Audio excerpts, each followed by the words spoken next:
Give me all of your lies, 'cause you're my demon in disguise. I learned to love the cage you keep me in, but the walls keep closing in, and I don't wanna die, but your poison feels so right. Why do I want you when you're bad for me? My perfect storm, my beautiful catastrophe.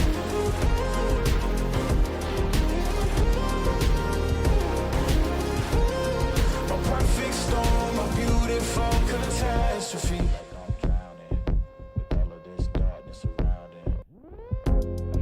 You need me like you need air to breathe.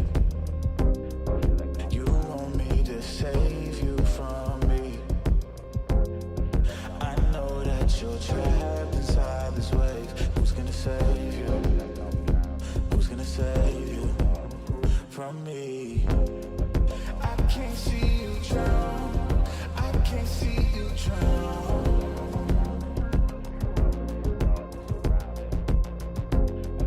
I can't see you drown. I can't see you drown. Whoa. Give me all of your lies, 'cause you're my demon in disguise. I learned to love the cage you keep me in, but the walls keep closing in, and I don't wanna die, but your poison feels so right. Why do I want you when you're bad for me? My perfect storm, my beautiful catastrophe.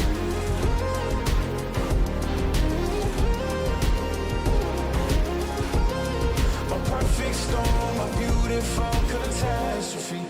It's a toxic addiction. You're a guilty affliction. Yeah. I can't breathe. I need to get some air, but it's a toxic addiction. You're a guilty affliction. Yeah. You can't breathe and you just need some air. Yeah. Give me all of your lies, 'cause you're my demon in disguise. I learned to love the cage you keep me in, where the walls keep closing in, and I don't wanna die, but your poison feels so right. Why do I want you when you're bad for me? My perfect storm, my beautiful catastrophe.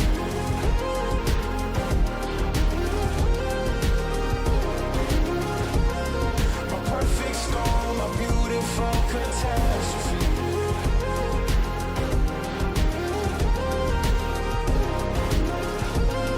My perfect storm, my beautiful catastrophe.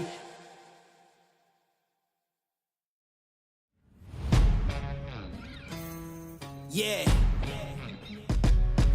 Let's go. We just gotta go hard. I go the hardest. I bring the pain. Not what you used to. It's all part of the game. Yeah, I just gotta go hard. I just gotta go hard. Go hard. Go hard. Yeah.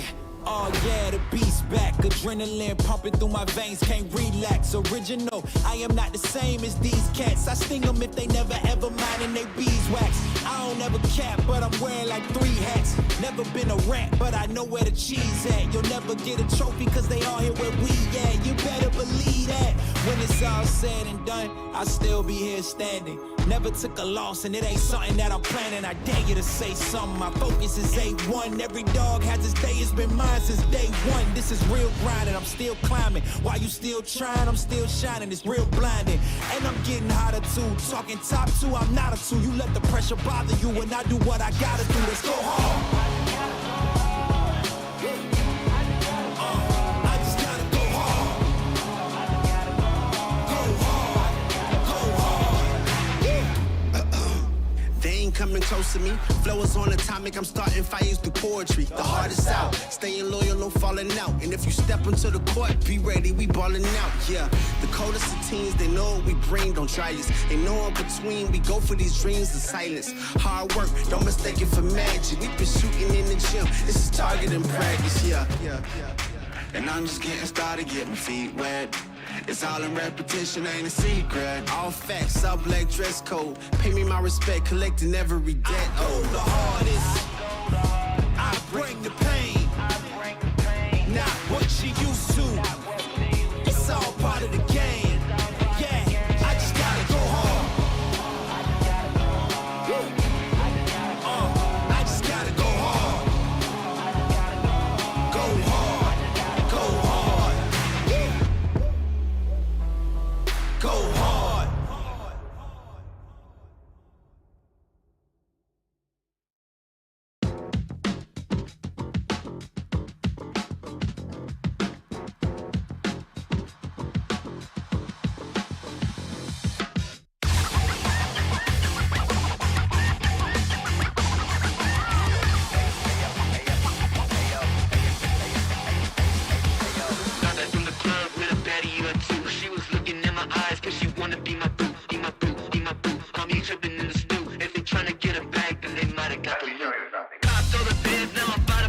rap on my lane, just in black while we spinning, so we never feel the shame. Gotta light up when we do it, so we don't gotta feel the pain. I was trying to tell you about that real shit, boy. You been steady capping on that fake shit, toy.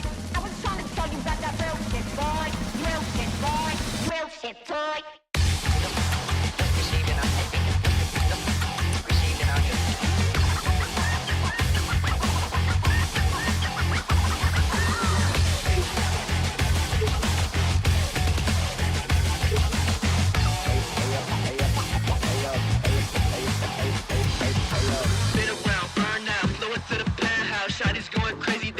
Like a church mouse, land up with the customs and we never get to get it out. Nitro in the engine, so we see what it's about. Always wanna talk, but you never want to smoke. And you flashing all the guns on your live, you a joke. Dosing up with bodies when you never ever blow. I'll be pressed to find a shooter who be lacking in the soul. I was trying to tell you about that real shit, boy. You been steady capping on that fake shit, toy. I was trying to tell you about that real shit, boy. Real shit, boy. Real shit, toy.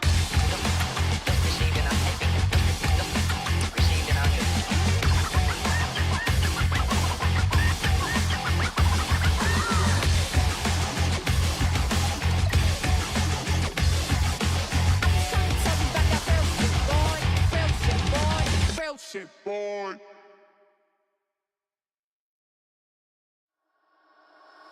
Fumble a bag, now I when I fumble a bag. Fumble a bag, now I when I fumble a bag. Act like you know how this goes.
Is right here. We gon' give them what they came for. We gon' take it up from last year. Shoot 'em my shot, boy, I'm long range. Me and the team on the same thing.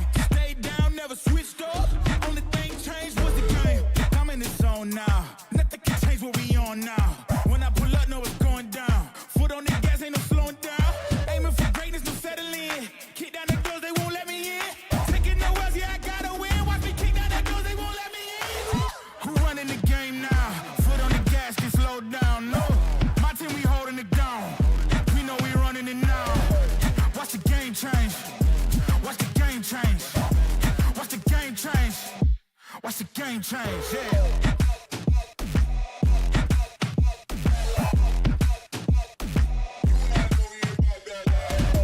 Watch the game change. Watch the game change. Watch the game change. Watch the game change. I do not gamble, but bet on me. Tell them this life, yeah, it's la vie. I'm taking a shot for my enemies. I can't waste no more time on my energy. I know they know I got it on lock. Go against me, that's a long shot. Cause I'm counting wins all around the clock. Never doubt me, boy, don't stop. Who do you feel when they make you the monster? I am not scared of none of you imposters. Taking the lead now while they watching. Think you should leave now while the option. Taking no L's, yeah, I gotta win. Watch me kick down the doors, they won't let me in. Who running the game now? Foot on the gas, can slow down, no. My team, we holding it down. We know we running it now. Watch the game change. Watch the game change. Watch the game change. Watch the game change, yeah.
back, back. Keep bringing it back, back, back. Said I'm bringing it back, keep bringing it back. But you can fall like swinging it back, back.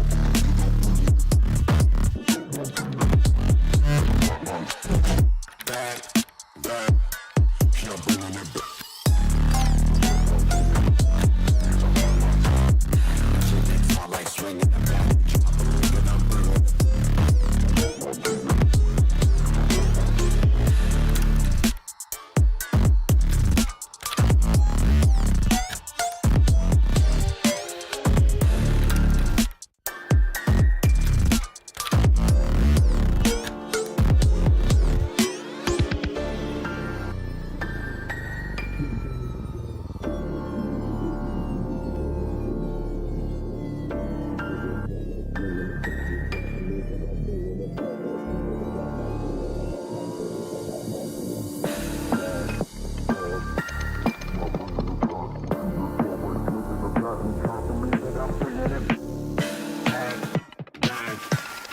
bringing it back.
You think that I'm running in place? Y'all really testing my patience.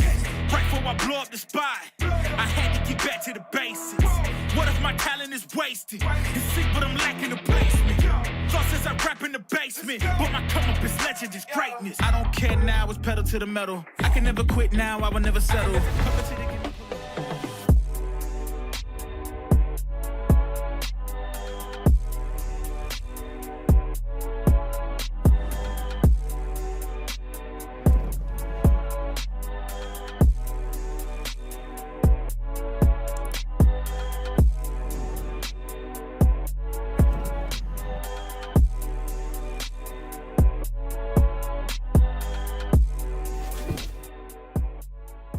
You look into your inventory and there's only... It's time to forget about this garbage. Here you will find everything to play with really cool skins. Open top cases. Upgrade dropped skins and turn your junk into a cool gun using the contract system. Every day, thousands of people upgrade their inventory with us. Hellcase.com. Look at yourself in a new way.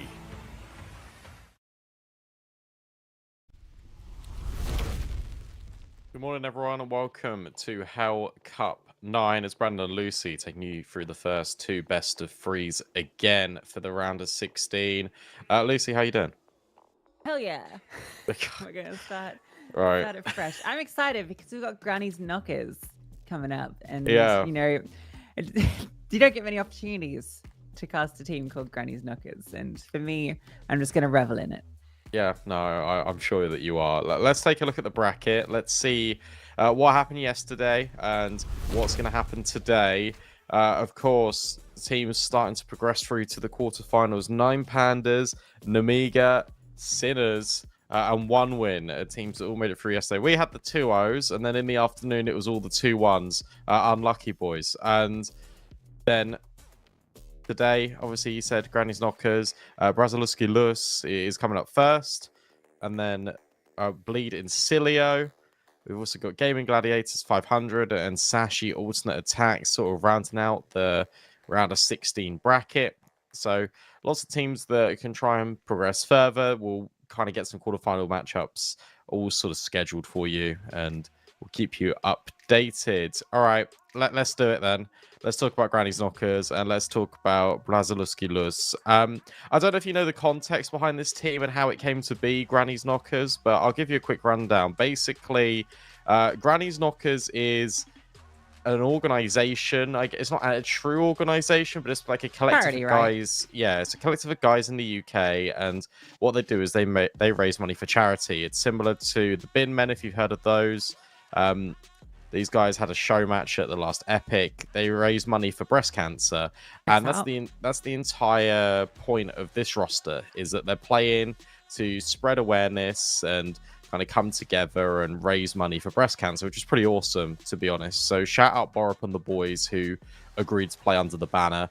I know that they've got a lot of stuff coming up in the next couple of weeks when it comes to fundraising and charity drive-in. So it's going to be good to see them kind of trying out as much money as possible, and obviously the fact that we get a team called Granny's Knockers just competing in tier 2 is just fantastic. But you know these guys, it's ex-Preezy. For those of you who don't really know, Borup, TMB, Analele, Nico, and Cristal. Yeah. I think Nico wasn't necessarily part of Preezy. He came through from 00 Nation, right? Yep. So yeah, but for the most part, it's the core. You've thrown it to me, Brandon. I'm going to be real with you. I'm not super familiar with this team, but they've been on a good form lately. I know I saw them take down some big names, including NIP. So they're definitely upsetting teams all across the board. Yeah, so look, Brazilowski Luz is a little bit of a butcher of pronunciation. I'm sorry to my fellow Polish speakers, but it means Brazilian cool. And these guys have been very cool, despite not being Brazilian. And they're the ex-Illuminar squad. Obviously, you can tell by the jerseys. Virtuoso come over from Anonymous as well. And Swizz just kind of rounds out this roster. When you take a look at these players and the ones you expect to perform really well, it's Polo that's been performing really decently, and Closu as well. Swizz has been pretty consistent just overall, and I watched them in the group stage. I watched them in their debut game, and they were brilliant. I was really impressed with how they did against Nexus. It felt like they were always in control of that game, and I was pleasantly surprised with how they were performing. So when it comes to knowing where this game's going to go, I don't. I don't really know where it's going to go, but I hope it's GK, just because of obviously the message behind that team and everything. Yeah, no, it's really cool actually, because it's one of those things where it's such a silly name that it gets people talking. I mean, even I was laughing right coming into this, yeah. And I guess that's the whole point, right? You're like, well, why is a team called this? And then you start to look into the deeper meaning. You find out, and you're like, oh, it's actually pretty damn neat. And yeah, it's obviously a bit of a shame they ended up in this situation, because the Preezy squad was really on a roll until they weren't, and the organization folded and they lost their kind of star players. But that happens, and they've just got to move on and hopefully rebuild from there. Where are we thinking this one goes, Brandon? I'll tell you what, I'll just go 3, 2, 1, pop it on the screen. There we go. Okay, Vertigo makes sense. Brazilowski Luz, love a bit of Vertigo. Inferno being picked for GK is something. Did I expect that? No, because both of these teams haven't really played it. And then Nuka's the decider. That one really favors Brazilowski Luz, if it comes to it. I honestly thought we'd see Mirage coming out of BL, because they've been winning it. Yeah, but they've been winning it quite a lot. But GK say no. You're completely spot on. Yeah. I think this veto's fun. In terms of where it goes, I think it favors Brazilowski Luz. So that's kind of where I'd put my hat if I had to pick a team, and I guess put my hat on it. That's a bit of a weird sentence. But yeah, there's the veto. Yeah, if I was to pick a team, put my granny on it, it would be BL in this situation. Yeah, it's an opposite veto to what we had yesterday with the Anubis Mirage being banned rather than picked in both series. So I'm glad we got something different environment for us. This Granny's Knockers squad, in terms of the 5 of them, haven't played a great deal together. But I guess when you got a core, it doesn't matter really so much, does it? Especially when your IGL is kind of part of that core. You can just adopt these other players into the mix. Yeah, it's I do hope they find a home because there's a bunch of cool Danish talent here, and they were really doing a lot of work under Prezi until obviously both Nicodemus and then Dupree, I guess, was the big one. He was the superstar for that squad for what felt like forever, and now no superstar. Yeah. I think the interesting thing about this team, obviously, is that they're playing under this banner, but they're looking for offers individually rather than a team. It's not interesting. It's not just the fact that, okay, well, come and speak to me, and suddenly you get a whole team. It's we're open to individual offers. So in terms of how far they can go, how far they are committed to the project, that's the difficulty. But look, if they're, I'm pretty sure they're going to be committed to getting as far as possible in every single tournament, obviously, for well, it's good for them, doesn't it? Yeah, as well, of course it does. Yeah. If you've gone deep in a tournament, you perform well, then people are more likely to be interested in picking you up. This time we don't see Dust 2. I'm happy. Well, I'm not, loving that it's here, but I do want to see it played a little bit, just because I haven't seen it played yet. Because obviously Pro League's not on the new patch, and this is one of the first tournaments where we get to kind of see it in play, and we've not seen it in any of the series we've covered so far. I'm not sure if it was probably played yesterday in the later games. I have to check that, but we haven't had the privilege of covering it. No, and to be honest though, when it comes to Dust 2 and sort of the conversation piece of why would you play it right now, I feel like a lot less people are going to be playing it because you haven't really had much time to kind of theory craft it. Player breaks coming around the corner in like the next month, and then after the summer player break, I think Dust 2 will be seen a lot more in rotation. You spoke about it, Sinners versus Endpoint. Endpoint 1 Dust 2 13-8, and then Namiga versus VP Prodigy. The deciding map was Dust 2, and Namiga won, but it was 22-20. Wow. That's actually really surprising to me, because Namiga are a team that I really rate them. Ever since we saw the kind of run at Chengdu, like there's so much talent on this squad. Obviously, there's been rumors around Flamus getting poached because he's insane talent, but even Khan I really think is a solid AWPer in the tier 2, and I really want to see this team do well. So that VP Prodigy pushed them that far is actually a bit of a shock. Yeah, I'll take a look at the stats as well. Khan had 43 kills on that map. He had a 1.47 rating. The next highest was Flamus, who had a 1.0, which is wild. That's us too. Authors, you just do your thing. Yeah. Let's get predictions here. We're only a couple of minutes away, so I'm gonna kill some more time here, and hopefully that speeds the game up for us, Lucy. When it comes to this, are you team Grannies? I'm gonna know the answer to this. Are you team Grannies Knockers or are you team Brazilian Cool? That's such a hard choice in terms of the comedy value and the cause, but also, you want to back the Brazilian people. Anyone that loves Brazil, you always want to be on the side of Brazil. But for me, I can never say no to Granny's Knockers, so it's got to be them. Okay, perfect. I'll go the other side, just to kind of keep us even. Actually, do you know what? No, screw that. I'm gonna go Granny's Knockers as well. Because like that Brazil, it's a UK. No, don't. No, just because it's a UK org, and I'm UK. Also, this team isn't Brazilian; they're Polish. Yeah, it's worth noting that they are Polish. They are do you Polish. think that is the name just because they want to kind of get the Brazilian fans on board? Is that what this is about? I'm not sure. Production, if you obviously are listening in to us, do you know the reason why? And if you do, are you able to tell us? I'm not sure why they're called this, but this is just a kind of a funny name. It's these two teams going up against each other. It's just like team haha funny. Yeah, it kind of feels like that, doesn't it? Like even the picture for the logo is it's the Jesus. So yeah, Christ the Redemptor, whatever it is. So Otosh doesn't know. They're really okay. They don't know. Well, I think it's fun. I think it's neat. We've got two fun teams here. which is cool. Guys, it's 9 in the morning. The game hasn't started yet. We're doing our best, okay? Yeah, we don't really have anything much to say, to be honest, about who's these winning. two teams. Who's winning the whole of Hellcase Cup 9? Oh God, hang on, bear with me. Let me see how the bracket works. Here's the deal.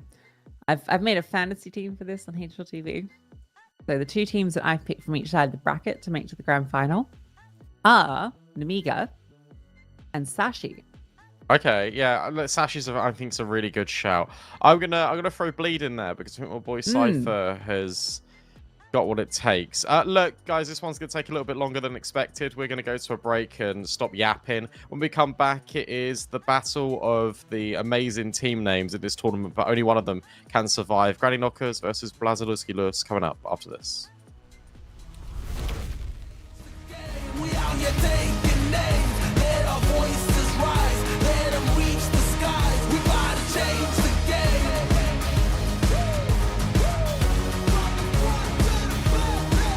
We about to change the game.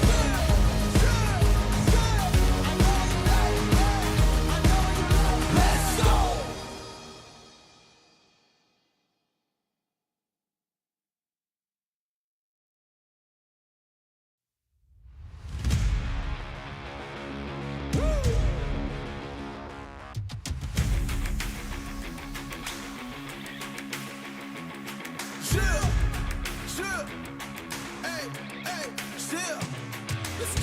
I was born to kill it, I was meant to win. I am down and willing, so I will find a way. It took a minute, now it didn't happen right away. When it get hot in the kitchen, you decide to stay. That's how it winners made. Stick a fork in the hater on my dinner plate. I walk into the fire like it's just a bit of flames. I switch my style up, watch the money pile up. I'ma get rich or die trying, want me switch lanes. I'm always getting better, I'ma be your 5th place. On this one, then 4 for the next.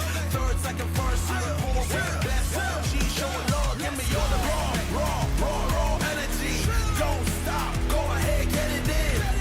Jump, knock, let me in. Huff and puff and blow the house down. Raw energy. Don't stop, go ahead, get it in. Jump, knock, let me in. Huff and puff and blow the house down. I do it for the love, they perform for the checks, and I still get more. They be bored by the rest. Had to put the work in, wasn't born in success. See the storm, it affects the performance. But I dance in the rain and the thunder, the drums. So I keep going hard, I won't stop till I'm done. From the bottom to the top, I'm the one. I can drop in a month, I'll be back at the top. Raw energy. Don't stop, go ahead, get it in. Jump, knock, let me in. Huff and puff and blow the house down. Raw energy. Don't stop, go ahead, get it in. Jump, knock, let me in. Huff and puff and blow the house down. Yeah, we blow the house down. Yeah, we blow the house down. Big moves will shake the ground. All the greats who came before us, we about to make them proud. We've got to make this count. Take the ball and raise it now. Make noise so crazy loud. It's all moment, let me hear you shout. Don't give up, we can turn it round. We got the fire, we burn it down. Then we'll pop champagne at the back of the club. Then we're back with a sweat, tears back with a blood. How to get it out of mud. Kinda like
Here we go. It's Granny's Knockers time, guys. Brazil is cool.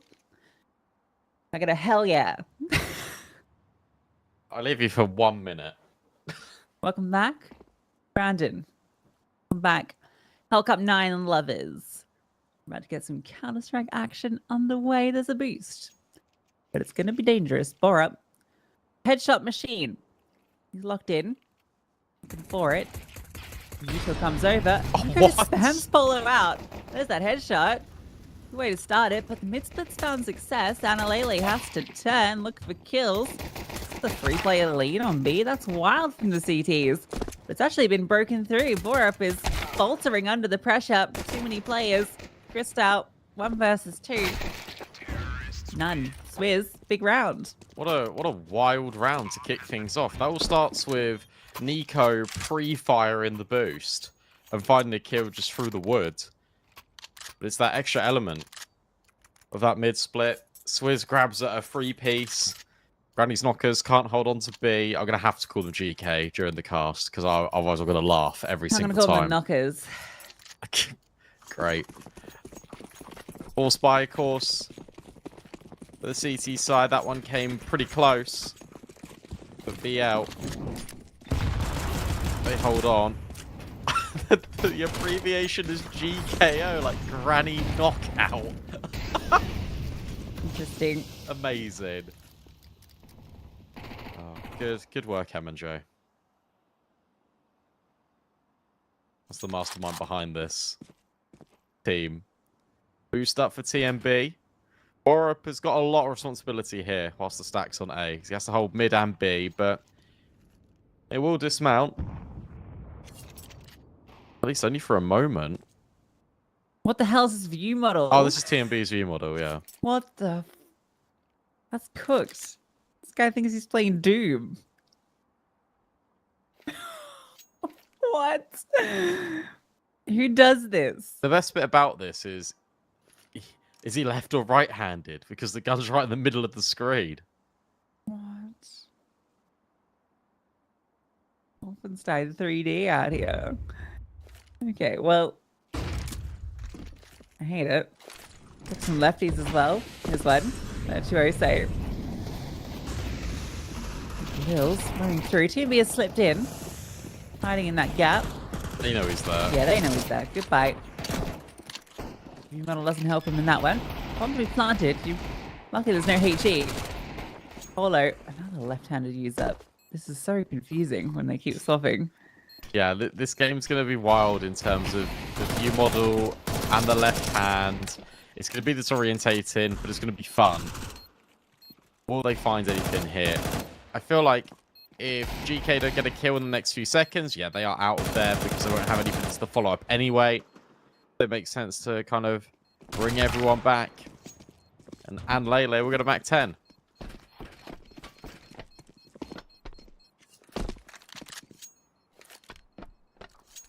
I always mispronounce. As public service announcement, I'm sorry, and Lele, because I always give you one less lay in your name. No, it's not as... It's not even An Lele, it's An Lele. Yeah. There's no E there. Well, there's a lot of E's, which is just... Sorry, yeah, but the order of operations is... I didn't even realize that. I've been calling it Anna Lele this whole time as well. Yeah. Is there another player called Anna Lele? Or have we just been doing this wrong the whole time? I think we're doing it wrong. Anna Lele. Anil? No. No? Cristal's left-handed as well. It's gonna be a tough one. Oh, jumping Mac 10 kill. We get to see it on the feed. That's cool.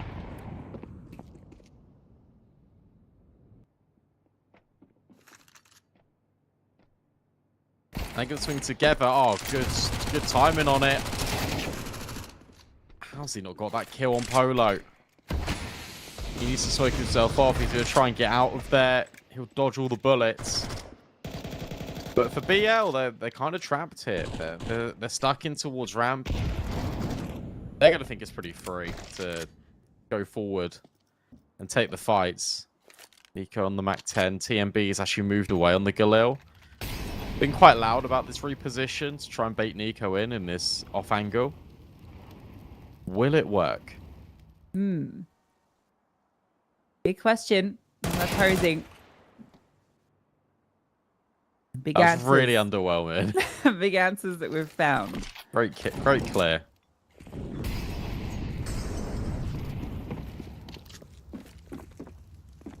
The A-Ramp Simulator has really lived up to its name. We're 2 for 3 right now, guys. There's been a lot of mid-presents. It's so weird seeing that. I don't like it. Hey, the cone's on top of the bomb site. On top of the bomb. No kit, no util. And they're out of there again. We get a cone cam.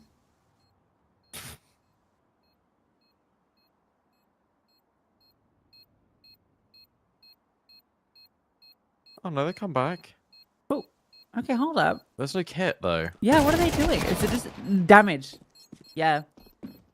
They're buying into next anyway, so I don't think they really care about the scout, for instance. And if you kill everyone, that's pretty costly. So, well. Oh, there you go. Nice shot. Okay, yeah, good damage.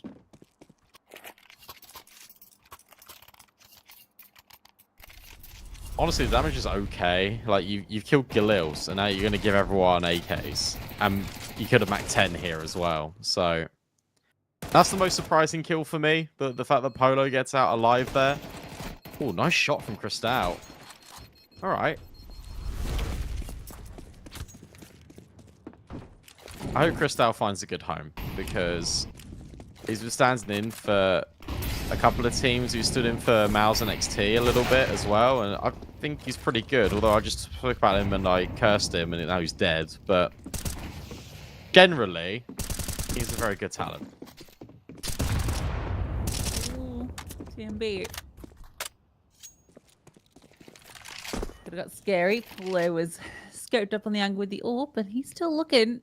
Nico has just past his line of sight as he crosses. A nice opening kill. And, ooh. Jump. Begging for it. TMB's here with the AWP. Picked up from the corpse, a boost over the top. Polo's hunting. It's a pretty good angle. One boost. No, it's just to get him. Oh, really? Okay. Yeah, he's looking down at him. You don't look down at him if you're not doing the boost. Ooh. Shots fired. So they're keen for the fights. Prism is just like walking out. Oh yeah, so this is quite a staple thing of this team, is that they will just contact up a site and try and force every fight for about a minute, and then they'll go into, okay, we should probably throw utility. Nice shot from TMB. Has he got any more where that came from? Prism deals with him. 10 seconds though. Can they plant this bomb? Oh, there's a slight gap. The molly doesn't spread. The flashbang is brilliant. Just a hold. Oh, these knockers at bay.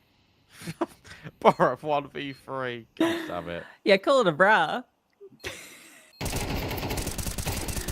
We ain't be holding them. Borup gets one. He has a smoke kit. Alright. And a second smoke. You can just ninja it. Is he gonna? Yeah, he's going to, surely. Oh, he can't find it. He's lost. Polo even picks up the AK just to make sure there's no ninjas. Brazil up 4-0.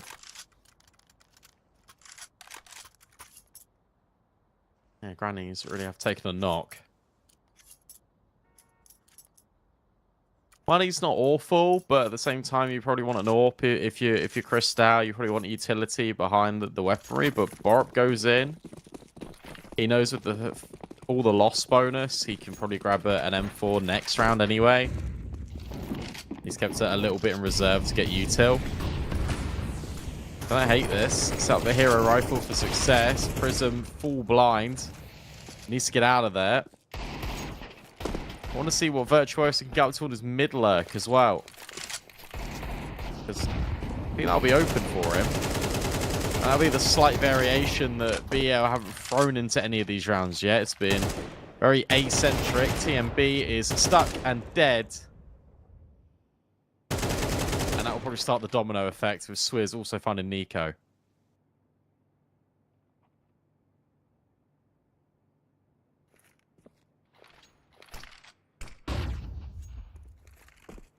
Warp's rifle's still about.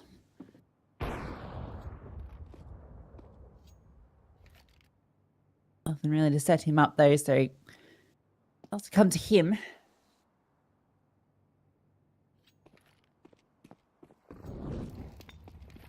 Which they might.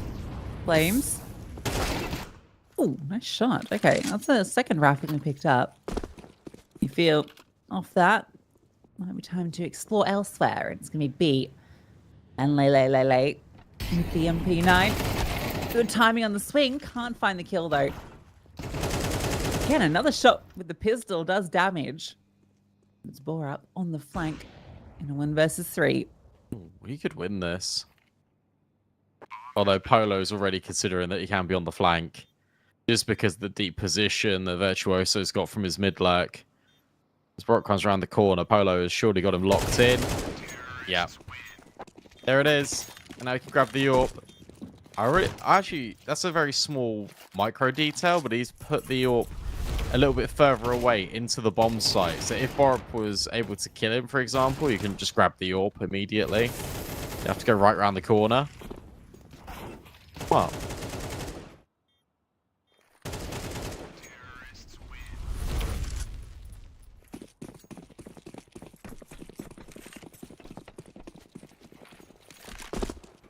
Here we have that full buy again with the AWP for Cristal. Polo takes the peek on B, but he's not being given anything.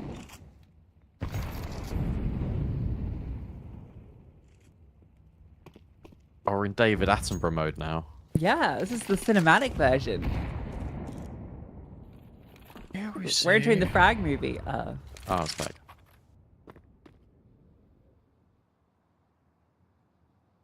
The players are on B-bomb site when they're solo anchoring hold this a lot. I mean, he's not solo this time. But, and Lay. Oh, Nico ready for the boost. Oh, perfect. Anticipates the swing as well, because obviously Virtuoso would have had to have had someone be his little table. Cristal finding Swizz. Sure, Polo might get one back, but now he has to grab the whole lot if he wants to win this round. GK about to put themselves on the board. That's more like it. Finally, finding some success. Unless Polo can cause issues, but you feel that should have been locked in. Ooh, Oh, they both missed their shots. Call over some support. Nice smoke. We're gonna walk this? No. Okay. Gonna try and hold on to the AWP.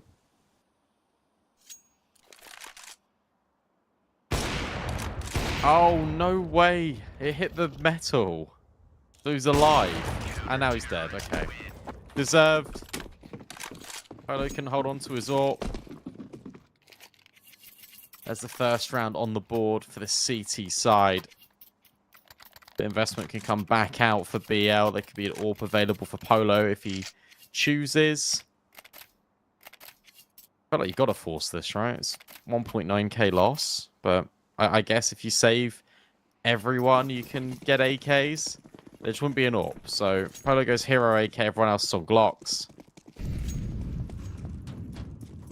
Not the worst thing in the world, giving UKO basically a second round for free.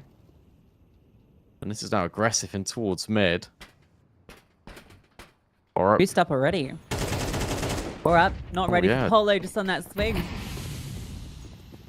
And they're straight in. Polo's taking aggressive stance. So rather than the slower rounds that have come, they decide to put more speed on it, immediately pouncing. And it's Polo that has to do it all. I mean, that's the reason he was boosted up.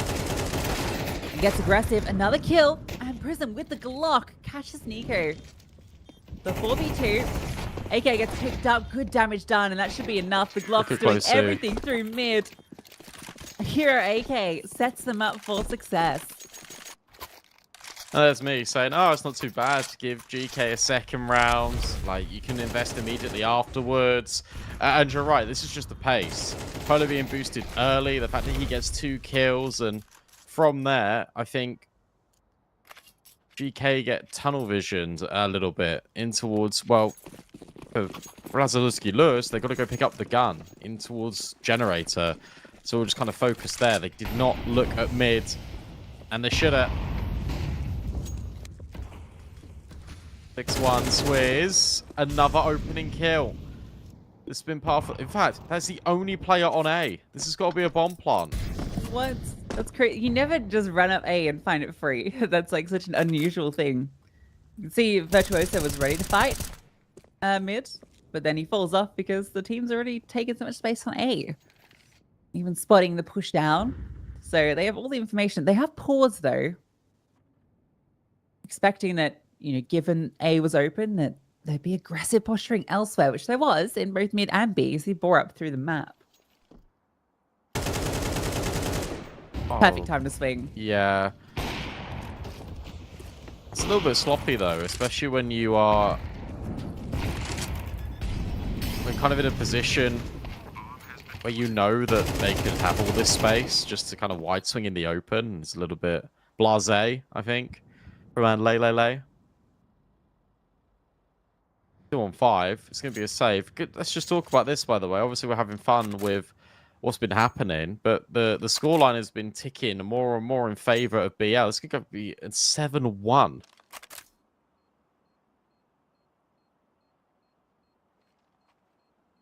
Yeah.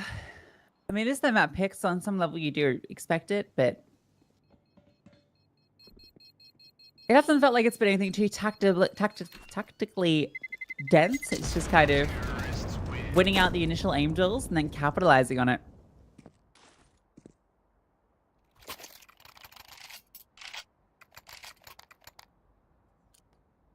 Money's still not in a great spot here. No AWP for Crystal available. You could drop rifles over. I think that's what they're going to do.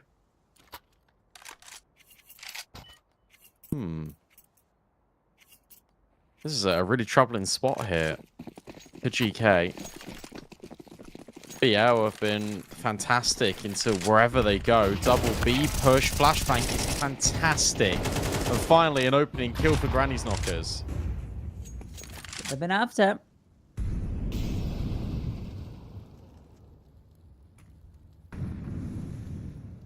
They've got a lot of control.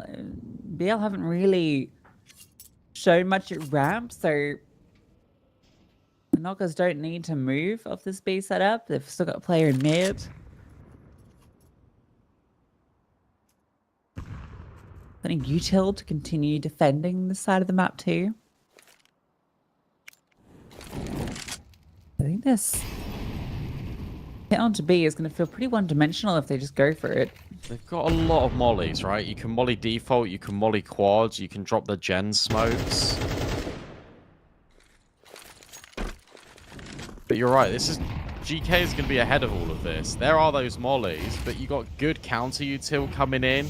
You don't need to commit on this, I suppose, with 45 seconds. Swizz is hoping to grab one, but Nico has been fantastic in middle. Polo onto TMB is useful, but Borup is still over at quad. And now Borup's going to be needed for everything, it feels like. Polo's ready. Oh, Closu spots a gap. He can't get past Borup. He's only good for 1. 2 on 2. 25 seconds.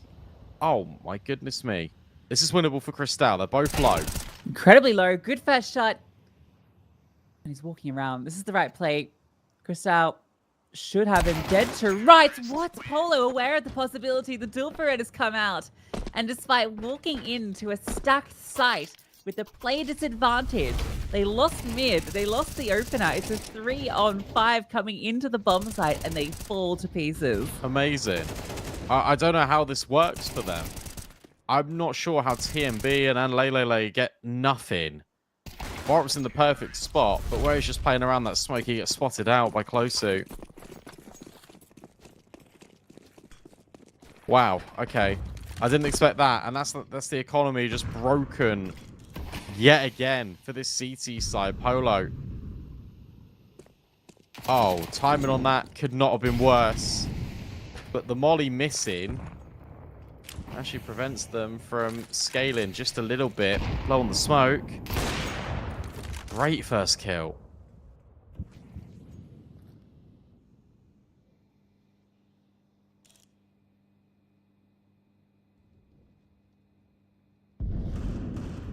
Well, they're holding for the aggression. Or if it's a slammer with the dig. So they thought that, you know, with all this space taken on A, that they could just potentially push into B, but they've been put on hold for a moment. Shadow, Polo was in danger there. That could have gotten scary. But now you know where both these remaining players are. Oh, Bora! That's the bomb. He just hit 2 headshot. Oh, sorry, 2 kills in like a second.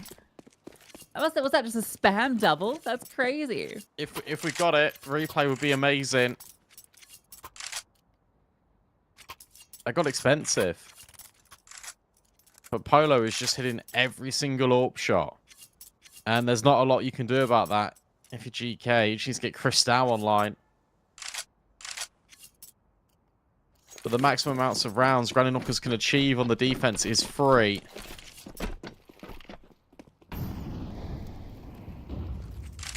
BL. I want to be a little bit more aggressive in towards mid. Oh, Polo again. Missed shot. But Virtuoso's here and ready. And he's been conditioning mid the entire half. He knows exactly what's up here. And they could just disengage. They're not interested. They just wanted to find the opening kill, show a lot of presence. This will make the defense shuffle about a little bit. But yet again, we're here at A. That was 3 players shown in mid. Although Granny's Knockers seem aware that, you know, it's not going to be the continued pressure, and good positioning from Crystal, but low. A single HE or a double molly might be enough. In fact, it's all of it. HE, flames, bullets, and Borup. The only one remaining. Again, required to step up. He's been having a pretty good map. This is a 1v4. A 1v3. Ain't afraid. Maybe he has a chance. They're all here. Good shot. He's looking for them. They swing wide, but he can't make it happen. Good damage, but not the round. Yeah, nice try. I like the fact he's able to reposition, get to elevator, he throws a flash forward. He's got to swing. He's got to just take these risks. It doesn't happen. 10-1. I did not think it would be as this one-sided as it is. But BL are on a tear here at Hellcup 9.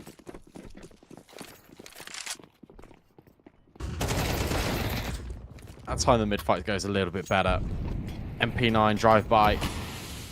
Means an AK can be recovered. Walking through this smoke is brave, but maybe that's what he needs to do since Borup has killed everyone and dropped the bomb on B. I think they're going to get their second, Lucy. I think so. Last round of the half. Yeah, good jump up from Borup. They've been so on top of this B defense. And I think they'll be aware that this last player is coming from somewhere else because they've got layering on B. They're not spotting anything in the lobby. So Swizz will be held by TMB.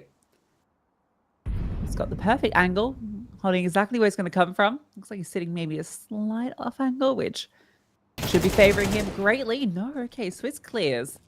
It does cost him a bit in terms of health. Doesn't make this clutch any easier, especially with Borup on the other side, being a solid performer at the moment. Swizz. Oh, tapping away. And this swing from Nico comes on through. So they will find their second, but oh, it doesn't feel like enough. No, it doesn't. You win the pistol. If you're BL, you basically just win the game. This one's great from Borup. Locks down B and then he goes aggressive. Just prevents Polo from hitting any of his shots that we've been so used to seeing in this first half, where he's been able just to find these multi-kills. UK have been offering themselves up on a silver platter. That was T side. Talk about setting the pace.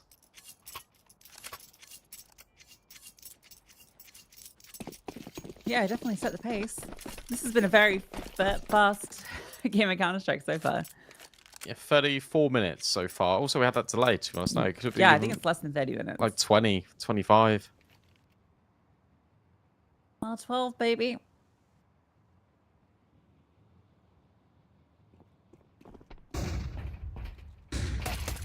Far up. Oh. Ooh. Maybe had a good timing there, but a good shot from the USP. And Lele is able to get his, but this B stairs part's being held down. With round 3, they've scaled D. Virtuoso can't fire on Lele. Looking for him. Nico hits another. Virtuoso finding success, but he's pushed all the way back, and they finally broke through B. However, it's messy. Nico's alone mid, and well, maybe that doesn't matter because he's finding all the shots. Every single damn one. Yeah, Nico's really good with pistols. Got a little bit scary where he couldn't get the kill onto Virtuoso initially out towards CT spawn, but they did enough. And that's just confusion and chaos. They run down middle.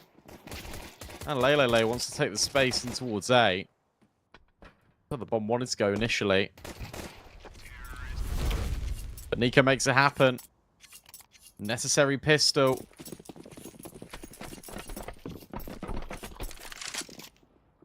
And a force for BL. I guess it's a bit of a force. Ow.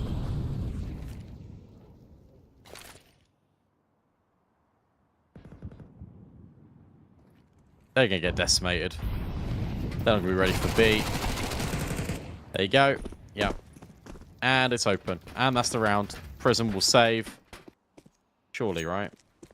Yeah. All right. Granny's knockers are back. Still a very long pathway ahead, but with the full spy. This will be a, what, 5-round game before you know it? You think.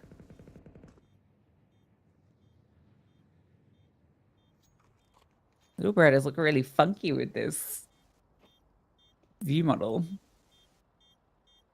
Oh, you like the left hand? They look really weird.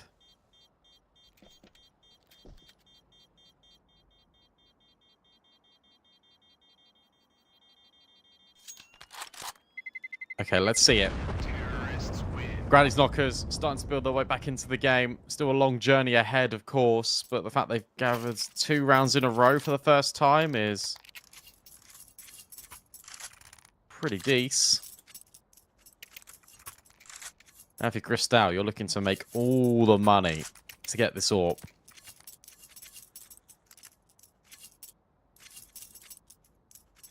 Go on. Cristal Cam. Let's go. He's going to go out. They got no armor. He should be able to make easy work of them.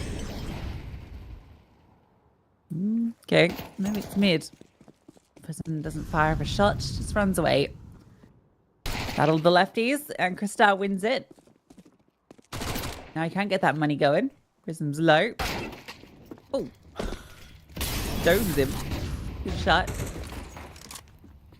She might actually meet his doom. Yep, there it is, over the top.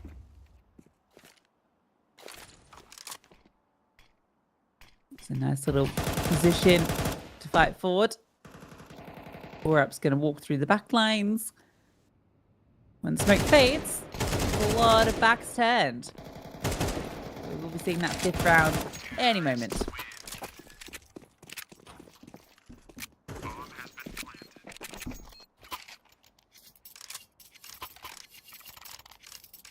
But here's the guns. Let's see now. Because Cristal, Polo both going to be on AWPs. M4s are plenty for the rest of the squad. Obviously, full belts of utility. This is the one. If Granny Knockers win this, we're going to start to believe a little bit. It's been a game complete a T-side so far. Defenses have struggled to get going. But Cristal finds Prism. Great opening kill. It's not on the AWP, but let's put them in the right direction because BL were finding a number of openings. Round after round after round against GK.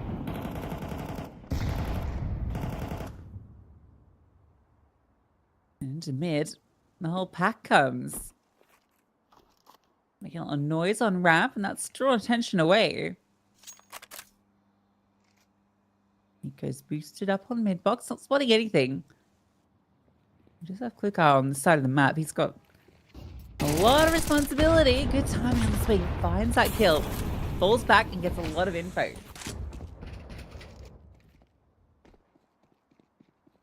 Virtuoso, the fact that he's jiggling pretty aggressively, I think he's ahead of this.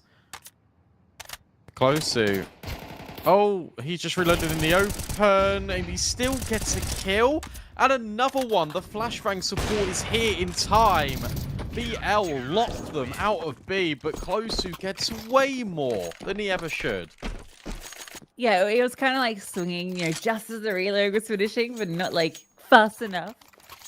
Still able to get away with it. Brilliant supportive flash. And yeah, I think the key thing was his peeking towards middle from Guardian just came at the perfect time, despite no one playing middle. He looks up, Nico is up on the box, gets the kill, and because there was so many players mid, there wasn't someone ready to pounce on B when they see the B player taking that peek, so he's able to just fall back and hold the site. Prism got to be careful. Doesn't get his toes burnt. Polo starting in at sandbags with TMB with the opener. Oh, okay. Instant decapitation. And now Prism's all alone. Needs that support. We'll get it from Virtuoso, but the flashbang doesn't affect anyone. Any of the grannies. Oh, they'll swing in. Prism surely dead. No? Okay. And TMB has got to be a little bit careful. Weirdly enough, I don't think this round's over yet. Prism is just playing with fire, or more correctly, smokes. Both of them just playing around default. I'm go looking. This player at sandbags could be his undoing. He has no idea. So this is going to be pretty tricky for Prism. You might get one for free. And then Nico should immediately trade. But the timing eludes him. Oh, he spotted Nico. Oh, what? Insane! A double up. Virtuoso falls though. So it's a 1v2. First is Cloaku's. It's TMB. Walking onto the bomb site. He's crossed over and he wasn't aware of it. TMB closes it out, but that one got way closer than you'd think. Yeah, I mean, them playing around the bomb site was ultimately the undoing of GK. They wanted to slow things down after that. They saw that Prism was there. So they wait patiently. They get Nico into sandbags, and you think, well, Nico surely is going to grab these kills. But he presents a pixel. The adjustment was sick from Prism. BL make it costly. Polo's on an MP9, which isn't quite the AWP, but there are M4s available. Swizz managed to dodge every single one of these bullets. Nade doesn't completely blow the smoke open, so Swizz is just chilling. He's fine. He's made them back out. It's going to be a B hit, closer to be tested again. Looking good. Very good. Sees a lot. Flash over. Perfect, but Lily wins out the fight. Teresa talking next to the smoke, looking for the wide swing. Gets it. And adjustment onto the second. That is sharp shooting. Now you got the player advantage. You can disengage. Flash up high. Maybe not disengaging. Maybe fighting forward and straight into Borup's domain.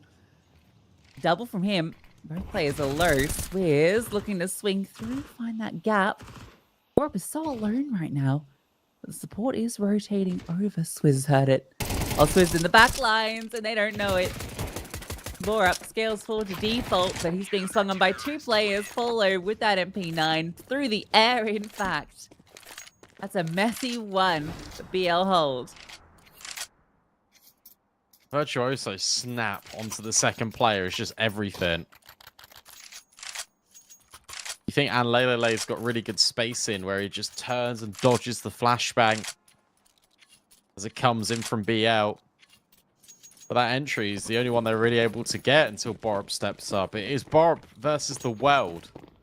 Right now, he's on 18 kills.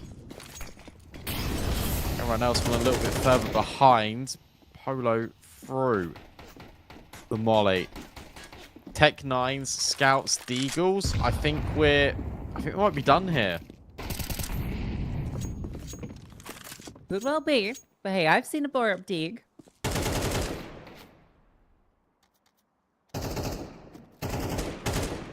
Oh, Polo. He got a little bit out of control. Slipped down, caught off, and now they try and pounce on the site. Squeeze tries to spray him down, but it's Prison that collects the multi. Cristal with this Scout, though, keeping it competitive. But both CTs are on the flank. Bomb has to be picked up. Borup. The smoke. He's seen something. No, I don't think so. Now, oh, it's all Borup. He's spotted. Chris Clocko comes forward. And it's Cristal on the bomb site. Needs to come back to pick up the bomb. The Scout in the 1v1 fires it off. Picks up the M4.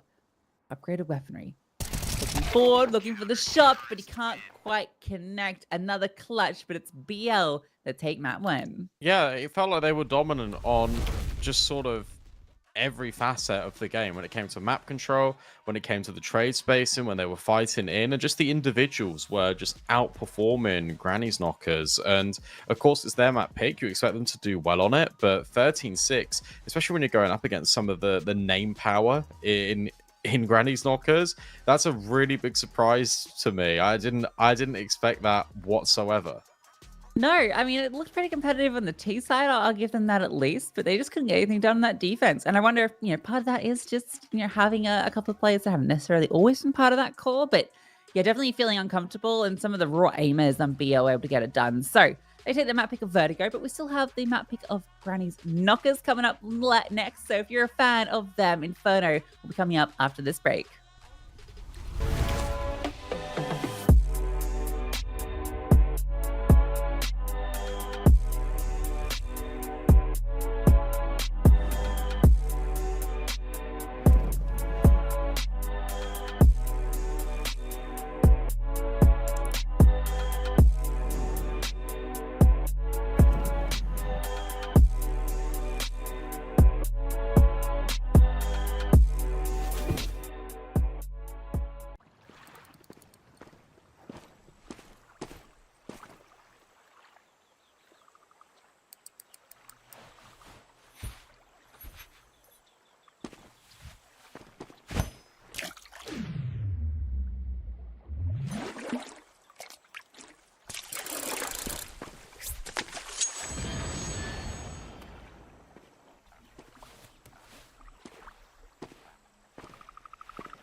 trapped inside this wave. Who's gonna save you?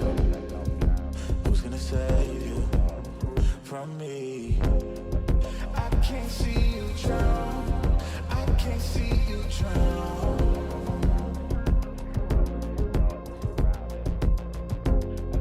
I can't see you drown. I can't see you drown.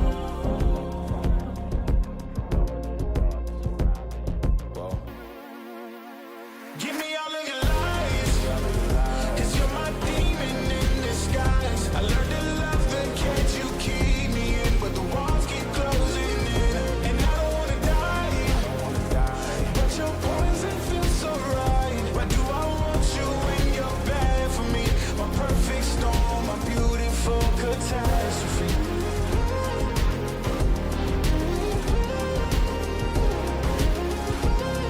My perfect storm, my beautiful catastrophe. It's a toxic addiction. You're a guilty affliction. Yeah. I can't breathe. I need to get some air, but it's a toxic addiction. You're a guilty affliction. Yeah. You can't breathe and you just need some air. Yeah. Give me all of your lies, 'cause you're my demon in disguise. I learned to love the cage you keep me in, but the walls keep closing in.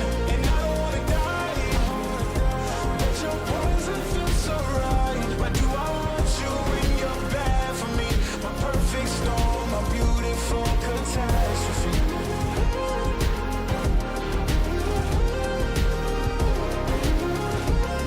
My perfect storm, my beautiful catastrophe.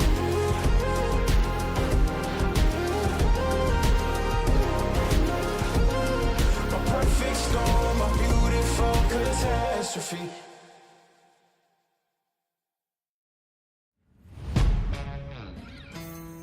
Yeah. Let's go. We just gotta go hard.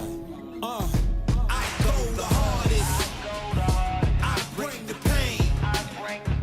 Not what you used to. It's all part of the game. Yeah, I just gotta go hard. I just gotta go hard. Go hard. Go hard. Yeah. Oh yeah, the beast back. Adrenaline pumping through my veins, can't relax. Original, I am not the same as these cats. I sting them if they never ever mind and they beeswax. I don't ever cap, but I'm wearing like 3 hats. Never been a rat, but I know where the cheese at. You'll never get a trophy cause they all here where we at. You better believe that. When it's all said and done, I'll still be here standing. Never took a loss and it ain't something that I'm planning. I dare you to say something, my focus is A1. Every dog has its day, it's been mine since day one. This is real grinding, I'm still climbing. While you still trying, I'm still shining. It's real blinding, and I'm getting hotter too. Talking top 2, I'm not a 2. You let the pressure bother you when I do what I gotta do. Let's go hard. I just gotta go hard. Go hard. Go hard. They ain't coming close to me.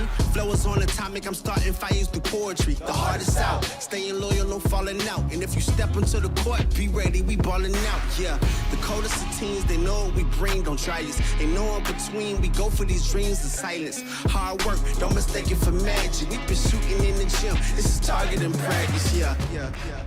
And I'm just getting started, getting feet wet. It's all in repetition, ain't a secret. All facts, all black dress code. Pay me my respect, collecting every debt. Oh, the hardest. I bring the pain. Not what you used to. It's all part of the game. Yeah, I just gotta go hard. I just gotta go hard. Go hard. Go hard. Go hard.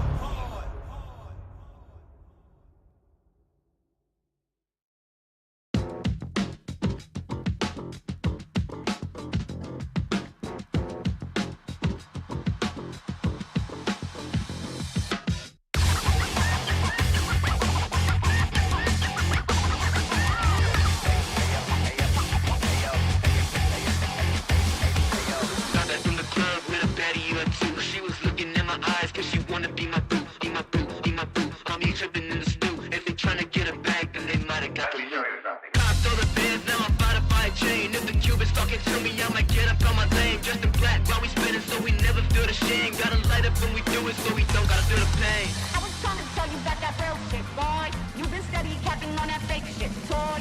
I was trying to tell you about that real shit, boy. Real shit, boy. Real shit, toy.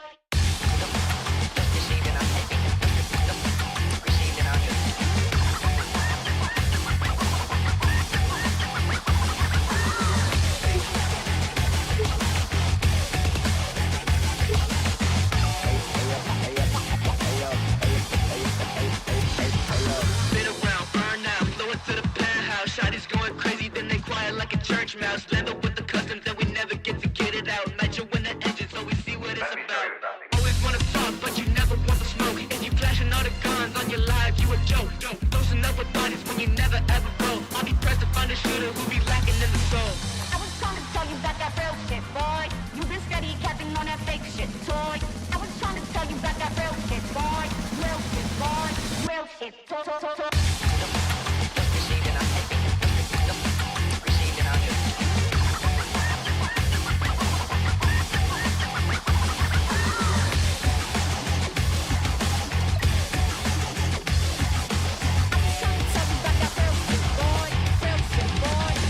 Shit, boy.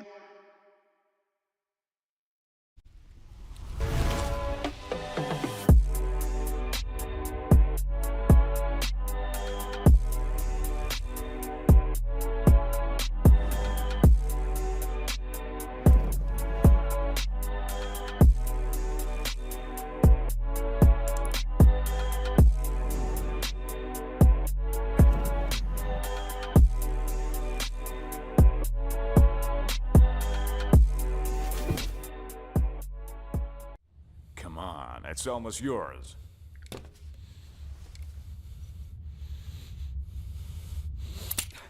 When are you gonna get another chance like this? Go ahead. Go ahead. Why are you slowing down? You almost got him. Come on. Whoa, whoa, whoa, whoa. What's going on here? So, this is what you decided to do to me, to all of us, for pixels?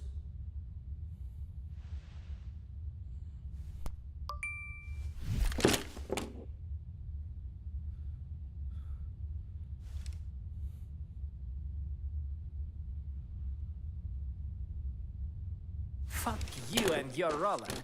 Let's get out of here, bro. Have you seen how many scammers showed up? Welcome back in, everyone, and that was Dominant from BL on their map pick of Vertigo. Granny Talker's picking Inferno is a bit of an interesting one because they've only played it once, sort of in the last 3 months, and it's not been with the additions of Nico and Lele. And last time they played it, they lost 13-4 over in CCT. So I don't really know what to expect from them. They need to try and win this map. They're going to start T-side, and I'm kind of concerned, especially after that defense out of BL. Well, hopefully they've just been in the lab and they've been cooking up something nice, you know, because, you know, maybe a nice little apple pie from Granny. I don't know. But to be fair, part of maybe the reason they've picked into it is that it's not been the best map for BL. They've played it once this year, that literally just once. So maybe the intent here is to try and challenge a less confident map from the Polish squad. We'll see. Jump into it. The T side was where Granny's knockers looked okay on Vertigo. So we'll see if that converts onto Inferno. Yeah, let's see. Let's give it a go. Call Granny's knockers. Show us what you've got. 3 players start B for BL, and Apps push already noted by Borup. Oh, and he's been spotted. Polo does a lot of damage, but this is smart. Granny's knockers, they take the space out long after confirming that it's the app stack, and with Lele getting 1 kill immediately in Banana, that'll probably force them back. It feels like BL are quite aware of what's going on. The flashbang over the top is phenomenal from Prism, but they can't hit their shots. That means the B bomb site is going to be open. Borup can backstab Polo, potentially, and with TMB grabbing that kill, and they know that the last player's in Banana, they can just go A. Okay. Well, certainly a pistol round. You think with all the damage that Polo did initially onto... Oh, okay. Nice drive-by. All the damage you did onto Borup, that is in a pretty good position to just be ready for what the knockers wanted to bring out, but it's a good call. Back on the short, split through long. 2 defenders. It was a great flash, but they need to find both kills, and only one, not enough. Nico's pistol again being strong, and well, actually, it's team ace for Granny. Big up, Granny.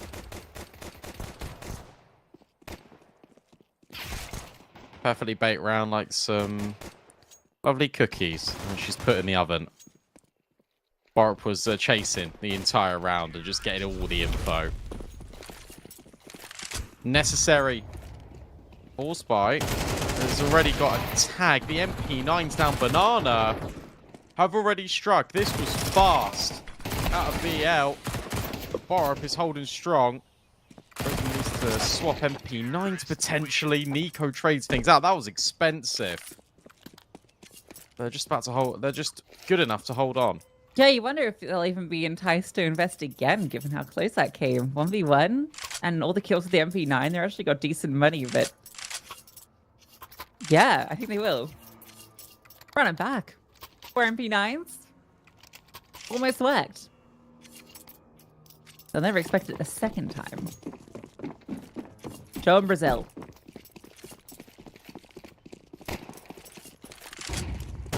They're running down. Oh, it's being held over by TMV this time. No pathway for these CTs. Prism on 1 HP. Alright, well, this force fight not as exciting, unfortunately. What is exciting is we're playing on the new Inferno. Oh, hold up. Kill's interesting. Okay, ace taken. Look how open it is. Yeah, it's an interesting one. The Granny's Knockers have come out swinging. That's fantastic. Now I'm just picturing just Granny's. Why are you picturing that? What the? Just fighting. Swinging. No, fighting. Oh, right. Not Granny. No, not Granny's I'm swinging. sure she's got great support in her age. Oh my god. You need it.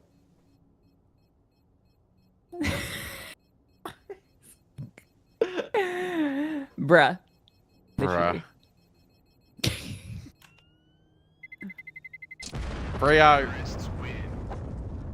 Not enough money, of course. It made sense for BL to invest in this because they killed everyone bar one in the previous. Came down to a 1-on-2 as well in the pistol, but save the AK, save the MP9. Sure, it's okay, but you allow Granny's Knockers to go 4-0 up. That name will never not be funny.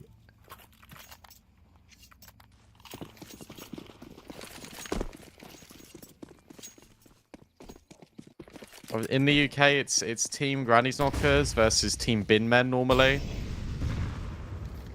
I normally have allegiance with the Binmen, and they played a show match at Epic, and it was the Binmen that won. But it went to overtime on Ancient. Polo has found Nico. He doesn't actually go for the gun. He just wants to take the space immediately. And Granny's Knockers are confined to Banana. Yeah, what's interesting though is they haven't rotated anyone else over. There's 2 players sitting left side brackets and they've just not rotated. Polo's got to call them. You need to move now. Yeah. Why is someone holding behind? Okay, they look back. Polo fires off the shot, and now he can just root all the way around, grab that rifle. But the players just weren't here in time. They rotated too slow.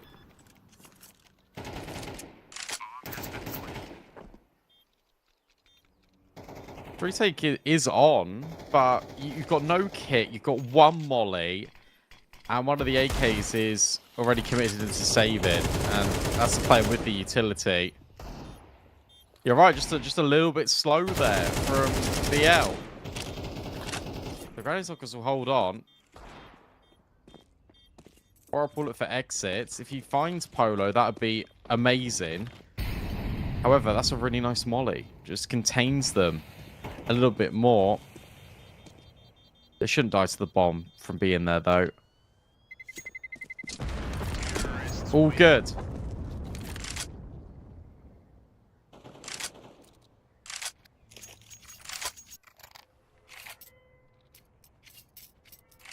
Well, a blistering start from Granny's Knockers.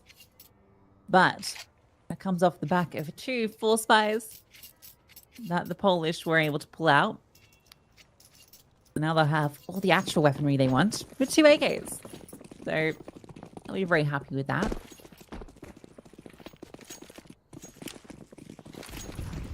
The true test.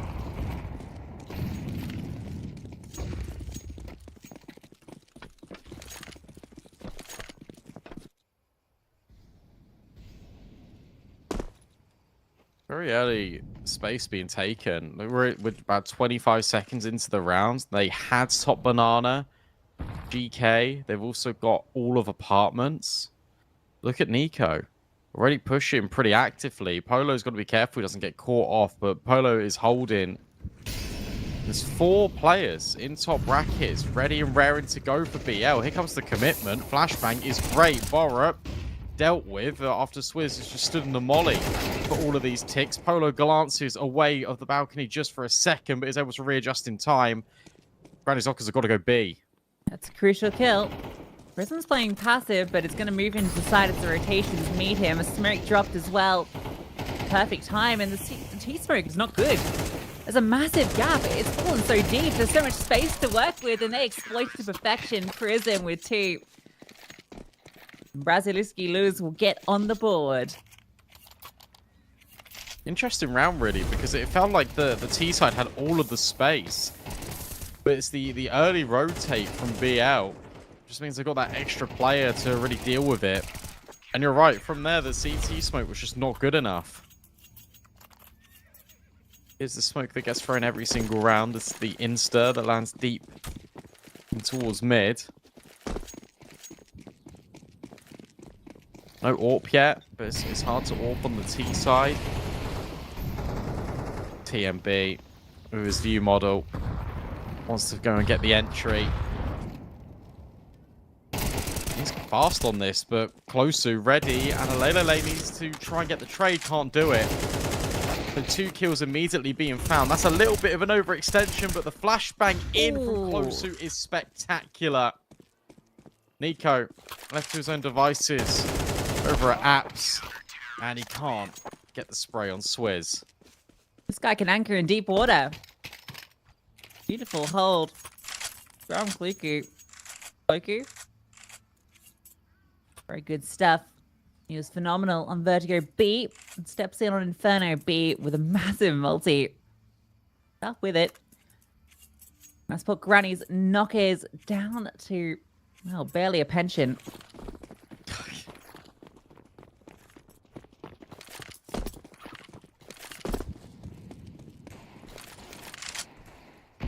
Yeah, they gotta keep some money to inherit in the future rounds. Boost up, it's pretty fun. Petroso, surely you see the head there. Okay, Polo deals with it. This should be a quick dismissal. I don't see this going too disastrously, although the sprays are a little bit wild. That nade could have done the job, but it lands on Borup instead. Polo needs to be careful not to give this AK over.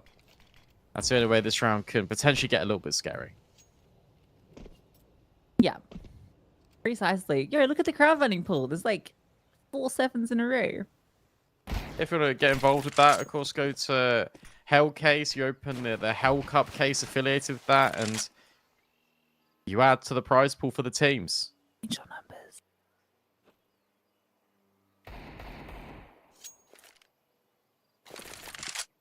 Quadra 7.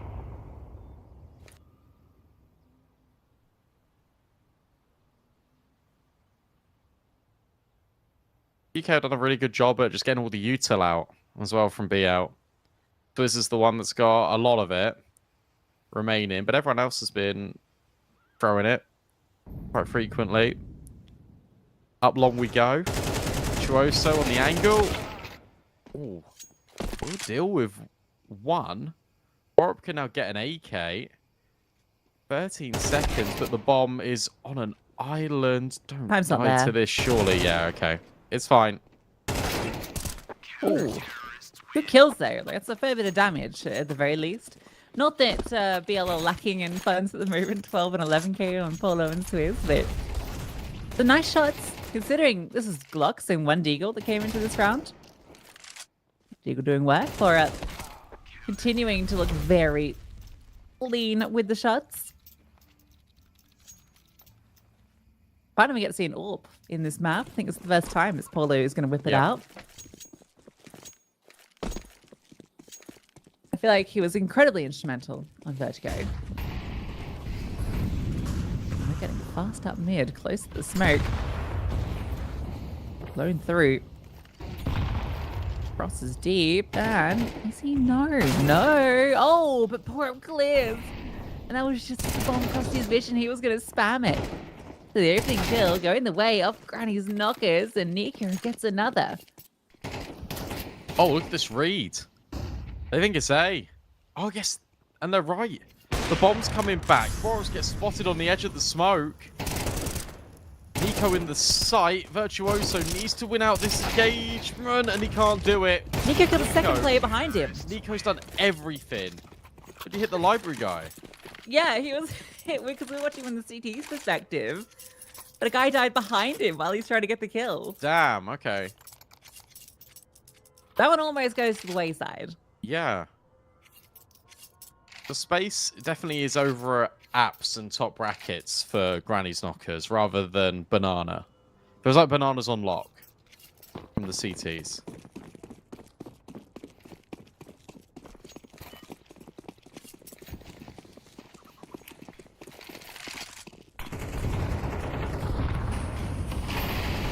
Style boosted. Oh, and succeeding. Blow on the smoke though, and the flashbangs are fantastic. Prism's able to get one back in the meantime. Cristal wants another go. On towards the top of barrels. Even demoting himself to an AK because he wants to get closer and try and take the space back. Yeah, I wonder if there'll be a reaggress, and Polo is going to do it. Boost up. Nice shot. Now you know. Cristal's right here close and is able to swing for the kill. That's the bomb spotted, but Nico is still fighting onto A. Both defenders are very split up. Now, Borup has decisions to make. Let's see if he can catch off the rotation, but Virtuoso might get ahead and cut off the bomb. In fact, it's going to fall back. Prism, gun out, needs to be ready. Oh, this has now gotten scary. Borup needs to get involved. Cristal's stuck in the apartments and split between two CTs.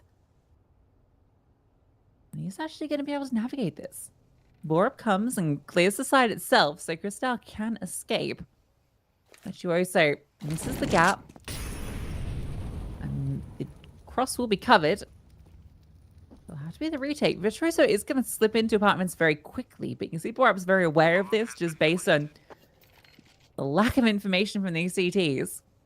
They time this well. There is a Molotov he could throw, but opts just to walk it. Borup. Oh, not even considered as a possibility. He gets the first kill, and Prism is split between two angles. Borup a second sharp shot. Granny's knockers will prevail. What a weird round, right at the very end. Because what you've got there is Borup taking all the space in CT. It felt like they were going to go B the entire time. Especially with Virtuoso guaranteeing that trade. But Cristal comes up top brackets, has to pull Borup into the fight. Virtuoso can't drop the bomb. And from there, they're just able to establish a crossfire. Not aware that pick could be a possibility, as you said, and as a result, that has ruined the money for BL. Polo's Deeg. Looking to put out a sharp shot. But this should well and truly be 7. Here for Granny's knockers. What a resurgence. This is the post-nerf Zeus. The split post-nerf angle. Oh, well. Nico knows Swizz's tricks. Polo, good shot though. Nico picked up, there's no armor. But still Nico. And a little bit of a look to see no one continued to push. So now, Maybe start to move some bodies over to B. Yeah, that AK's going over there. And you've got some delaying utility. You don't want to delay too hard because you do want them to kind of walk into your stack, but the molly could be deadly combined with this AK. They have not been dropping that kind of deep smoke. Oh, they do now. There's the flames though. Forward. So it keeps them at bay immediately, allowing that AK to move around. Oh, they're going to rotate off. It looks like the second barrage, second entry. Few shots fired. The AK spams, but not connecting. Looks like they should have avoided all the troubles. Although, not launched, Prism just walks through. He gets a double. And now Polo, the smoke's faded. Needs this shot, needs to find something, but he can't. Virtuoso with the PT-50. If he can repeat the success of his teammate and walk through the smoke, but he's been spotted. Now you feel this one should be Granny's knockers.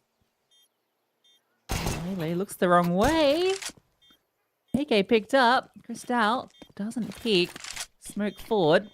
No kit, key, and spotted. Cristal doesn't complete the spray, but he's just playing time.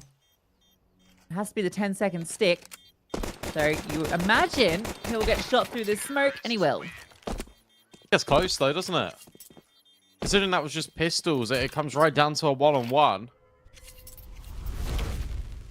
Imagine if he just stuck it the entire time.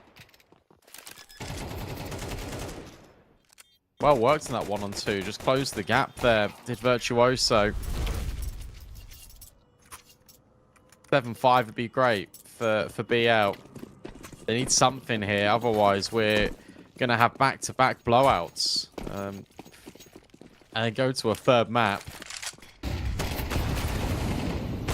spam. It's good damage onto Polo. He's got to be careful. And Alele is on 1 HP. How's he lived through that then? Gets away with it. DB just walks through a smoke. Swizz does spot him, but a good trade. Spam. Almost another 2 players barely alive. But they have breached A. Virtuoso can't convert the long-range spray.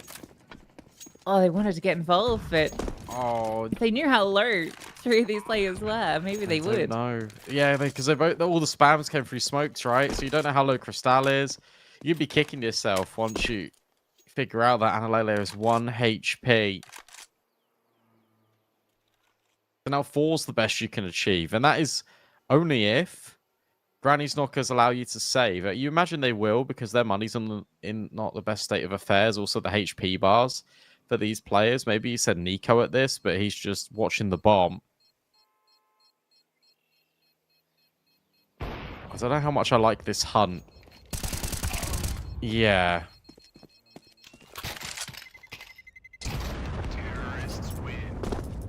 Cristal, they're fine. They got money. It's okay. Yeah, it's only 1 more round left to play, so they found the kills that would have been pretty good. They don't, but they're not going to be too deterred. All right, well, you questioned Inferno, but it's looking pretty good. Potentially 9 with how the momentum is going for Granny's knockers.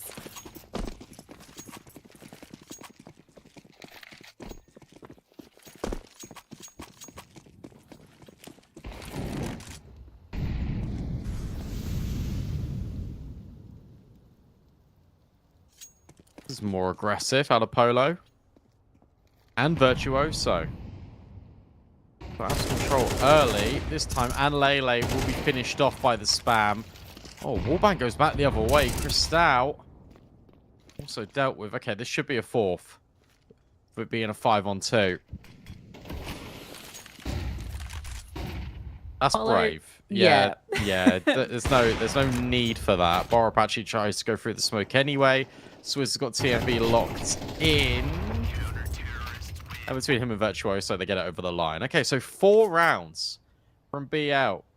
Will that be enough? I don't think so. Razokas with their T-side has been fantastic.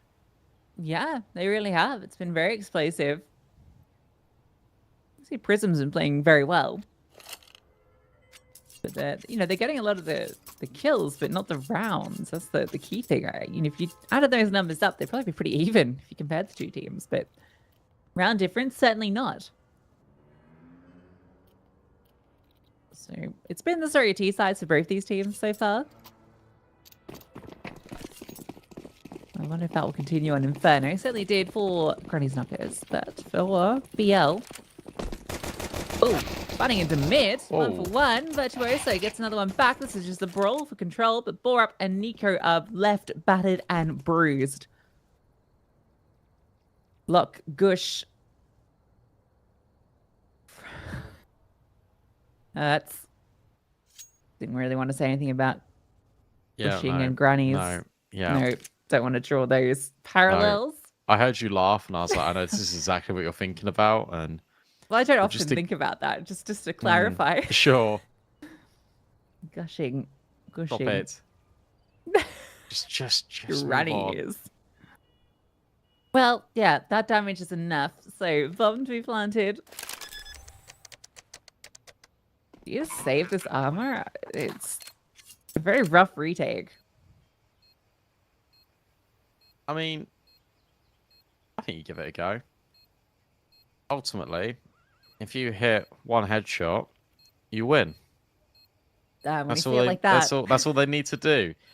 All three of them need to hit one headshot, but with Prism finding that angle up close, that's gonna just ward them off. And Lele would like to get involved a little bit more. Oh, nice. Anyone else? No. Okay. Yeah.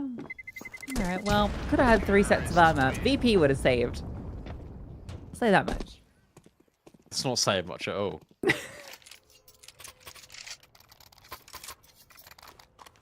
Speaking of saving, Granny's Knockers don't know the meaning of the word. Crystal. MP9s are out. And to be fair to Lazarusky Luz, the T side of Vertigo was very good. So maybe their T side, they got something cooking on Inferno. They got a chance to draw it within 1. If they navigate this force buy. Their buy is way better than the CTs. The utility is lacking on everyone except TMB, who's over at B. Lack of head armor is going to hurt a lot. 3 Galils and a Mac 10. Your noggin needs protecting. Dude, I can't get over this. The view model? Dude, yeah. It's literally Doom Guy. He thinks he's him. Yeah, he wants to be the Doom guy. Right now, he's still hanging about. He's done a really good job at selling the idea that there's more than one player here. Which means that BL might go into this setup. You see Virtuoso and Prism, they're thinking about it. Crystal's up close. Yeah. You gotta go B now. And that's drawn the rotate. Prism, oh my god.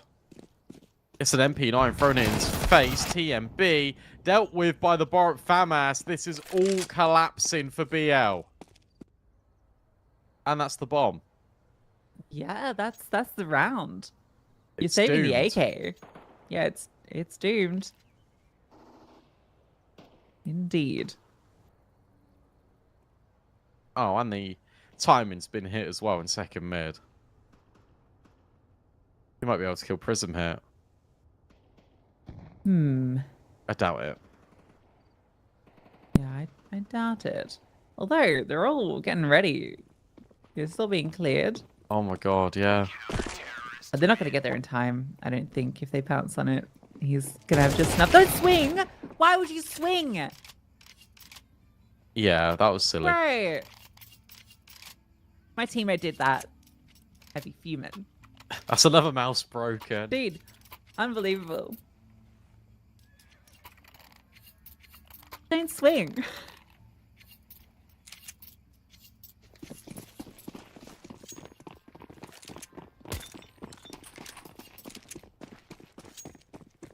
And now you're left with what? Tech 9s? Prism's on a Glock? You could have had an AK, bro.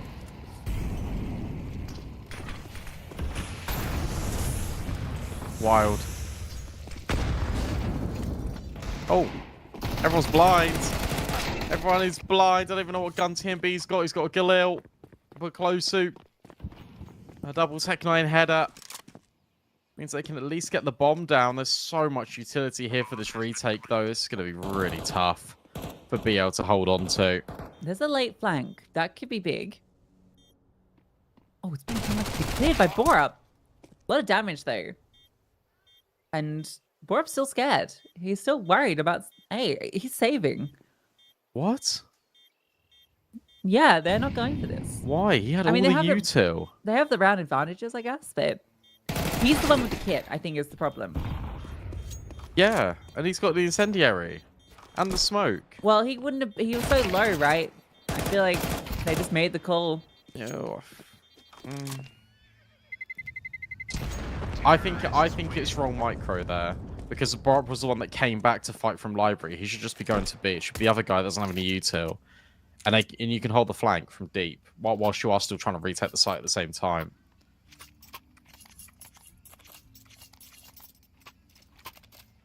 There's a lot of indecision there. There's a Tech 9s that get it done.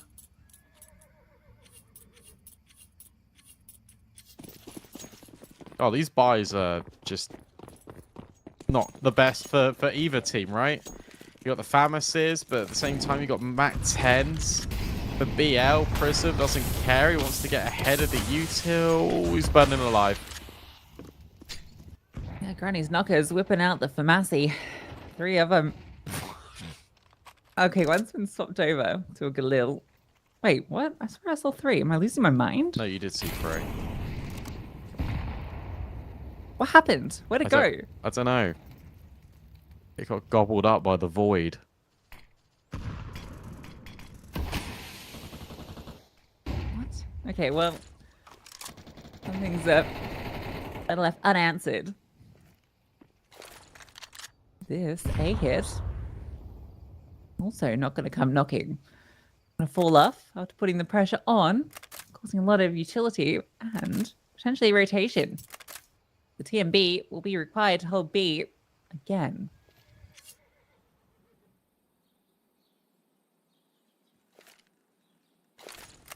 You can drop the smoke.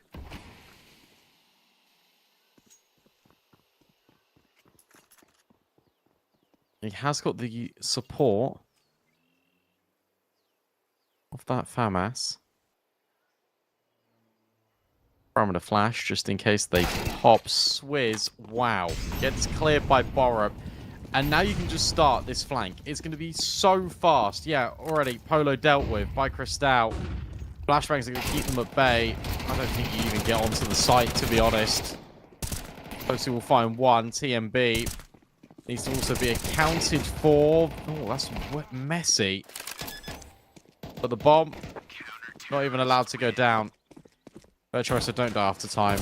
That'd be worst case scenario. Okay, holds on. So he didn't swing? No, Borup did.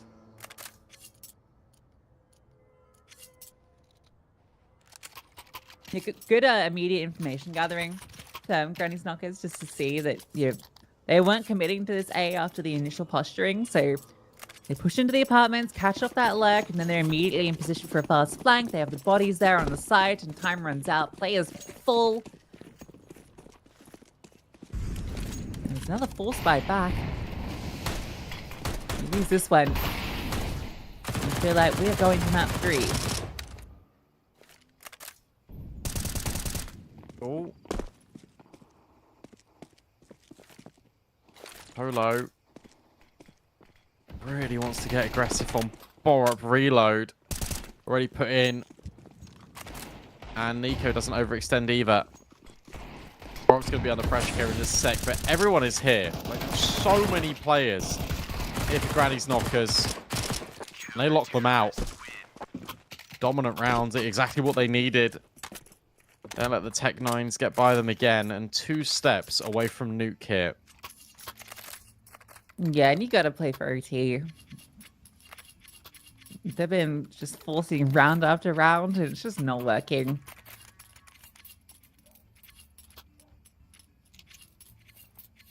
Nuke does favor Blazoluski Lewis quite a lot. They're a very good nuke team. The things don't really get any easier for Granny's Knuckles, although this Inferno has been really good. I've been pleasantly surprised. Flashbang insane at TMB takes the whole lot. Yeah, nice easy ace. That was what, in 2 seconds? That's a fast bloody ace. That is satisfying when you see all the kills in the feed and then every single one of them has a singular flashbang assist. Alele threw 2 flashes and he got 5 assists off the back of it. He really is playing Doom out here. What a boy. Running gun and spraying him down. Granny's Knockers knocking him down. 6 chances. Take us to map 3.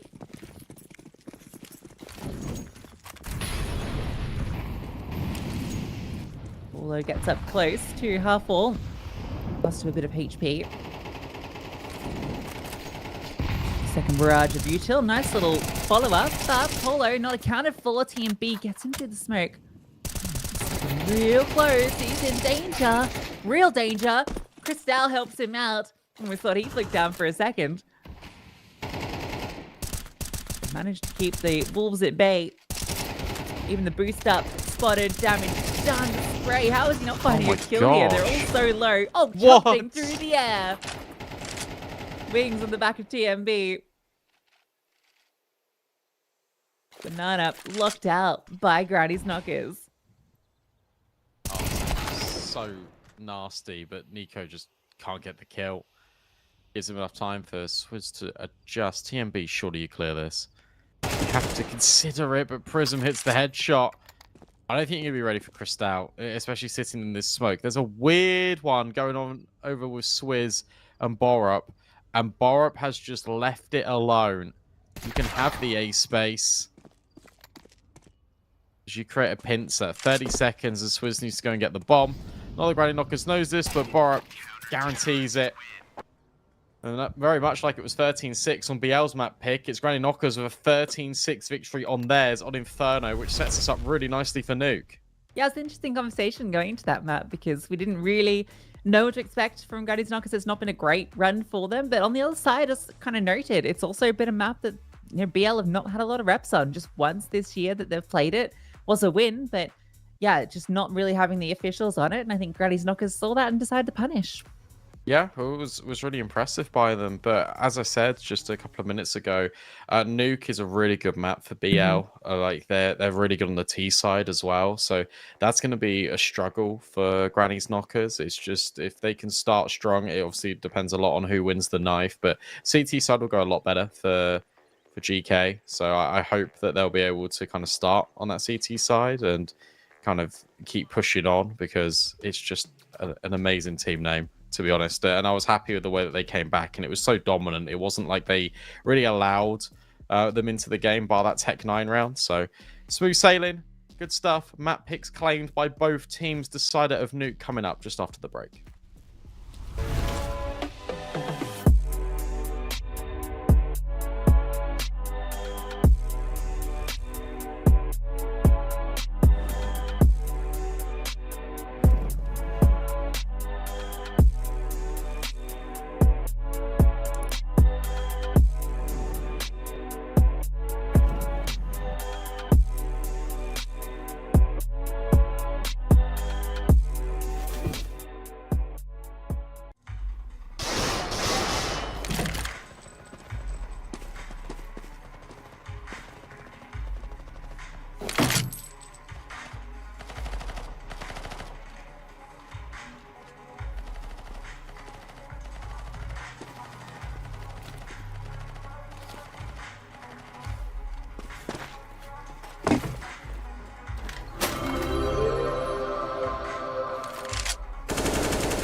Real shit, boy.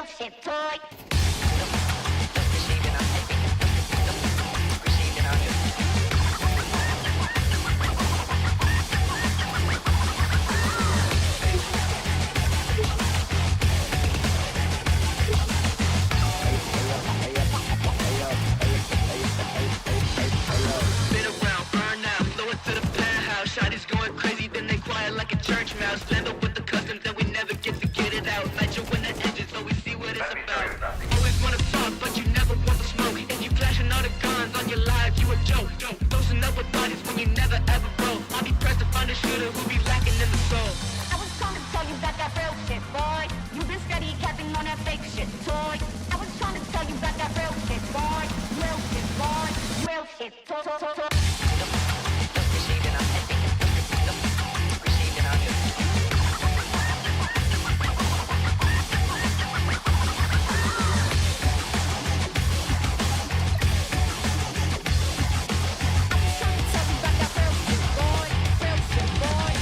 Shit, boy.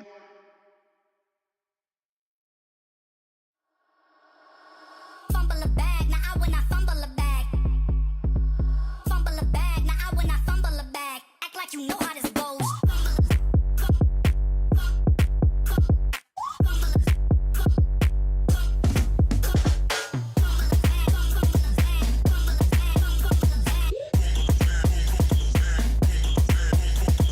Fumble a bag, now I when I fumble a bag. Act like you know how this goes.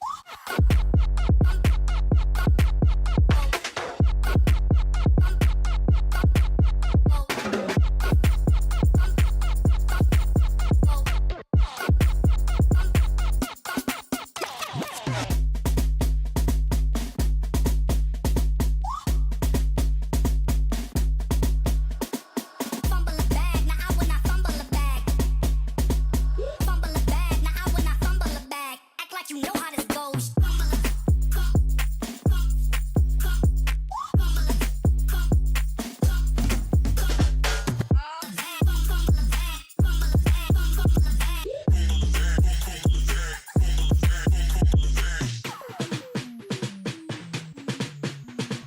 Fumble a bag, now I when I fumble a bag. Act like you know how this goes.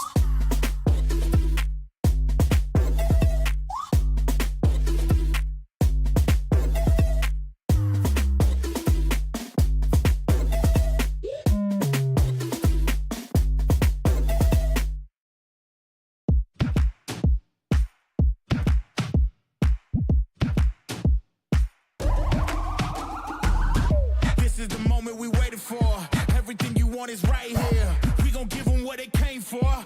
We gon' take it up from last year. Shoot 'em my shot, boy, I'm long range. Me and the team on the same thing. Stayed down, never switched up. Only thing changed was the game. I'm in the zone now. Nothing can change what we on now. When I pull up, know it's going down. Foot on the gas, ain't no slowing down. Aiming for greatness, no settling. Kick down the doors, they won't let me in. Taking no else, yeah, I gotta win. Watch me kick down the doors, they won't let me in. Who running the game now? Foot on the gas, can slow down. No, my team, we holding it down. We know we running it now. Watch the game change. Watch the game change. Watch the game change.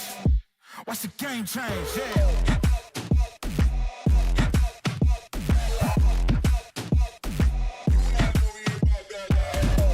Watch the game change. Watch the game change. Watch the game change. Watch the game change. I do not gamble, but bet on me. Tell them this like, yeah, it's la vie. I'm taking a shot for my enemies. I can't waste no more time on my energy. I know they know I got it on lock. Go against me, that's a long shot. Cause I'm counting wins all around the clock. Never doubt me, boy, don't stop. Who do you feel when they make you the monster? I am not scared of none of you imposters. Taking the lead now while they watching. Think you should leave now while the option. Taking no else, yeah, I gotta win. Watch me kick down the doors, they won't let me in. Who running the game now? Foot on the gas, can slow down. No, my team, we holding it down. We know we running it now. Watch the game change. Watch the game change. Watch the game change. Watch the game change. Yeah.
It's almost yours.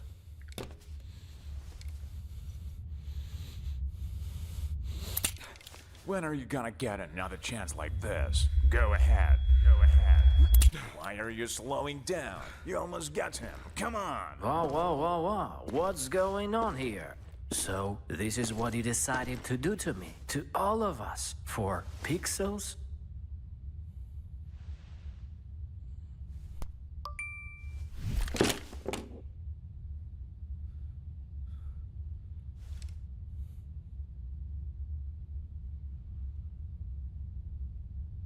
Fuck you and your Roland. Let's get out of here, bro. Have you seen how many scammers showed up? Welcome back to Hellcup 9. We unfortunately have to say goodbye to one of either Granny's Knockers or Brazilian Cool after this map, which is really sad because I got the best names in the entire tournament. Yeah, no one ever wants to say goodbye to Granny's Knockers. So, you know, I think for me, they're the team I'm continuing to back and enjoy covering. But yeah, and for good reason. They're actually a pretty good team, right? It's not just the meme, but they actually looked really good on Inferno. I was really impressed by what they showed. And they certainly outclassed Brazil is cool. Whereas, you know, we go to Nuke. This is where I think it gets a little tricky for them because I worried that maybe a little bit of a one-trick pony after what we've seen so far in the series and what the history of Nuke looked like on both teams. Yeah, and also BL have just won the knife round, so they're going to be starting CT. So things don't get any easier for Granny's Knockers. But, you know, momentum-based game is CS2 at the moment. So you grab the pistol, potentially you can snowball that into success, but I think it's going to be really hard. This AWP head-to-head between Polo and Cristal is going to be everything. Let's jump into that game, and let's find one of our next quarterfinalists. Let's do it. We're in the server somewhere. We just need to root them out. This side's been good. Still Granny's Knockers so far in this series. So I'm not too worried about this side start. Fitty outside. Looking. Sputting. Trying to connect, but there's a big swing. Everyone's come out to greet him. Even a flank, well, a push up through Secret, and it could not be better. Okay, it could have been better. I lied. It could have been a lot better. Oh, hello. Borups was walk through hut. You can maybe bring the bomb back over. But Virtuoso's push through ramp could be everything. That bomb needs to get over, and it's dropped immediately. And Polo's walked through hut as well. They've got it, and they're trying to go down the vent, and I think they just about managed it. A 2-on-2. Polo's chasing, but doesn't want to go down the vent. Worried about what lies in wait, and Nico's holding. They're really concerned. Past. Even TMB coming over. Although they've taken so long to go down that. Oh, nice shot from Virtuoso. I just planted kind of off default. I think it's in the corner a little bit. Nico's going to walk around from behind. They tap the bomb. He's believing it's not the full commit. And he might catch the perfect timing around the corner. Can we see it from Nico? He swings, gets the first. That's off the bomb. And out of bullets, Nico with the double, and Granny's Knockers knock him out. Yeah, Nico's been fantastic on all of these pistol rounds. I feel like he's always guaranteed to win it whenever you see him in a clutch. Or at least he's good for a multi-kill. Finds 3 in that round alongside him and Borup. That's enough, but BL had some really good positioning here, and it just all fell a little bit flat. Well played as well to Granny's Knockers to be able to grab the bomb from lobby and escort it down the vent. They create a pathway for themselves, a save out of BL because they want the rifles as soon as possible. It's fast A, and maybe straight down the vent again for TMB and Borup. Oh, Nico's joined the fun. Yeah, straight down. Knowing that if they force, they wouldn't have the util to stop them or the weaponry. And if they ecoed, it's a free pathway down. So it's a great second round call. Maybe this Mach 10. Get some money farmed up. No, cannot. Nor can that one. What? This Oh, one this can, one? though. Third try. Right, well, that's all you Mac 10s. It's not the worst to lose Mac 10s. This is going to be annoying and pretend that he's using it. But if he had the time, he would have gone for it. Absolutely. Yeah. Doesn't draw anyone back. Fairly costly, but at least it's just Mac 10s. True. True. Could have been worse. Could have been better for Swizz. But not to be the case. He gives the Mac 10 to Prism, and he upgrades himself. That's a classic. I don't want this Mac 10. Did anyone from the team want it? Oh, here you go.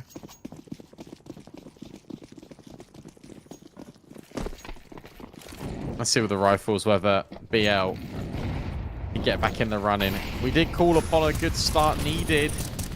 The Granny's Knockers, and they are delivering in it so far, especially with Borup dealing with Prism. And that wasn't the Mac 10. That's still on Closu.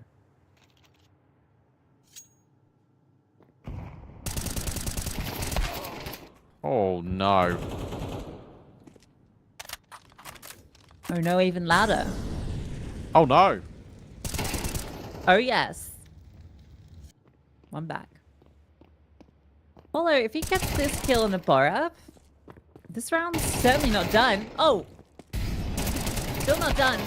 Low HP on one, but Nico saves the day. TMB didn't want to get involved in that round. So almost starts to slip from them. But it's still a clean 3-0 start. Let's see. That adjustment. 1 HP. Ridiculous.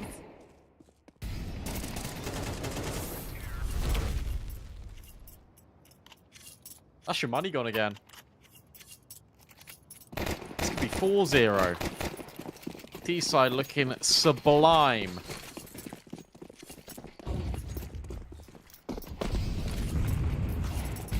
They're knocking on that quarterfinal door.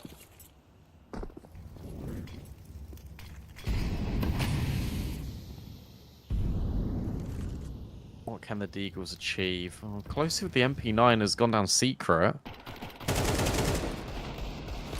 He probably peaks now. Yep. But only gets one. And that is absolutely fine. If you're Granny's Knockers, because now you can just disengage, you can reset towards lobby, you can go together in the 3-on-2. And Swizz is one bullet away from death.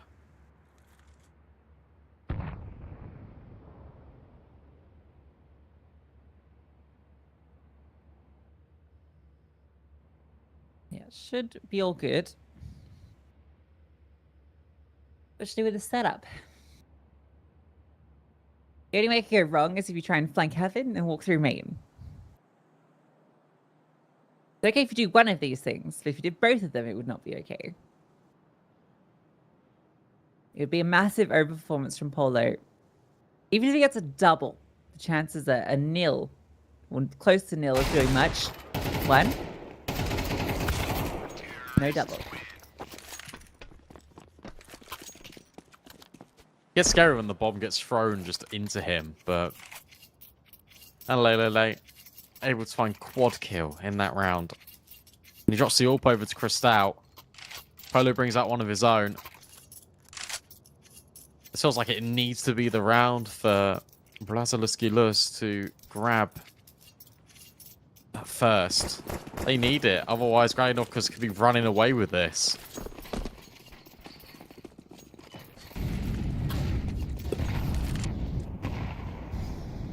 Follows up. Almost. Nice shot, but doesn't quite hit the mark. Needs to be careful. There's a player on top silo, and the splashbang's over. Cristal's now going to try and post and see if he can catch Polo on that cross back. Begging for this fight, but it's Virtuoso that gets the first. Polo does find Cristal. Now the full weaponry comes out, and it's looking a lot better.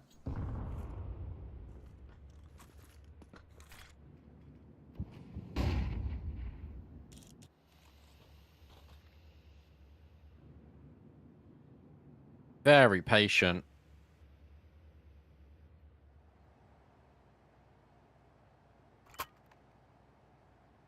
Even in this 5-on-2, they don't want to give anything up, which I respect quite a lot. especially with this investment kind of being so costly. This is the terms. They don't really have the bank balance. They need to keep as many players alive as possible. TMB's been boosted not once but twice by Nico to clear out Decon, to also clear out Double. If they can find this kill, they can then bring the bomb into the site, but Prism on the off angle, it is perfect. Potentially Nico could grab one, but that's about it. 15 seconds. We'll try and save the AWP. Close was already down the vent. Swizz is here as well in secret. Nothing doing, surely. He gets hunted. And that's a really clean round. A beautiful little angle from Prism at the end, but ultimately it was just the fights outside. Gradisnockers are really keen for them too. Setting out Crystal, jumping over main, looking for any early engagement they could find as they crossed over towards Secret. And Brazilski lose. God, I almost thought I've gotten it a couple of times. BL, happy to oblige them and find success. So is one guy, but it's fast into A. Flash is pretty decent. Bullrap continuing his reign of terror in this series. Looking to miss it. Polo might even want to just get out. Forest's been great. And that's a really good round to call as well. If you're TMB, just say, okay. We've been really slow, we've been quite methodical. Let's just smash them on A. Correct call to make. They don't allow momentum to be gathered. Currently a little bit of a flash in the pan here for the CT side. No AWP available. Oh no, there we go. Swizz sells his M4 and buys the sniper. But at least Polo's got one. But yeah, all they need is rounds. That is brave from Nico. But he's down so fast. I don't think they're going to be ready for the pace of him. And probably not Polo, right? Well, Virtuoso wasn't ready for TMB. Who's the real maestro? Polo. Oh, wow. Yeah, he wasn't ready. Sleeping at the wheel. And that wheel is a $4,750 gun. You don't want to be sleeping while you're driving it. You're going to be driving bullets into their skulls. You're going to be driving. Instead, looking more like it's the wheel of the Volvo. There's one back though. Nico caught. Positioning of Gradisnockers is a bit funky fresh. Ooh, that felt like it was thorough, but Borup doesn't miss a shot. Look at Crystal's space. Whilst all this was going on outside, he had everything, and it felt like he was even going to scale in towards ramp. He just waits for his team instead. Has to be a save. It's going to be a sick round on the T side already for Gradisnockers. Hey, 6 rounds out of 7 ain't bad.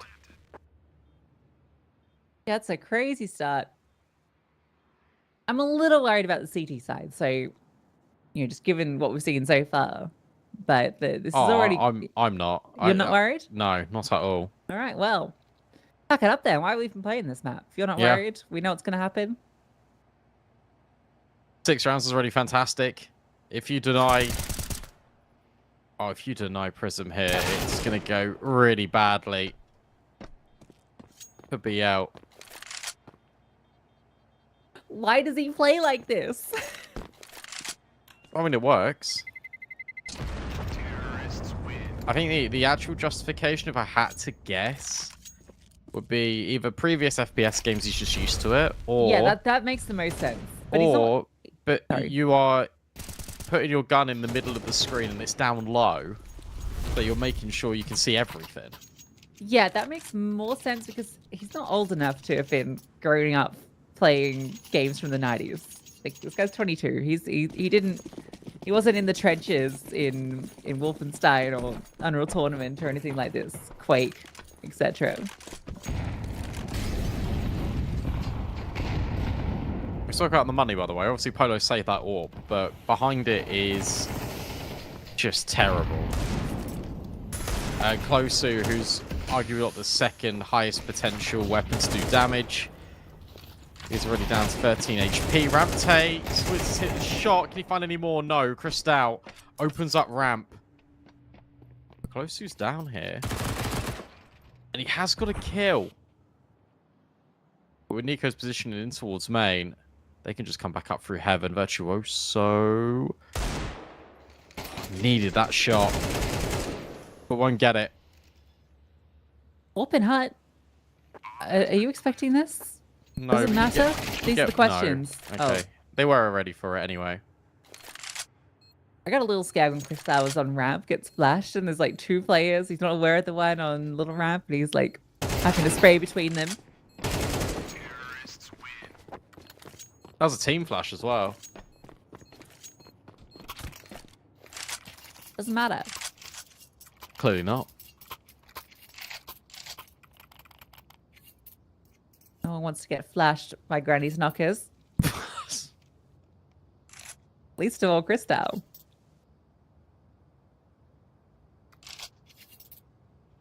Double up. Out for BL. Looking like it's getting to panic stations. Need to pull out the big boy. You've been way too sus on this cast. I'm just talking in Counter-Strike terms. Don't know where your mind is going. Right, sure. Naughty boy. Granny will get the shoe. In fact, Granny's just putting a boot up BL's ass right now. Oh, just sending him straight out of Hellcup at this rate. Double AWP, that's the decision to try and recover this. Meanwhile, Granny's knockers, they got no AWPs.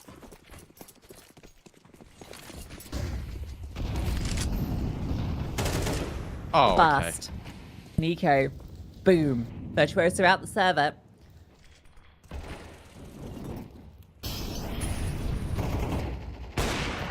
There's our AWP of 1. Second one, unknown. Clico able to find the first kill on Anlele. He's getting pushed upon. And once the bomb site's breached, you're retaking with 2 AWPs in hand. Oh, going down. Yeah, good call. All at ramp. It's doable. Oh. Uh-oh. Spooky. Nico. Oh, Nico, what a spray. That's devastating. The double onto the orphan. You think that's good, but that third transfer was slick. What a round. And to be honest, what a series from Nico. He's been doing just everything. I mean, he's the player that even gathers all this space in the first place. On towards the B bomb site. Granny's knockers, it's the classic. We'll kill everyone on A and then we'll go B anyway. That spray is just filthy.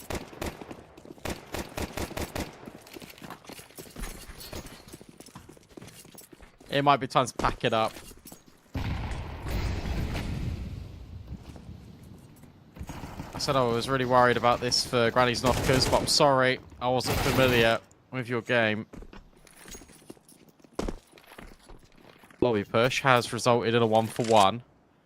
There's so much space outside has been gathered. TMB's already in heaven.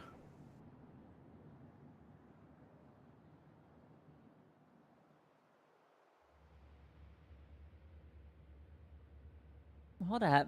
Jimmy's about to be... Oh. He's not spotted. Oh! Oh! Not seen. No way. He's still being considered though, so I think... all good. Well, it's a stalemate, isn't it? Cristal's also doing the same thing with Virtuoso over to the vent. Walk up it. Good molly. Okay, all the positions are known. Let's play this vent. Oh, up the ladder. We weren't ready for that. Prism through the air. You know where both these players are? Yeah, just drop down. It's open. AK's picked up by the CTs, but no kit that I can see. I'll have to go for the retake. Cristal close to vent. Here's Prism, who's moving about. And over towards single. There's that second CT. Cristal wants to fight forward, needs to win this one out, but no, Prism able to get the kill. Big round from him with the double. The 3 from Cloaky. The ace between them. And finally, another CT round. They did really well in that mid round as well, because that could have got really difficult with all the players just staring at each other. But Prism provides the gap when he just sprints up heaven after contact is taken. I think the bomb being dropped was really difficult for Granny's Knockers because it was so far in the open, you didn't know if Prism was actually holding it from Hell. TMB in towards heaven, you're pretty committed in towards A at that point. Doesn't happen. Polo's up. This time, we'll get the opening kill. Ooh, he's now spotted with the bomb. Kept it bay at red. Ooh, it's just going to cross over. Spam. Not going to find him. They are going to successfully cross with 3. There's a response. Player down here already in Swiss. Perfect position. Oh, but that was not the spray. No. That was not it at all. Bomb being planted. It is fast. Ooh, but off it. Cristal even swings back. It doesn't get any easier, does it? This is a brutalization by the T side. He was there. He had it. And then he fumbled the bag.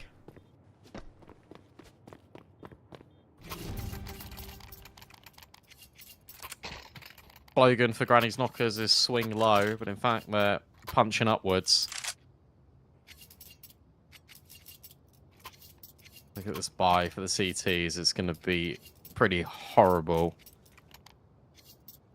They could never really get this economy going. And Granny Knockers have got the potential to be at double digits before the half ends.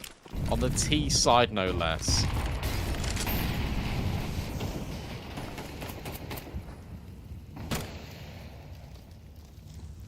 That's pretty good.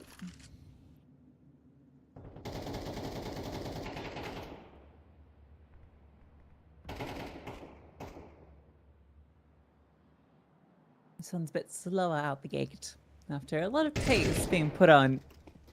Okay, well, Laura gets a pick and escapes.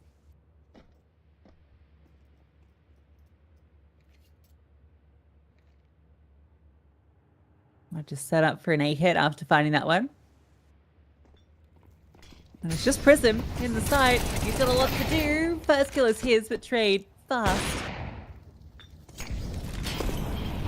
So good luck with this retake. North, FAMAS, and P9, 3v4. Couple plays are low, so that's something. Flash forward to allow the player to come up through the vent, straight into TMB. Swizz over the top, spraying wildly, doesn't connect. Polo, what you got for us? Shot fired. They're running you down. They'll give an opportunity. Yeah, he's been given kills. The TMB secures it. Granny Knockers with 10 rounds on the T side. One-way traffic. I thought after both maps kind of went in a convincing manner, we're going to get a bit more of a bloodbath here on Nuke. I thought it was going to be a little bit more back and forth, but no. Instead, it's been commanding from Granny's Knockers. Swizz in back-to-back rounds, missing crucial kills. It's always going to be a tough time for Polo.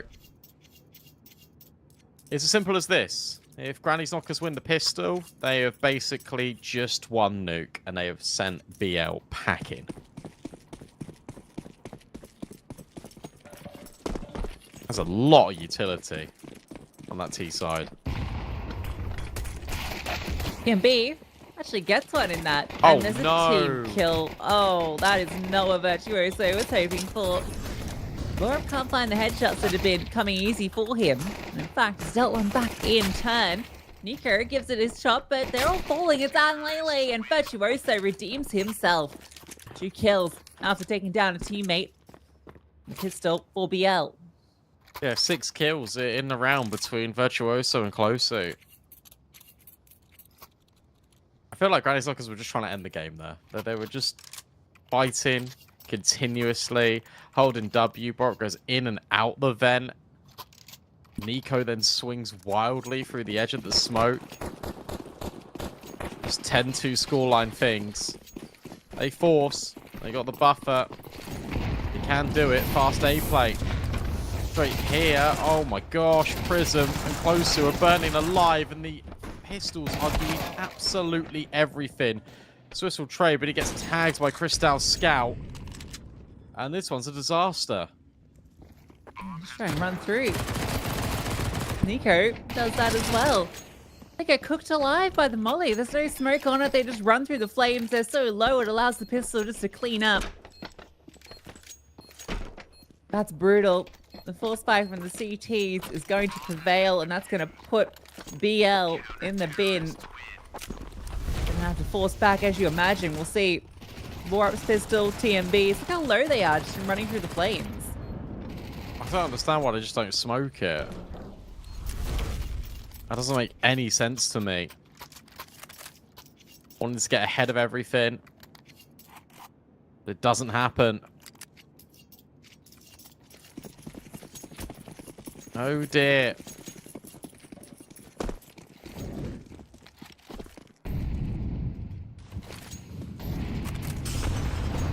I know, as you said, yeah, they got a force. Tags and kills. For everyone out of Granny's knockers, there's been one in resistance, but Cristal is starting to hit everything on his scout. Prism is already low HP. Might just go into this scout. We'll find him, but TMB's quick. Yeah, and he picked up a scout, you know. Yeah, it doesn't get any easier, does it? It's not an M4. He doesn't have the bomb. There's a push through spawn. It's over, my friend. And Lele will make that kill. Confirm it. Serious point. 4 Granny's knockers, and they got 9 chances to close it. What an insane performance on Nuke. What a comeback as well. You get blown out the water. This was, again, what, a 10-2 half that BL put up on Vertigo on their T side. They closed the game pretty quick. You go into Inferno, it goes completely the other way. And this one's not even a contest. This has been a demolition job by Miss Granny Knocker.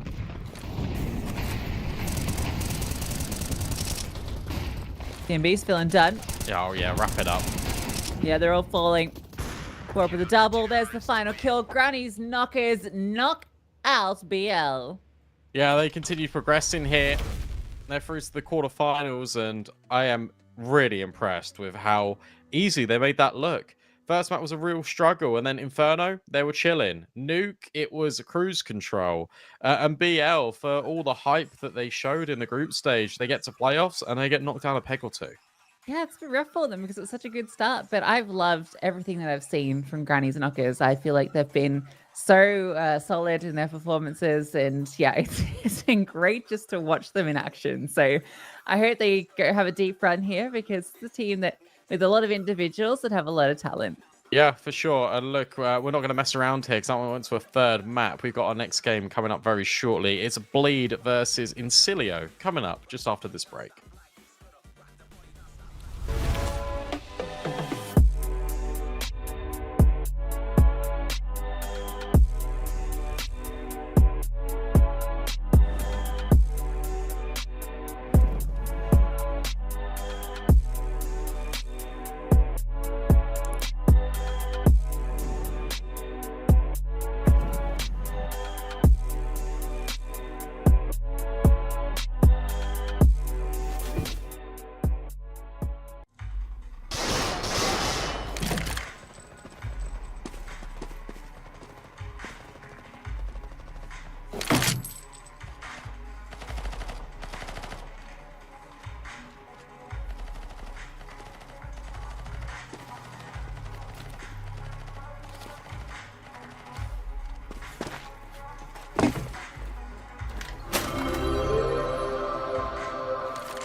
Tell them that's like it's celibate. I'm taking a shot for my enemies. I can't waste no more time on my energy. I know they not got it on lock. Go against me, that's a long shot. Cause I'm counting wins all around the clock. Never doubt me, boy, I don't stop. Who do you feel when they make you the monster? I am not scared of none of you imposters. Taking the lead now while they watching. Think you should leave now while the option. Taking no L's, yeah, I gotta win. Watch me kick down the doors, they won't let me in. I'm running the game now. Foot on the gas, can slow down, no. My team, we holding it down. We know we running it now. Watch the game change. Watch the game change. Watch the game change. Watch the game change, yeah.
You look into your inventory and there's only... It's time to forget about this garbage. Here you will find everything to play with really cool skins. Open top cases. Upgrade dropped skins and turn your junk into a cool gun using the contract system. Every day, thousands of people upgrade their inventory with us. Hellcase.com. Look at yourself in a new way.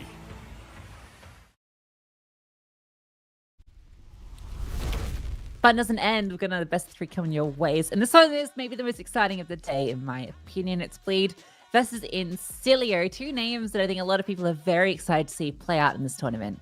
Yeah, of course, Bleed have been doing fantastically recently. Incilio have been as well. So it's going to be a good test for Incilio to see where they stack up kind of against the upper echelons of Tier 2.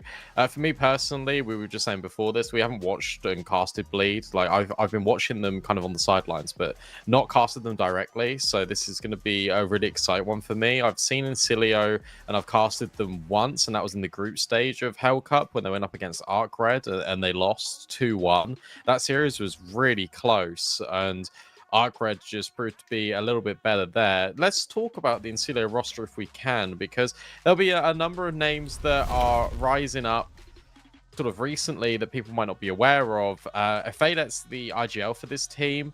The guy that you're going to know the most is Sugar for his time on Aurora, and he's kind of moved over to this team. The jerseys, I commented on them last time. I love them. I think they're really cool.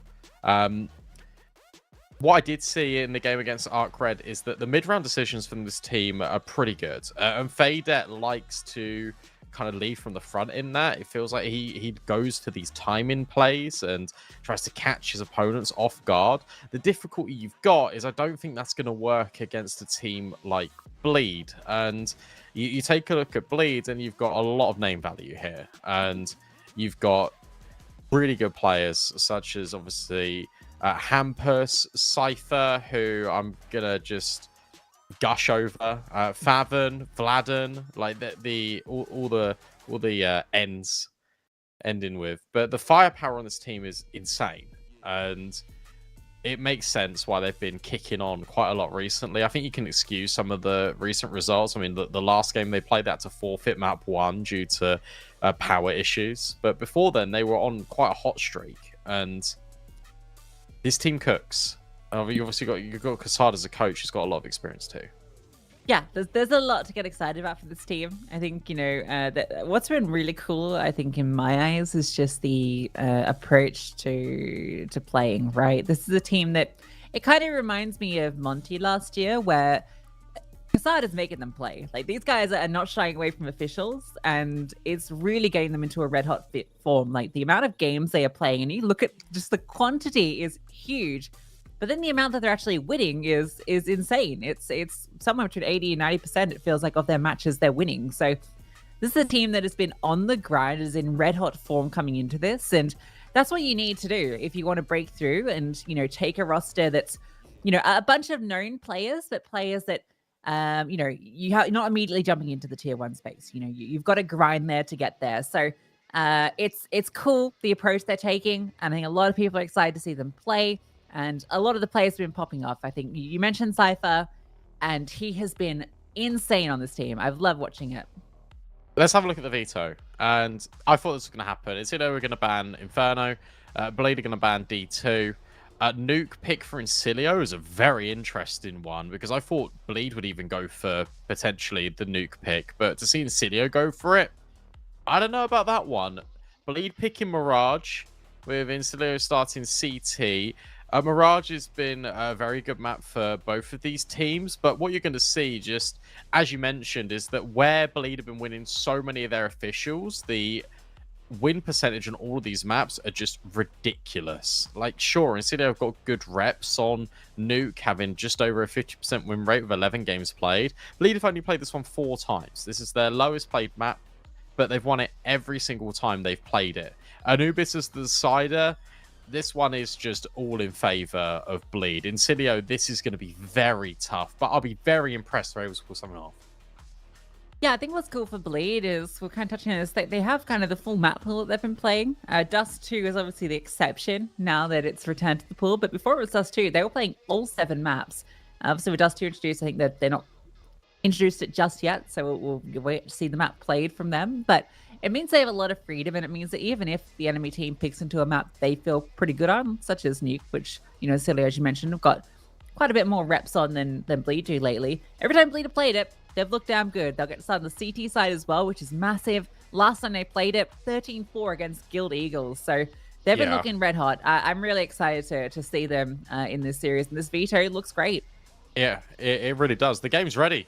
So we don't even need to mess about. Let's just jump straight into things then. Nuke, of course, is Cilio's pick. Bleed starting on that CT side. I wonder if it's going to be similar to the Granny Knockers game, where it's just one team pulling out ahead and looking dominant. I think the first few rounds will really start to get an indication. This Vladin edition for Bleed, we'll speak about it quickly. It's exciting. He is very good. Definitely one to watch for the future. Cypher starts main. He's going to give it a swing, but the layering is really good out of Incilio. With just the elevation, Hampus coming through the smoke as well, but down the vent they go. Well, Favin hit one. So at least he's kept it even. Hampus just going to walk down.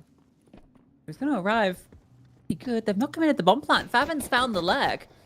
And now Hampus, he's in the backlines. He can deny the bomb. Yeah, he just walks down and catches them. Incilio, if they'd gone with a bit of conviction, it feels like it could have been theirs easily. But instead, okay, hold up. Sugar's not done. But Sugar might go down swinging.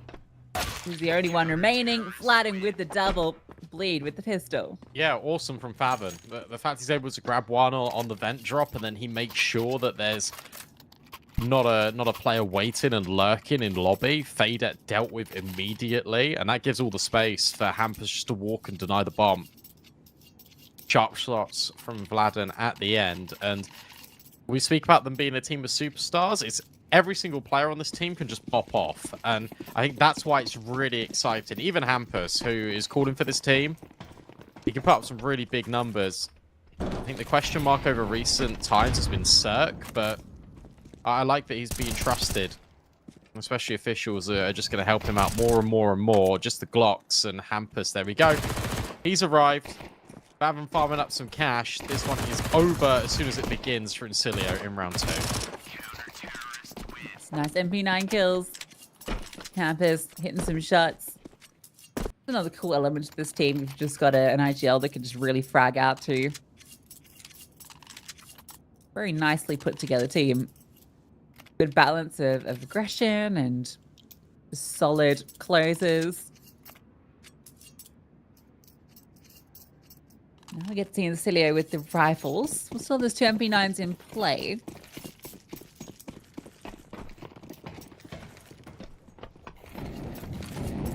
Spreading out. Default.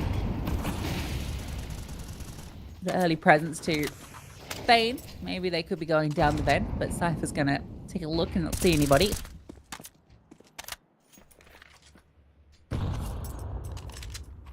Double pushing. They're going to go. Timing on this is a little bit funky because Sugar's just made it down the vent. Flash is really good to set them up. FPS now needs to scale back up towards the top of T roof. Dirk holding for the cross doesn't see anything, so we'll just drop an incendiary.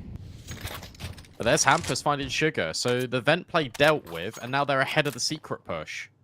Yeah, Sugar was like sitting at the top of the vent. I think Hampus found him that way. Dirk's dropped. That's towards Hell. And now you've got 2 players that have rotated down, and you've got outside control. You might even consider splitting or rerouting ramp. Double up from the CTs on site. Vladin slips in, not ready for Fadet to have scaled that far through CT. They are going to go straight in Hampus. Clean first kill. He spotted the bomb. He's fighting forward. The flames going to put him at bay, but now that's information. 30 seconds left. That bomb is at secret. It feels like it's got to come back up secret and go main, though. But given the position of Pip and given the position of Fadet. Oh, actually, Fadet walks up the ladder, tries to go there, but Hampus is already. But making sure our Cypher's been based in perfectly by Favin. Pip will be able to get the bomb down. This is now a clutch that Hampus needs to attempt. Yes, I've almost had the opportunity to end it. Nice smoke plate from Pip. Hampus, sorry, come over the top. As a Molly, doesn't want to reveal himself just yet. You think with this smoke, that's gonna get your spidey senses tingling? A drop and spotted.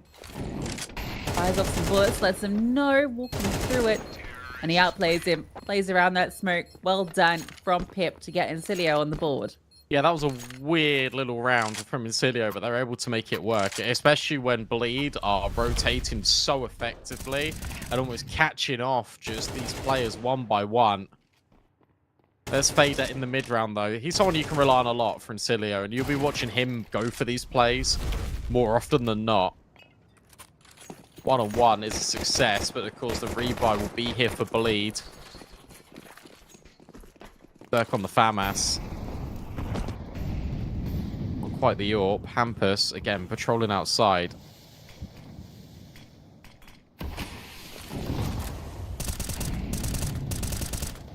I think what's interesting, just even 4 rounds in, is the immediate counter utility that gets put down by Bleed. They don't allow the space. They try and already work valuable seconds off the clock on the timers of these smoke grenades, for example. Cirque's been boosted up at ramp, and Vlad can take the contact and just bait him in perfectly. It's a good setup if they come this way.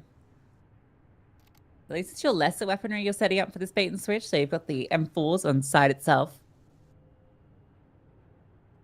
Hampus patrols.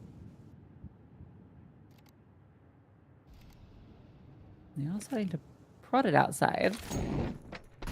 Adam's going to run back. That's going to be needed. They might just split onto A through main. No, they're going ramp now. Okay. Well, Sec, how good was his bait? It's under you. Oh, he hasn't seen him. They both walked under him. Keeping close, they catch him off guard. Hampus spots one outside, can't convert.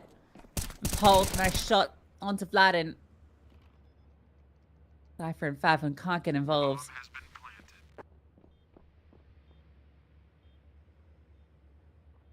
That setup was put in the most perfect situation for it to work. And they just walk close, and Cirque is not ready for them to be there. He really thought he'd get the cross, but he didn't. The City winning back-to-back rounds is going to make the money already in ruin for Bleed. At least Favon and Cypher will be saving these rifles. But peak secret. You really don't need to peak secret, Favon. Terrorists win. Oh. They're good.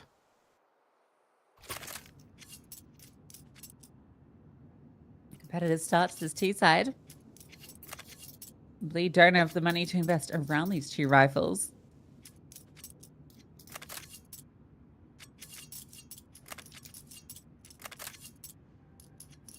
We'll see how they can get them activated.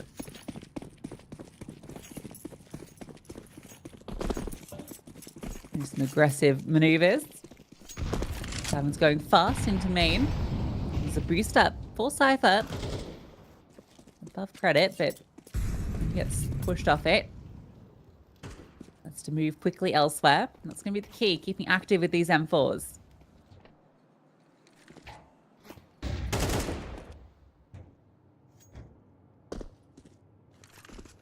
Sugar could come blow to blow with one of them in a sec.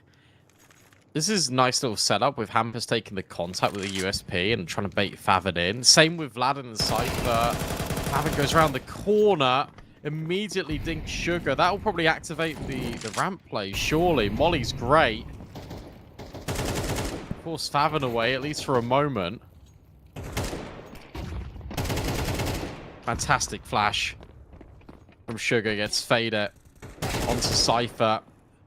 And that is both the rifles falling without a kill. Yeah, it was a good bait setup, but unfortunately for the CTs, Incilio are thorough in their clears. USP gets one. You'll be allowed to grab this rifle and get away with it.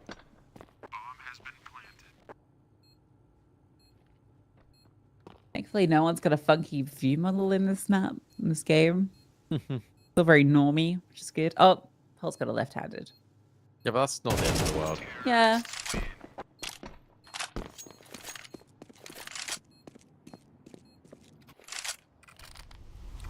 This is the new norm. This was really well handled by Incilio. They play so patient. They wait for the mistakes to be made. And then they punish. And where you see such a close setup in towards main, you're worried about the potential of a ramp push and a lobby crunch, especially the way that Faven was peeking. It was really aggressive, and it indicated to Incilio that there could be more players right around the corners. That was just the eco and the saved ones. The bleed. Now they're back out with everything. Cirque's still really limited this first half so far, not being able to be on the sniper. FPS hasn't pulled his one out just yet.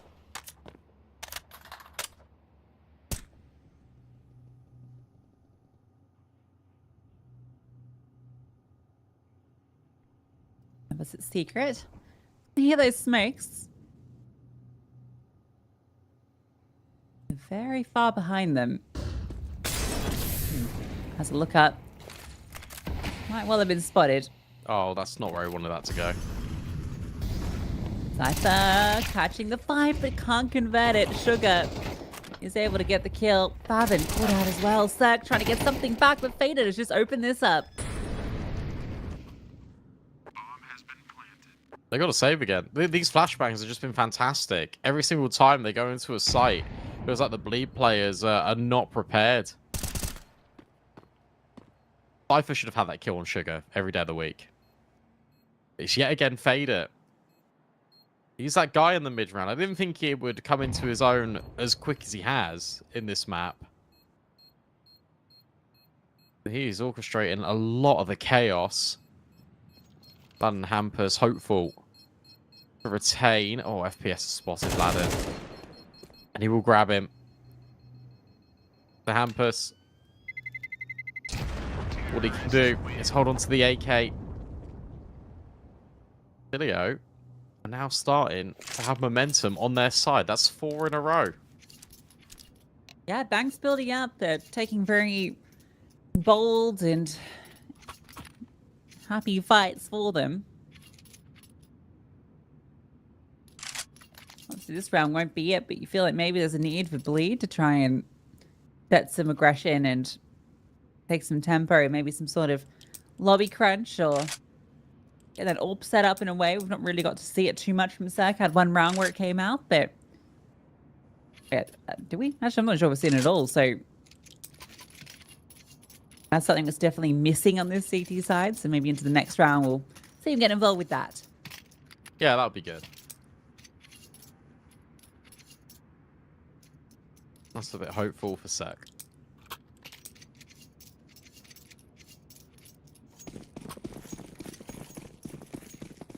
Wonder how aggressive Hampus goes. Towards main again. Oh, Cirque gets blown back by the nade. The insta-cross this time, but Hampus finding Sugar. Gives another rifle over, and he's ahead of this drop on Secret. Rotations have always been good from Bleed. However, with his low HP, how much can he find? Well, he needs to find an awful damn lot. Cilio hit a moment. Make Bleed sit in it.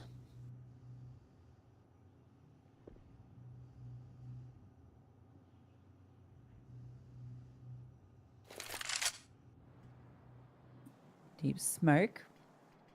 I wonder if they might just see if they can move back up towards areas where they can take these long-range engagements rather than walking into pistol setups.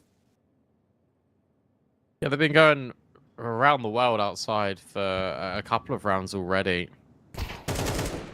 Oh. Circle tag FPS. Bladen also in heaven, so Pip has got to be careful. There's going to be a split through main and through heaven. Caught on the jump is Pip, and Vladen wants more. He's trying to invite another peek. But FPS will give it to him in the back lines. Faven's found Fadet. And it is a 2-on-2. Hampus has got the rifle, but coming up the vent's going to be a bit tricky. So Cirque needs to take the contact, and he does a lot of damage. But it's not enough. And Faven, not Faven, Hampus, I don't think you can go for this. Yeah, if Cirque finds that kill, that's the way in. Hampus can swing out the vent, and you're in a 2-on-1. You feel like it's definitely doable, but now you're saving an AK. Strong start to this T round. They lose the first kill, but it was just that one rifle, and they do well just avoiding Hampus. That's the key thing. Walk into a fair few pistols, which, yeah, gonna kill a piece, but not enough. Terrorists win. Pretty good stuff. Let's see this all. Unfortunate for Vladen, because he's aware that there could be a player behind him, but with the main contact, it just means he has to just focus on it. Tech pause. Now entering the equation. Which is to get a little bit of a break. Before the action is resumed. Insidio are on fire. Behind their logo. 5 in a row? Hell yeah. Hell yeah. I like the little logo for the tech pause where like all the PCs on fire. Yeah, it really invokes some nice imagery, doesn't it? Of what could be transpiring. I feel like setting a PC on fire is that's a hard one to do. Yeah, it's very difficult to do that. I broke the first PC I ever had. Well, the first PC I built, I should say. How did you do that? I didn't. Well, basically, the motherboard short-circuited because there's a contact to the case. So I learnt a lot from that lesson. I haven't blown one up since. First time I ever tried to build a PC, it just didn't turn on, and my friend had to fix it, and it then didn't work. I don't know what I did to it. Sad story. I think... Oh, there was one time where I tried to put the... This is embarrassing. There was one time where I tried to put the RAM in, and I put it in the wrong way. And all the pins just like snapped. I was like, I was going to say, how do you put it in the wrong way? Well, it didn't click, so I was like, oh, I'll just make it click. Oh no, that is embarrassing. There's like a little line on it to show you where to... I was young, I was like 13. Yeah, unlucky, expensive mistake. Yeah, it was. Oh well, this could be an expensive mistake for Bleed if they're not careful. Because of course you got that orb. Cirque holding silo. Diags now being implemented by Incilio. But Vladen's getting aggressive. He's already in radio. Pip needs to be careful if he goes around the corner. Cool angle up the top. Cool name as well, Picasso Flow. Yeah, I was just looking at that. Picasso. I like that. Is that all? Yeah, nice angle from Vladen. If someone just walks around that corner, you have the shadow advantage. Faded at a fast response on the Hampus. Life is now sweating.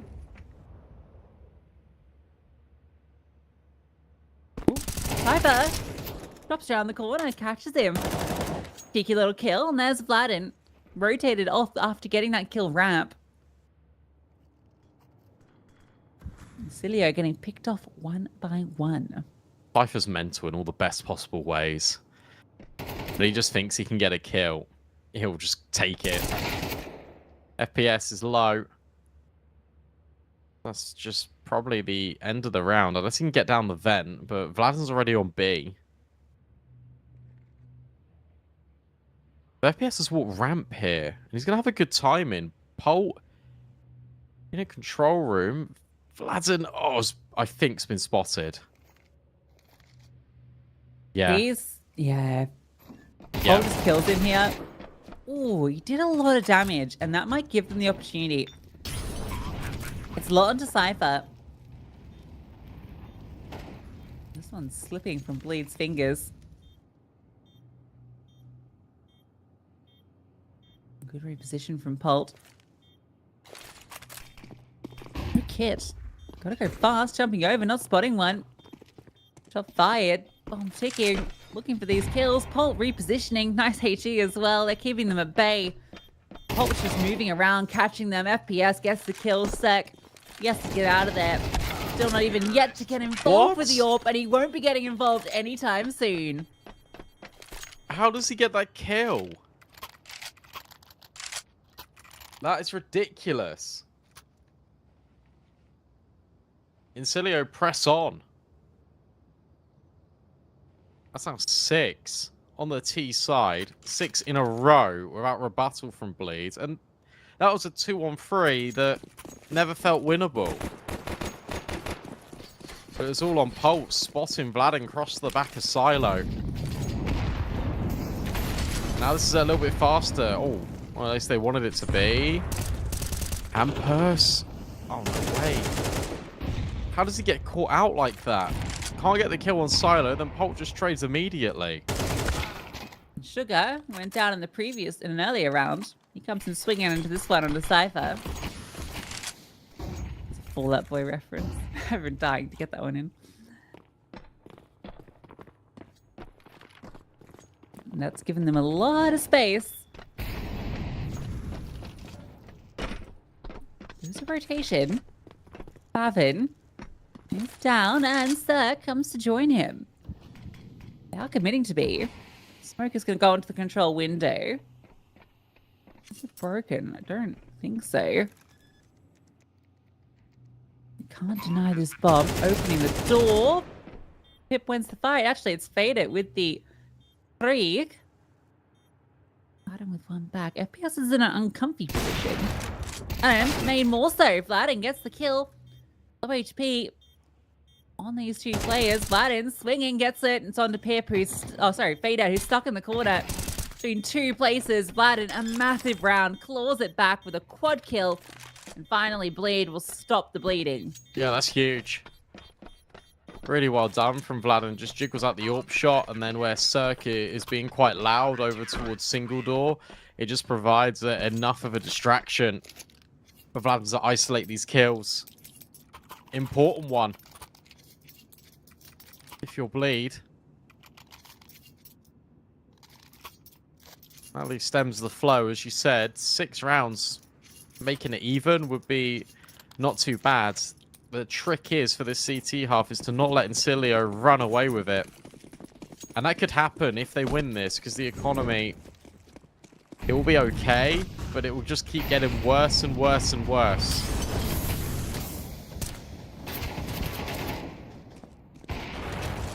Zach gets that AWP into action.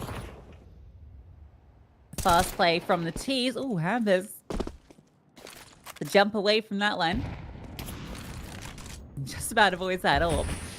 That's why walking down the fence. Sugar. Oh, look, Sauna. Oh, he was looking behind him. He was so worried, but he was the one ahead. If he just walked as the direction he was going, he would have found Favin every day. Wow.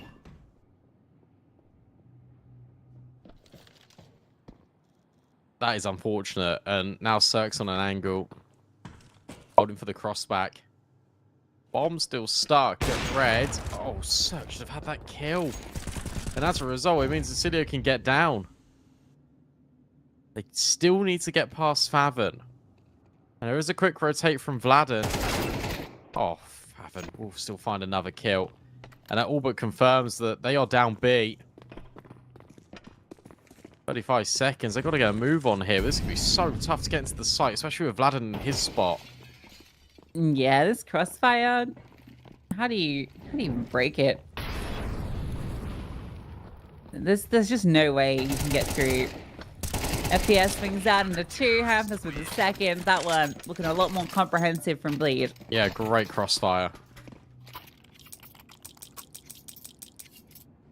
They have to keep doing this the hard way, though. Buys on buys for the rest of the half here for Incilio. At least in this one. No AWP for FPS, so he'll be back on an AK. Wonder if we can see a fast play out of Incilio, because they've been very slow. They've been trying to go for a lot of these mid rounds, and they've been allowing Bleed to grab the information and get ahead of most things. I think the rotations have been the most impressive thing to me on the CT side. Always feels like they are one step ahead. Ampus is doing it again. Sugar, he's just walked out. Flashbangs, but Cypher's covering. Although Faven's info is now known, Cirque also comes up to help. He grabs the first. Can he find any more? Much needed. Oh, huge. Ampus just comes up the vent. Surprise. Massive. Denies the bomb being planted too. HT almost finds Cirque. Vladden's going to be fast on the heels of Pult. He'll have to take his time though. But he might just be able to deny the bomb if he gets here. No, he's stuck, but he's going to be so fast on it. Pult surely won't be ready. And yep, Cirque takes the first contact as well. It's scary for a second with those entries into sight from Pip, but massive from Hampus. Yeah, absolutely huge. He's been trying to get that vent time in quite a few times as well. And this time he just goes, screw it. I've got this. Accelerates up the vent. Good target selection as well. He doesn't go for the guy immediately planting the bomb. Gets his teammate right next to him, so he's guaranteed a double rather than just one.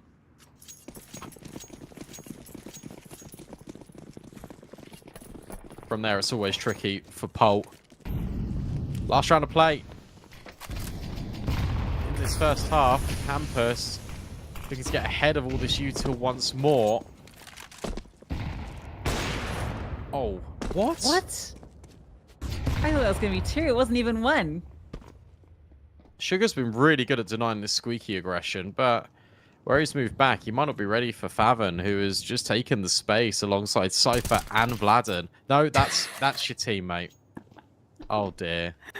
Oh, no. Okay, they're going to be fast down, though, because they got the information. So Cirque gets another chance, and this time he finds the shot. Faven tries to force his way in, and he can't quite find it. Cirque's under pressure. The no-scope misses. Oh, they come back up. And Cypher's here. Vladden catches Pip. This one is slipped away. They could have just committed. But now Cypher has the bomb, and Sugar is so low. Pult's going to have to go all the way back up secret. He can't come up the vent. Sugar's just walked in. Yeah. He did not respect your smoke. And that's not an AK. And there's flames to defeat Cypher, though, going fast. Already down. And catches one, trying to get up. But where is Pult? That's the question. The bomb planted in a position where it could be anywhere. And Pult swings from it. A tap to end it. Cilio, 7 rounds on the T side. I can't believe Sugar just walks that smoke, even though he knows that Cypher was at second vent. He walks through the smoke, he grabs the bomb and just goes B. I don't know, that's a really brave call to make. To be fair to Bleed, they were able to stabilize right at the very end there. And there's a lot of utility now. These players to work with.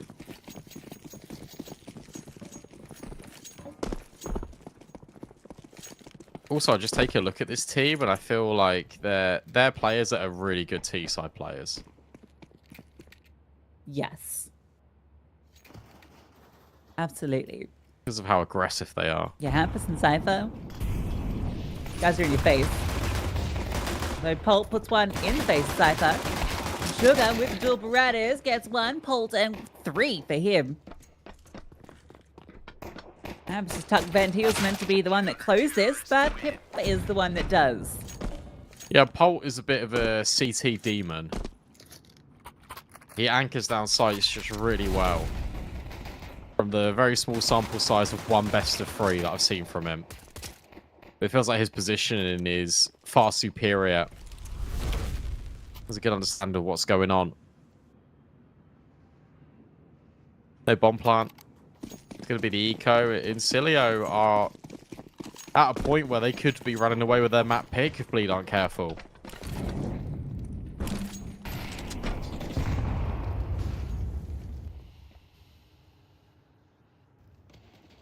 Yeah, 9-5 is going to be an indomitable scoreline to come back from.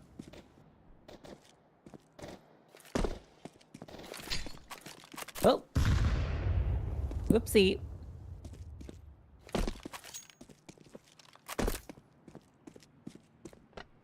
Well, they're going to come back outside. FPS is up deep at red. Pole needs to be careful, but there's FPS. The M4s, can you imagine, should make mincemeat, and they are cleaning them up. Oh, FPS, careful. So they M4 away so they can't pick it up. Stop to the dualies, and that's actually what's getting it done. No ace. But only one falls. Yeah, that's fine. He doesn't care about whether it's the ace or not. I like the fact that he threw the M4 away, just in case I did kill him. They have to go right into the open to grab it. Very small thing, but can change a round outcome. This is what we've been waiting for. Bleed out with the rifles. Everyone on that AK. Have a look-see what they can cook up. Campus on the left-hand side of the smoke immediately. Pulp started secret. And he came from outside, so this is very fast. Yes, Campus. Okay, so smoke's are going to land, so he will walk. You're not going to clear this angle. You might look down the stairs, but yeah, you're not at all ready for the Pulp to be there. And it's going to be the split. Pip drops the flames forward. And that's going to separate the teams. They're straight through. FAMAS connects. He even gets the second. How many more? 3. Phenomenal with the FAMAS and FPS with the final one. That one falls flat. You made that FAMAS look like an AK. That second shot, the adjustment. That was clean from Pip. Bleed are faltering. They are struggling here to keep up with the pace of Incilio.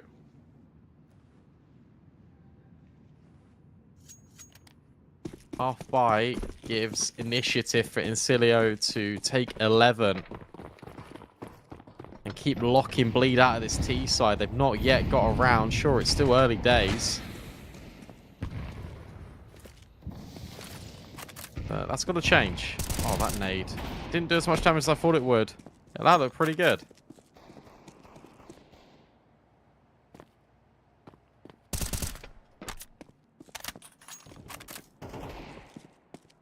Cypher hits his dig. Eagles, all they've got at the moment, they can't pick up that rifle. Pult's going to keep an eye on the cross. It is worth reiterating, this is the pick of Incilio, and it's certainly one of Bleed's lesser played maps. But still, wouldn't be counting them out by any measure. Next picked up the AK. Damage should be very nice, and oh, there's another one. It is 11 for Incilio. Yeah, and with the ways that they've been winning the rounds, they don't care about stuff like that. They've got 7k in the bank account. They could even get an AWP out if they wanted on FPS, but he's going to remain with the rifle. No AWP for Cirque. That's been really limited throughout this first map so far. Not been able just to wield it as often as you would have hoped for. What are we going to see out of Bleed? It's been a lot of outside control and attempts. This time it's dropping the smokes and maybe going to find it a little bit faster at A.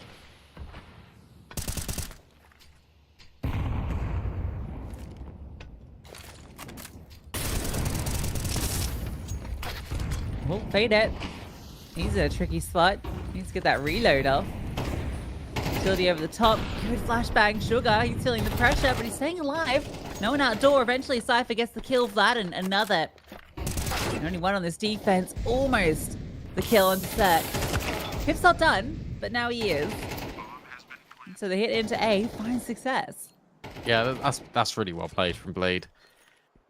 This is the time where they just win all their individual gunfights. Utility from them towards A was on point. Incilio just can't get a look in. Do you want the AWP? Yeah. The Cirque. See this again. Just very simple because you just got the numbers. Really good trades. Faven makes it so. Okay, 11-6 now. Fadet's on a UMP. The return of the ump at Hellcup 9. Yeah, it's certainly there.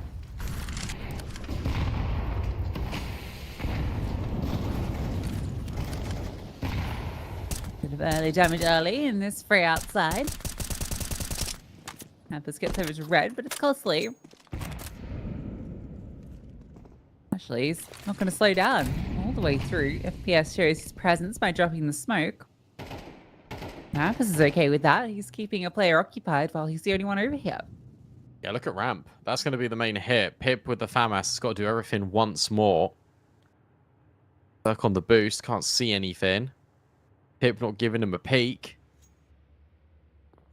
When does Fadet push lobby? When does he go around the corner? If he does. Cypher, I'm just looking at his position. He's outside main. Towards the back of it.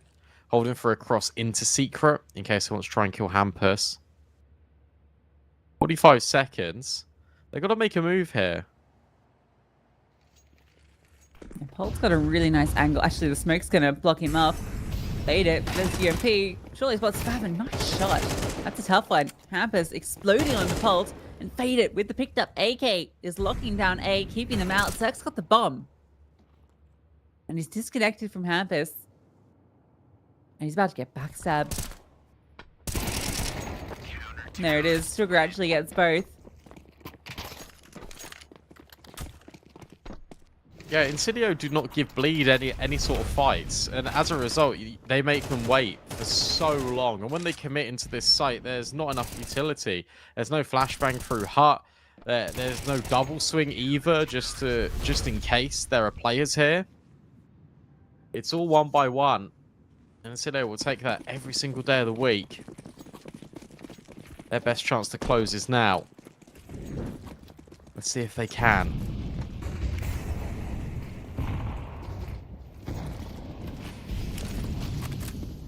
Outside. Giving it a go. Hampus peeks before that smoke resumes, so Polt gets one for free. But the other player's not spotted as they saunter over. The cross will be successful. No one has moved down lower yet.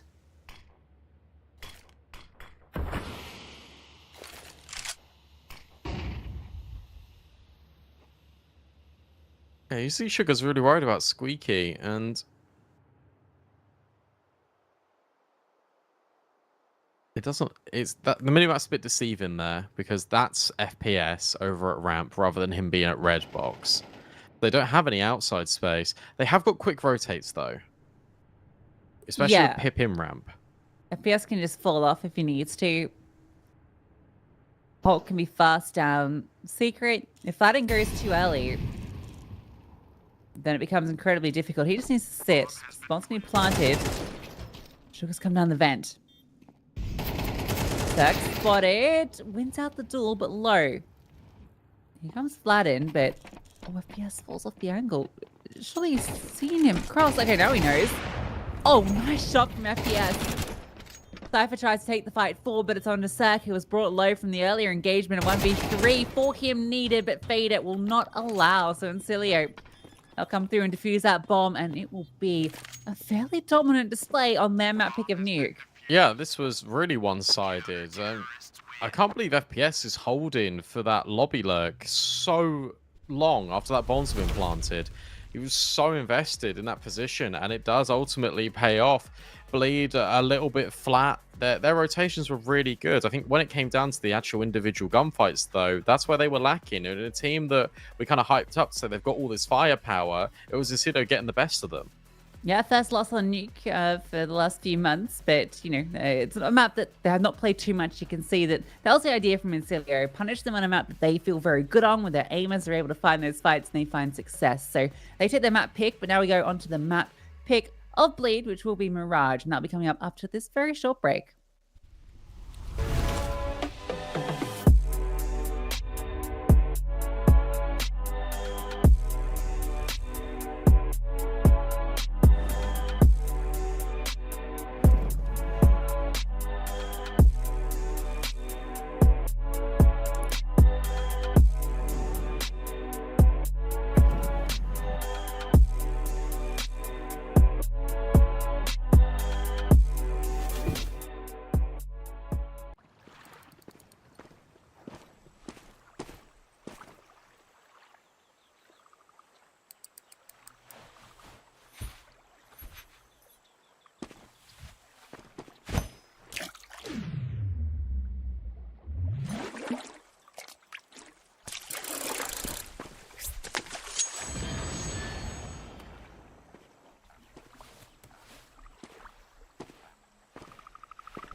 for the talking.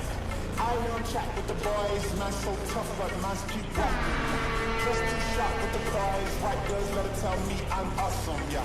Hot like fire on the pine. If you wanna touch me, please use caution, caution, caution, caution, caution, caution, caution, caution, caution, caution, caution, caution, caution, caution, caution, caution,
No time for cameras. We're back with Mirage. And for Bleed, they need to recover here. Of course, they're starting on that T side because it's their map pick. We saw a good showing out of Vladden, and we know that Hampus and Cypher are demons on this map. It's up to Incilio to stop them and potentially win this in 2-0, which I think would be considered quite an upset, to be honest. I feel like Bleed should be guaranteed at least one map here. But let's see. Fader and Polt under Balk. This setup can be quite good, but already offset by the Molly. Yeah, perfect Molly and better shots. Straight in they go. Pip gets one back. Useful stuff. Oh, actually another. Hold up. Right, Sugar.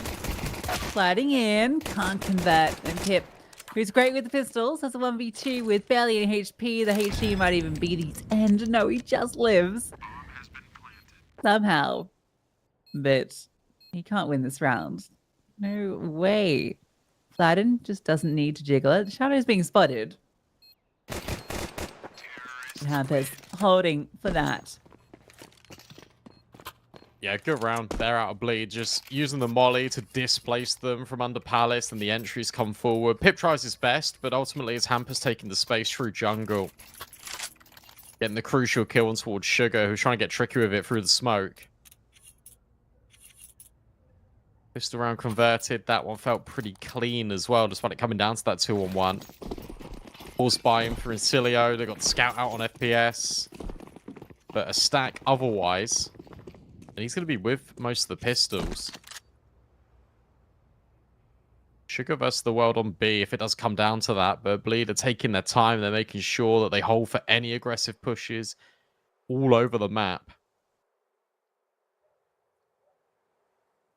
Should just be a case of walking it in. But you never know with these pistols.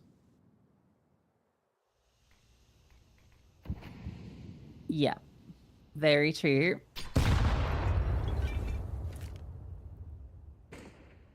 They're making the right call. Sugar all alone. Nice little tag. Softens up Favin. They're splitting into B. Rotations are on their way. Oh, okay. Big kill. Sugar's alive. Favin's low. More rotations are coming. All the CTs are swarming the site. Favin's feeling the pressure. Vladden will be in the back lines, but the HE comes forward. Zerk, again, brought down to 1 HP. The pistols prevailing. Vladden's shot through the back, doing it all. Hampus doing even more. Alleviates that pressure. Oh my god, Fader, what a shot. And a 1v1. How does he want to approach this? Hampus might think he's going to go through short to grab that rifle, but no, he's going to make his way into market. Hampus walking forward, fade it. Oh, that made. And that will be likely his undoing. Hampus is just going to walk around behind and lock it in. Yeah, well done. Good recovery there in the 2-on-4, but that gets really scary. With Sugar hitting the initial shot, the rotations are here. But Hampus able to bail them out. Vladden doing everything on his connector lurk, despite being brought low just from that scout. Take a pause to talk about things, Bleed, because that was not the comfiest of situations, especially in a round like that with relatively low investment. You'd even argue there's a case here for Incilio if they wanted to invest back in, because that really came down to the 1-on-1. You know, the money would be quite low on this T side. Instead, they're going to play the margins. They want to make sure they get the rifles out into the next, potentially prioritize that AWP onto FPS. Actually quite worrying how close that comes, considering it really shouldn't, especially when they walk into Sugar, who's the only one there on B. Yeah, that was like, Bleed had the perfect call, but Incilio hitting all the shots. That could have been devastating. Instead, Bleed let out a sigh of relief.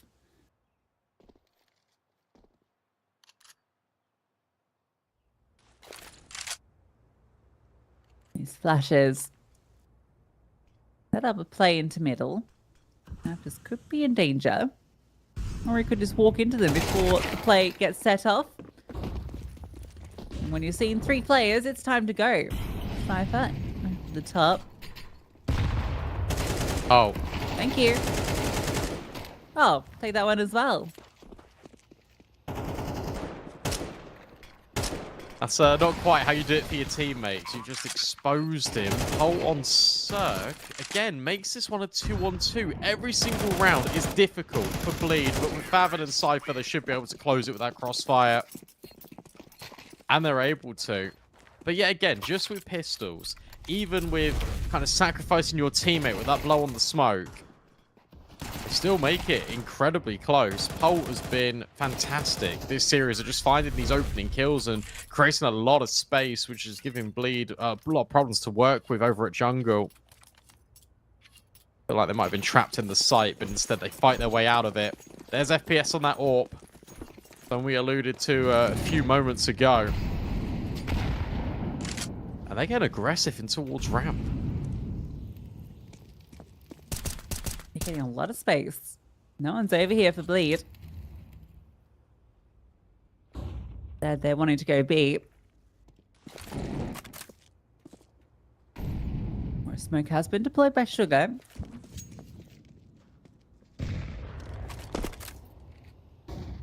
He's actually going to get up close. Which could be a little spooky for him, because if he falls, there's no one else to kind of back him up. You think with all the mid space you've gotten, there's aggressive posturing. Okay, Polt is going to arrive. Yeah, that makes sense with the ramp push, right? You guarantee that there's no one close, and you can now see the utility in from mid, but the trajectory, that was thrown outside B. I wonder how aware they are of it. Sugar. Oh, doesn't get checked by Cypher, but at least there's an immediate trade. Vader finds another one in towards mid, but Polt, that's a bit messy. Yeah, Polt needed one there. Fathom was to give them the way into the site.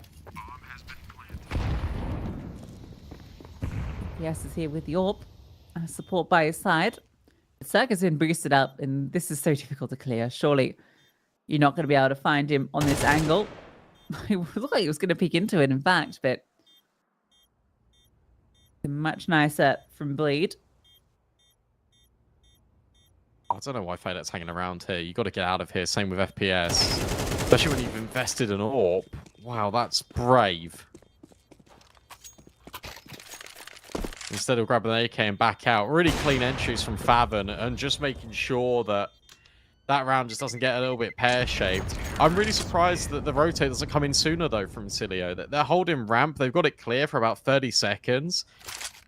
And it's only until it's too late that Polt rotates over from short.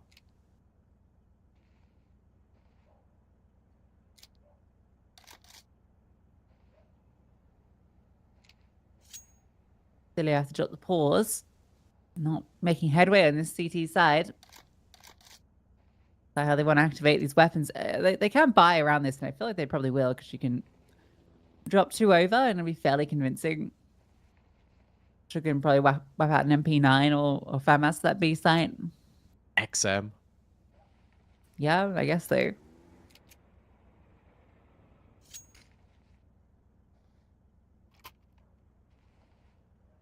No, they're taking the half measure. Oh no. Okay. I No. lied. As soon as I say anything about the economy, it changes. But no, it is a half measure, because they could have dropped 2 rifles and they've not. I think it's a guarantee no matter what happens, FPS is on an AWP. Yeah. So, okay. It's not the best, it's not the worst though. Brave from Fader doesn't connect on Cypher. He's made it out to the boxes. And because of this sort of mishmash of weaponry, it comes at a compromise of utilities. There's no incendiary to get Cypher out of the boxes. Flash from Cirque as Cypher peeks in towards short. He doesn't see anything. But with FPS once again going aggressive towards ramp, because Bleed didn't see it in the round prior, potentially he could find an opener.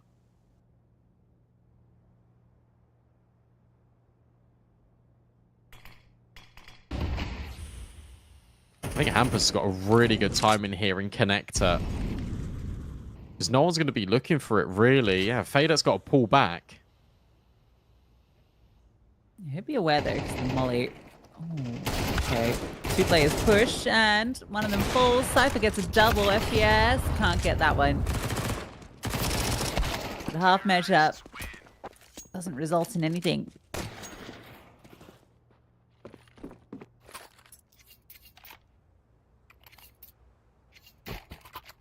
one-way traffic. Said that Bleed needed to respond, but with laying down 5 rounds immediately on this T side, and with Incilio putting up quite a bit of resistance but not being able to get it over the line is really damaging just for their morale. There is that FPS AWP again, but we see him be a little bit proactive, and now he starts over towards B. In fact, he's the only defender here. Sugar's completely reset with him over at A. And again, the completely correct call. You send Cypher to explore. He's going to find nothing. Hampers versus Pult. That probably just accelerates the play immediately, but FPS has moved back on the line. Cypher's in the site. Oh, what? Oh, what a shot. That's the bomb dropped. That's How has he hit that insane. then? I don't know what he hit it through. Is that the pillar? Cypher is deep in market. We can only get the one. And Cirque, bomb plant's good. The round won't be his. Those are some nutty shots. Hopefully we get a replay on that, but Cypher taking space in towards market is completely fine, but he's just such a committed angle. He's out in the open, he's elevated. As soon as he grabs one kill, the second player can just pre-fire him. He had to be just sort of maybe in the market doors angle where he could just peek and then jiggle, confirm info, and then not commit to a fight. Instead, he's always locked in. Oh my goodness me.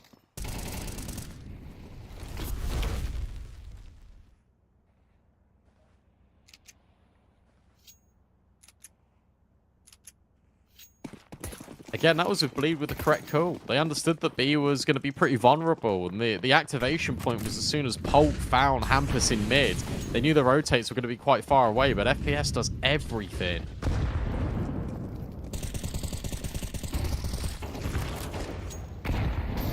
Well, can't do anything in this round. Hampus. Oh, Hampus. Mid is his domain.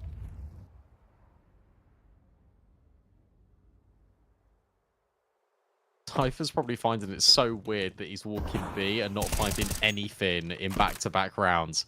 There's no one home. And now he can go into market door again. Much better.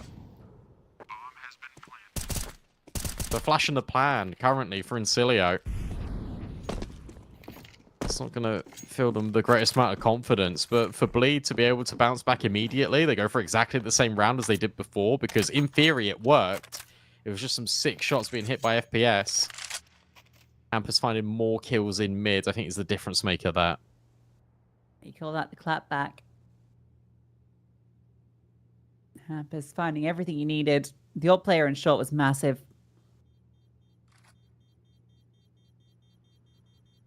Six on T, pretty good. Incilio will still have a buy into the next round. They say there's 2 weapons, which they will. They'll keep that open plate. Rifles for everybody.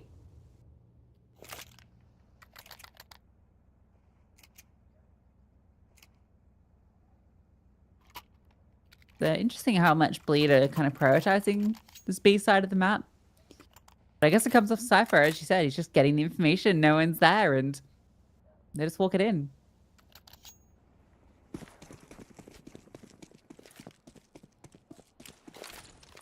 Cypher's just such a good engage tool. He's going to be used again over at A. Hampus feeling a lot of pressure in mid. And once more, this will probably speed up the play into the site. Oh, okay. Well, that molly lands on his head. Vladden, oh, should have got the kill. How on earth? Have they just come in 3 kills like it's nothing? Cirque misses another shot, which will force him back deep in towards ramp. The bomb's in the open. A 5-on-2. This one's done. And maybe should have gone B. Try and give A go. All the kills just go the way of Incilio. Can't even get that bomb out of there.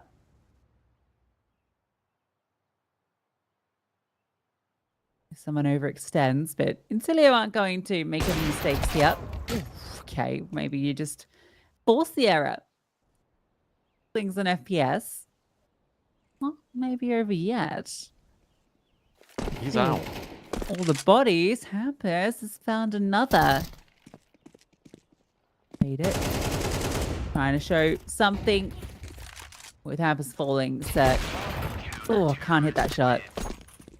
Interesting game plan for Insidio, because obviously when we talk about Mirage and we say, okay, well, on the T side, it's imperative to gain mid control because it makes your executes way more deadly because you can split on either side of the map. You've also got the entrance way in towards jungle to then backstab potential players. But the way that Insidio are doing this is heavy aggression in towards mid. Sure, you're leaving the bomb sites a little bit more squishy, but it means you can get all your rotations over to the right site incredibly quickly.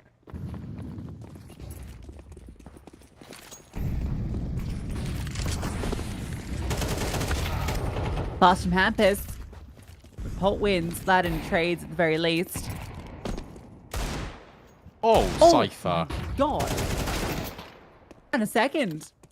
Fade thinks he can maybe swing through and get the kill back, but Cypher's Deagle hits Diff. Hammers gets caught here, surely. Yeah. Okay, 2-on-3. Still a question mark for Bleed. Where do you take this now? FPS. Looks like he needs to be the one to take the space. But his rotation is going to be so far away because Bleed are going B. Sugar needs to anchor this bomb site.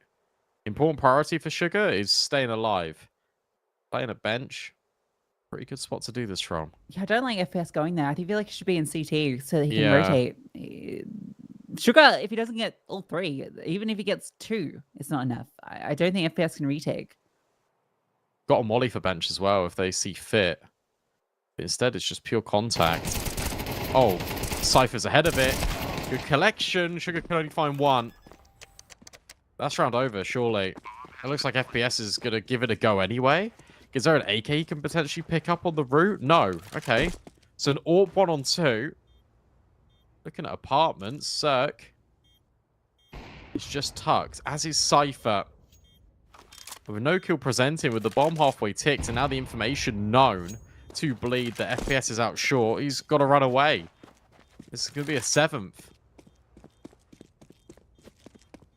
Yeah, I just didn't really love the way that they played that.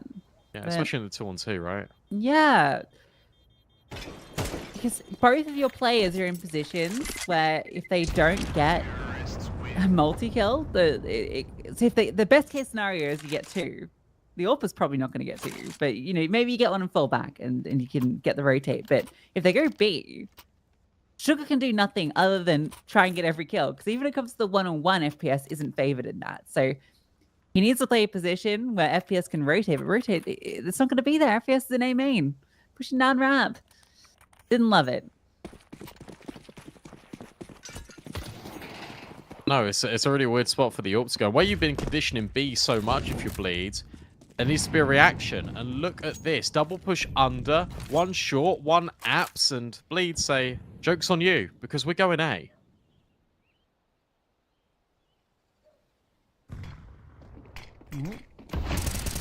Dropping. Gets a whiff. Oh. Cypher. Yeah, Mirage is his playground. What's that, or Vertigo? Yeah. Not a new gamer, it's fine. Not everyone is.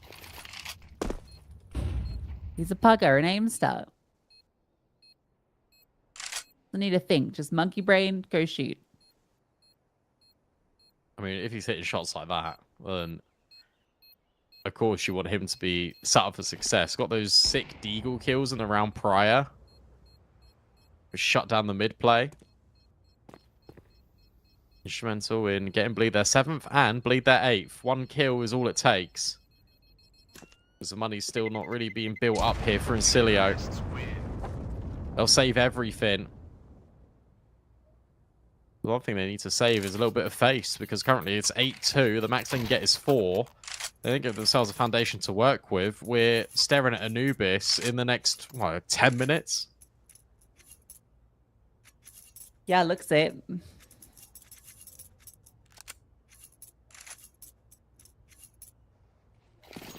Looks it indeed.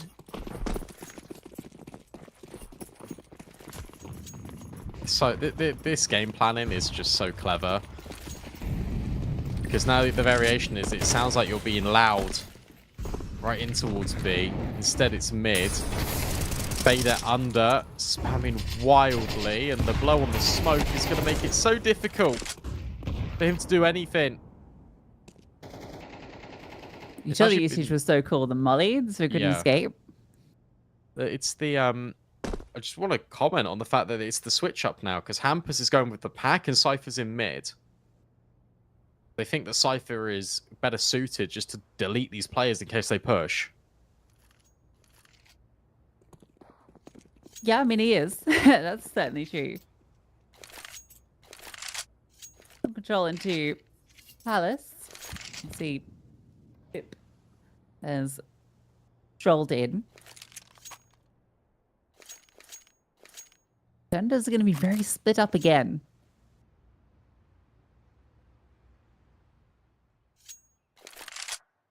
And it's going to be A. So Concilia's position isn't actually that bad, but they're going to get some false info in a second. Sorry, the flank will come through. So Hampus is in trouble. FPS needs to stay alive. It's important for him to be present here, trying to spam on the Fav and can't get it. There's Pip. Now you've got some players in short. You've got the rotations who have made their way over. There's a smoke that can go onto the bomb. Sugar. Oh, what? Cypher wins that one. Now you got to get the smoke on the bomb. Try and get that defuse happening. You've got some people that can provide cover. Oh, goes a little bit shallow. Maybe you can just fight your way forward. Maybe you can indeed. Polk with the double. They're sticking the bomb. Pip's going to defuse. I'll be honest, that never felt like that should have been an Incilia round win. Even with that ramp flank. They plant reverse triple. They're in towards connector. They're in jungle. The smokes are a little bit wayward. And Polt just slaps them. 2 quick kills and can't. And that gives it enough of a distraction for Pip just to sit in the smoke and stick it. 8-3, and where these rounds have been a little bit expensive, it's Faven relegated to a Mac 10. Dirk not on the AWP. Okay, they swap over. That makes a bit more sense, to be fair.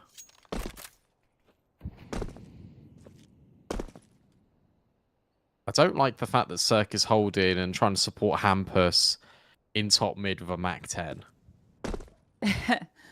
Yep. He should be the guy going in.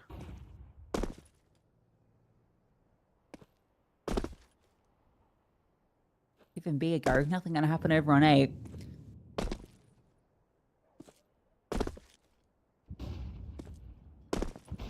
He's now entering into B.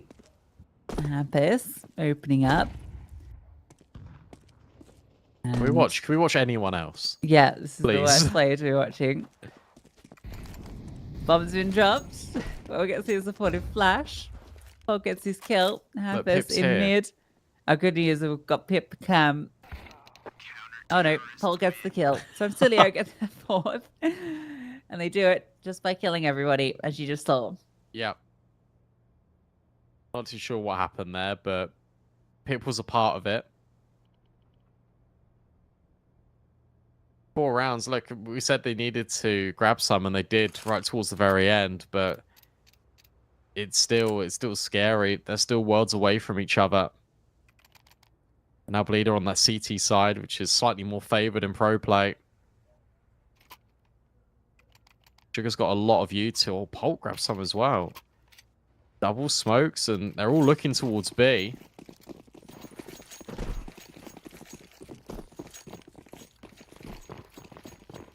Yeah, this is an exec, but 3 players from Bleeder here.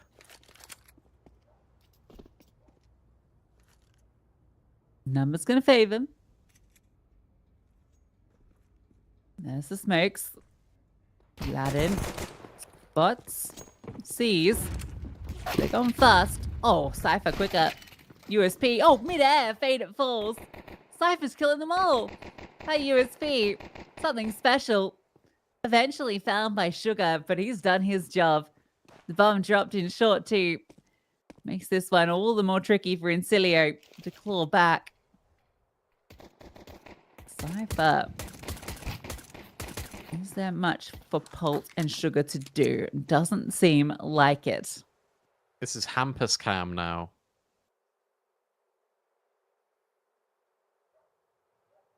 That was just unbelievable from Cypher. I think 2 of the 3 kills he got, if not all of them, because I didn't see the third guy jump out, but they were mid-air. First 2, though, he was just plucking them from the sky. Sugar's trying to get tricky with it. But with 30 seconds left, Favin's already dinked him. Hampus twerks on the bomb. We are a few moments, in my opinion, away from Anubis. Yep. That's the way it's going. Most certainly.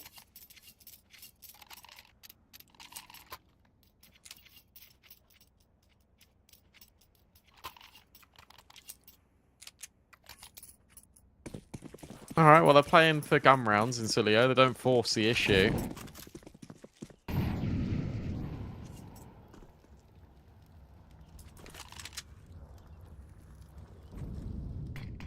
I'm very passive.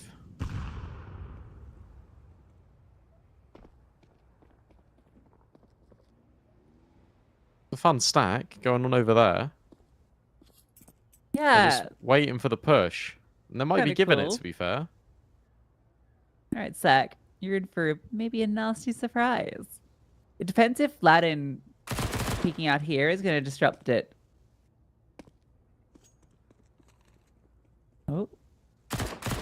Okay. All right. Oh, you hope that that's going to bait him in, but he falls back. Come on. Have a little look-see. You know you want to know. What's around that corner? Something cool. Please. No. Now they know. Cirque can only find one, but Vlad's in the back lines immediately. And there we go. Easy as you like.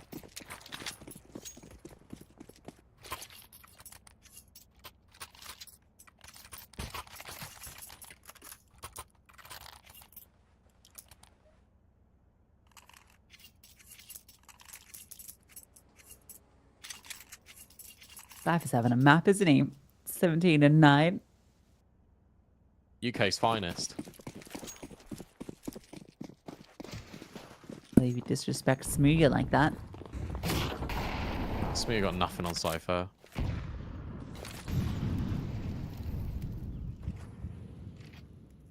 Having getting close. Oh, the Utah's about to rain in. He turns from the flash, but then goes back straight into it. The Pip finds the opening kill. Cypher and Cirque now looking to hold the line, but Cypher gets overwhelmed. Cirque can only find one. Hampus at back triple. That's a nasty surprise for Sugar. But he needs a few more before this gets interesting. Okay, it doesn't. A 1-on-2. Do you know what? With Pulse HP, it did look winnable, but the smoke's dissipated and they double swung him. Yeah, nice one. Gavin gets caught. A bit unlucky because he almost dodged that flash. Just kind of looks back into it. Hit with some clean scaling into the site. And this just goes not unchecked. There's no molly onto him. Nothing. Stop his swing. And you think maybe it's enough. Flat him with a drive-by, but no. Okay, this is where it gets a little scary because lead falls back in. Got CZ and a dig. If you lose this, oh, nice. You'd be in danger, but that's a nice kill. Immediately, they go. execute. Cypher seeing something, looking for the Deagle, just running forward, charging. Pulse and Pip get one apiece. Favin's in the open, still gets the dink. Over the top comes Cirque, and Sugar is so low. Oh, FPS. See Cirque revealed by that HE Hampus's flank. Is he unknown? Taking the time. Killing CT, thinking he might come that direction. Hampus, he can win the round, and he should with that one. Runs away. He's loud about it. So Sugar knows he's got some time. Go for the bomb plant. Hampus is running all the way around. Now, he doesn't have a kit. So, I don't know if there's one on the floor he can grab. This was the force by, remember. Sugar slinks into Palace. He could be anywhere. Hampus has to be aware of this. Might have overcooked it. There's the kit, though. And he's got the smoke. Do you think maybe he'll just stick it? There is a HE that can be used to blow. Oh, but he spots him. Sugar almost catches that timing. Hampus will clutch it. Yeah, well done from Hampus, but I'll be honest, Sugar plays it so well until he feels like he needs to peek. You can just wait for the audio on the defuse. He had a nade as well because Hampus just picked up off his body. So many different ways to play that. Sugar just wants to try and get the jump on him, but Hampus punishes. That's a really brave way to play that, especially when you've got low HP.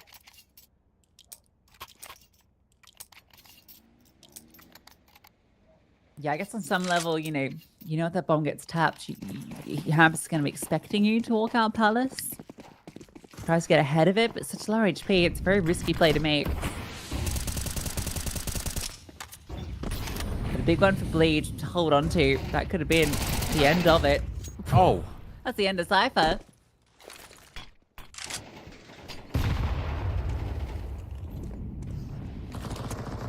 Hey, again, compromise.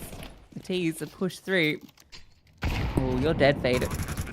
Nice HE. Didn't blow the smoke, but it did blow him out the server. Oh, Sugar's positions everything. He's had Hampus. The Hampus is locked in. Oh. I could have got a bit icky. Instead, it didn't. It always felt like it was going to be the save anyway from Bleeds. They weren't really given any kills anyway. They wanted to call it off. Now, their money's not great.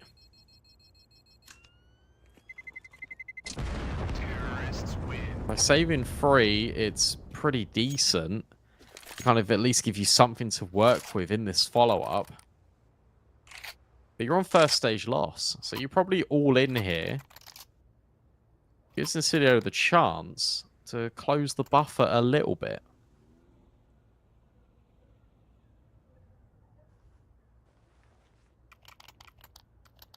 Okay. Very similar to what they were working with in the round. They did pull through with Hampus's 1v2.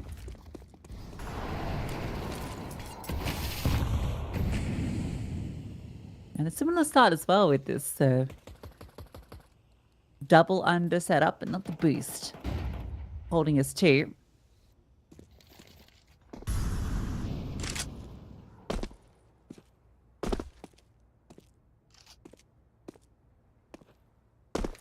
Yeah, the good thing about this setup as well is that you can leave Cirque really committed, and Vladin can go and be curious at the sacrifice of an MP9.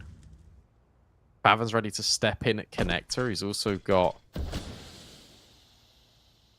let's say, potentially a crossfire with Cypher on A. Pulp moving up short. FPS. Bavan's now got to be careful because Cirque, I was going to say, couldn't see him initially. But we'll find that and check out Vladin. He's all the way in the back. Yeah, and I think he's definitely going to catch one. Oh, he actually doesn't go for that mid play. So, yeah, and Nacilio, they're going to walk straight into Bleed. All the players are here. Cypher's tucked into the corner. There's that flank. Slowly moving forward. It's Vladin. Favin, big kill. Not making it any easier. Here's Cypher walking in. Vladin activates. 20 seconds left. It's Pulp and a flash in his face. Bleed in the most unlikely rounds. Outplaying Nacilio. Pulp's running out of time, running out of chances, running out of opportunities. Vladin will secure, and that's map point for Bleed. Yeah, really impressive there from Cypher as well, because a lot of players would have played that differently. They would have just tucked in the corner and waited so patiently. But as soon as he sees the jump, and as soon as Vladin takes the contact, he knows he needs to step in to support his teammate. Just guarantees it. 12-6. Are we going to have 4 maps in our first 2 series where they're going to go 13-6, 13-6, first 2 maps? Could happen. It all ends with A.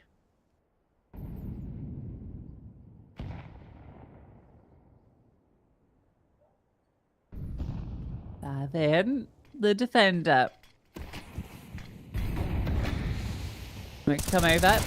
Oh, interesting one. But we find success off it. Cypher fighting back. Look at that wall. That's awesome. Yeah, the entire... Yeah, very interesting execute, isn't it? Yeah, so this has been kind of actually, I think, inspired from sort of the Asia region. Because Tai Lu have been throwing that lineup with all those 3 smokes creating a wall. Rare Atom have been throwing it without the smoke in the middle of the site. And it's to give scaling over towards jungle instead. Instead, they throw the 3rd smoke a little bit deeper and it goes towards top connector. And they fight and they take the jungle space. It's really cool to see. The deliberate smoke lands on the top of CT. Creates a funnel. I love stuff like that. It's so creative what you can do now with the smoke waterfalls.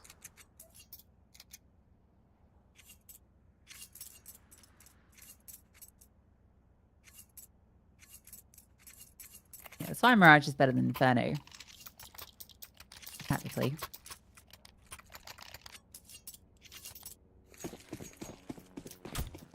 We can agree to disagree on that.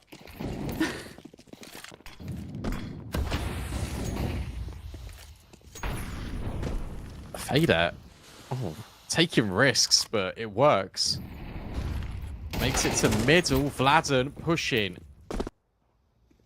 Dealing with Pip instead. Cypher needs to be careful. Okay, he gets out. But, you know Cypher. He loves a fight. That smoke's missed on window. The Molly would go there instead. Is there going to be a flashbang set up here? No, Cypher's just going to walk through the smoke and find Pulp. Oh, Cypher. That might be it, I think. Cypher, 21 kills. Might even get 22nd because Sugar is walking into his domain. You're feeling that Bleed have finally done enough.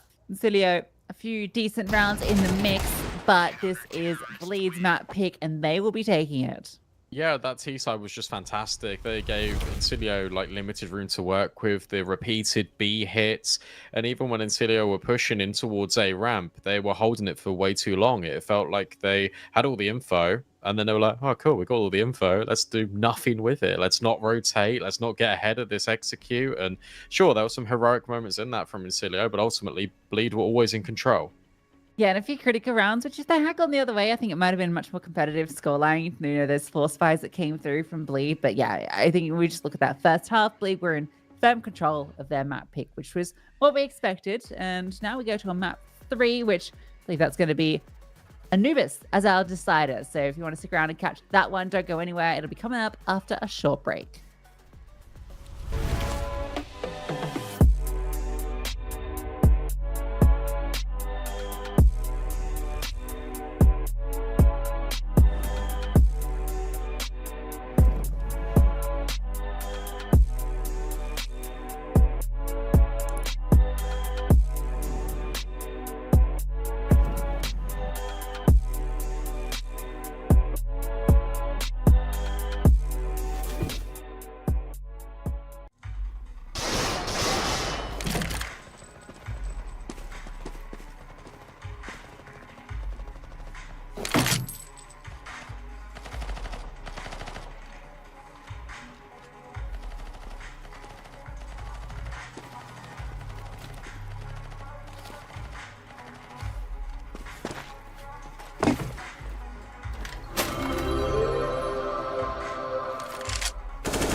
chill, chill. Hey, hey, chill. Let's go. I was born to kill it. I was meant to win. I am down and willing, so I will find a way. It took a minute, now it didn't happen right away. When they get hot in the kitchen, you decide to stay. That's how it winners made. Stick a fork in the hater on my dinner plate. I walk into the fire like it's just a bit of flame. I switch my style up, watch the money pile up. I'ma get rich or die trying, want me switch lanes. I'm always getting better, I'ma be on 5th place. On this one, then 4th on the next. 3rd, 2nd, 1st, she the poor with the best. She showing love, give me all the raw energy. Don't stop, go ahead, get it in. Jump, jump, knock, knock, let me in. Huff and puff and blow the house down. Raw energy. Don't stop, go ahead, get it in. Jump, jump, knock, knock, let me in. Huff and puff and blow the house down. I do it for the love, they perform for the checks. And I still get more, they be bored by the rest. I done put the work in, wasn't born in success. See the storm, it affects the performance. But I dance in the rain and the thunder, the drums. So I keep going hard, I won't stop till I'm done. From the bottom to the top, I'm the one. I can drop in a month, I'll be back at the top. Raw energy. Don't stop, go ahead, get it in. Jump, jump, knock, knock, let me in. Huff and puff and blow the house down. Raw energy. Don't stop, go ahead, get it in. Jump, jump, knock, knock, let me in. Huff and puff and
catastrophe.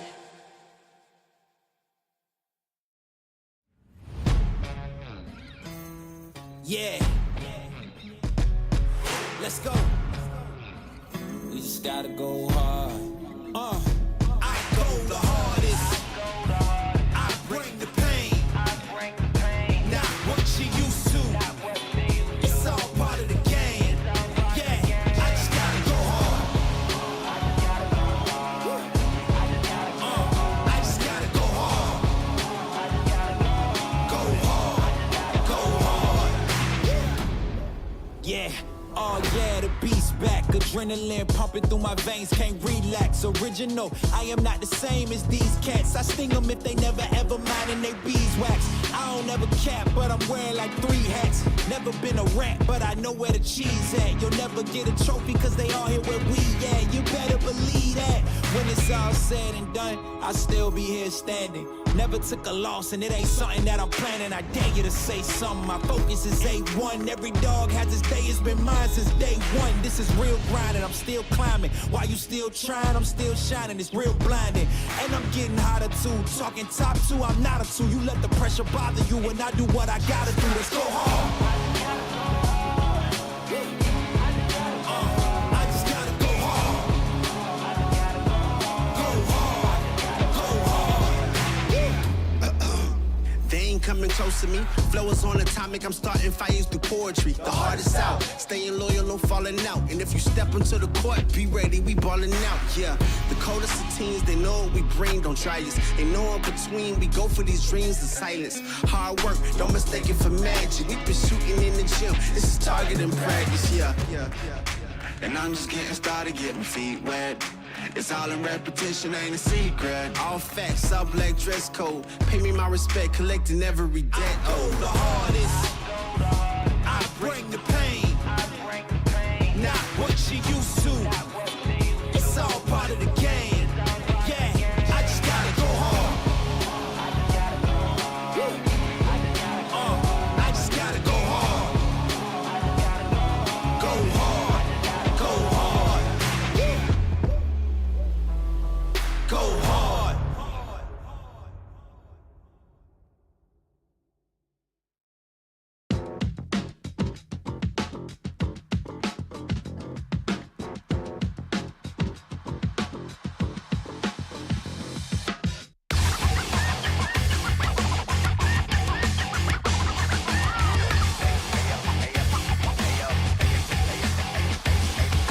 Got back from the club with a baddie or 2. She was looking in my eyes cause she wanna be my boo, be my boo, be my boo. Call me tripping in the stew. If they tryna get her back, then they might've got the loot. Cops all the bands, now I'm about to buy a chain. If the Cubans talking to me, I might get up on my lane. Dressed in black while we spinning so we never feel the shame. Gotta light up when we do it so we don't gotta feel the pain. I was trying to tell you about that real shit, boy. You been steady capping on that fake shit, toy. I was trying to tell you about that real shit, boy. Real shit, boy. Real shit, toy.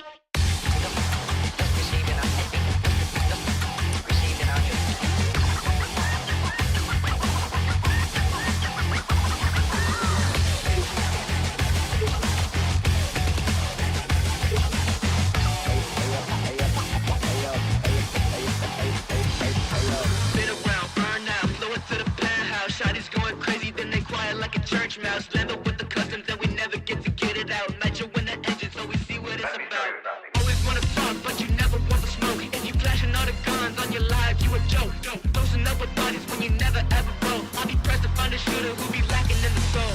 I was trying to tell you about that real shit, boy. You been steady capping on that fake shit, toy. I was trying to tell you about that real shit, boy. Real shit, boy. Real shit, toy.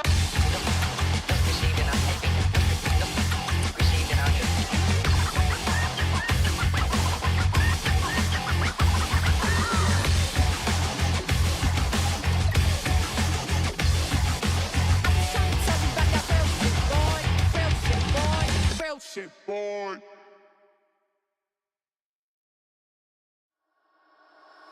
Fumble a bag, now I when I fumble a bag. Fumble a bag, now I when I fumble a bag. Act like you know how this goes.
cider map needed between Bleed and Incilio. One of these teams will progress to the quarterfinals, the other eliminated. All decided here on Anubis. Yeah, should be an interesting one between these two teams. It's been a pretty good map for both of them, actually. Very similar kind of recent statistics. And we can take a look. Incilio on the T side, which you imagine favor them.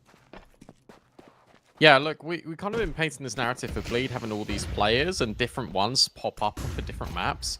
For this one, this is Cirque's playground. This is where he does his best work, in my opinion, for Bleed. Between him and Cypher, if Cypher's having a good game, and you know Cirque is going to be as consistent as he normally is on Anubis, then we're in for a good time. But take a look at this, because the entry was found on B, but Incilio have just walked in A. Faven is looking to try and clear this, but gets overwhelmed, and that's the bomb down. Okay. Oh, Cypher, Silverette is fast on that flank. Ambus with his. Putting pressure on Sugar, sending him straight to Cypher, who chimes in with the kill, flat and fast, and yeah, they know Faded's not anywhere nearby, so they're just going to defuse it. He has to run all the way through and get past 2 players just to stop this defuse, and it's not going to be happening. Sorry, Faded. No chance. Good idea on the pistol, though, because they sent quite a number of players over. They drew the rotations out of Bleed. And there's a contact play in towards A. Faven overwhelmed. Not ready for the immediate scaling of Incilio. But a really good retake. Cypher at the helm of it, just walking through the flank and just deleting people on dualies. Already 30 seconds to speak about things. Incilio not happy with how that played out because the idea was great. The execution onto the site, perfect. But holding on to it, a completely different story. That's the big thing. Not going to invest off the bomb plant, so pretty decent.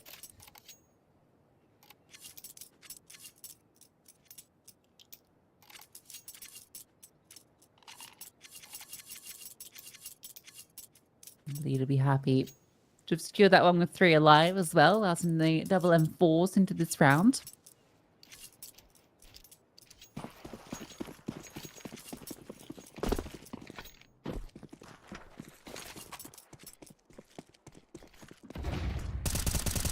Ambus already getting aggressive. Nice little look. I don't know why he swaps guns there. I guess the M4 is just at the spawn peak. I think it's also a case of he didn't have any bullets, so if they just quickly swap guns, he can be forward-facing in case Incilio run forward a little bit, rather than sticking the reload. Not sure. Either way.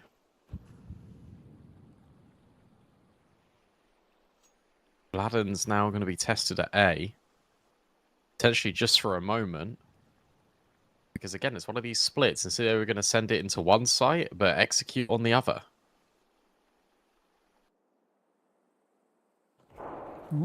Not spotting too much. Fladden does. And there's no follow-up. He can drop his flames. Hampus, almost caught. Faven bails him out. He just runs in. Bit wild. The Fader will get that kill. Oh, yes, what a shot. Cypher, are you ready for the swing? He's able to adjust and get it. Now he's holding with Polt. He's flanking through. Cypher's so aware, but can't win out the duel. Fladden's low. Sag, big kill. And now you know where this final player is. He's picking the bomb. Fladden. KG forward. Polt has to pause, and surely he can't get across to deny this bomb being defused. Oh, he almost could have. Fladden hits the shot. Yeah, well done from Bleeds. Good layer in there, just in that 2-on-1. But even with Cypher, just having the information, because when Fladden initially jiggled over at Fountain, he spotted another player. He didn't come back. But despite some really nice entries onto this bomb site, it's another clutch, another retake for Bleed. Incilio just beyond these pistols, and that gives Bleed a really nice opportunity to try and build up their bank. Winning this round with 4 or 5 players alive would definitely help matters, but these Deagles have been pretty pesky. They have been. Hampus What's him out? Oh, he is found. But all the reinforcements will arrive. FPS. Covered. Nice shot from Zach. Yeah, these pistols not going to amount to too much. It would seem. Oh, that's a nice one. Not anymore. Bleed. Very nice start to their CT campaign. Yeah, that's fine. Two casualties. Not the end of the world. FPS gets out the AWP. That's going to be the interesting one. And another pause. They really want to make sure they're getting rounds on this T side. We know how important it is, especially on a map like Anubis, where this map is definitely T-sided. Can't let Bleed get off to a hot start. Because we saw what happened on Mirage. They just ran away with the game.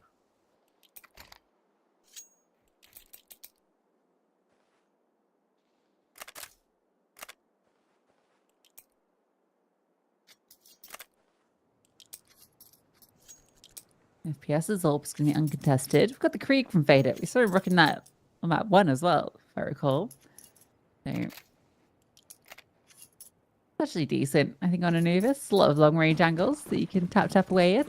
Particularly if you're going to be, like, I think, looking into B main, which I think is the side of the map that he's on. Yeah. They were dropping that one smoke a lot. Rather than in the doorway of B main, it's a little bit of a lurk to give them a bit of room to scale over to jail and try and grab a kill. Sugar at A. Here's Vladim falling back and thinks he's got a little bit of a timing, but Cypher's also holding. He blows the smoke just to check it, and he'll grab the kill.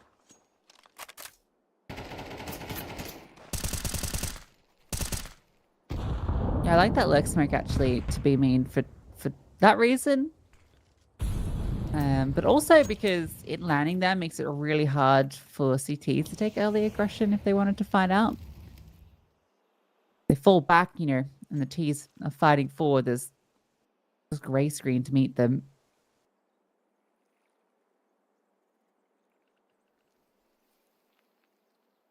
So Cilia will group to mid, which has been conceded to them. You've got a very nice crossfire with Cypher holding one way, Cirque the other. And a smoke ready to be dropped if they wanted to go A. Cypher's calmed that, so Cirque is not needing to play too active. You can just hold if they want to flank onto B, which they are going to do. And this angle, it's 100% good for... Oh, one. What? He falls. Oh, Why? no. Why? He'll get a kill back. It's not the worst. Well, It's allowed the bomb to be planted. Cirque redeems himself. For now. All depends if this reset can be pulled forward. Cypher on a long-range angle, Vladim close. Oh, they line up, but Cypher hits the trade. FPS needs that one, but misses the shot. Crisis averted, but Cirque fall in there. He just... Sure, he gives the info, I suppose, but he completely allows them to just completely focus on Temple. Yeah, I can't think of any conceivable reason other than he slipped.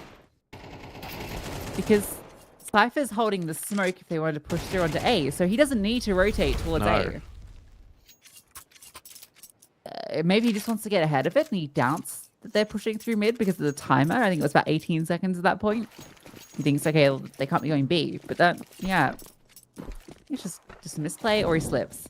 Well, he got 2 kills. As you said, he redeemed himself. He redeemed himself, yeah. Cypher now in middle. Boost up for Incilia over the top. Oh, the spray is fantastic. And he even nearly is able to keep the transfer onto the boost. Thing is, this pulls Vladim over. Oh, Faven's timing. Sugar is going to catch him. That is wild. That couldn't have been much better, could it?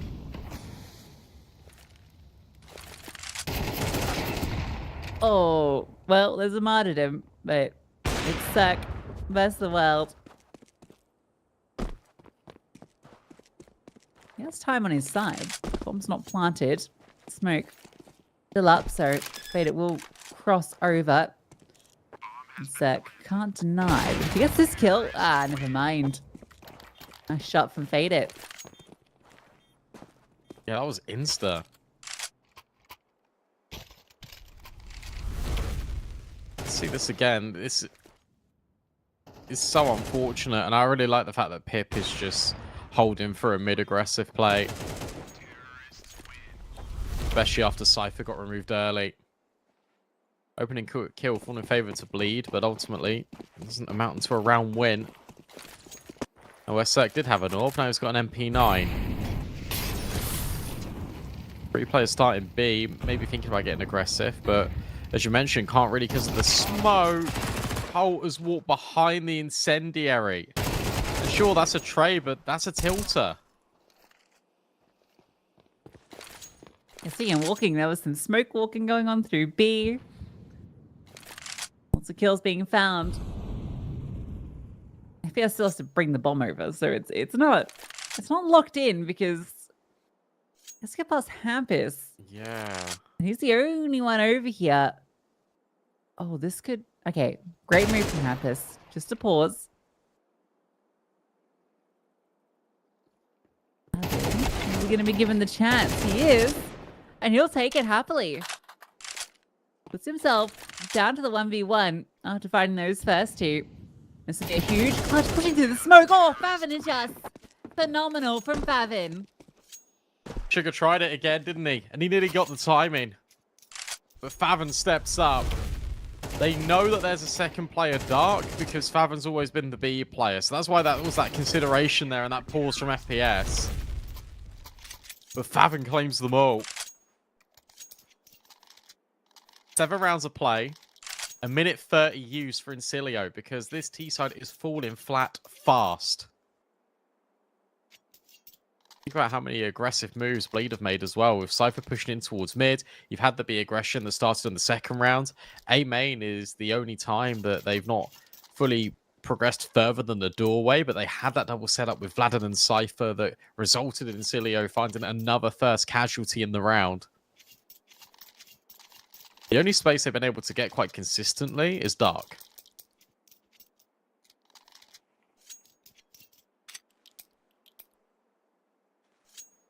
Can't believe that clutch though.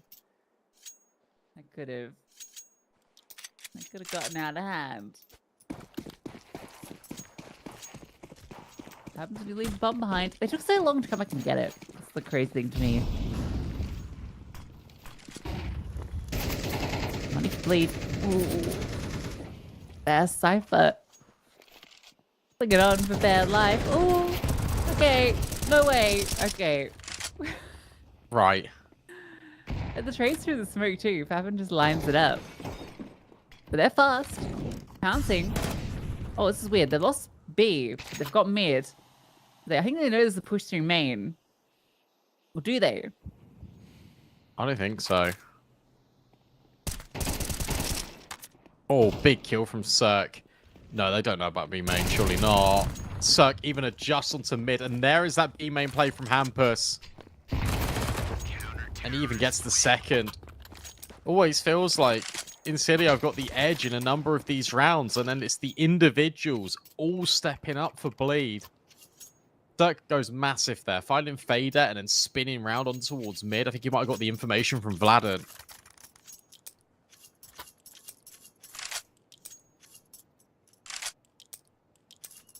That was some really great just positioning from Bleed overall. Incilio thought they had the advantage, thought they had the space to work with, but they walked straight into the trap. Hampus feeling very emboldened, and he's put down. Sugar's Deagle. Sharp. It's just the pistols in this. Now with AK recovered.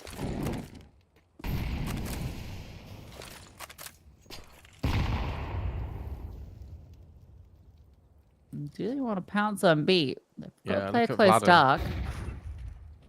Ooh, good shot. Now he's going to be the one that pressures through Dark. Oh, they're hearing this very loudly. So I think they now know there's space elsewhere. Yeah, the drop through, very cool from Pulp. Button was just so loud. They were really worried about this B hit coming, but it wasn't. Instead, Incilio, they're the ones that have outpositioned Bleed. Yeah, I think it was a miscomm that it was going to be a commitment. As soon as Vladin walks deep A and he grabs that kill, someone needs to be covering middle.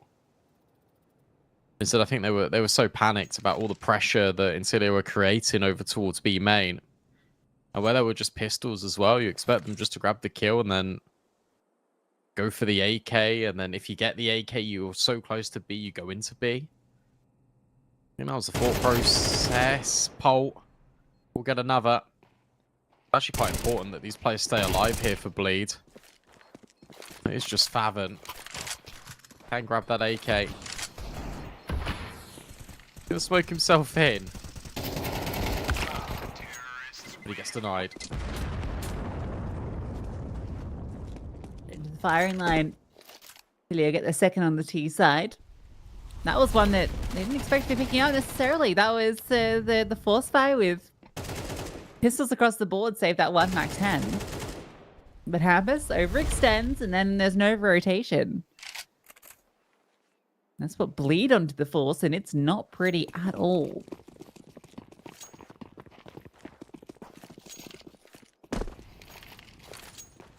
This gives Incilio a chance to make it at least 6-4, but Vladin finds the opening kill. The layered mollies could have given them a chance. Instead, it doesn't, and Hampus spots that there are at least 2 players out B main still. So this will at least keep Favon interested. And if Incilio go for this mid play, you got Cypher there. The molly disrupted where Hampus wanted to throw the smoke, so bit of a weird one in the middle of the site. Doesn't really keep the T's at bay. However, you've still got the best weaponry in the right place. Thomas Vladin's lead. Oh, flash! Favon looked like he was going to get punished. Still gets the kill and gets away. They're limping, but they're holding on. Vladin's still here with the M4 in the right place. They don't have the molly to get rid of him. He has the perfect angle to lock them out. There's a flank pushing through as well. Lead with this force bite. Looking like they're going to hold on. Sugar, the only one remaining. He's down to half. Vladin should be ready for it. Runs out of bullets. But it's okay. Cirque is there. Much better from Bleeds. Just positionally, it's... I'll be honest, kind of a miracle that Favon gets away with murder at B main. That flashbang play, it was set up for success, but the shoulder was spotted. But then, I don't even know who was shooting at Favon, but it was full blind. He grabs one, he's back in with 13 HP. And where Cypher is starting to not see anything towards mid, the utility is no longer being put there. He doesn't hear anything. That's where he makes the read. Oh, yes, going for a dark peek. But not finding it. Finds instead Favon. Traded out, but with Cypher getting one in mid, and oh, he gets a little bit too eager. Yeah. Player advantage slips away. Oh, Fader. Yeah, you're being held for. You can't keep doing this, Incilio. Everyone's doing it. Both sides of the server just walk through smokes like they're nothing.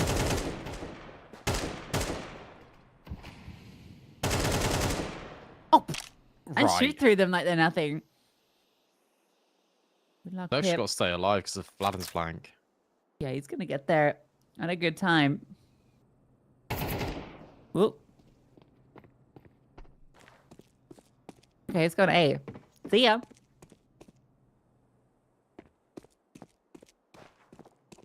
All right, fair, I guess. Just giving a little once over to everywhere. Fighting for heaven. He's worried about A main, obviously, because where's Vladin gone off to? Zerk's been loud. Needs to wait for Vladin. Flashbang deep, hip up close. The spray transfer doesn't connect. Another clutch falling in favor of Bleed. 8 rounds on their CT side. What a statement. That's huge. And it might not be the end of it with how things are going. NT from Pip. Some messy but fun Counter-Strike, I gotta say. Enjoying watching it. You're right about Cirque too, 12 for 4. Although I will say the majority hasn't been with the AWP. Like he's barely touched the sniper rifle. But might get a chance to fire it off because he's gone to A. Which is a place in City I haven't gone a lot, but this time they do have a couple of players looking for it. Poke gets the kill on a Cypher. You feel that might actually weaken this defense on this side of the map.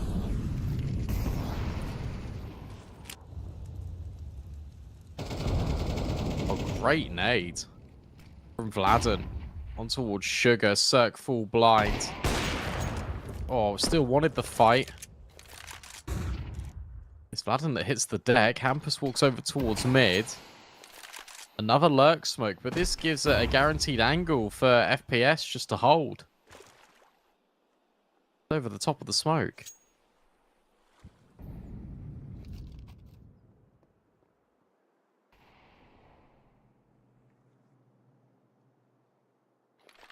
Hampus goes looking, but Pulse.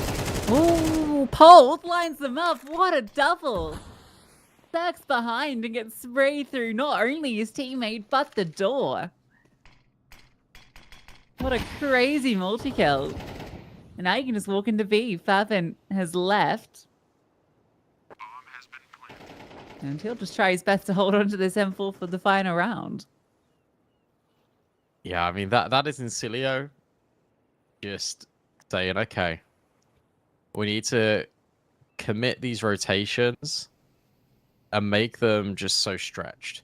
And to be fair, because of previous conditioning, Bleed aren't as sort of proactive to rotate as they otherwise would have been. Which is why you kind of get all these spaces being opened up, especially in towards mid. That's why Polt is holding for exactly that. That rotation back through finally when it is the last commitment from Incilio. But even with that good round, again, the max they can achieve is 4. Like it's not enough.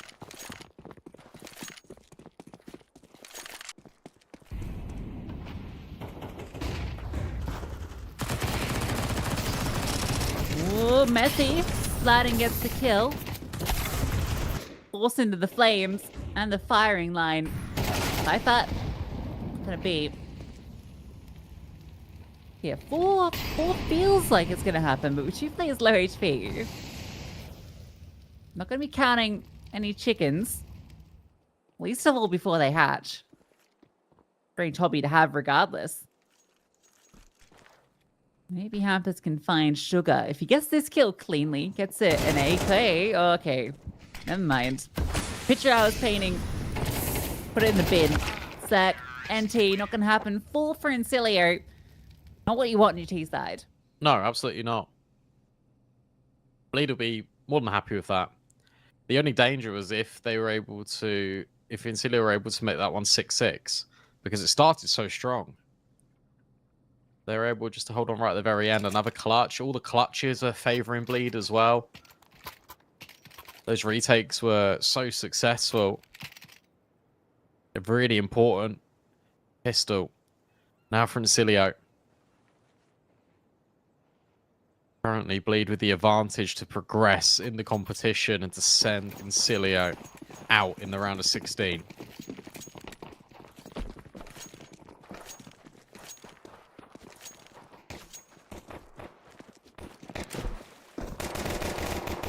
Oh, wow. Okay, good start. Fade it. Oh, did I commit? There's a push out A main. This is getting a little messy. Vladen. Oh, Vladen. Nice round from him. 3 in it. Cypher catches the mid player. And yeah, now you do just go 8. Especially with Favin spotting the final. Very clean pistol. Yeah, that's a taste of your own medicine if you're in Cilio, because think about Bleed. They just went to mid, to dark, to A. Cypher's in the back of mid. They come back around and check the flank. They're just everywhere. It's just so unsettling. The best chance the Cilio think they've got is on the rifles.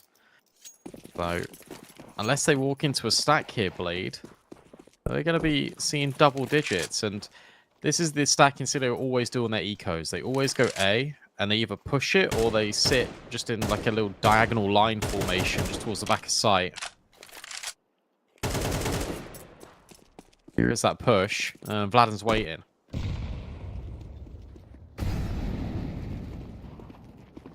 Here's it. Here's it all. And Hampus can just take the long-range engagements, Vladin over the top. Dealt with between the two of them. Clean. That's what you want. That's just check in another box on the list for Bleed. Easy does it, they say. No casualties, and they had a future-proof buy. No MAC-10s. It was all AKs, all Galils.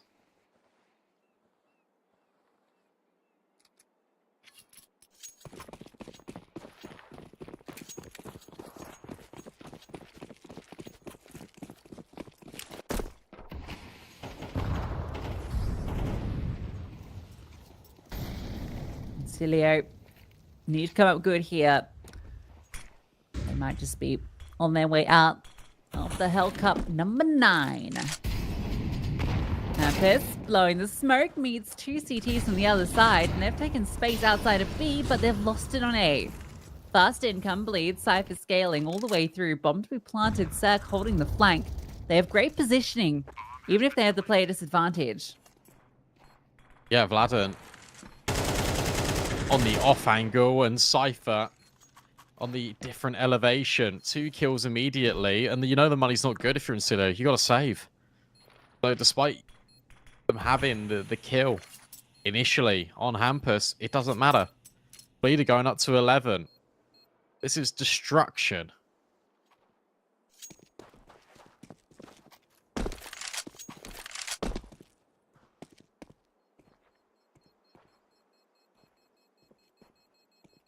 Yeah, on some level, I mean, this is kind of the Bleed I was expecting to see kind of across the series.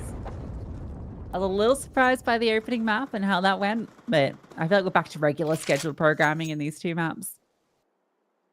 Yeah, for sure. Good to see Vladin just popping off. See, he's a guy that has been in the tier 2, tier 3 circuit for a while, and I feel like he's never really got the recognition he deserves, and I think he's got the real potential. I'm really glad he got a shot. I think it was at the CAC with Ents. Kind of showcase his talents. Because the guy's good.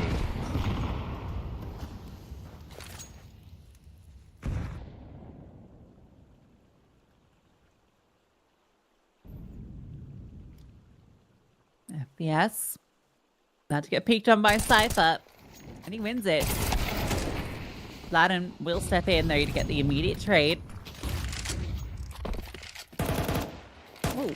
Oh, no Sugar. way. Unlucky, bro. Blown. That was just to clear the smoke, but it clears him out of the server. There's halfway through. Pold steps in for 1, but again, the trading is great. Hampus in mid at the perfect time. When they strike with a force. It's just a trade, so you hit the nail on the head. It's just instant. And the fact that Circus just spams Sugar out is so unfortunate. Fitting Cilio. How it be sometimes. Just how it be. Series point for Bleed. They have 8 chances to close the map, and this will be one of the easiest of the lot. Play that.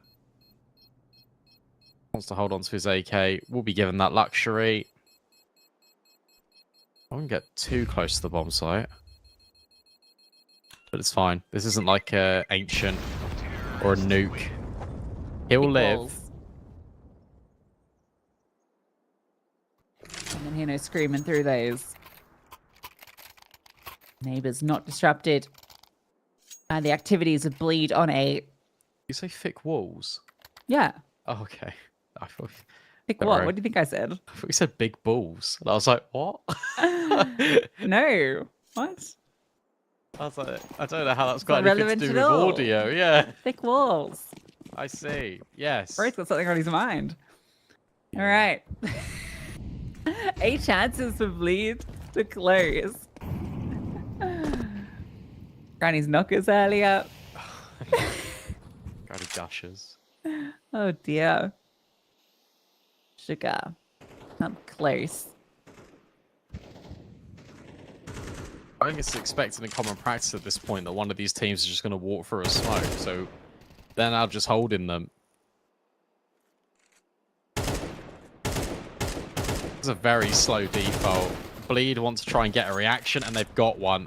And there's Cypher finding Sugar. They've been eaten apart, this A-main. Look at the rotate off the back of it. Basically, everyone has just gone to A. No, you've made them afraid. You gotta worry about mid, where Hampus has been so active.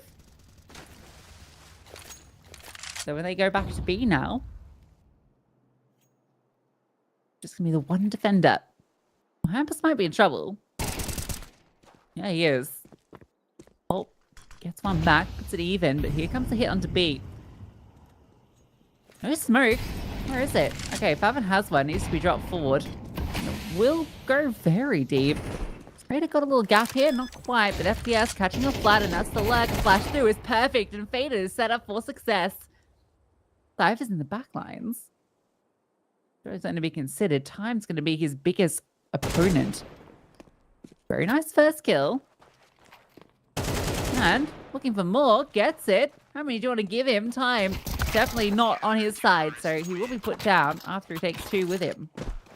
Yeah, Pip just firing off that one shot at B main is enough to turn Cypher's head just for even a split second. Give him the jump. That flashbang play was exceptional from Polt. Guarantees it for Incilio.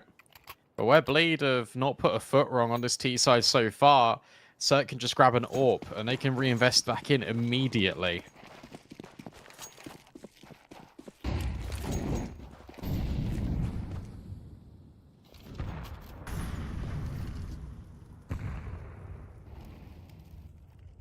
Suddenly getting aggressive out A main. Cypher's holding and only give the one. Yes, can't win out that fight against Flatten. Fader's going to go through the smoke again. Oh, but he Flash turned forward. the flash. It's the AWP that has to trade and can't do it. Freebie. Oh, timing on that is unreal. Feels like they're all committing towards B still. Blow the smoke. Pip tucks away. That's going to draw Polt into a mid push. But Hampus might be ahead of this. That's a Yeah. big fight. He wins it. With Fade, it's low. Both of them are on B. Zerk. Oh, what a clear. That's the bomb dropped, and Hampus is known. Needs to recover it. Definitely a chance for him to pull this one back.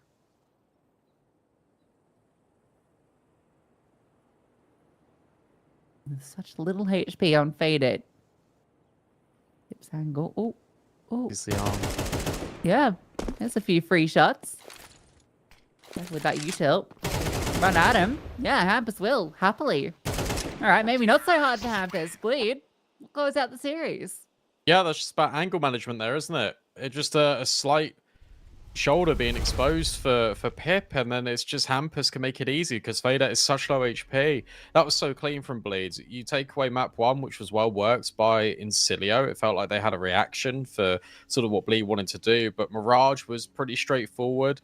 Anubis wasn't complicated. Bleed, your quarterfinalists. Yeah, a very compelling Counter-Strike from them. We obviously had them favored coming into this series, but yeah, great Counter-Strike after that first map. Just took them a little bit to warm up. Even the second half of Nuke, I felt like we started to see, you know, what they were all about. But great map 1, map 2, map 3. not sure if we've got the updated bracket that we can potentially take a look at with that movement of bleed winning out over in Cilio, because yeah, there we go. Take a look. So WW has 1 win. That is a very exciting match. That's a great game. And now we need to figure out who joins and plays up against Granny's Knockers, because coming up next is Gaming Gladiators taking on 500, and then after that is Sashi versus Alternate Attacks. By the end of today, the entirety of the round of 16 would have played out, and we will have our 8 quarter finalists. Don't go too far, because in 10 minutes, that next game, Gaming Gladiators 500, is set to start. We will see you after this break.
Tripping in the stew. If they tryna get it back, then they might have got the cops all the bins, now I'm about to buy a chain. If the Cubans talking to me, I might get up on my lane. Just in black while we spinning, so we never feel the shame. Gotta light up when we do it, so we don't gotta feel the pain. I was trying to tell you about that real shit, boy. You been steady capping on that fake shit, boy. I was trying to tell you about that real shit, boy. Real shit, boy. Real shit, boy.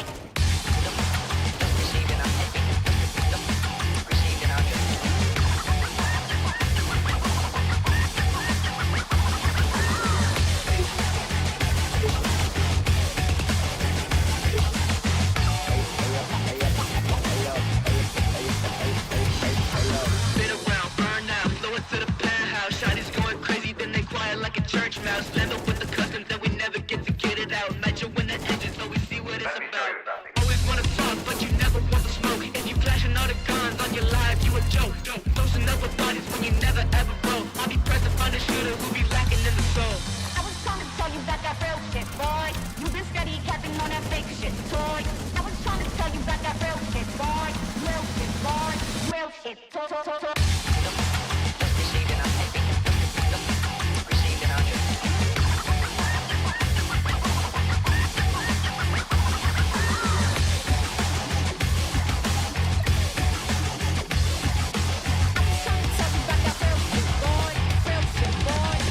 Shit, boy.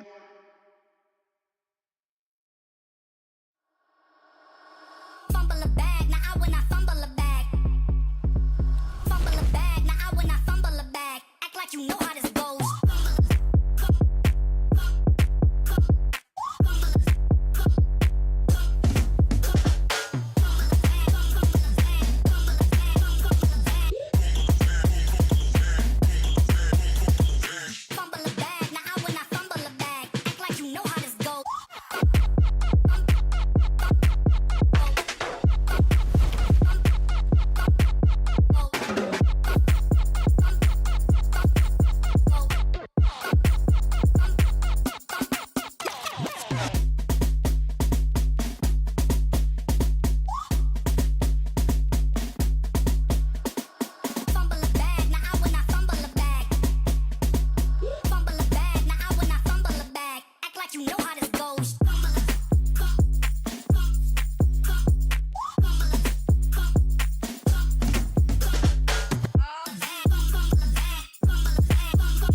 want is right here. We gon' give them what they came for. We gon' take it up from last year. Shoot 'em my shot, boy, I'm long range. Me and the team on the same thing. Stayed down, never switched up. Only thing changed was the game. I'm in the zone now. Nothing can change what we on now. When I pull up, know it's going down. Foot on the gas, ain't no slowing down. Aiming for greatness, no settling. Kick down the doors, they won't let me in. Taking no else, yeah, I gotta win. Watch me kick down the doors, they won't let me in. Who running the game now? Foot on the gas, can slow down. No, my team, we holding it down. We know we running it now. Watch the game change. Watch the game change. Watch the game change. Watch the game change, yeah.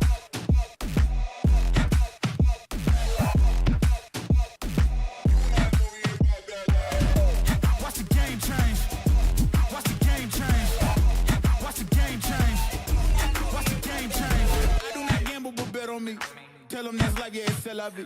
I'm taking a shot for my enemies. I can't waste no more time on my energy. I know they know I got it on lock. Go against me, that's a long shot. Cause I'm counting wins all around the clock. Never doubt me, boy, I don't stop. Who do you feel when they make you the monster? I am not scared of none of you imposters. Taking the lead now while they watching. Think you should leave now while the option. Taking no else, yeah, I gotta win. Watch me kick down the doors, they won't let me in. We're running the game now. Foot on the gas, can slow down, no. My team, we holding it down. We know we running it now. Watch the game change. Watch the game change. Watch the game change. Watch the game change, yeah.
Welcome back, guys. We're new faces.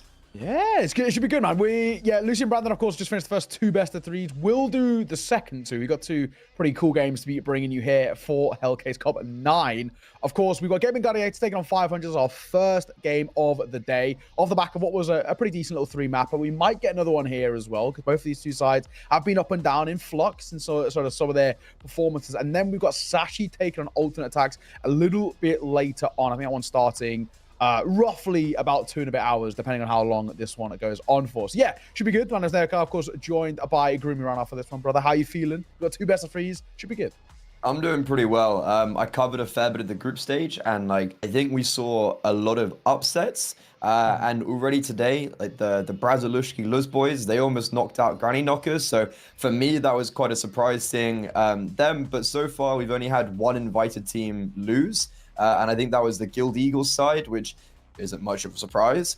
So as we go into the last 2 rounds of the round of 16, these matchups, I think, are also quite favorably having those invited teams. And we could probably put up the bracket to talk about more of some of the games we've seen.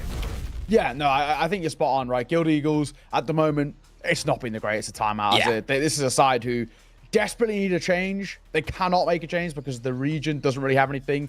So fundamentally, it's a question of, do you stick with kind of this national team that they've got to look international? I don't know. They're in a weird place. They have looked awful for a long time. And no major doesn't help, right? I think confidence at an all-time low for them. Lost 1 win, but credit to 1 win, in all fairness. They've now got Bleed, who just won in the game we've just saw. So that'll be actually quite an interesting game next coming up. We've got Namiga take on Sinners as that next round. Sinners took down Endpoint, the sort of new look Endpoint. And Namiga, who are actually on a real good tear. I think they've been winning quite a few of these, either Res or CCT. I'm not exactly too sure which one of them, but I know they won back-to-back. Res. Yeah, back-to-back of the Res, which actually, fair play to them. It's actually pretty damn good. Granny's Knock is now through there. We're taking on the winner of our next game, the Gaming Gladiators 500 game. And of course, 9 Pandas wait in the wings to see who takes them on. And Sashi Olsen attacks our final game of the day.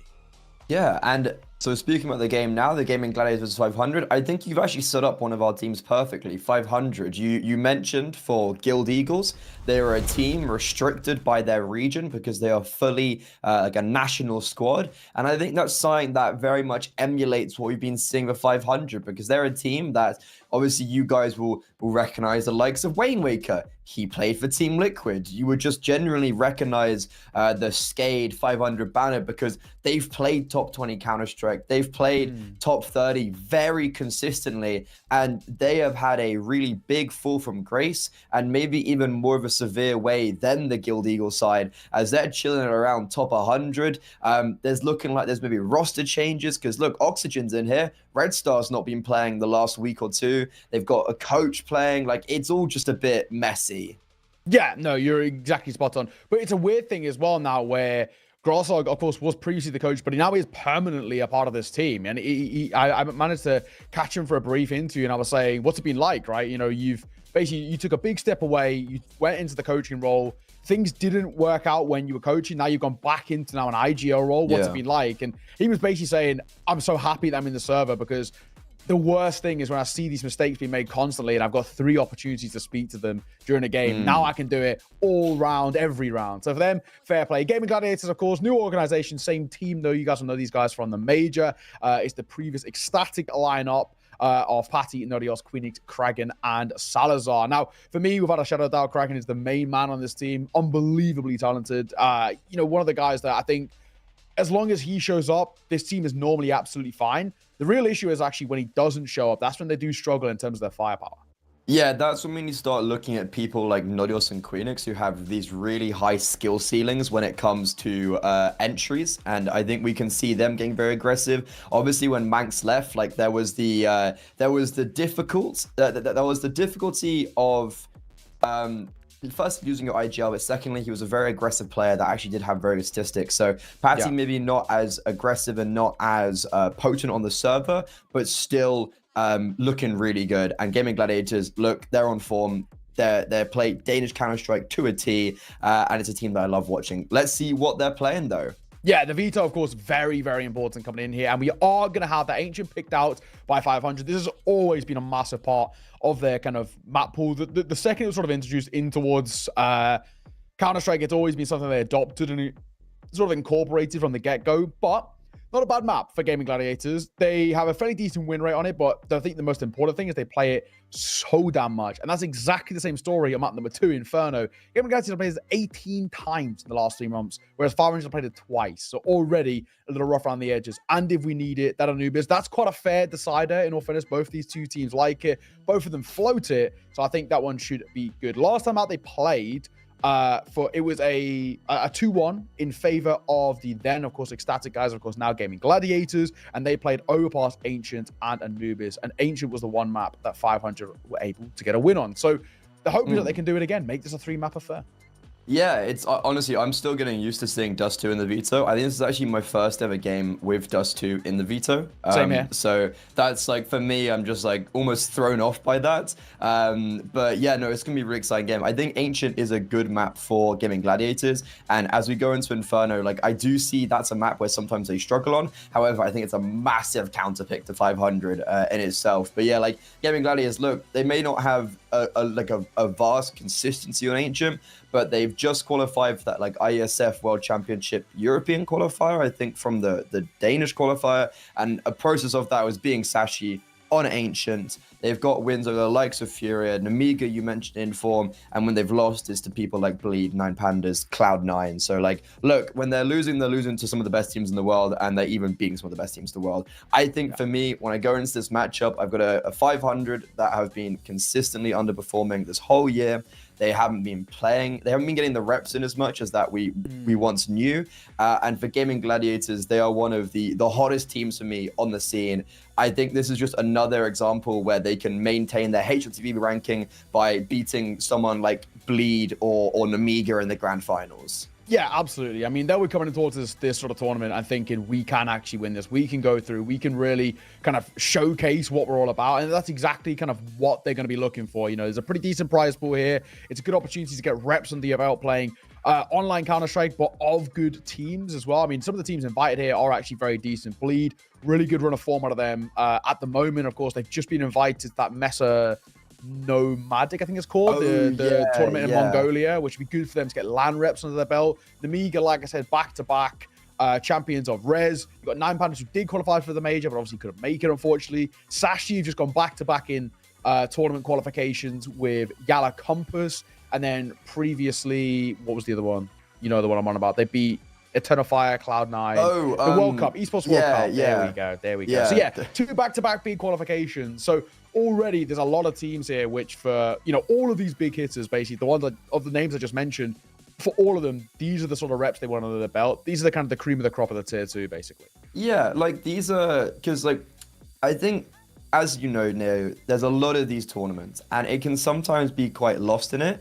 Yeah. However, like, look, if you're getting those reps in against, like, if you look at the run for Gaming Gladiators, as you mentioned, like, there's some really serious teams to be playing against. And especially just looking at pure, like, prize pool, look, we've got this, like, crowdfunding case. So if you guys do want to head over and support, you can go to Hellcase. When you sign up as well, you can use Hellcup 9 as a code. You get a $0.7 bonus fee for signing up, and also a plus 10% refill. But that crowdfunding is already like 7,000 plus, so 40% of that, if you win, will be going to the winners. So, you know, that's always like that's always going to be adding up. But yeah, Neo, I'm really excited for this game. I am as well, man. I am. This one has the potential to be a banger, and you know, like you said, 500. For them, they've had their inconsistencies this year. They've actually not been the side, you know, the previous kind of Scades and the Fiends, the sides who actually really were, at one point, very scary within Tier 2. We haven't seen that for a while, right? I think they'll know that more than most. But they have the experience and they have the ability to upset. But ladies and gents, without further ado, we are live. 500 taking on Gaming Gladiators here in Hellcase Cup 9. You do not want to miss this one. Has all the potential to be an absolute bang as we start on Ancient. Here we go. Ooh, look at this. Maybe I thought Salazar was going to go for the early jump peak in middle, but no. There's actually going to be a bit of spot from Denny Slaw. He's got the P250, and he's taking a lot of that attention right now. Look, there's 3 players in middle, and now here comes a swing from Shelf, Nodios, Salazar, Queenix. They are just stuck out in the open. They went to go fight elbow, get swung from window or from shelf, and yeah, very unfortunate round for them. 500, just honestly, all in all, quite a simple pistol round where they just hit their first bullets. Yeah, just taking fights. I don't hate it. Rainmaker looking for more. Bit of contact, but he's not overplaying. He is pretty low. Patty with it all to do, and he's being flanked as well. At range, Dennis will see him off with a P250, and a super simple round there for 500. No real issues at all coming out from them. Like you said, right, it was very simple. There's not actually even that much you can really do to sort of break down that round. 500 rushing towards that B site. They take their angels, and they win them. Simple as that. So it'll be 500 taking a bye coming into this next round, and Gaming Gladiators completely the opposite. Full save for them. Trying to keep hold of the funds before heading into the M4s of next round. Yeah, I think you, like, there's some rounds where you're just like, look, the whole setup for Gaming Gladiators did not go well. Like, maybe if they'd instantly hit their shots, they would have won the round. But look, yeah, they got caught out in the open, maybe trying to focus a frag, like, on towards elbow. But yeah, as you said, it's going to be this eco round. Gaming Gladiators, they're a gamble stack in towards middle. I was going to say there's maybe a flashbang on someone, because you see a lot of eco plays where there's someone with a flashbang in city spawn and they pop through and they peek middle, but no, they're literally just moving as a collective, as a cohesive unit. And let's see if they get a frag. Yeah, any consolation kills would be nice. I mean, the main thing as well, you don't want to give too many opportunities for the Mach 10 to get a bit of kill bonus. They should be fine, though. They are starting to make a move. They're talking here all of this. First, isolated with ease. Not over-facing either as well.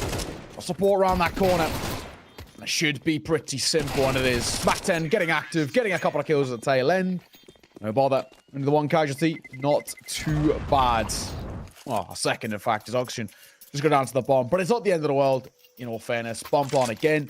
Few kills coming through. They have a bit of bonus to work with, and this is a bonus buy for 500. The first real buy to come through for Gaming Gladiators in just a second. This will be the first true test of what the Young Danes can bring to the server. 500, it's been a good start for them. This is a map in which, like we said, they play a hell of a lot. They do, and have always made it a strong part of their pool, so Gaming Gladiators should know about this. Dragon, the man you mentioned, maybe taking those first early fights towards middle, but no, it's Patty. Just threw a smoke in cave, gets the frag onto Grashog. However, ships in middle, he's been saved by his teammate. The first frag, fair enough, that was all through his own brawn, but a lovely flashbang from Wainwaker. Kraken gets caught out in the middle of nowhere, and I have no idea how ships have survived that. Yeah, I think probably, honestly, Gaming Gladiators asking similar questions. Onto a numbers disadvantage. Trying to kind of make something out of this, but I don't really even know. I don't think they do either, how they're going to try and make this specific round stick. Shy of a minute. Goes eerily quiet as well. 500 with the numbers, with all the opportunities to make this one work. They know they're in, honestly, no real rush. Goes quiet. Ships still sticking around by elbow, still trying to make something work here, but he will fall. So Queenix, while taking too much damage, will bring the numbers back level.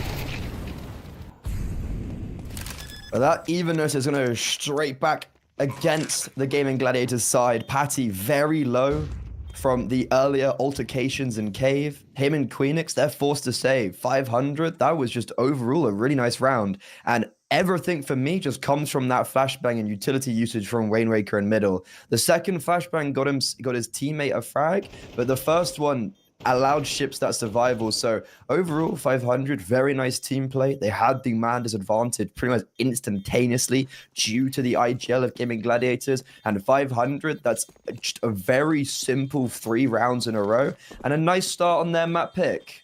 Yeah, honestly, this is exactly what you want to see from 500. You know, they're definitely coming as what we would claim to be the underdogs coming into this matchup. I think they wouldn't really debate that, in all honesty. They're coming in towards this, and we have to question basically what they can really bring to the table.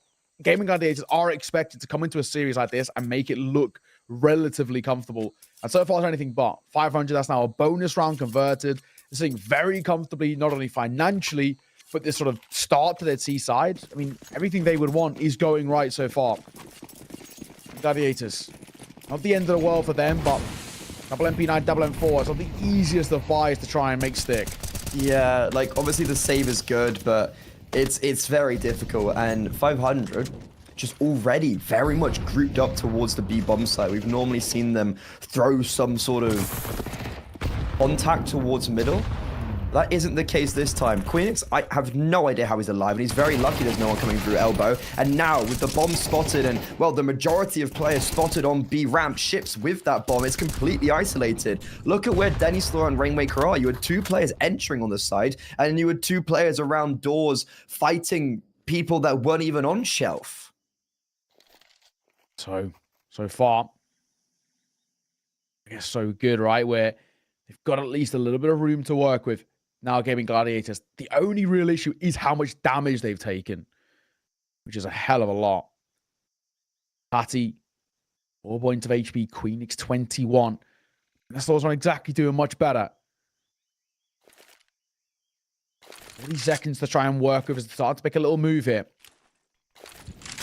Already not the worst spot in the world to find yourself.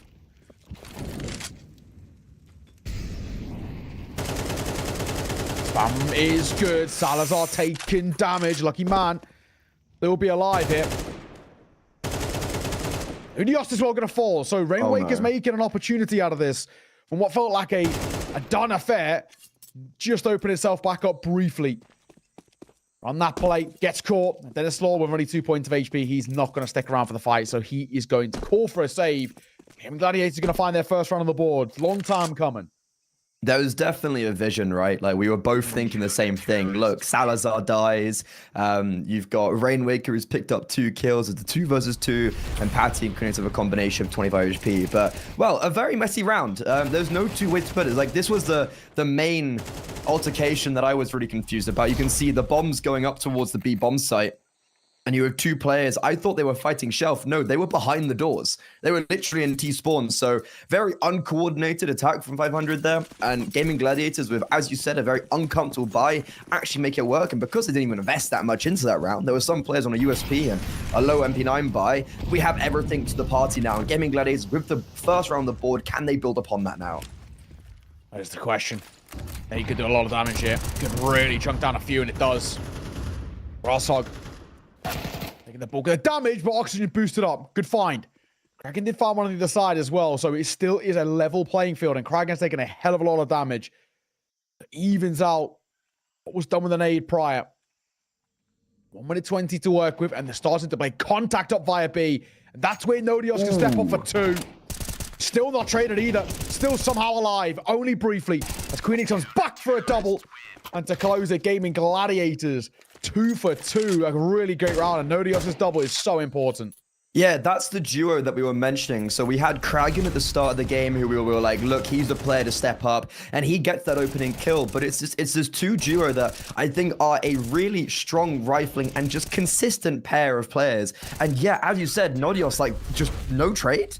And because of the lack of trade, it allows Queenix to then focus on the player in Cave, who subsequently runs out of bullets. So, you know, a bit unfortunate there. But yeah, Gaming Gladiators just overall a lovely orchestration of a round without losing many players. I think they just lost 2, right? It was Patty and Nodios. So you're keeping 3 alive, 2 rounds in a row. You're building the economy. You're breaking the 10500. And after a clean 3 rounds from 500, it's a really 2 clean rounds from the Danes. Yeah, you'll take him as well, right? That's the kind of round that can start really building confidence up for you. All in all, not too shabby. Thinking towards this next as well, with no real money to work with for 500, especially considering they weren't getting that bomb down. It's going to help. It's going to help a lot. He's going to facilitate this game being tied or square, and then maybe another big conversation to be had, right? Saying, right, how now for 500 do we answer back? We've lost control of this game from what felt like it was ours. Allow the Danes back into it. We need to try and find a way to once again pull back a lead. But at the moment, this probably isn't going to be around for it.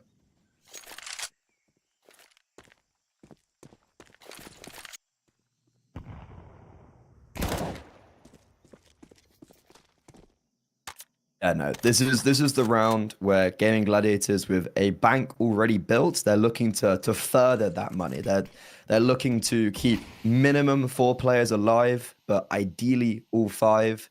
and just make it as clean as possible. Also, that is a lovely skin. Nodios. How? We're not on ecstatic anymore. Yeah. At the very least, let's see if he can make it sing, right? He's going to be testing the second, and he will be caught by that flash. No chance in hell.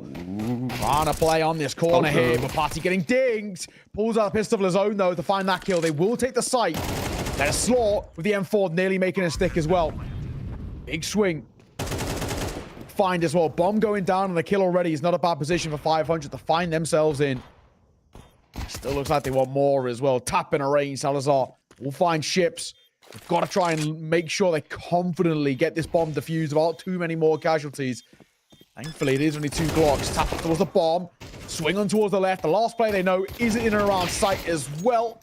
They'll be seen off, so they should be okay. But a little bit more expensive, I guess, than they probably would have wanted. Yeah, I mean, well, for 500, that is the best case scenario around. You get the bomb down. The extra $800 is going to be really valuable going into this next round. And just getting those 2 kills, there probably should have been a third. I thought Patty was dead. I'm surprised he stayed alive for that long. But, you know, the bomb going down was that ultimate goal. So 3-3. We're still very early doors. We haven't seen a leader arise between these two just yet. But I think this is the first round when we actually have both teams at full potential. We have both teams with an AWP, full utility, 500. They've been really doing well at taking mid control with Ships and Rainwaker. I think that's a theme we're going to be seeing again going into this round. Oh, Matty again going to try and play up close. It's 2 different kind of mindsets about how you play cave control. There's kind of sort of Reigns style, which is very heavy on terms of the aggression, a lot of support coming through, but he's so difficult to move from here. And then you kind of got what Patty's doing right now, which is actually giving him up the sort of early bit of control and then trying to basically retake in towards Jaguar at a later stage. A bit more of a passive approach, but it can leave you quite vulnerable at times. He comes through. Being found in the early part, though. We're going to get a bit of support from Nerdios. With a minute to work, it still looks like they want to commit towards B, but Bomb isn't committed. That's the only thing. Yeah, I mean, this is a type of default where they could really go anywhere. With mid control being taken, it's super strong, but we've been praising the flashbangs of 500. That's a perfect set play from Kragan and Salazar. That should confirm that the AWP is over towards the A bomb site as well for 500, so it might allow them to speed up over towards B, including the frag onto Nodios. Denny Slop, he's opened up this site. Gaming Gladiators, they have rotated in fully. Utility is now coming down. And the smoke on ramp, 500, they've beaten that. Bomb should be planted. That's going to be allowed. But as soon as that bomb does get planted, 500 are being chopped down, ripped apart at the scenes. And Grashhog wants the coach, now the player, in the server, 1 versus 3. And Queenix instantly puts him in the grave. A very clean retake from Gaming Gladiators. Yeah, very, very well done, right? Isolating fights, making sure they don't give any sort of opportunity over to 500 to make that sort of a round stick. There's the positives coming from 500, which is, yes, they're getting kills, yes, they're getting bomb plants and all the rest, but they're now not getting rounds. And this is where things are going to become costly. It's all well and good getting the small wins. They've lost the lead. The gun round's not going in their favor, and now we are starting to see where the Danish side can start to pull away. So, all in all, so far, so good. It took a while, but they have come alive and they have started to wake up in towards this game now. Yeah, again, like we are very early doors, so we're still fleshing out. But in the gun rounds, I feel like Gaming Gladiators have really come on top. Like with what you're saying, you know, they like that last round was just super dominant. The only mistake is Nodios down to the AWP, right? Yeah. Apart from that, you have a 4 versus 4 retake where you lose 1 player. Happy days. Like that is very ideal. And yeah, the Danes just playing really methodical Counter-Strike. Very good flashbang usage, very good utility usage in general, and very good isolation of the frags in that specific retake. But bomb goes down, means we're having another buy. And this is a change of a default from Gaming Gladiators. I thought Salazar might have committed more towards middle, but they are very heavily taking this control. And Patty's sign we saw in the first round, well, he's going to be getting very aggressive towards Cave, changing it up from what he did in the previous round. Oh, Grashhog though. Oh my god, shot from Queenix. Full punish. Grashhog, and now as he gets caught, numbers once again in favor of Gaming Gladiators, and a really nice little crossfire set up in towards mid here. Already a really strong position to hold. Fun to push them away from. A smoke will come through towards Red Room, but the second Kraken takes any contact, Queenix can swing. They've heard this as well. Queenix trying to bait them in towards the fight. They do not clear Kraken, but the blind is good enough. Ships and Oxygen find a kill apiece. Oh, that's messy. Nodios catches one, and the bomb, but back turned, he'll fall as well. It's all down to you. You've got to stop them, and he misses an easy shot. The last man caught, but he does 180 to find the kill. So 1v2 with only 16 points of HP. Yeah, I mean, like, he may as well be dead, right? I think that's the round over. But that is the, 500, this is their second gun round that they've won. And they've actually won both of them now in 4 versus 5 situations, right? Grashhog died early on, very early on, and I think he had a lovely timing, but maybe was waiting too long for that flashbang by Rainwaker. And then overall, everything just kind of falls apart. You have 500 taking advantage of maybe those aggressive players in and around Shelf, Middle, and the B bomb site. We haven't seen them at all go towards A, right? Like, they've been throwing very similar defaults on this T side of sending a player out middle. This round it was Grashhog. Normally it was ships through elbow. But with the same flashbang from Rainwaker, we haven't seen them whatsoever go towards the A bomb site. So now with 2 rounds won going towards B, it's going to be really interesting to see where they maybe adapt with sending players elsewhere on the map and not just moving like rooks up towards B. Yeah, it's true. It's true. A back and forth game here, though. At least now with a gun round taken by 500, it's going to be decent for their confidence. They're going to be able to say, okay, we actually can start to compete in this. But a lot of mistakes made there by Gaming Gladiators. The crossfire was strong until it wasn't. It fell apart and it really never should have. Good flashbang. Yeah, and I think in the other side as well, Salazar had an absolute freebie and he missed it. Never should be missing those. Yeah, tough. Definitely tough. Big Nate that's come through. Good damage on towards Dennis Law and Grashhog, but the AWP taking damage isn't the worst thing in the world. Yeah, it's just the little chip damage that you love to see. And so speaking about that A bomb site, have we seen ships play as aggressive towards A main before? I don't think so. So that might be signaling maybe an early play already that they're going to lean over towards that A bomb site eventually. But Gaming Gladiators fully fortifying the extremities in this round. They have no one in middle directly. They just have the AWPer holding from Donut. So that does in itself hold so much power if he doesn't get flashed off, which, well, he actually does. So now all of that power removed. Rainwaker has full autonomy of that part of the map now. Oh.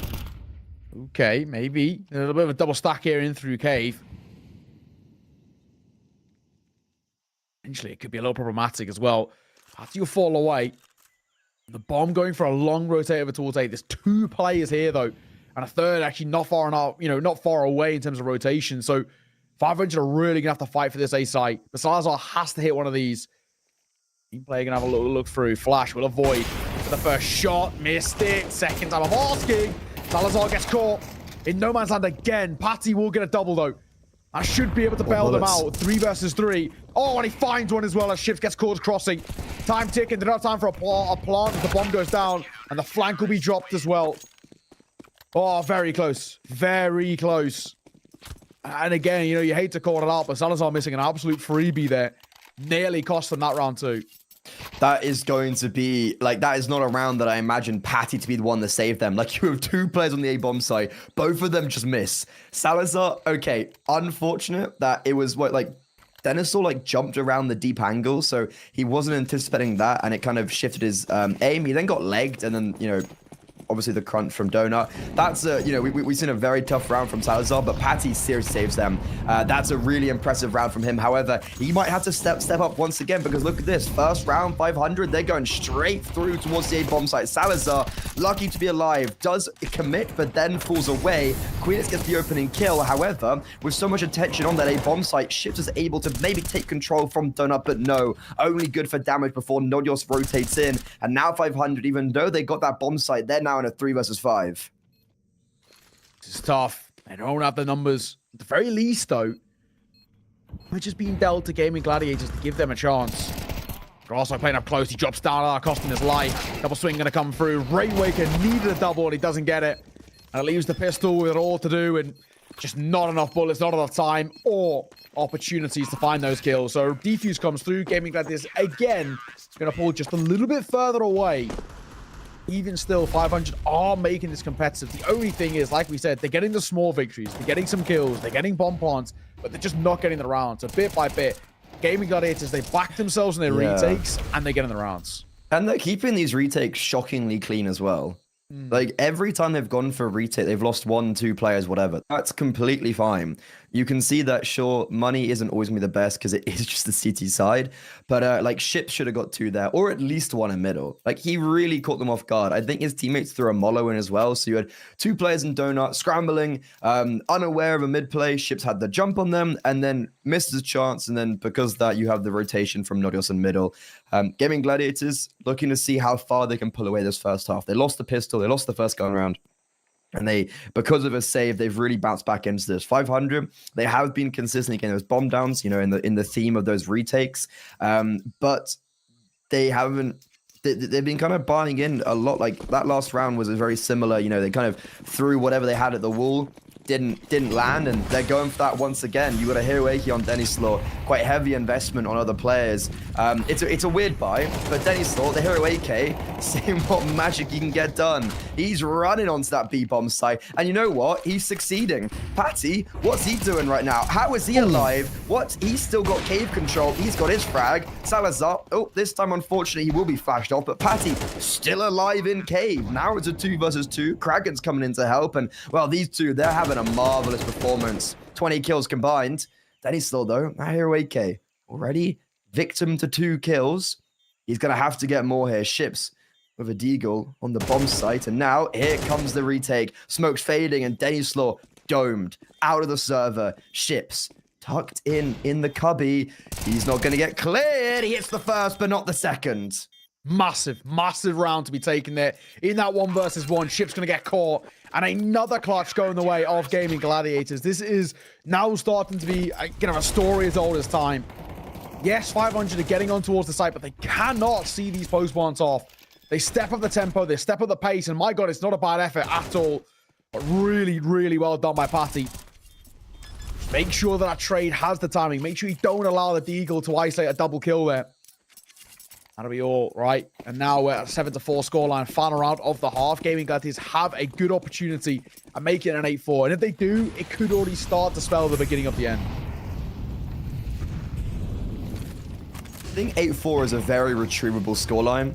But it's just, you know, with the quotations that you won the pistol round. You know, half of your rounds have come from a pistol and an eco. So that obviously stings. And once again, Ships the first player to fall. Kraken, stellar performance. 13-8, saves them in the previous round. 500 though, the 2 gun rounds they won, it was from a man disadvantage. Will history repeat itself? Big question.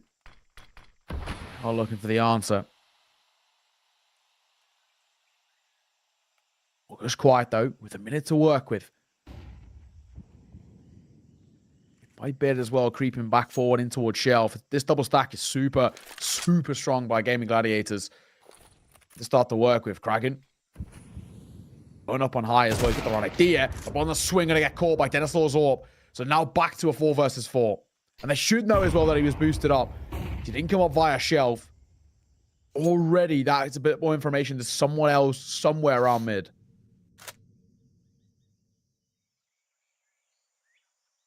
Not a huge fan of how Gaming Gladiators are playing, maybe quite passive. You know, we've got 2-2 pretty much right now. Salazar is going to be maneuvering himself a little bit towards the B-bomb site, just taking that control towards middle. And now, 15 seconds time, it's of the essence. There's a Molotov Prime for the bomb site. That's going to go down. That's going to deny the bomb. Bomb's now dropped. Can it be picked up in time? Sure, 500, they're getting the frags, but the bomb, nope, it can't be picked up. What? Okay, that's round over. And what a way for Gaming Gladiators to snatch away an 8th. Yeah, that's a wild way at the tail end. I don't exactly know as well what Denislaw was doing there, because he picks up the bomb with about 6 seconds. But then he double scopes it and shifts. You know, he doesn't have time. Yeah. Wouldn't have had time to isolate fights. He's not going to give it to him. Then Salazar kind of doesn't spot his shoulder, so he's tunnel visioning on the other player, which he finds here. And then Dinosaur crosses, but why, right? Like, at that point, yeah, I don't know. Very weird ending. It will be Gaming Gladiators, 8-4 half. Very decent for them. They found a pistol here, and it could already start to spell the beginning of this map, which for 500 would be pretty damning. This is a kind of a must-win in this series. If they don't find it, they could be in a lot of trouble.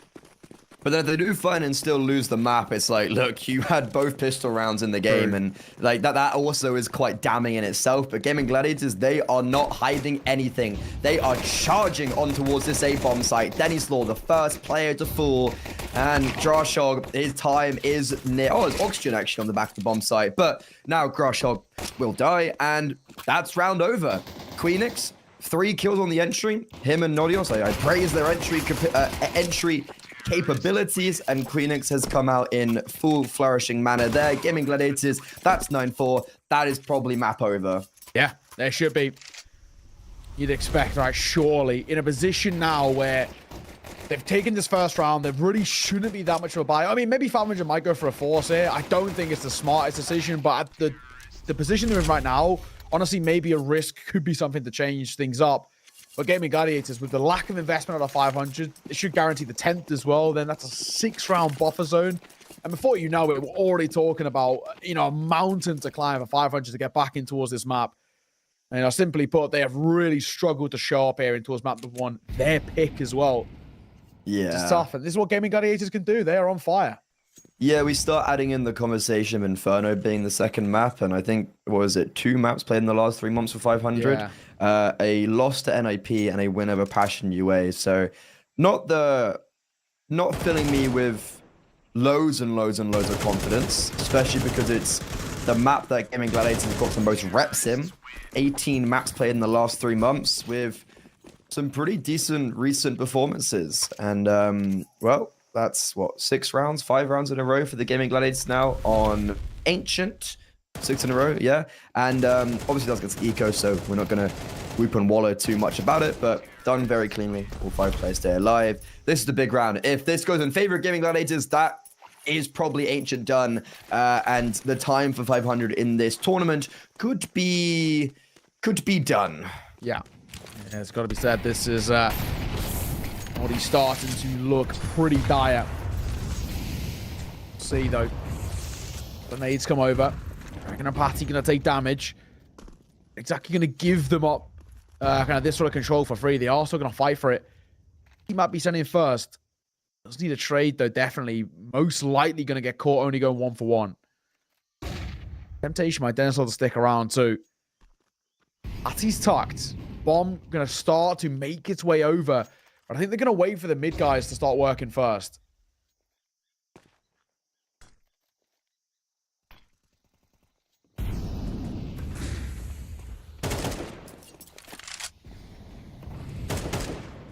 I was going to say, as soon as they force ships out of position here, now we see the fact that Dennyslaw has to, you know, maneuver himself a little bit back towards middle. Oxygen actually will take his place. I like this setup in 500. They've gambled correctly, leaning towards that B bomb site.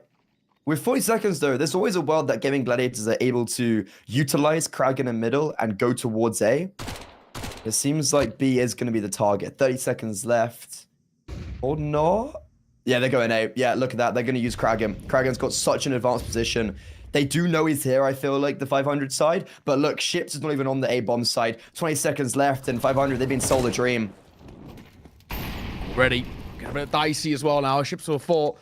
Bomb will go down, and Queenix here for the swing, which he finds. Oxygen gets caught with a headshot. And I think as well for 500, I think they're going to be tempted to save it. They don't have the money to give this retake a go and then buy in towards the next if it was to fail. So they are just going to call for it. That already is going to be Gaming Gladiators getting ever closer. I mean, basically now we're looking at 500 having one true full buy between a chance at a resurgence and Gaming Gladiators taking the map. 1 round basically could be the difference.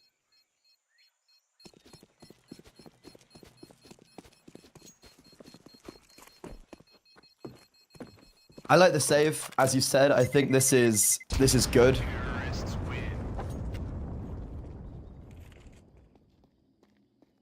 But that is just a lovely round. Like, Kragan doesn't get anything, right? But who cares? Yeah. He gets all the information. I'm not sure what Ships is doing here, though. 20 seconds left. Your rotation is not going to matter regardless if it is that B-bomb site. Like, you have 3 players there. I think Oxygen was more he was more over towards that B-bomb site as well. So I think for Ships, he just has to stay towards A there. It's like B anchoring on Mirage. Like, there's no point rotating over until you see a reason to rotate over, because it's such a long rotation, right? So overall, very nice from Gaming Gladiators, but this is potentially the final round of the game. If won by the Danes, it's a nail in the coffin. See, we got spam on the smoke. He's not going to find all too much. All in all, it's going to be good. Molotov down backside. Nobody's playing there because it's a CT position for Oxygen. Takes a lot of damage, but deals quite a lot himself. I'll flash in the corner now, met with Molotov. So once again, a similar thing that we just saw in that previous round, where they do get basically the site for free, and then 500 of banking on a rotate. But my God, Patty, that's a good swing. Leading by example, Patty, in all fairness, had a really good game. 14-6. And I lied, this ain't bad. And again, dude, I think they might even be tempted to save. I don't really think they have the util basically to give this a go. Yeah, look, you've got 1 kit and 2 smokes, and you've already got Gaming Gladiators with very advanced positions in Temple. That's it. This, like, okay, the save is good, sure, but we now get in a position where Gaming Gladiators, they have what? 8 rounds to close the deal, and they haven't dropped a single round yet here on the T side. They've been super clean. You've got Shaw, Salazar, maybe quiet a little bit. Patty, after the first few rounds, hasn't even been necessary. Queen's Kragan leading the charge. That's a lot of rounds in a row. I think. What is this going to be now? This is going to be 8 rounds in a row. 9 if they win this. Yeah, ridiculous, isn't it? Yeah, so a pretty good Ancient on their opponent's map pick. And especially last time they played on it as well. I mean, that was under the Ecstatic banner, so it was a little bit of time ago now, but it was the one map that 500 were able to take in that series. Took it 13-10. Oh my God, they are just getting massacred now. Patty running in. Rainwaker gets deleted through the flames. The cross is not permitted as Patty makes it 3. Beautiful. Swinging into the site. He wants more as well, and I do not blame him. Then a slot. Heat on the corner. We'll do a little bit more damage. Ship's trying to make a walk through this cave to try and find a gap on a 2 versus 5. I think job might be done here. Bragging on for the flank as well, so Denisor's days are numbered. His time is limited, and he is dead. Leaving it all down to 1 man. Ships to see it off. A 1v5, let's be honest, this is not happening. What a map out of Gaming Gladiators. They have made this so damn easy. Ships is just onto the devil here. Getting tagged, getting spammed, getting dropped. Flawless rounds are closing. Gaming Gladiators take map number 1 with ease. Like, look, that T side just kind of felt perfect. Like, even that last round was just a really lovely, like, change of pace. Like, they went, what, straight towards the A-bomb site in the previous. They've thrown, like, they played, like, what, 5-6 rounds with the T side? And I think they literally did something different, yet also conditioned for the things they were doing in every single round. Like, the change of pace and going towards the B-bomb side there is just, once again, another example of real class from the Gaming Gladiators side. Like, form is temporary, but they're in form.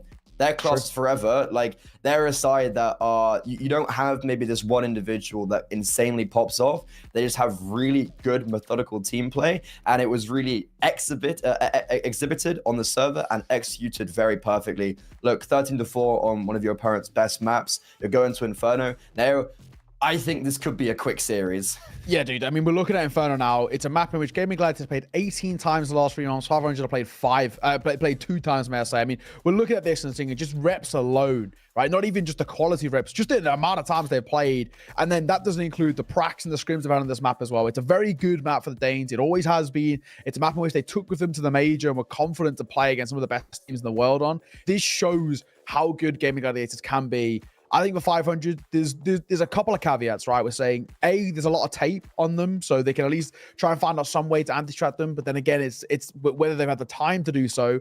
And then on the other side as well of Inferno's a map that everybody knows, right? It's very rare that we see anything new on this map to a degree. The only difference now being there was a couple of changes recently when Dust 2 was reincorporated, a couple more flashes and smokes that have changed. But bar that, it is a map generally which most people know to a very high level. These guys who all play FBL and FBLC and whatnot will have a lot of pugs under their belt. But it's a completely different pugging this map to playing against a team who are, elite level quality. Like, really building upon that, it's just clocked in my head. Like, do you remember when Skade were, like, the Inferno team? Like, ships, they were the guys on Inferno at one stage. I think they really helped invent Inferno at, like, a tier 2 level and really, like, change up. Like, obviously there's the ships Mag 7 top banana. Like, I remember being like, these were the guys on Inferno, and I guess that isn't the case anymore. This is, obviously we'll get the eye test soon, but this is a very hard squad to come up against. And no, I'm really excited. However, our excitement is going to have to wait for a second. We're going to be going to a short break, and when we are back, we'll be with maybe one of our last maps here in the round of 16. Gaming Gladiators, they've just dominated on 500's map pick. Let's see if the Bulgarians can bounce back on their opponent's map pick and see if they can still keep the quarterfinals dream alive. We're going to find out all of that in about 10 minutes.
I think you should take 6. Yes, I hold a throne and no one else can replace this. The pain will only go deeper the harder you chase it. I'm the greatest that you ever met. It's time that you face it, so tell me. Why you still testing my patience? Trying to turn me into something I ain't trying to be. All the hate is a heavy rotation.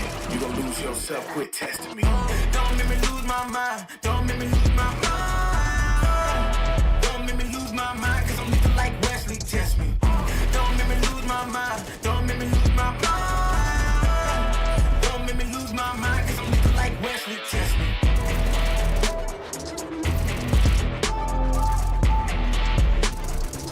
Cause I'm looking like Wesley, test me.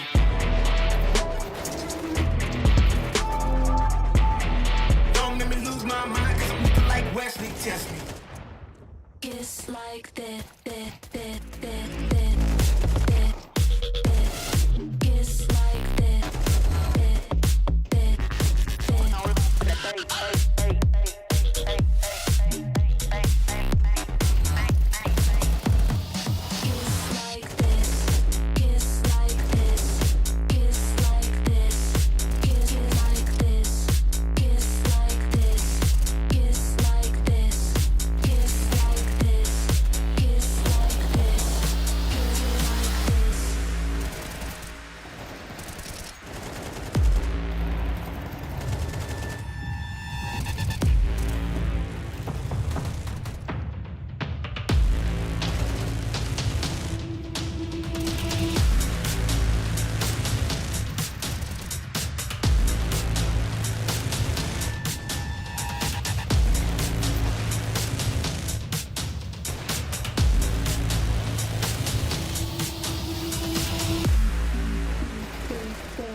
We can come back, though the time is gone.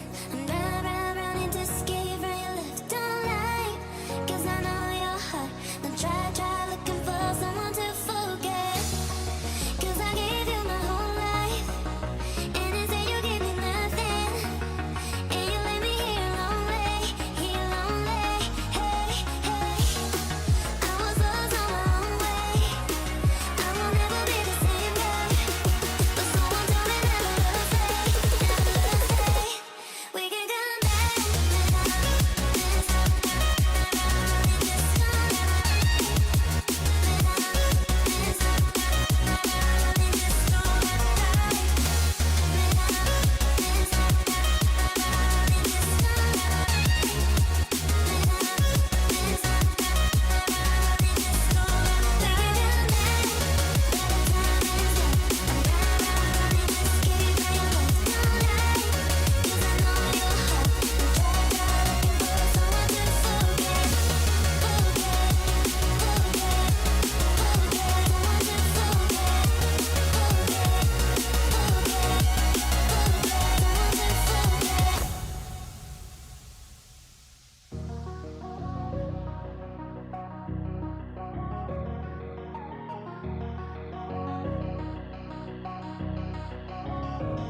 We can come back, though the time is gone. I'm running to escape from your left. Don't lie, 'cause I know your heart.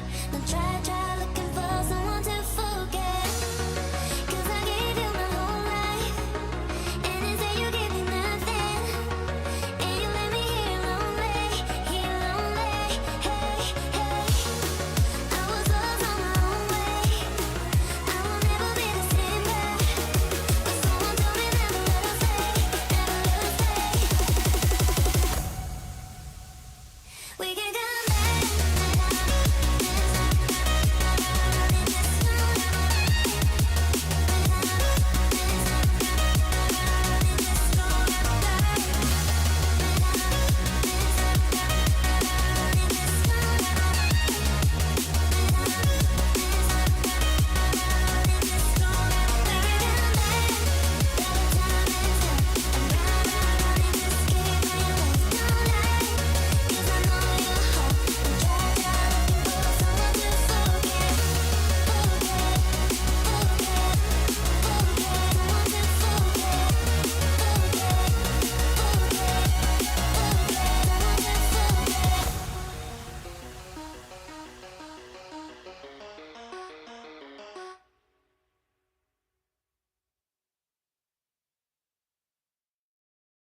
Cold like 0 degrees. I'm out the cage, gotta let out the beast. Revolutionary, gotta let out the streets. Locked in the cage, I'ma let out the hood, out the hood, out the wake up, get out the sheets. We came from one man, forget that peace. You take the west side, take out the east. I'ma put them in the cage, never let out the smoke. I hear him chat to me noise, move too quick, can't stop for the talking.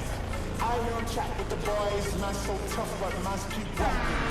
Just too sharp with the boys, white girls better tell me I'm awesome, yeah.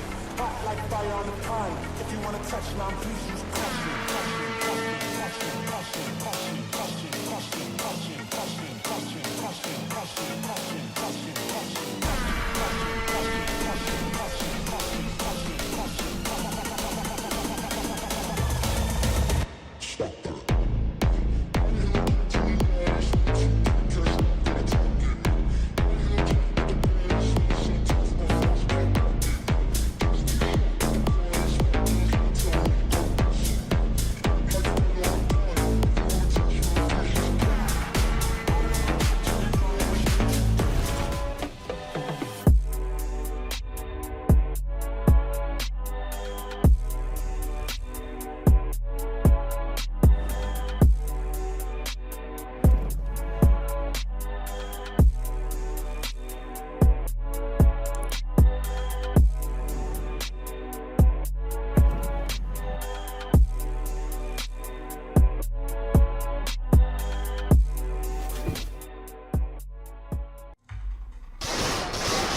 was quick, that map number 1. Let's be honest. 13-4. There was not that much of a competition from 500. They really did struggle to scratch the surface there on towards Ancient. And times could get potentially even worse. Inferno's up next, and we already slightly built the narrative. This is a very, very good map for Gaming Gladiators. It always has been. They took it to the major, and they played it well. And for 500, I think they will know more than most the pressure on their shoulders now. This could be us kind of very early saying goodbye to them here at Hellcase.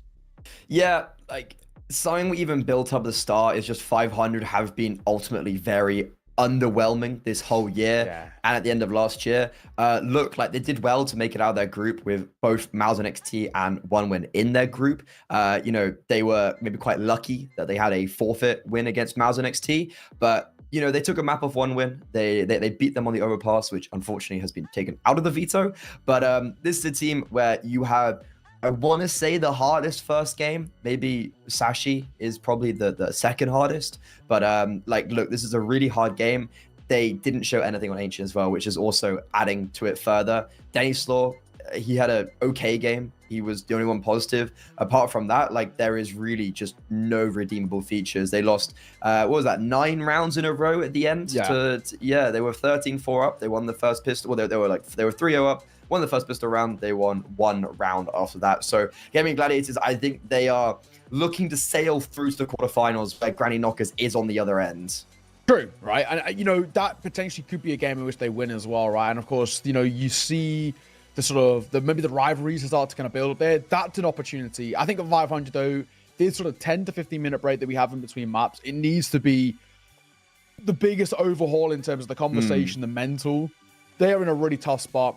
They didn't show up. They really couldn't get anything going. Pardon me. You know, there was at least a little bit of a start. You know, it was kind of, what, we're like 4 all. And we're thinking, okay, like, maybe there's something to work with here.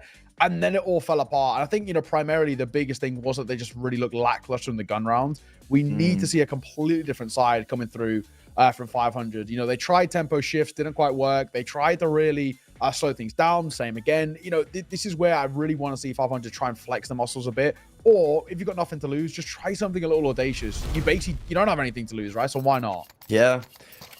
500. We're going on to the second map. As their opponent's map pick, they were doing great at getting the bomb sites. They were getting bombs down consistently on their T side. But with the inability to hold those post plants, well, they're not going to have that worry just yet. They're on the CT side. Here on Inferno, 3 players towards the B bomb site, with a flashbang on Grashhog, and 2 players getting aggressive towards apartments, taking a lot of information. Ready. Trying to make a little move here. Gaming Gladiators took no prisoners in their pistol. Oh, very quiet here. One has been spotted, though, by ships. Doesn't take a shot, just gets the information, doubles back away. No overcommit by Gaming Gladiators either. They're just hoping that they can bait out either a bit of utility or some sort of a fight, right? They have no idea how much this site is stacked.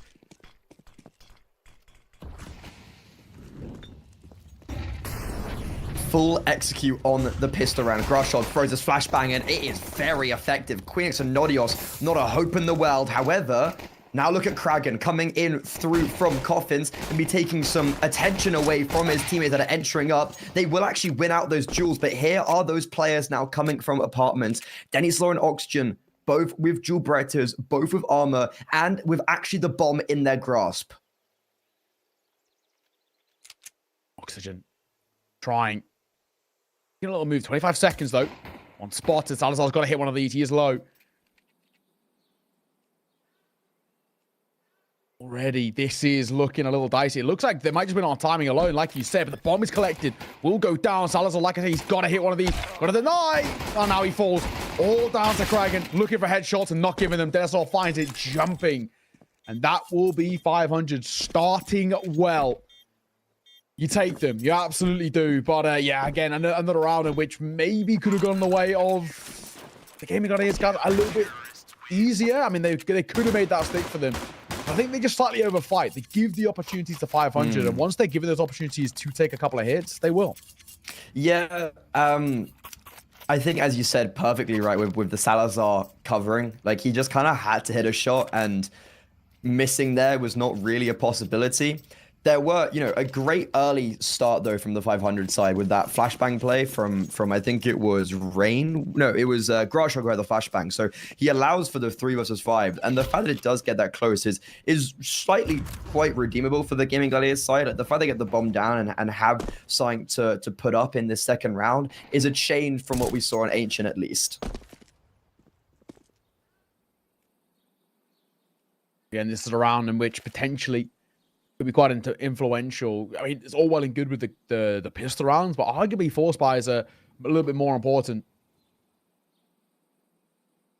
See there, Gaming Gladiators, they do at least have facilitated some level of a buy off the back of that bomb plan. It's not the most comfortable, especially considering Queenix only got a pistol, Patty only got a Mac 10, but still is feasible. Minute to work with, a little looking towards B, not a huge amount showing. Now it looks like that bomb was tempted to go back towards A. Yeah, the bomb could go anywhere right now. And I think Gaming Gladiators have played this round quite nicely with forcing out some utility, but they have taken some damage. And that's a prime example right there with Nodios being netted down. And okay, it seems like they are going to go towards A. There's been a big dump of utility, so we don't really have anything left on this A bomb site from the CT side after this smoke in apartments faded.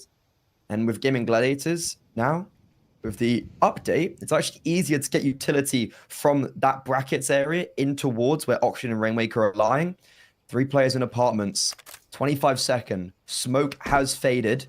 Denny Slort has moved more onto the bomb site as well. So you've got 3 players here. Ships in a fast rotation. And yeah, coming out of apartments, they're just going to get churned up. Honestly, a really easy and nice crossfire from the 500 side. Patty, last alive. He will give them something. He will get 1 kill, but it imminently will be coming out against them. 500, just a really nice gun round. That was very clean. Very, very clean, especially Rainmaker in towards pit right.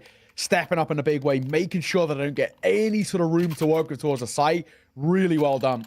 And this is what we were saying for 500. There may be a map in which they don't play a hell of a lot, and maybe a map in which Gaming Gladiators know very, very well, but it's a map which everybody knows to some degree, right? And this is the thing where every now and again you see this, right? Picking in towards what we generally like to refer as puggy maps do give opportunities for teams who are struggling to kind of come alive a little bit, because like we said, nothing to lose, that they can kind of flex their individual muscles a little bit.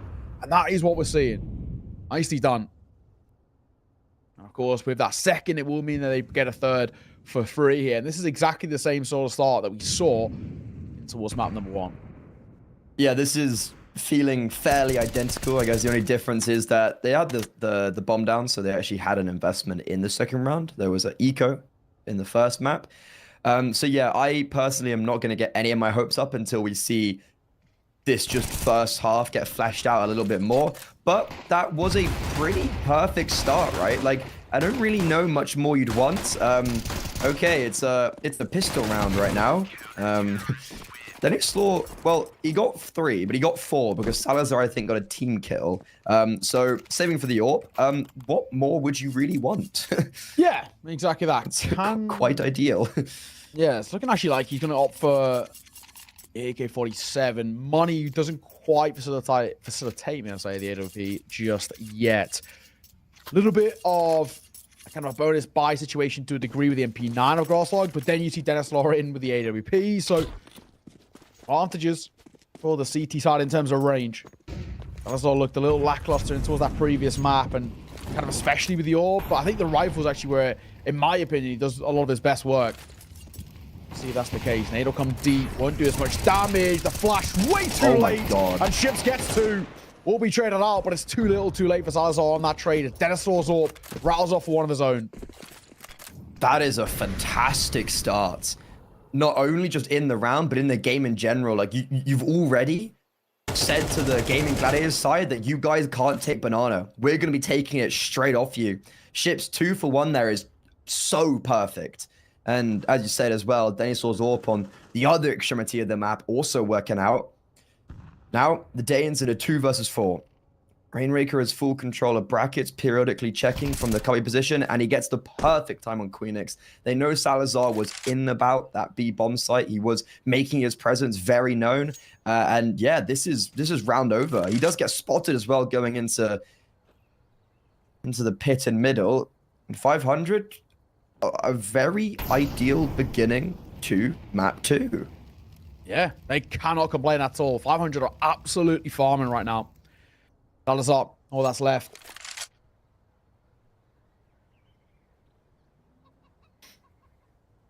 So far, so good.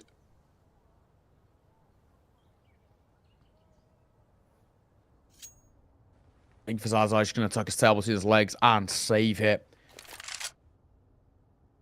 That'll be that. It's not a huge amount to do right now, is there? He can't really do anything here either, right? It's one of those things. It's just not worth it. Yeah. So yeah, it has to be said, this is not a good spot to be in at the moment. I would actually like to see a little pause come through from the Danes, just have a little conversation, just to slow things down. I think they're kind of rushing things at the moment. It's obviously just not working. Very easy from ships here. The second may be a little fortunate, he's just holding Mal Swan, but both of them are quite lucky, let's be honest. Like, he does just swing. He holds Mal Swan, I think, while running. It's the glory of the A1S that you can just run and shoot. But yeah, I mean, there was no I would have loved to get Castle on the mic there. But equally, Popov for 500. When I interviewed Beve, who Popov used to coach, Beve was genuinely distraught they didn't have Popov. Like, he had so many good words for him. So I think for 500, it's cool they've got some new blood. Because obviously they've been mostly with the same players forever. And now with like Oxygen and Popov, like, it's some new blood. Let's see if that actually works out here. 3 players over towards the B bomb side, and they are dumping utility. Patty, wall-banged, mollowed, wall-banged again. Unlucky, however, with the massive committal of resources over towards that B bomb site, the A bomb site's being cracked open, and now 500 scrambling. Yeah, this is already looking a little dicey. I'm going to go down. And the 500, they've actually got a really big decision to be made, because there's actually a pretty decent argument to say don't give this round a go. Primarily, Ships is tagged and as an AK-47. Dinosaur's heavily tagged as an AWP. So yeah, it looks like they're going to play exits, unless Grasside was able to get an early kill to maybe prompt a very quick attempt at it. They can't give it a go. They actually can't afford to do so, even though they've got plenty of money in reserves and all of the rest. That will be that. So Grasslock does see one off. He gets traded, and it's an exit play. I think it's actually the smart call by 500. They don't overplay there. They don't kind of rush in to think, you know, we've got so many rounds in arrears where we're in no rush. They actually realize long-term it's a little bit more important to keep hold of what they've got, and that's what they do. So I think that's absolutely fine. Yeah, like you perfectly mentioned, they do have money, but it doesn't mean that you have to go for it. I think that's a perfect way to put it. I'm a big fan of saving. I don't think we've casted as much together for you to realize yet how much I love saving. I know it's boring and it's all gym time, but I think managing the economy is so important, especially to side.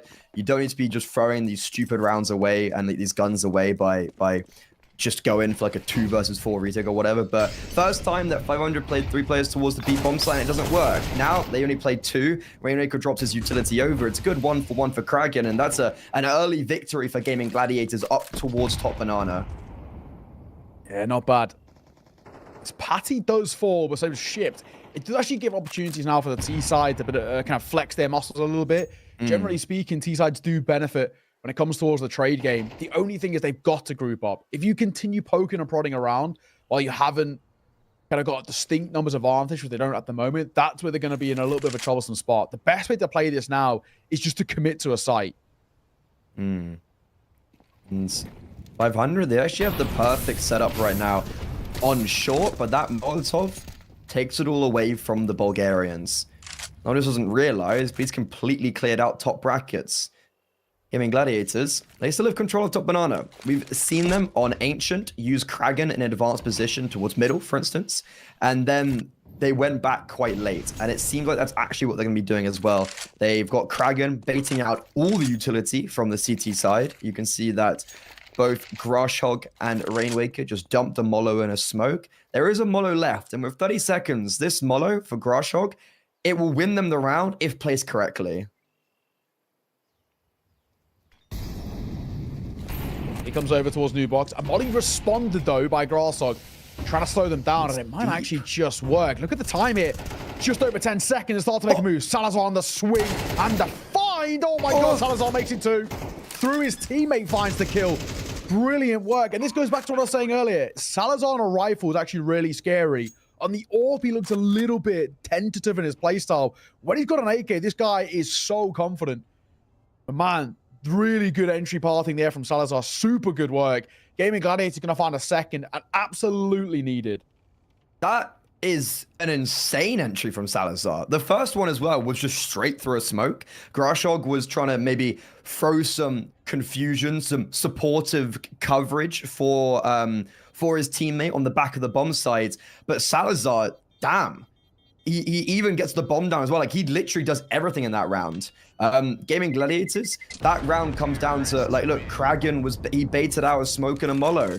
And Grashog, I'm honestly not too sure why he threw his mollo into pit. Like, that was a very conscious decision. He throws it into the barbecue area instead of blocking completely their entry pathing. There was obviously a reason behind that Molotov, and maybe it's so because they have to cross in front of the site and his spam would be more effective. But as soon as he dies, that renders it all useless. And for Salazar, yeah, I mean, like, we didn't see any of that on Ancient. So for him stepping up on a rifle adds a little bit extra scare factor for the Danish side. And ooh, that is not a good start for Dennis Law. He's lucky to get away with his life. Well, let's see. Chips was tempted to double up through CT, opts against it. So making a little move once again in this aggro sense of Banana. So I think which has worked so far for 500. Who's going to drop a flash towards the corner as the Molotov comes down as well. Nobody up close. Kragan going to double away. The bomb not over-committing. He himself holding a smoke too. He's expecting a molly. Come just yet. Flashbang won't touch him. Chips could get caught, but it's actually Denislaw with the AWP posted finds the first. And now a last-ditch effort potentially towards that A bomb site. 2 for 2. Rainwaker, he had to get 2 there. But unfortunately, as he falls, so does the bomb site. Ships, smoke fading. He's been spotted, but Patty does not connect. Now Salazar, the hero of the previous round. In a 1 versus 2. 22 HP. But Denisaw's on the AWPs. That's going to be favoring the Dane here. Molotov towards short. He's now clearing it all out. Ships has repositioned towards apartments, and Salazar, he's going to be expecting this, but as 500 take all this space, I think they're equally going to be expecting where Salazar's playing, and the bomb is not planted for him. Denisaw sticking it. That's round over, and that's a crucial kill. Ships got in middle on Patty. Sure, he dies, and Salazar will maybe even get the AWP out of the round. Nope, he falls. 500, that's a lovely retake. It is really well done. Salazar goes for a little look at the tail end as well. See if he can make it even more expensive. And actually, only leaving 1 alive will have some ramifications on the economy. They get a buyout, yes, but at least long term, 500's econ is still, pretty unstable. All in all they really care about for round 1. Big save from the AWP. If that AWP hadn't saved, it would have been a genuine different talking point in this round. But honestly, that's like, it was just that kill. Ships and Patty maybe overfought a little bit, thinking he had the jump on Ships, and as soon as he dies there, it's round over almost. Salazar tries to make a special play, but no, that's unfortunate. That all stems from Kragan dying earlier. Well, not early, I guess late on the round, but the first player to fall towards Banana. Yeah, no, exactly. No DRs. Double swing here. Could be massive. Oh, Queenix, that is beautiful.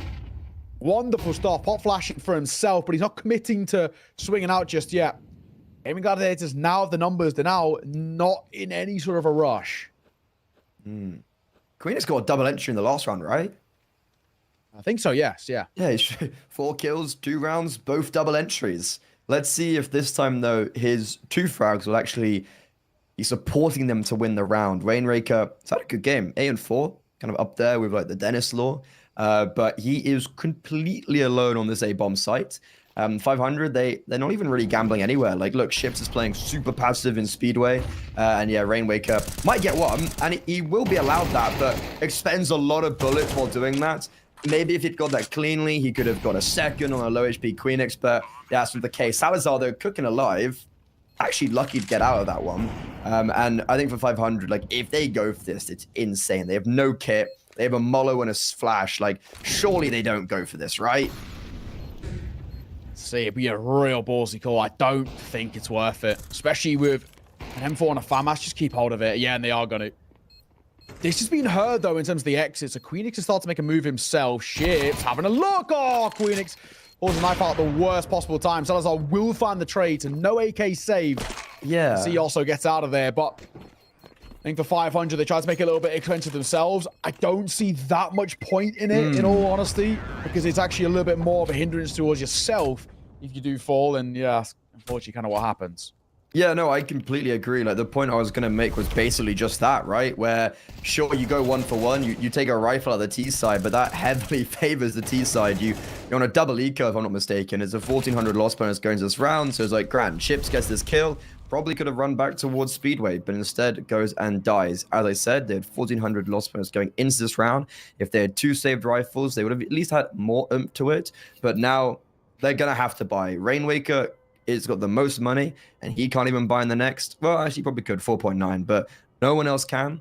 It's going to be a force, and then if they lose an eco. So the early stages of this map are be coming away from them after they had that success. And with 2 players staying alive for Gaming Gladiators, their economy is shockingly really good, actually. I don't know how they've got like 8 grand on Nodios. I don't know where that's come from. But yeah, 500. Yeah. Maybe slipping away a little bit. I'd be really surprised they don't buy into this round. And like, it's going to be a rough round to win, even if they buy into it. Well, let's see. All right, what a 500 got for us. I mean, I don't even know if it's worth. The only issue is, actually, I think you kind of have to in a weird way. You got... So Grasshog's kind of in a only precarious... by next round. Yeah, exactly. He's in a precarious spot where he basically can't, unless he's able to get like 2 kills.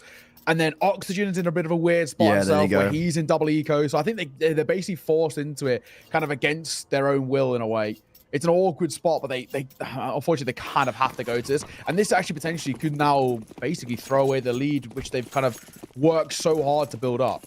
Yeah, I think we can go under the impression that Denisor's not going to have an AWP out for the rest of this half as well, which is obviously from his scoreline, you can see that it's been very beneficial. He's 10-2 for God's sake. But honestly, a better buy than I thought they'd have. Yeah, MP9s, they can be deadly, but when you're playing very individualistically like that and the trades can come out, that's only going to favor the T side. Now, Patty, look at all this space he's taken. Taking the long-range battles versus an MP9 and a 5.7. Happy days. And now here comes the rest of the reinforcements. First of all, Oxygen hasn't been spotted yet, but it's going to be the Glock 5.7 battle. Sure, they get 2 kills on the A-bomb site, but that's round over. And now for Grashog and Chips, you're saving. You got armor, you got an A1S, you got an AK. No way you should be going for this round. Like, it would be silly to try and attempt. You just bring those weapons in the next. You're going to be a full eco. Try to give yourself just something to work with. But no, they're giving a go, which... Yeah. I'm so confused as to why Grosshog's even giving this a go. Why would you not just save what you've got? And even Ships, to a degree, is still so close to being in an org spot. I think they must think that Gaming Gladiators have a weaker economy than they do. Oh my god, it's actually Kraken who gets a team kill. He actually nearly gets a knife there at the end, which is kind of wild. But yeah, I think 500 have misunderstood what the economic situation is like towards Gaming Gladiators. I think that they think it's expensive. That's why they keep sticking around to try and find fights on the way out. But the Danes have so much money built up. There are no issues at all. I'm sure Salazar's like 7k in his back pocket. So, I don't know. It's very weird. And they could at least have an M4 and an AK towards this round, but they have nothing. So now Gaming Gladiator should get a freebie, basically, of a 5th. Yeah, like, I think I said in the previous round, I was like, how is Nodios or whatever just had like 8 grand? Like, where's that come from? I think they've also been doing really well at saving the AWP, like, every single round. I honestly think no matter what, they've had at least one player survive, or that one player was the AWP. So that obviously is a massive cost reduction. And as you said, there should be a freebie of a 5th round. Just got to make sure that you keep as many players alive. And, well, I guess the only scare is not clearing your corners. Yeah, down goes Rainwaker. His barrel spotted. I wouldn't have cleared that. Yeah, no, I wouldn't either. Oxygen does get 1, but only. Double with the Glock. Grasshog. Oh, that's left. Bomb will go down in a second. Yeah, they'll be around only the 1 casualty, at least so far. That's not too bad. You'll take that. all day. And yeah, Gaming Gladiators tying up this game is huge. He even taps the bomb to bait out Grashhog. Fair play. If you've ever gone, is this Danish CS without knowing it's Danish CS? That's it right there. Yeah, they're checking everything, not giving anything up for granted. Credit. 5-4 though, very important position they find themselves in. 500 back into a buy and an absolute necessity of a buy as well. They don't find this, they are in. Yeah, they're in so much trouble. You in order to talk about basically Gaming Gladiators getting a 7-5 half, very possible. They do it on the T side, and they go into what's arguably the much more favorable CT side, and it could start to begin to spell the end, right? And we kind of saw what happened on towards Ancient. Once they snowball, once they get going, Gaming Gladiators are so difficult to stop. Yeah, look, like this was a 4-0, 5-2 lead for 500. We weren't expecting much going on to Inferno, but they gave us something to be excited about. And now we've, in a position where 6-6-7-5 is a most likely a reality, and it's once again winning a pistol round on your half and not being able to really do much with that. And yeah, this is a big do or die type of round. 500. Once again, 3 players over towards the B bomb site. This hasn't always worked out for them. It's actually worked out in a negative manner, I think, more than...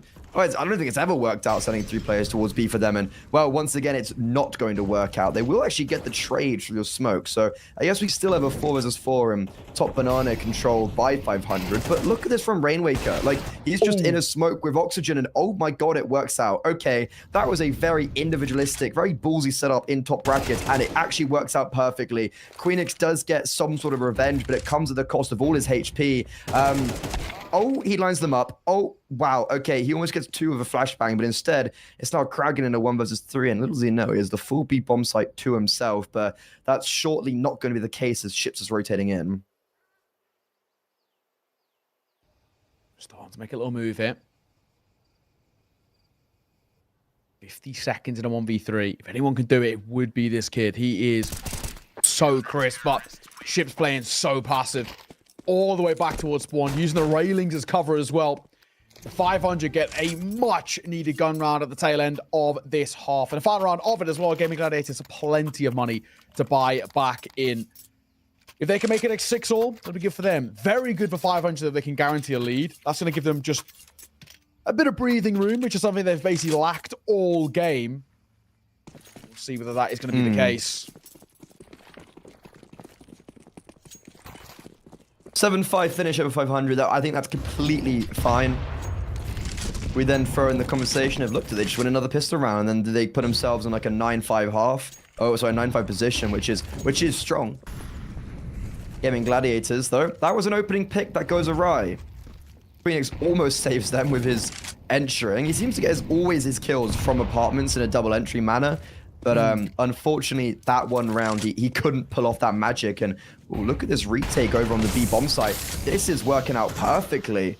Kragan taking a lot of damage from the Molotov.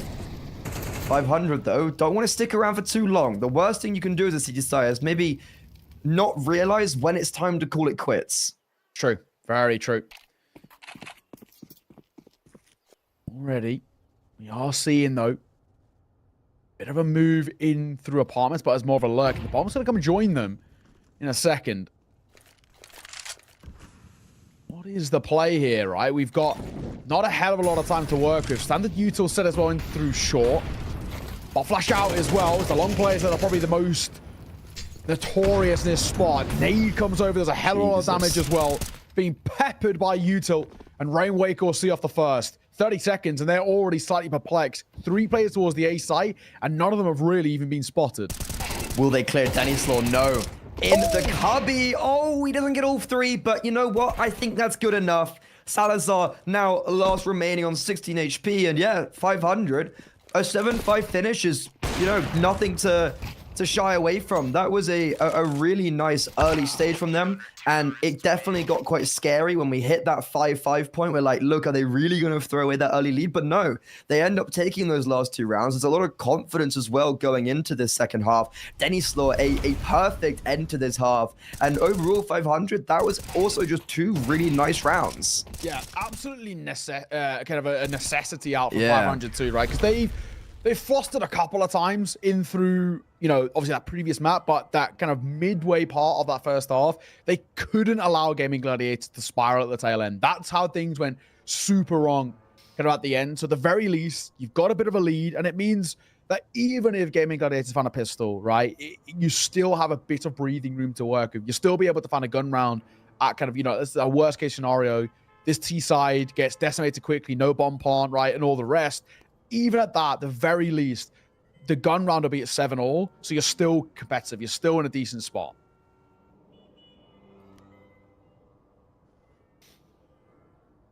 A short break between the 2 halves, just letting both teams breathe, and I think this favors the, you know, when we look at a technical pause, and it does stop momentum at times. I think just a ability to breathe for the Gaming Gladiators side is always going to be nice after the poorer end to that first half.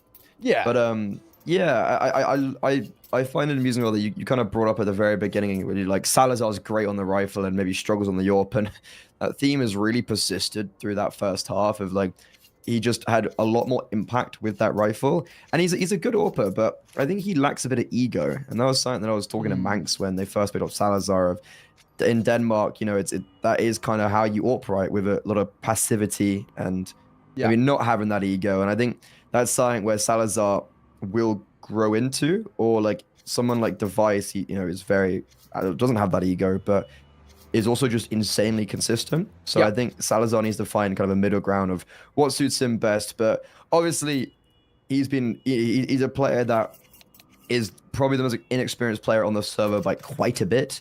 He kind of came out of nowhere. He was on like a part-time, not even part-time team before Ecstatic. So he's obviously still going to be learning a lot. And he's been in his very early stages of his career. Yeah, absolutely. Because all that tech pause only a brief one. Going back underway. 7-5. Second half underway. Let's see what we've got to work with. With 500, pistol around here would be absolutely huge. And their T-side pistol wasn't actually too bad into his Ancient. It was very aggro taking fights, right? And sometimes that's the way to play these sort of games. I mean, Gladiators find this CT one, though. It will at least change the narrative a little bit. Yeah, this is a really exciting map too. 500 have just held on a lot stronger than I would have thought. And look at this from Ships. He has got the timing on Kragan. That is, wow, that is a rough round. But oh my god, is the bomb gonna get dropped maybe in middle? What is going on? Kragan gets caught out on a timing on the jiggle, and yeah, okay, Oxygen does put the nail in the coffin. Potentially the newest player. Just I don't know if he's being signed or whatever. Like there's nothing official, but the newer player on the 500 side, basically securing after a nice little sneaky play from Ships. And for Kragan, that's a real head-enhanced moment. And this map, obviously, he hasn't been as bright as map 1. So for him overall, it's just not going to help to... Yeah, it's not going to add to his maybe mental problems he might have had. And is this round over? Salazar should be dead right now, but because he's alive, is there a world that he can save it? And no. That's 500 winning both the pistol rounds on Inferno and 3 out of the 4 so far in this series. Yeah, now one of those things as well where we get to see basically what 500 can do to try and close out a map. It's going to be so difficult, right? There's no two ways about it. We've got a 3-round lead. We've got a decent position in which they can feel a little bit more comfortable. For Gaming Gladiators, they can't really afford to even force it. So Gaming Gladiators are going to be able to, or are going to be in a position where we now have to see what they can do in terms of a comeback. And I said this earlier, right? Picking in towards puggy maps, like your Infernos, like your Dust 2s, I guess now, they do come with the inherent risk that your opposition will know everything there kind of is to know about it. So all it takes is a 1 or 2 guys to pop off, which is basically what we've seen here from Dennis Law and Rainwaker. Yeah. Before you know it, you're in a lot of trouble. Dennis Law definitely slowed down, I guess, a little bit when they started losing, but obviously like he had that final round and a half where he gets, let's say, 3 kills, right? He got Salazar down to 16 HP. So yeah, really stepping up. And if Oxygen is going to be getting these like confidence kills with the ecos and the pistol rounds. Like, I think he's a player that would be always valuable. Step on Groshog. Well, he came into this half with 1 kill. He's now got 5. That's a lovely basis to the economy. I don't think he bought into that round either. So the P250 sung. And 500, yeah, they win the pistol. 9 of 5. Now, for the first time in this game properly, we turn our attention over to the Gaming Gladiator side in a sense of, look, Anubis is very much a reality now if this round is lost. True. Very true. Not a lot of gun rounds left. All this Gaming Gladiators side to work with. They are in a little bit of a position where they have to be a little careful.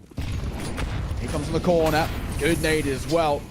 They're also trying to fly into the fight, and it doesn't quite work out for him, but a good trade at the very least. Molotov will come down. It's only one man here. And Patty's got it all to try and deny.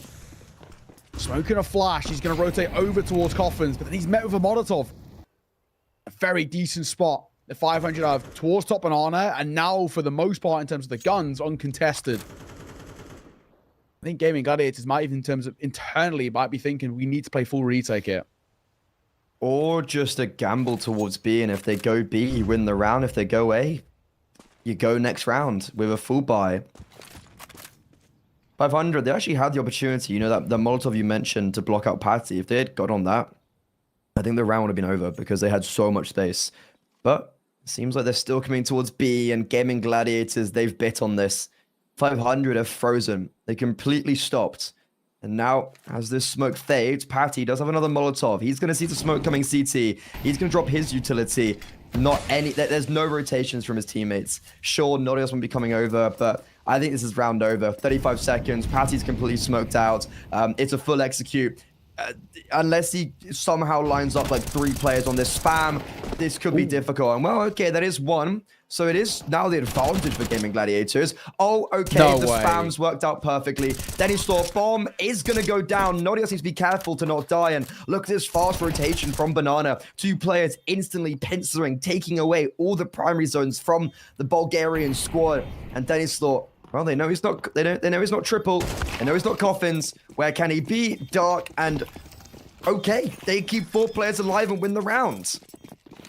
All in all, this is exactly what we saw in towards map 1, and actually much better. You know, when we looked at the Gaming Gladiator side in map 1, a lot of the talking points that we had was how successful their retakes were, and actually, out for the most part, they not only were successful but more or less flawless, taking at most kind of 1 casualty. That's exactly the same as what we've just seen there. Really, really solid stuff. Very easily done as well. The Gaming Gladiators, yes, is the positive of kind of 500 getting a bomb plant, but all in all, you've taken around, you've confidently fought your way back in towards what is notoriously quite a difficult side to retake. That's got to at least be good for the mental state of things. Needs to be rounds in it. Potentially, you know, win this round here, and there might not be a lot of money for 500 to work with too. So, a very important one for the CT side now. Early on, similar to the previous round, contention towards Top Banana. There's no flashbang for the actual, like, getting over that half wall for the T side. So you're going to see, yeah, they fall back. And that's the early stages of the Banana control. The dance of grenades going in favor of the Danish side. However, I'm not a huge fan of this from Salazar. Completely isolated on shorts. But there is going to be that rotation. There's only 2 players towards A. And, okay, Salazar spots out Oxygen. It's the confirmation there. And look at this isolation from Gaming Gladiators. Norios is completely by himself on long. Salazar completely by himself on short, but okay, it works. Norios lines 2 up, and that's the advantage for Gaming Gladiators. Norios just swings out and kills everybody. Classic stuff, and I mean, for Rainwaker and Oxygen, they've actually got a decision to be made here. Do they actually even want to risk giving this a go? Looks like the answer's going to be yes, and it's not going to do any good for them. They both fall in a matter of moments, and again, only 1 casualty being taken by the CT side is not a bad spot to be in. They should get an 8th here, basically for free. And 500 once again are feeling a lot of pressure on their shoulders. This is the same thing we were saying about Ancient, right? Once Gaming Gladiators get going, once they get a bit of momentum, they can spiral so quickly, and this is exactly what we're seeing now. By the way, what a duel on Dennis Law. just dry peeks the AWPer. I mean, yeah, no, like, I hate the setup. I'm kind of annoyed that it worked that well. I yeah, like, I guess they kind of get away with that round. And because of it, yeah, as you said, it really changes everything. Belico hit. 8-9, 500. They really had the opportunity to win out this map.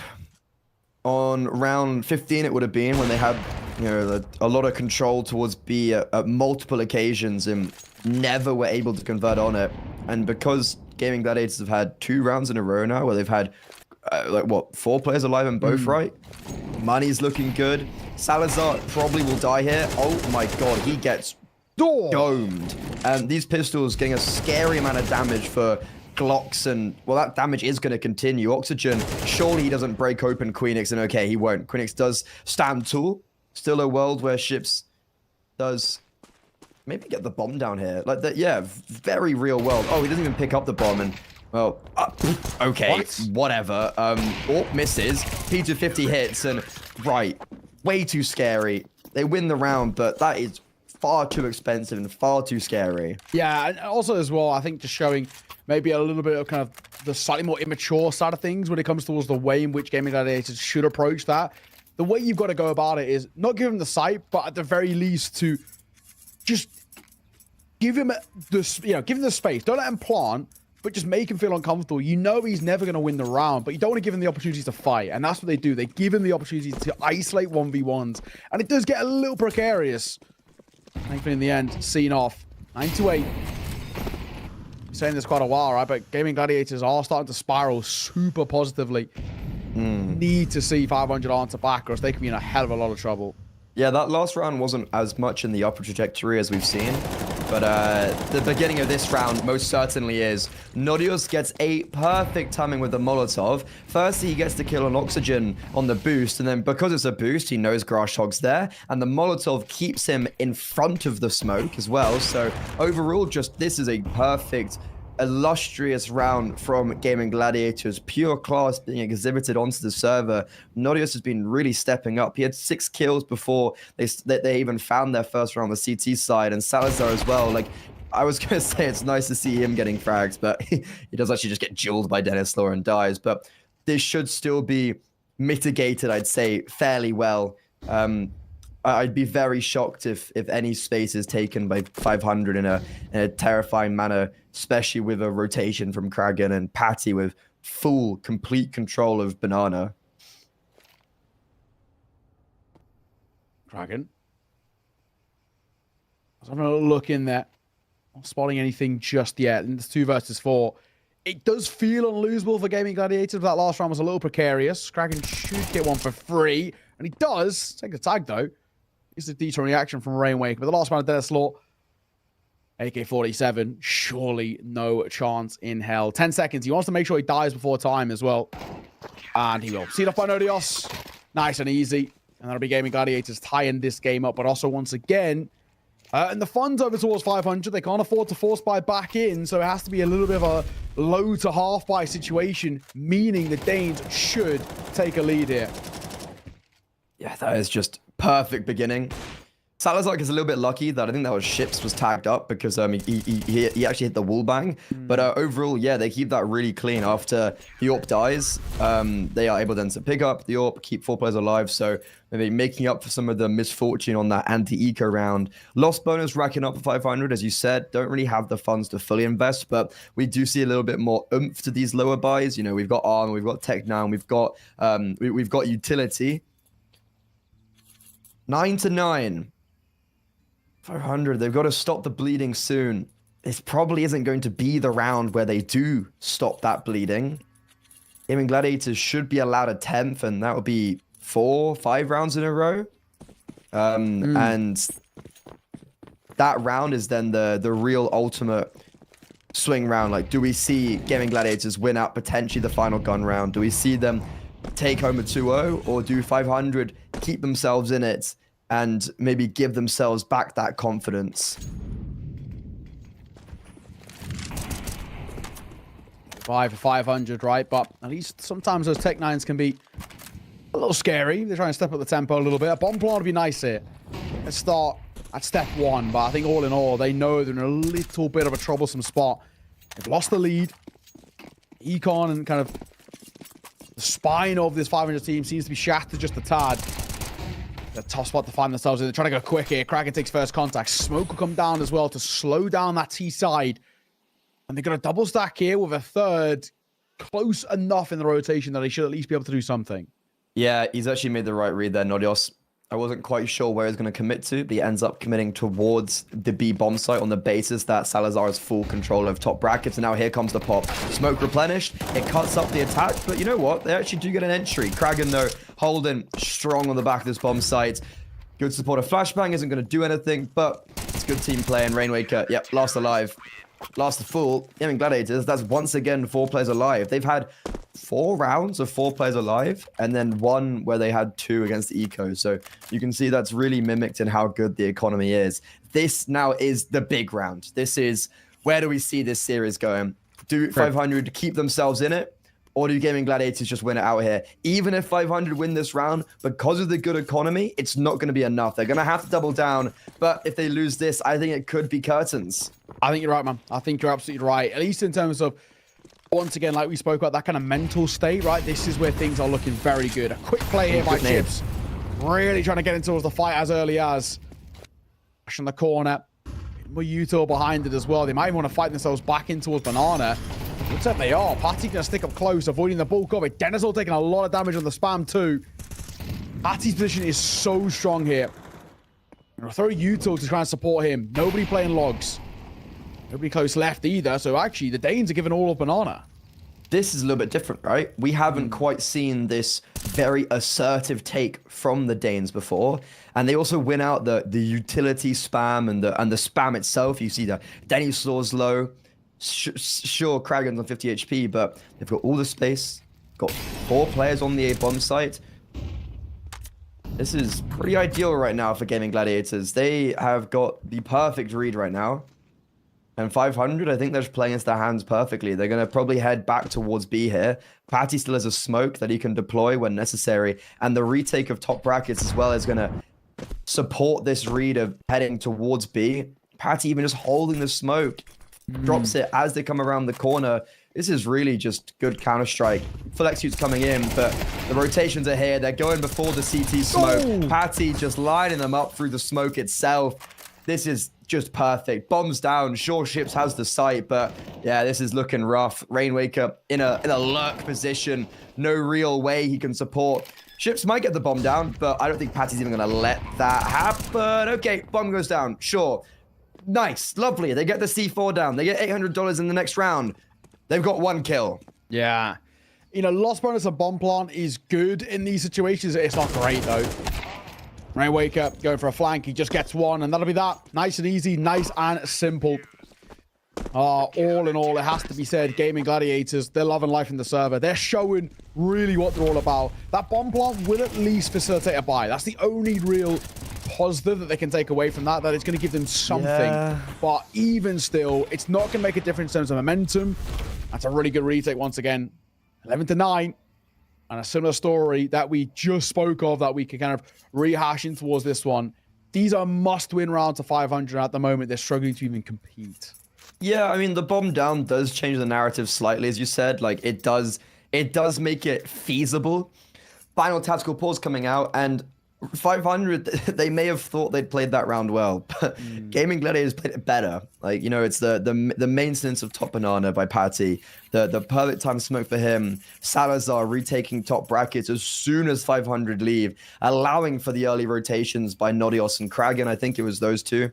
So overall, Gaming Gladiators, they've really stepped up the ante here when it matters the most on their map pick. A little bit closer than they might have wanted, but I think this could be quarterfinals booked in for them. But as I said, narrative changed slightly with the bomb going down. 900, sorry, not 900, 500. Never want to count them out. True. Let's see though. I mean, I'm not feeling too confident. Neither. Nah, they've really struggled, I think. They had a couple of moments here or there, but it's not been consistent. It's not been enough for me to sit here and think there's a chance. I don't know any more is kind of the question. I think for Gaming Gladiators, they've looked so confident individually. Nobody else waiting for supporting Util. The flash is good, but Rainwaker's better as he gets 3 massive kills. That's a round done already. Okay. Right. Where's that come from? Oh, wow. So that round, I thought Gaming Gladiators were going to be able to dismantle it perfectly on the basis that the reason why Queenix died was because he was supporting his teammate on long. He was out in the open throwing a flashbang for Nodios, and because of that, Rainwaker was able to get an angle, get the first frag, isolate the second as well because Salazar was a little bit deeper and short and wasn't in a position to trade. He equally misses his ult shot when he gets the opportunity, so Rainwaker doesn't even need to get the third kill on Salazar, but it's just a cherry on top. Sure, Ship's going 1-for-1 there is just maybe nice to minimize the economy. Only allows Patty to save.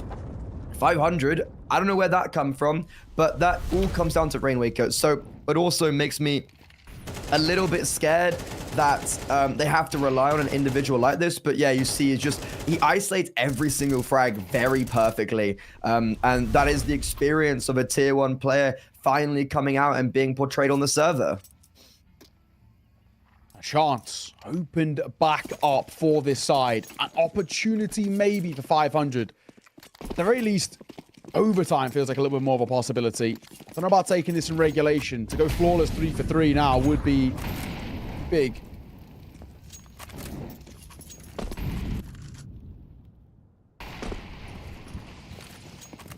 So they might just go for something similar.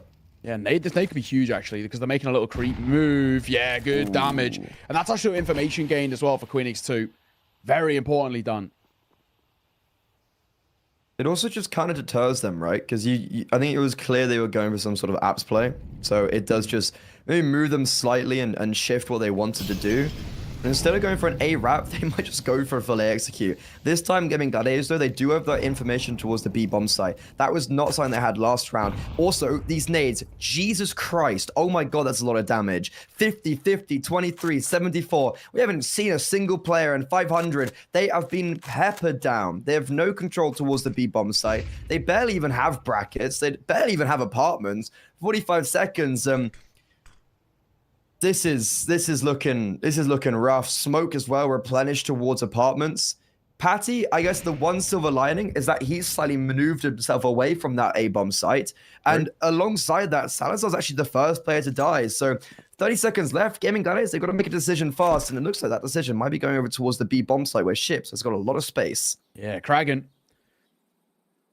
is the one man to try and stop them. After that smoke starts to fade, he really has to do all. He basically needs potentially just one kill and it could be enough. Back in the corner though, will catch him on the swing. Ship's gonna find it. This game got a little bit of legs behind it. Patty could be in trouble. He just tucks himself behind that truck. I don't know if they want to give it a go though. I don't think they have the money really across a couple of these to risk it because they want to play long term. With the numbers as advantage, the B side so difficult to retake, they're gonna call for a save. 500 gonna tie up this game. Really good response from them. Gaming Gladiators, the read just goes completely against them. They even had the information that top brackets was cleared. There was like 12 seconds left on the clock, and we didn't even see a full committal of the rotations. Patty was late to the party because of his indecisiveness. Look, yeah, they had someone literally on short at 12 seconds. I feel like at that moment, you've got to really be gambling over towards the B bomb site. But they gamble A, and that's the wrong call. Great flashbang as well. It completely catches Kragan off guard. I think that smoke and flash is also their only 2 bits of utility, or like 2 or 4, for instance. So perfectly placed utility from 500. And as you said, this game, it's far from over. 11 to 11, but because of the save, it does allow Gaming Gladiators one more final stand with that full buy. This game's opening up massively. Just when I thought that kind of Gaming Gladiators were going to really kind of run away with things, it's sort of now anything but. Pretty decent opportunity starting to open up in this one. Let's see. 11 all. Who knows what's going to happen? Pop flash in the corner. Nodios trying to get in one. Needed a little bit more there. And Salazar, you've got to hold the molly. You always have to. And he doesn't. Trades coming through, and they might be calling to save once again. Oh, that is so rough. Salazar has to hold the molly there. The second it plumes, I know there's the risk of the apps die, but he has a little bit of time of coverage on the site. He turns his head away way too early. I mean, fair play from Ships, right? He does just run through a Molo and gets the kill. But wow, Nodios really should have been getting 2 there on long. I feel like that's been a very readable position for him. He's been playing on that corner many times. And 500, they've been throwing that, quite aggressive smoke in middle. They've been trying to play around it, and that time they do something a little bit different where they just instantly pop through it towards long. And yeah, Nodios only good for that first. And then with like Queenix only getting 1, Salazar being caught off guard, as you mentioned. Patty, a big save. He will be allowed that. He'll be graced with a frag. 500, they've got great money. And now, it's 3 in a row for them, 4 in a row. And they have 1 more left to end it off in regulation and send us to Anubis in a manner that I don't think we ever anticipated. True, it's true. That would really as well be one of the situations where it could be quite like debilitating over towards Gaming Gladiators. They were in such a strong spot and they really have let it slip from them. Unfortunate, has to be said. 11 to 12 though. Few decisions. Does 500 take this map and push us towards Anubis, which we never even really thought was going to be a possibility off the back of map number 1, 13-4, or do we go towards overtime? There's a little bit more needed. See this one off, we'll have to see. The saves, though, have really, opened up this round, though, for Gaming Gladiators. I think the fact that they have got just another full buy-in when they only had 2,400 loss, like, they shouldn't have a purchase, but they do. I think that really does change slightly the narrative. 3 players towards the B-bomb site. I don't think we've seen something like this before. And maybe they're realizing they're losing 8 quite heavily. So they're like, okay, we need to get 4 players over towards that site quickly. ASAP. And well, maybe starting 3 players here was not a great idea because look at this fast-paced play. 500, they've been so good towards the A-bomb site. And once again, they're going to test their luck. Good early damage with the grenades again for the Gaming Gladiators side. But this time, this A-bomb site is under siege. Nodios, he's got himself back onto the bomb site. The flashbangs are so good. Rainwaker forcing Nodios off the angle. And all the kills, they're flying in for the Bulgarian side. Salazar in a 1 versus 3. Everybody on the server is below 30 HP right now. And Salazar, okay, you're not probably the best weapon for this. Does get the first bomb. Not yet down. It's on Grushhog's back now. It was stuck in the smoke. No way Salazar wins this. If he does this, it is pure magic. He's being held by Rainwaker, and the spam will connect. 500, they're sending us to Anubis. Yeah, what a tail end of that map, it has to be said. Gaming Gladiators absolutely fall apart. They had so many opportunities as well to close that, and so many opportunities to basically just completely nullify 500 at the tail end, but they give them too many fights. And this is the one thing that 500 can always fall back on. The fundamentals and the mechanics of the side are very, very strong. When we came in towards this map, we were saying there's a couple of caveats that 500 have to work for them. Inferno. Everybody knows how to play this map. You very rarely see anything new, even despite the changes that have come through recently on towards the map specifically. And there is so much tape on how Gaming Gladiators play this one. And because of that, it does give them opportunities to find weaknesses. And that's what they did find. That T side, much, much better. I think for Gaming Gladiators, they'll be kicking themselves. They should have seen that off. And the fact that they haven't, it now does really open up the series. Anubis is actually quite an even map. Yeah, like, I think it really does change the narrative. And I was kind of thinking about it at the end there. I was like, they've gone A pretty much every round. It didn't work, and they were still like, nope, it's going to work. We're going to finally break through, and they do. And I think it's like very early on, the Gaming Guys side were doing very well at just winning out those banana battles. So I think the Bulgarians, they just went, right, we're going A every round. We're going to change the pace here or there. As soon as we don't go A, it doesn't work. So we're just going to keep on committing. And like the last 5 rounds, they literally did the exact same thing every single round, pretty much, with a few variations of pace and utility. But overall, like, they kind of just, rushed the A site at some clock. And they were always taking loads of damage from nades. Last round, they were so low at the end there when Salazar was in the 1 versus 3. All those 3 players were below 30 HP because of the utility. But we've seen it before, but it didn't matter. And yeah, for Gaming Gladiators, like, they have slipped up quite a bit in recent history in time. Like, when I say recent, I mean like the last 2 weeks. So they've had like the odd game where you're like, okay, they probably shouldn't have been losing that. Like, they lost to ECF on Inferno, for instance. Like, who even are they? And like, it's just a few instances like that where I think Gaming Gladiators, they've never been able to beat Amcal, and now we're going to a third map versus 500 where I don't think this for them should ever have been a talking point. Yeah, no, absolutely that. Well, we're going to throw us onto a break. When we are back, we have our third and final map on the card. It's basically a best of one now to decide who is moving past the round of 16. So Anubis coming up next. So ladies and gents, sit tight. We'll see you all in just a moment.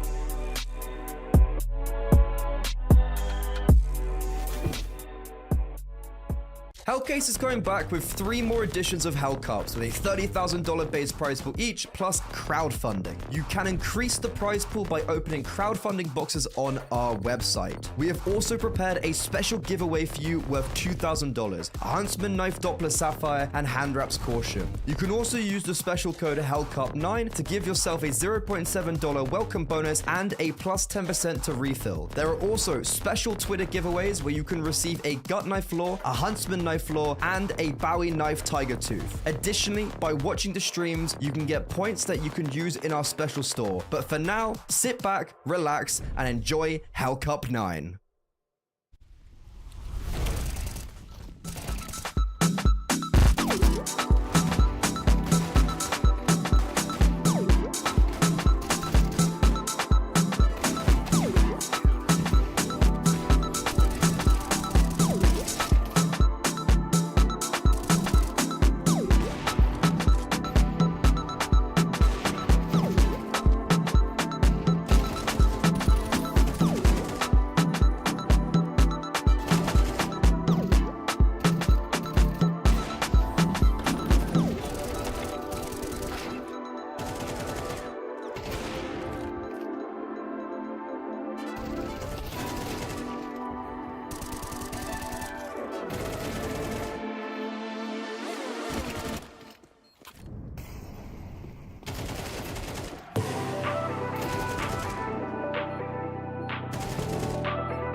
Back, back, keep bringing it back, back, back.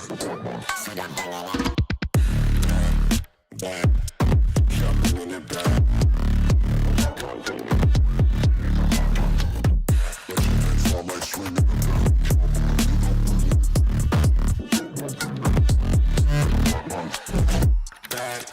back, keep bringing it back.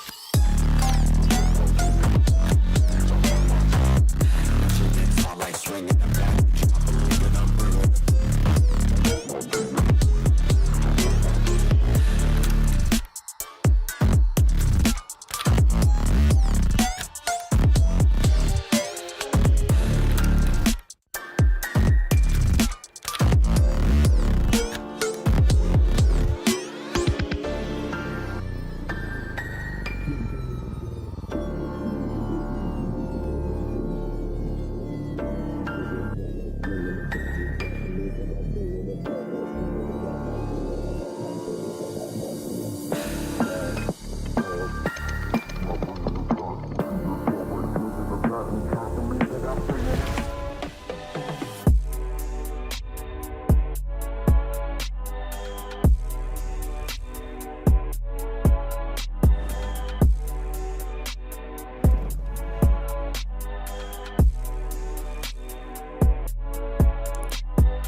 You look into your inventory and there's only...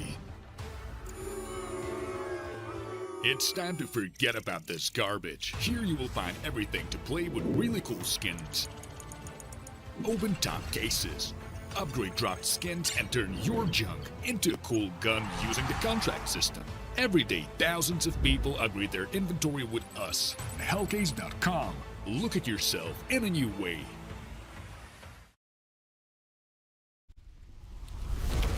At the tail end of Ancient, none of us really thought we were getting here. You know, 13-4 Gaming Gladiators, you've just destroyed your opponent on their map pick. It felt like it was dead in the water. What a response out of 500. What a tail end to get out of them, right, as well. And now, 13-11, somehow, some way, they've taken Inferno, and we head on towards Anubis. And Anubis absolutely feels like anybody's game. This is a map in which we felt both of those first two were very much kind of one-sided. This third and final really could swing either way. Both teams played a hell of a lot, and they both have fairly decent win rates. This is where it could really go anyway. And I think a lot of it comes down to pistols, which have actually been pretty heavy towards 500. Yeah, 3 out of 4 for 500, 2 specifically there on Inferno. Even though the second pistol round, like, it didn't really give them too much. I think they lost 6 rounds after in a row. And then we kind of were looking at, I think, 11-9 for Gaming Gladiators. And we kind of were calling it there. 500 got the bomb down, and they were able to end up getting 4 rounds in a row fairly cleanly. And like that kind of, you know, you were saying we never thought we were going to get to Anubis after Ancient, but I didn't think we were going to get to Anubis at the end of Inferno. So I think 500 have done very well, even though they were consistently being naded down, all of them. They still were winning out the rounds just really well. Like Rainwaker, you know, he kind of started off with a triple entry towards A. Danislaw was super consistent in the Yorp, and then we had like Ships and Oxygen find their footing. So as you said, as we go on to Anubis now, I think some of the it starts to get a little bit scary for some cases for the Gaming Gladiator side. Like they recently lost this map in that ISF qualifier to basically just like I don't recognize any of these players on the team. And it's like, that's their most recent performance. Obviously they ended up winning that whole qualifier. So, you know, still fine, but with some losses against the likes of like alternate attacks, they've had some really good results, but then they've also got some poor ones recently. And I think on the back of losing Inferno, mental's going to be a little bit all over the place. I think you're right, man. I think there is a world in which some things will start to actually lock themselves into place of 500 just because confidence looking good. They've actually been able to really claw back a game there out of nothing. For them, if they can start well in towards Anubis, that's when maybe, just maybe, things start to work in their favor. We'll have to wait and see, right? Because at the same time, Gaming Gladiators, they themselves, they're not a side you can easily kind of forget about. They always do find themselves back in towards competitive phrase. But yeah, I think you're right? This is an opportunity. For 500, It's not the best map for them, though. You know, in this tournament specifically, they lost to 1 win on this map, right? So at the very least, this is a map in which they haven't always been great on. They're actually, you know, kind of a back-to-back loss. The other team they lost against is Maga B, not a Scooby who they are. And I'm pretty, you know, nose to the ground. From my understanding, it's basically the remnants of the old FTW lineup, the old FTW of Agil and Rafa, but I've never heard of that name as Maga B, so it must be under some new sort of roster of some sort. But yeah, you know, I'm pretty nose to the ground. I've never heard of them, so it doesn't really give you a lot of confidence. Yeah, like I recognize 2 players on that roster, which again doesn't really fill with the masses of confidence. But I think especially when we get to a third map in this type of like position where we have Gaming Gladiators, they should close it out. So when we go onto a third map, kind of regardless of what that map is, it's a fine map for both sides, and that's when I think you start looking at the mental aspect of the game a little bit more, and you're like, okay, Salazar had a pretty rough game. Like he was doing great with the rifle on the T side. On the AWP, there's a lot of situations where you're like, I wasn't too great. Like he probably could have hit that shot. He probably could have repositioned better there. I think especially the reads for Gaming Gladiators as a whole at the end of Inferno, that was their problem. Last round, a prime example of like they went 3B after 500 had pretty much only gone towards that A bomb site exclusively, and 500, well, they have the perfect read of a fast play towards A, so, you know, change up the pace from them, you know, a nice tempo switch, and it just perfect. Like, there was 2 plays on the bomb site, and the rotations couldn't come in time. So the 500, there's a real world where they do actually end up winning this, and if they do, it from my perspective, that is quite a big upset, and I think that's for Gaming Gladiators. They've had some really weird performances recently, and I think especially if they lose this, that adds to it in quite a negative way. Yeah, I think now we're in a position where for Gaming Gladiators, all the pressure's on them. It is absolutely their series to lose because they should never have really even been here in the first place. They themselves will know how they let things slip away at the tail end. They've given an opportunity to 500, and you can't give opportunities to 500. They are a side that, yes, they've been in flux in terms of the results. They've got roster changes here and everywhere, but they still are a scary team. They're still kind of no joke of a team. So this is the thing for me. I think this all is pressure on the shoulders of this Gaming Gladiator side. They're going to come into this feeling like, damn, you know, we never should have lost that. We absolutely, if they start well, and if they don't, mentally, they actually could be in quite a feeble spot. Yeah, and I think pistol rounds, we kind of mentioned it there. I think also adding on to that is like, do we see a position where if Gaming Gladiators actually do win the pistols, that all of a sudden comes out quite negatively for the 500 side? Because look, obviously 500 won the second map, but they did so by winning both pistol rounds, and they quite heavily have leaned on them in general in this series. So now here we enter Anubis. It's the third map of the penultimate series in the round of 16 here at Hellcup 9. Not many people would have expected us to be here. Now, can 500, can they do something with this new lease on life? We'll have to wait and see. Because the way in which things slipped at the tail end was not pretty. Gaming Gladiators will start on that CT side. 500 on the T side. What have they got for us? Up close and personal, running in towards the fight, flying in towards the fight. And my God, so far, so good as 500 are taking absolutely no prisoners. No Dios, he did 2 there and he can't get it. Okay, that's the way to start off the third map. You're winning the pistol, and not only winning it quite decisively, right? You, as you said, just flying in towards connector there. And there's a world where they win this retake. Need to maybe speed up on some of these frags. No kidding.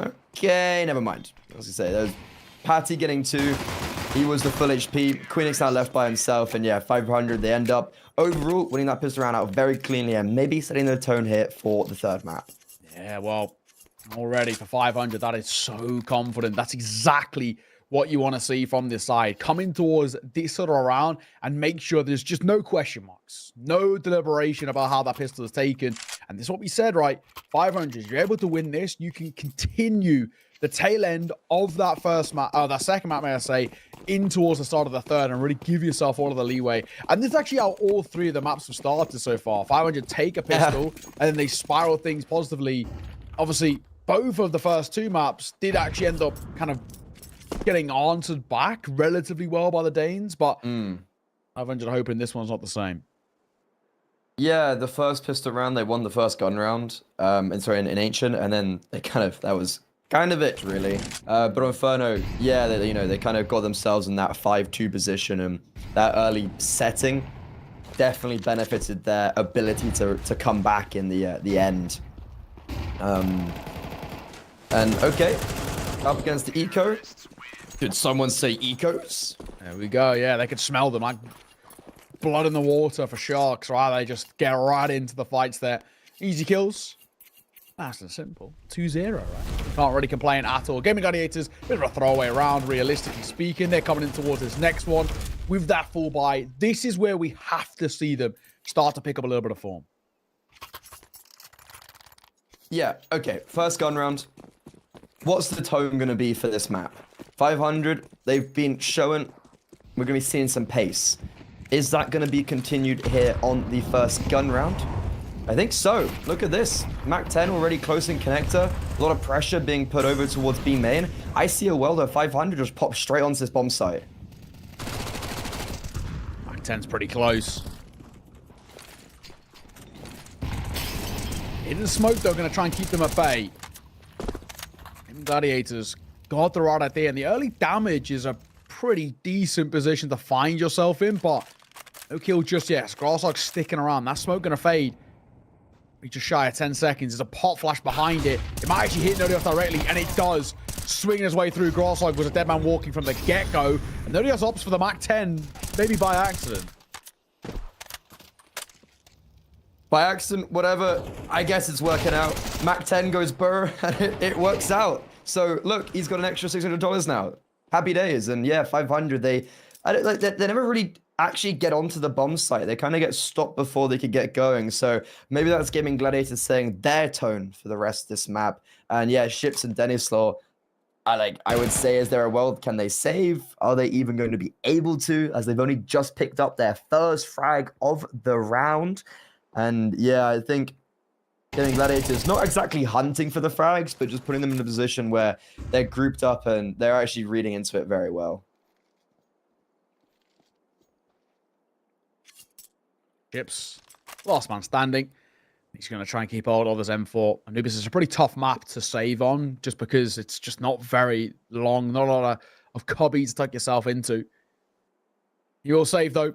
Kragan was tempted to look around, and he does. Maybe a little too late here.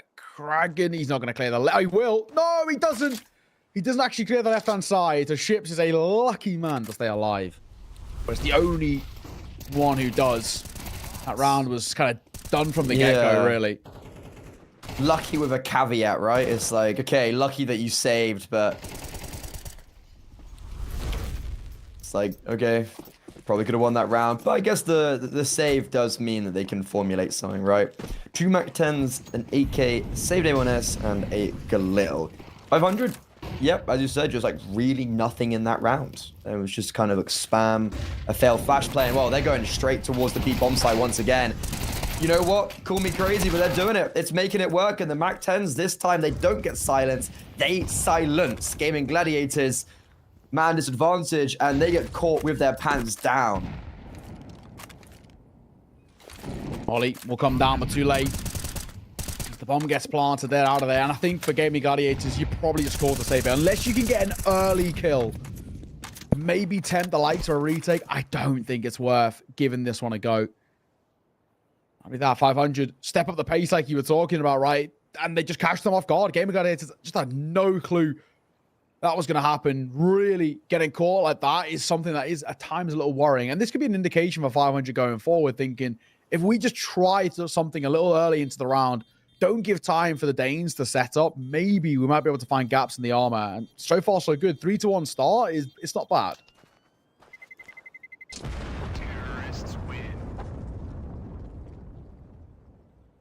That is almost a, I guess this is a really weird, this whole series has been very weird for Gaming Gladiators, where like they lose, but they always have a save. Like the end of Inferno, they never had an eco. They were always being able to buy up. So sure, they lost the B bomb site, but they are still in a fine position. We're still very early doors.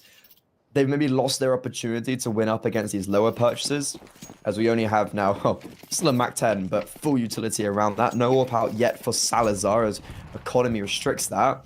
500 is going to do exactly what they did on Inferno and be like, okay, the B-bomb was working, we're going there again.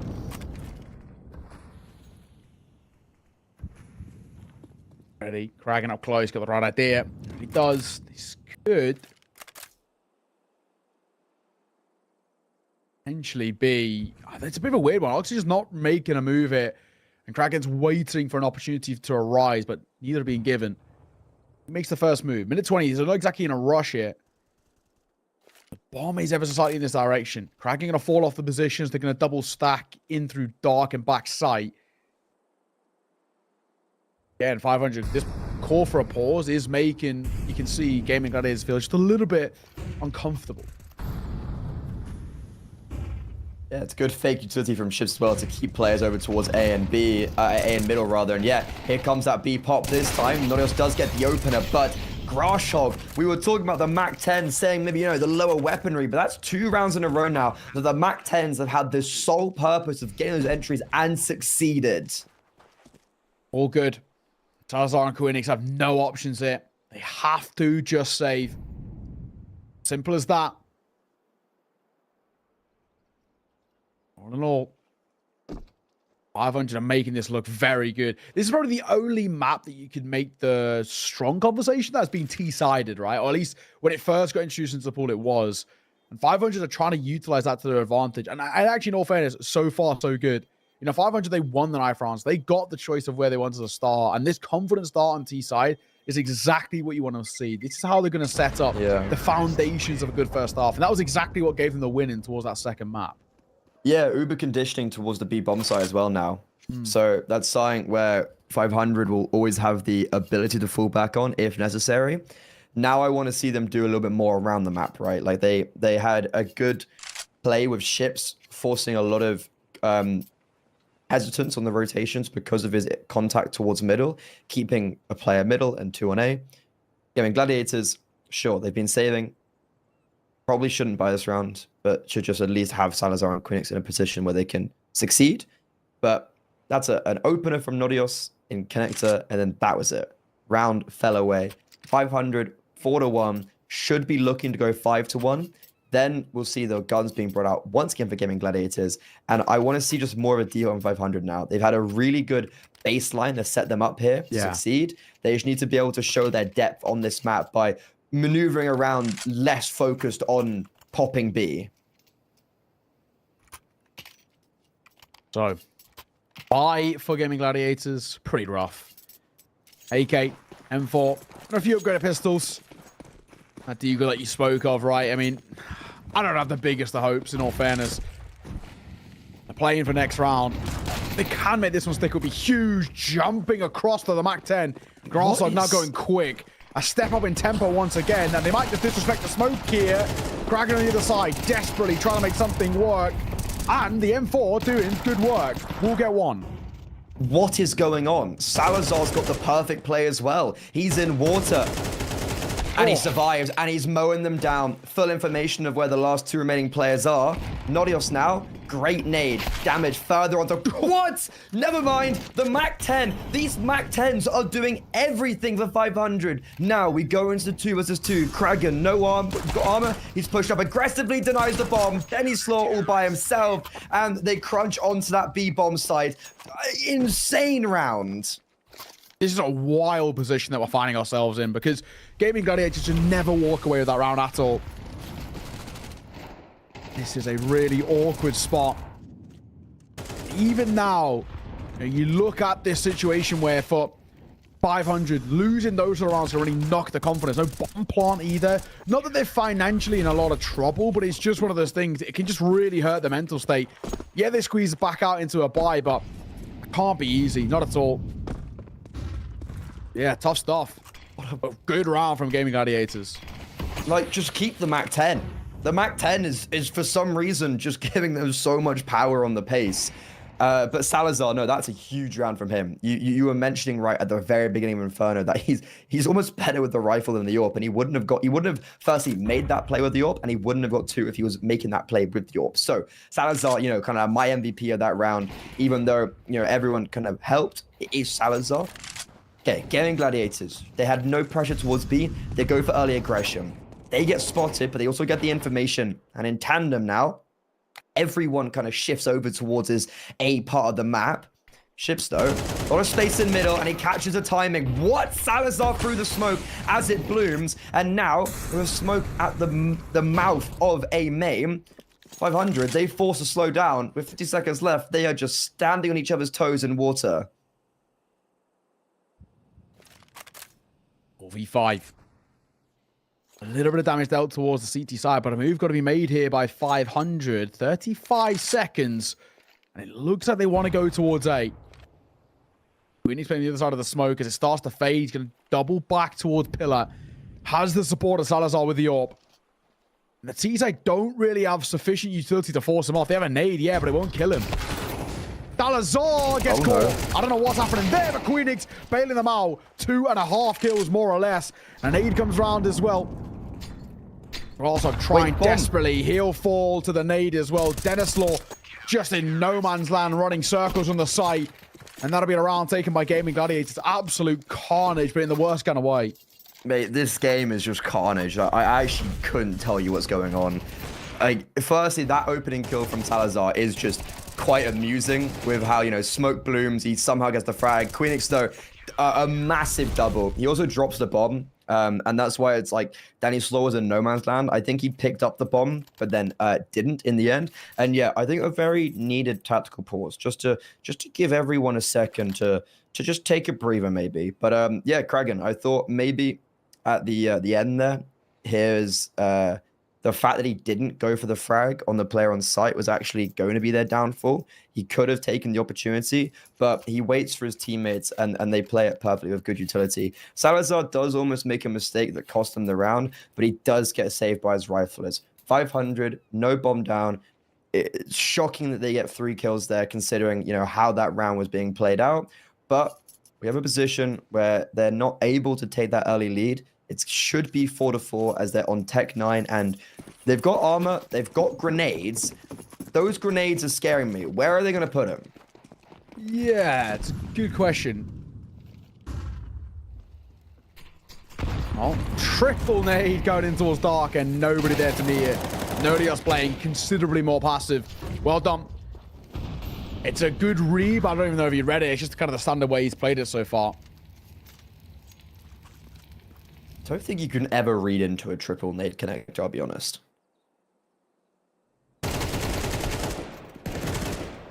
Okay. Not a huge fan of maybe the re-aggression. I guess probably just not wanting the T-side to pop, so kind of taking the fight to them. They do isolate the kills really well, and overall, just actually quite a nice round. They go flawless, and that's quite needed after the last 2 because they've had... So it's their 3 rounds in a row, but they've done the first 2 really kind of scarily. Sure, they did win without even fully investing. So, yeah, the Gaming Gladiators have been surprisingly, I swear, they just always have money. Yeah. And yeah, once again, they're kind of in that position where they lose one, they can buy back. But 500, they're back with their purchase, and maybe a little bit too heavy an investment in the last. You can see there's a big lack of utility and like a little on ships. Very true. Close. Once again, same thing of Kragan playing with that Molotov. Hoping to see a shadow to drop it. I need sort of a sound cue. Doesn't look like the bomb wants to head towards him, though. It looks like they want to try that A site once again. 500 have had okay success, at least getting out and towards the site. It's actually more the post plants to let them down. I want to once again see if they can find some form there. Ships taking a tag. That's all playing alongside Patty, but not a huge amount being shown up as 500 once again going to just slow things down.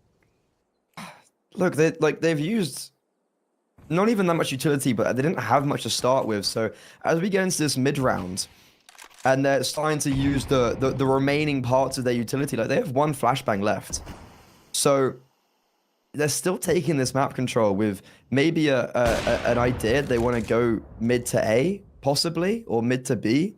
But yeah, they're just gonna have to take these duels. And Salazar, he got offered up 1 frag towards middle. couldn't claim it, and now it's a very passive default from the Gaming Gladiators side. 2 players on each bomb site, looking to take the information back in middle. And okay, that's a good trade that favors Gaming Gladiators ultimately, because now they have regained this control. But Salazar, he has to get this kill. He has to survive. And he doesn't. In the meantime, though, Kragan on the B bomb site clears all of that out. But A cracks open like a nut. And Gaming Gladiators, their retake towards middle actually turns out to be their downfall. Yeah, I think Salazar just has to get a kill there. And the fact that he doesn't, it leaves them so vulnerable when now they've got no comfort about moving back in.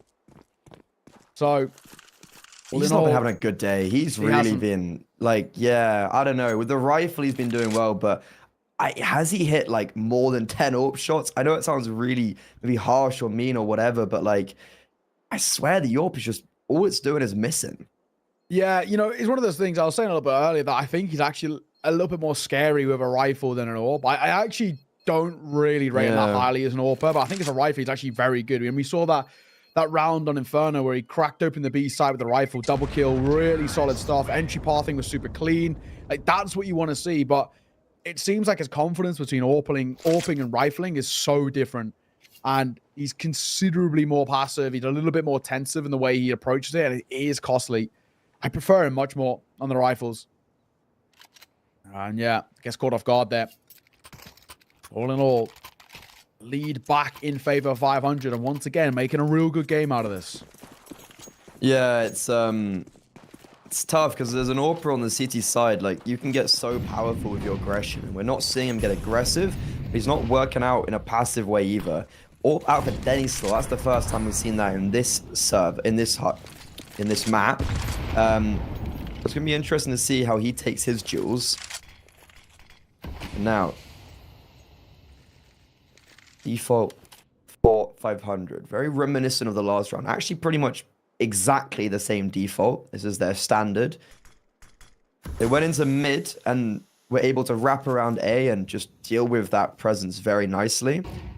This round, they don't have the control towards A, and I actually love this from Salazar. Look at his positioning with the AWP. He can take the first shot, fall back, and Queenix is there to trade. So we're seeing an identical round being played out for 500, but the difference is they have no control towards A water because of Salazar.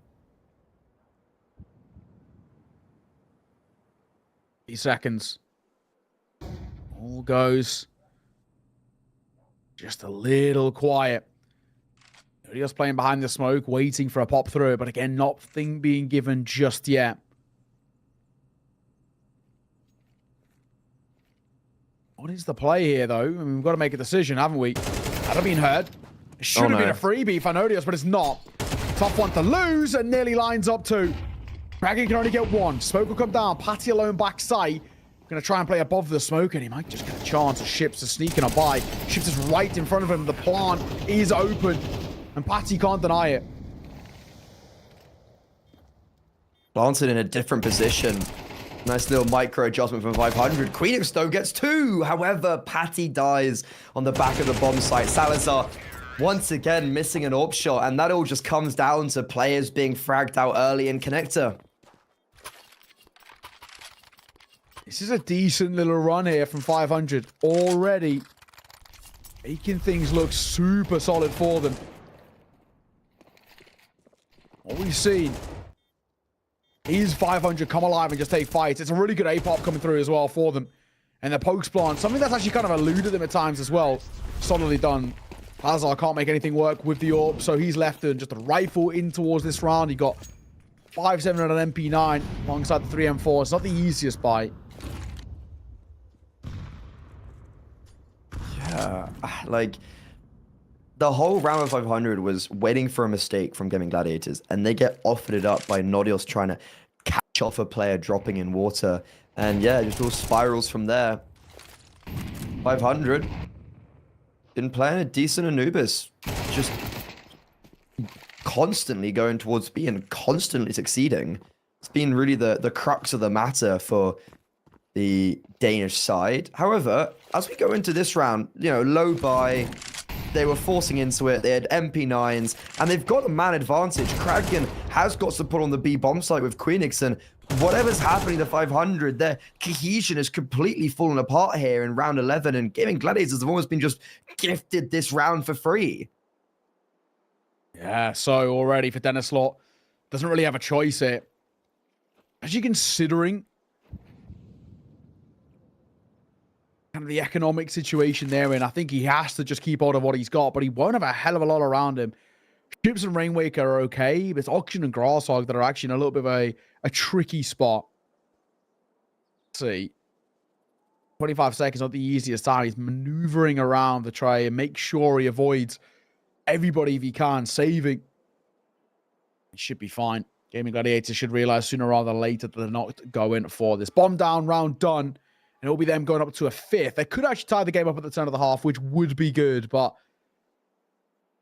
questions about the save of the orb. Dennis Slaw to survive, finds the kill. Nobody's near him, so he'll save. Smoke goes down just in case, but little does he know that nobody's even there. Okay, orb saved. Something they actually wouldn't have going into this round, I don't think so. And there's going to be a weird bite. Like the Mac 10s is when it's worked out best for them. So maybe just whack one of them on a Mac 10, send them onto the B-bomb site. Gaming Gladiators, 6-6 half would be genuinely fantastic, considering that this has felt like a 9-3 half for 500. The fact that 500 are in a position where it can be 6-6 is honestly quite confusing. They've lost 2 lower by rounds. They've won the pistol, and they still... I really think they should have been running away with this T side, and that just hasn't been the case. Grasshog might be popped in here. It'll come through. Nothing going to be heard off the back of it. Already a little bit of space to work with. Re-smoke going to come down. In this 5 versus 5. Very important thing if 500 can take it. Especially considering what they've got in terms of investment. There's these sort of buys, especially with the lack of Utah, where you traditionally look for slightly quicker plays. Oh, Patty. Good little play from him as he drops down for a second. Beautiful work. Make that 3. Patty taking no prisoners. Right on the trigger. And Patty, where's that confidence come from? The IGL just takes matters into his own hands. What a ballsy play. But that conviction pays off. 2 versus 5 now, rather. Auction's on a Tech 9. There's probably a rifle he picked up somewhere, but look at the space that's been garnered because of that. The A Lurk has died. Salazar's got all of this control. He's taking a long-range duel versus a Tech 9. Happy days for him. They line up for him, and okay, Ships does get the kill, but Patty with the ace, my God. He had 4 kills going into this round, and he just domes everybody. Yeah, my God, he really did step up in a big way. Just when they needed a hero as well. Not bad, you'll take that, right? A 6 or half, absolutely anybody's game. Felt like one of those as well, where coming into it, we said that it really could absolutely swing in absolutely any way, and it's very difficult to call. And it hasn't changed at the halfway mark. We literally have no idea who's in charge of the momentum right now. It's been back and forth. There's been periods on both of the 2 sides, but neither of them are taking kind of consistent control. There's not been that kind of consecutive momentum. So honestly, it feels like anybody's game still. Like, I completely agree with what you mean, but I still just think the fact that Gaming Gladiators have 6 is like, they've won 2 low buy rounds. That last round, you know, a great exhibition of force from Patty. I think that in itself gives you the momentum. I think 500, though, they should have got more than 6 there. They won the knife round. They started on the T side. Doesn't work out for them. Now, this CT side, can they go almost flawless on pistol rounds? If they do and still lose the series, that's also worrying in itself. But for now, they actually have the right read. There's only 2 players currently on the A-bomb site, but look at Oxygen. He's deep in enemy lines.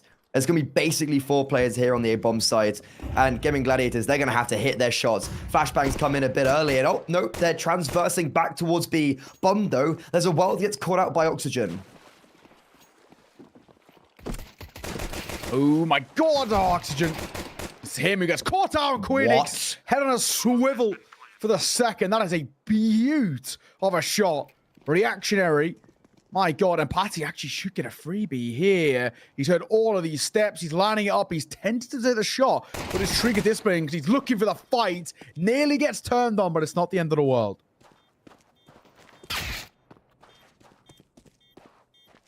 Okay, that pistol round, I did not think when I saw Oxygen pushing behind and, you know, with the ineffective flashbang on A, I did not imagine that we were going to see a near flawless round and just a great piece of just pure individualism from Queenix. Gaming Gladiators, as I said, you know, the momentum maybe shifted at the end of the first half. Now I think firmly is the case. I don't know where that read came from, but that is a perfect reposition over towards the B bomb side. Very nicely done from the Danish side. And for the first time in Anubis, they take the lead. Is that correct? I think you're right, yeah. Yeah, it was 4-4 and then 6-6. So for the first time, they actually have the lead. And I think what a way to take it right as well. Yeah, not bad, man. I mean, at the very least, this is one of those situations where, I mean, there's maybe where for Gaming Gladiators, they might have just actually bought themselves a little bit more time.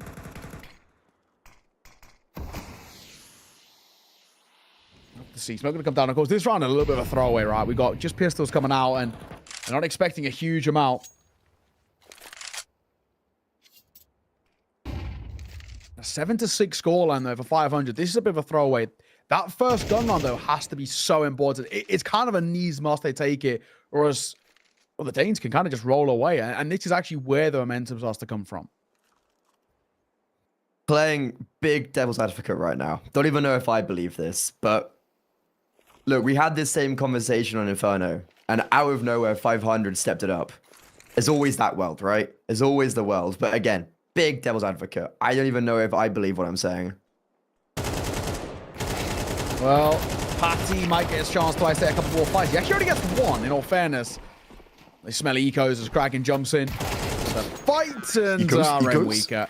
We'll see it. Or he'll be seen off Marseille by Kraken. Yeah, they're jumping in for those ecos. They wanted the extra frags on the board. 8-6. Like I said, though, this first gun round is everything. Yeah. 9-6 with 5 rounds in a row, I think could be the finishing blow. This game as well, big mental resilience from both sides. There comes to a stage where like there's just only so much you can give, right? And I think this could be 500's tipping point. They've been doing so well to even get us here and keep it this contestable. But so I was gonna say it's not a great start, but okay, Rainwaker changed the tides there with a double. I thought Patty was actually going to end up getting both himself. Queenix could be caught off guard, and he will. Rainwaker, 39 HP. He hangs around. We've seen him do things like this on Inferno, where he just kind of takes the round into his own hands. And that's exactly what's happened right here.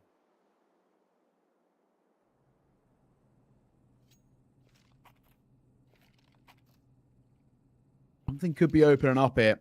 2 versus 4, Nodios and Kraken. What have you got? We said this first gun run has to be special. And if it's only one casualty, that might be the case. Swing. And a fine Kraken. Lovely shot. Looking for more as well. Backside knocked there properly. Oh, no. Oh, Oxen, you've got to hit those. And the fact that he hasn't has thrown this round in jeopardy, potentially. Okay. Kraken. A very difficult 1 versus 2. Rainwaker as well. Still alive and kicking. Had a great round so far. There's no kit. Kraken, does he expect this? So far, ice in the veins. He hears a lot of running. Oh, Molotov picked up. Kraken's on 12 HP. Does he get the Molotov off? I don't think so. I think the diffuser's coming. Oh, centimeters away, Neo. That Molotov would have potentially won it. Yeah, that's so unfortunate. Ships picks up a Molotov from a dead body, and that wins 500 the round. I mean, it is quite literally the definition of close but no cigar. But I mean, how that round was even a possibility, I don't know. A 2 versus 4, never should have got to this point. Kraken getting the second kill here as well. How that happens, Oxygen it's pretty poorly played, I think he'll admit, more than most. But yeah, that was way closer than it should have been. It's a sigh of relief, I think is probably the best way to put it. Yeah, I mean, that is a ballsy play from Ships as well, right? Walking through a smoke. Lucky he catched Nodios off guard. You kind of have two conversations there. Firstly, Nodios maybe shouldn't have been caught off guard in that manner. But then at the same time, like, Ships, that's a play that loses you the round. And luckily, he ends up winning it for his team. Now, Gaming Gladiators trying their best 500 impression. Charging towards the B bomb site. Grushhog, what is he doing? Staring into the abyss. Kraken can't get the trade, but eventually the B bomb site does get cracked open. Dennis Lord, though, quick rotation towards Connector, but a dink, and that's all he's going to get. Salazar does get a big chunk of his HP down because a nade. Rainwaker, almost connects on that spam. Brings Salazar even lower. And Rainwaker, last round, he was their hero. Now, can he succeed in this 1 versus 2? This is the big ask, isn't it? If he finds it, it gives themselves and it gives 500 such a big leg up back in towards his third map. Eating, nothing being found. A bit of Utah being picked up as well. There's not a lot of time, though. He's got to make a move. Finds the kill.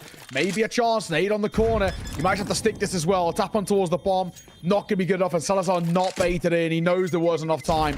Rainwaker doesn't die to the bomb. Salazar spotted and dropped. But all in all that matters is Gaming Gladiators find the round and find themselves at a 2-round lead. Okay, there was like slightly ineffective trades, but I guess it works out, right?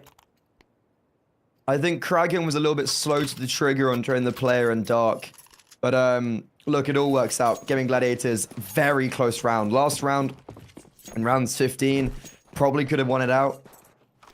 That 2 versus 4 had so much leg to it, but now it's almost more beneficial that they won this round, because look at the economy of the 500. Like, we just seen MP9s littered on this on the server. 500 lose this. What, eco? 11-7. That's when it starts getting really dire. And Rainwaker, that 1 AK saved from the last round. He's done it before. He has to do it again. Let's see. Rainwaker making a move here. Double stacking with Dennis Law. Nothing really done in the early part of this round. First basically 40 seconds. Haven't seen all too much. These smokes come down in towards main. I kind of look like where Gaming Gladiators want to go with the bomb on their back, but they're not committing to it. At least for the time being. I think I can imagine just waiting these smokes out. Dennis Slaw. Wow, actually gets a lot of damage off on Queenix, surprisingly enough, with that nade. He gives up his space. And around Pillar now, he has no support. Look at this, pretty much everybody's left him. Rainwaker's been caught off a middle. Dennis Law, he has to go nuclear, and he simply does not. Kraken with his Galil middle not only catches off the first, but gets to even the third. Kraken, that's a marvelous piece from him. He wins out the round pretty much single-handedly. And now, as I mentioned, this is looking like an 11-7 scoreline. And 500 maybe just has to do a little bit more consistency-wise on that T side. Also, anything at the tail end in terms of an upgrade would be lovely. Get yourself an AK or even a Galil. You'd take a silver lining. I don't know if he's given that luxury. He's been spotted now as well, and they're both looking for fights here. They're looking for frags. He'll get himself one, in all fairness.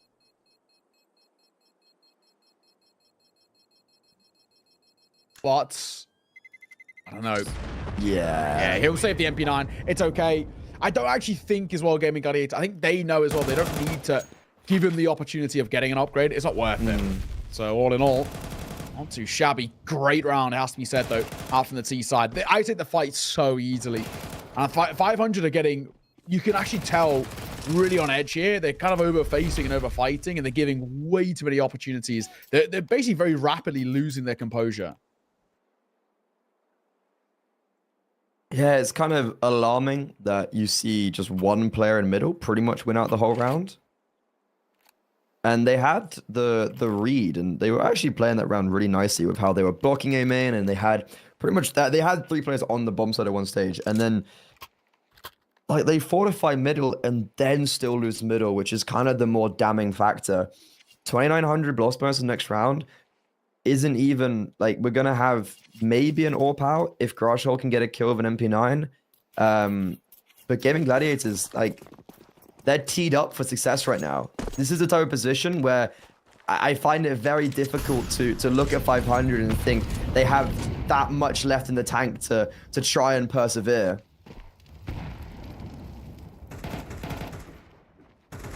Dragon on the corner, could be caught. 5-7 can be a little precarious in this spot.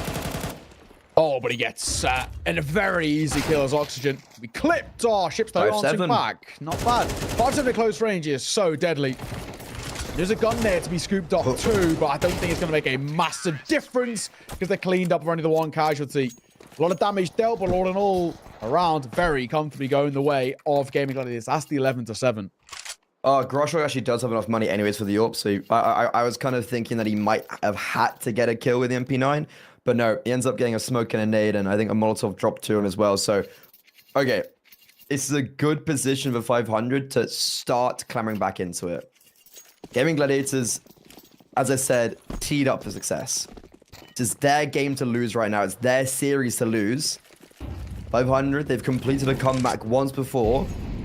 Maybe that just took all, maybe that took it all though. Maybe that kind of hard-fought battle in Inferno was all their energy. And now, it looks like a straight B-pop. Grashok alongside Oxygen, ineffective so far on this anchoring, and well, that sentiment is going to remain the same. 500, these MAC-10s were so good for them on the T side, and Patty shows them that he's even better. Patty playing in the smoke as well. It's Queenix and Nodios find important kills. It's Dennis Law with it all to do. He's just obviously going to save, but whether he can, he does get a kill, but he takes a tag, which was a little precarious at one point. And they all, of course, is going to hunt here. Can he save? Answer's probably no, unless they give him an easy ability to, I say, fight. But one missed AWP shot is a very easy mow down for a MAC-10. 12-7. My God, for 500, this is falling apart tail end. Yeah, I mean, Patty as well. Money. What, 3 kills in the MAC-10? $1,800 on top of the money they all had anyways? Ideal. I feel like 500 could have made more of an effort to save in a cohesive manner, right? Patty gets 2 kills on the B bomb site, and there was someone lurking around Temple. Nodios gets that, and it just all from there. The seams ripped apart. 500. Unfortunately, it seems like they will join their fallen comrades from the group stage. Only one team so far has advanced from the group stage to the quarterfinals. That is One Win, who were actually in the same group as 500. They were the people that topped that Group D. And now Gaming Gladiators looking like they're showing why they're the invited squad. Most definitely could have closed it out in 2, but a win is a win. Yuto on that corner. Nade is actually really good. Patty takes a huge chunk there. Yeah, big nades. Oh, they're pushing though. Pushing through main. Can't give opportunities. Nodio's going to get a freebie. But it's still 4v4 because Kragan was caught as well. Yeah, there wasn't just that nade on Patty. I'm pretty sure there was another nade on Salazar, Kragan, and Nodios. So Nodios and Patty with a combination of under 40 HP, far from ideal. And look how, like, split up they are right now. And alongside that, Dennis Law, well, he's just taken full control of that B bomb site, but this could work against them. Nodios, if Dennis Law had continued, Nodios would have maybe got the kill. But Patty has full control of B. He's faking out all that information. Oh my God. Gaming Gladiators have accidentally played this perfectly. This one smoke from Patty has maybe just won them out of the series. He's staying alive for so long as they're not forcing the issue. Bomb's going to be planted on that A-bomb site. Ships is also going to die. Patty somehow still alive. And yep, that's game over. That should be round over. 3 versus 2. Dennis Law and Grashog sent scrambling. There's no kit. And unfortunately, the Bulgarians, we might be waving goodbye to them. Yeah, I think it's probably the case. Bamas going to be caught and leaving Dennis Law with it all to do, and he is a dead man walking. The more he goes forward, the closer he is to the casket, and he's going to be caught tail end there. Nice and simple at the end. Gaming Gladiators, it took a while for them to get going in towards map number 3, but once they did, there was no stopping them. 500 couldn't find a way back in on that second half. But honestly, I think the story of the whole thing is how we even got there in the first place, right? I mean, it probably never should have even got to that third map. I think probably the big sigh of relief is the fact that Gaming Gladiators did see it off after really slipping up on Inferno. Yeah, they also looked really clean at the end as well. Like, you know, only doing one round in the second half, you really can't shy away from that. That last round as well is just another one of those things where it's like 500 played it perfectly. There was one gap in their defense. It was connector. And guess what happened? Patty walked up connector, and it just sends them spiraling. The fact that he was able to stay alive, get one kill, like really do well with his positioning, means that Gaming Gladiators will be facing Granny's Knockers in the quarterfinals after they beat Brazalushki Luz, and that means that we have one more round of 16 game left. Sashi versus Alternate Attacks, another Danish side. Yeah, it should be a really good game, actually. I think, you know, Sashi at the moment have been absolutely farming. There's no two ways about it. They've qualified to 2 separate lands. So at the moment, they're loving life in the server. There's no two ways about it. But of course, whoever wins out of that game takes on 9 pandas. That's no easy feat. And, you know, we're already talking about kind of Sashi, but Alternate Attacks at times this year have actually been a good team. I think the only big hiccup for them is when they lost Slacks, they did lose a big chunk of their firepower. Yeah, the Alternate Attack side is one that I loved this team last year. You had your IGL retire. I think it's Freeze who is the new IGL. I will fact check that before we get into this game. But yeah, you have a German side where they're just not as good as they once were. With that in mind, I have, you know, I kind of thought they were done, but I have seen them recently, and like, I think you still have Orzurk, Perks, and Freeze who are still very inexperienced. Like last year when they were making all these runs, like that was the biggest they've played in their career so far. And with Hyped and Arrow coming from Big Academy, I think, you know, that they're getting the reps in. They're actually doing pretty decent. You know, they made the playoffs in Res Regional Series 3. Like they're getting some pretty all right results.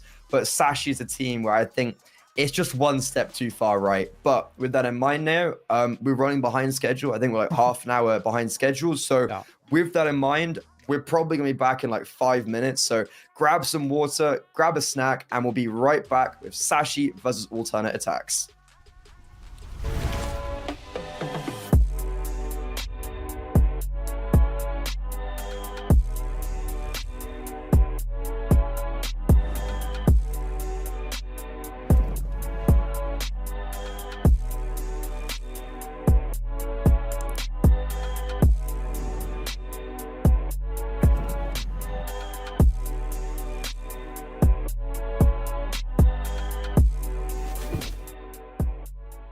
You look into your inventory and there's only...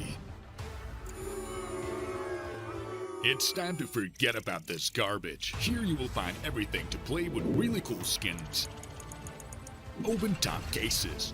Upgrade dropped skins and turn your junk into a cool gun using the contract system. Every day, thousands of people upgrade their inventory with us. Hellcase.com. Look at yourself in a new way.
Taking names,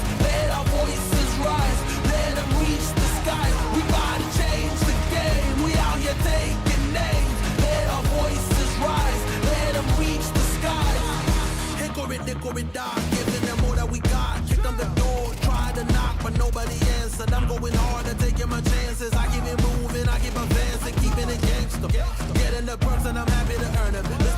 vicious, kill it, I'm vicious, Mr. Determined. Riding the storm, but focus on rainbow connections like Kermit. The water on my shoulders, it was a burden. Now I don't notice it, everything turning, everything shifting, doing it different. I'm floating, I'm drifting. Shout out the slums, round the world, we uplifted, doing it big.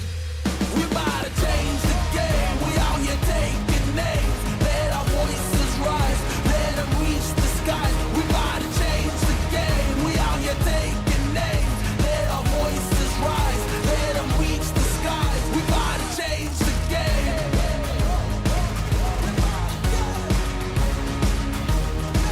We about to change the game.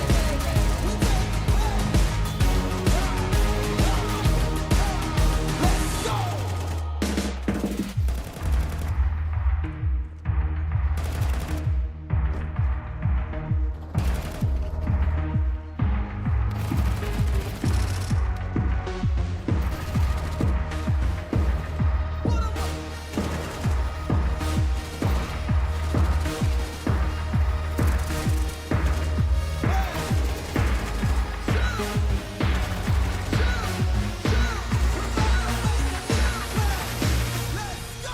We about to change the game. We out here taking names. Let our voices rise.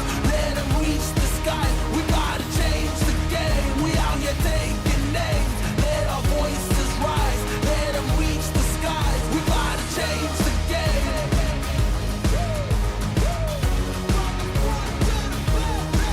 We about to change the game.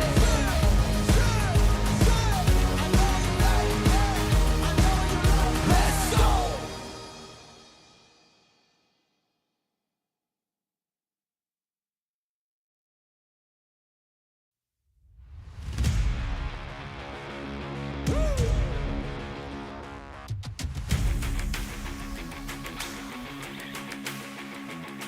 Chill, chill, hey, hey, chill. Let's go. I was born to kill it. I was meant to win. I am down and willing, so I will find a way. It took a minute, now it didn't happen right away. When it get hot in the kitchen, you decide to stay. That's how it winners made. Stick a fork in the hater on my dinner plate. I walk into the fire like it's just a bit of flame. I switch my style up, watch the money pile up. I'ma get rich or die trying, want me switch lanes. I'm always getting better, I'ma be on 5th place. On this one, then 4th on the next. 3rd, 2nd, 1st, you report with the best. She showing love, give me all the raw energy. Don't stop, go ahead, get it in. Jump, jump, knock, knock, let me in. Huff and puff and blow the house down. Raw energy. Don't stop, go ahead, get it in. Jump, jump, knock, knock, let me in. Huff and puff and blow the house down.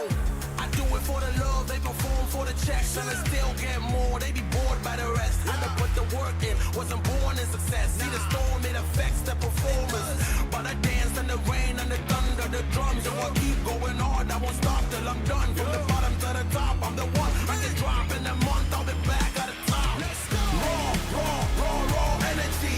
Don't stop, go ahead, get it in. Jump, jump, knock, knock, let me in.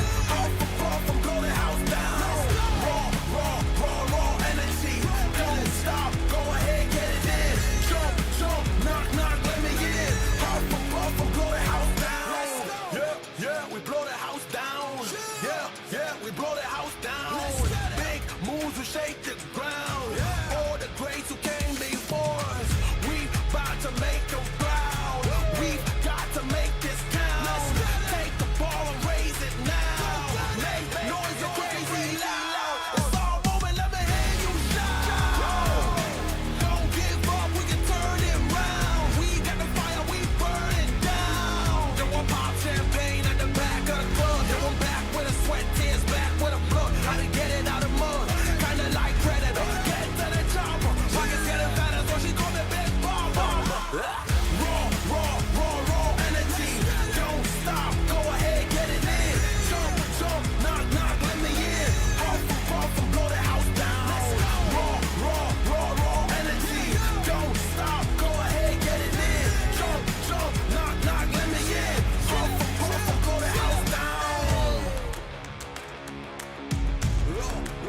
unfold. What's joy is pain on the other hand. And what happens when the one that you love is the main cause of your suffering? I need you like I need air to breathe. I need you to save me from me. I'm caught in your wave, I'm drifting away. I need you to save me. Please don't let me drown. Please don't let me drown.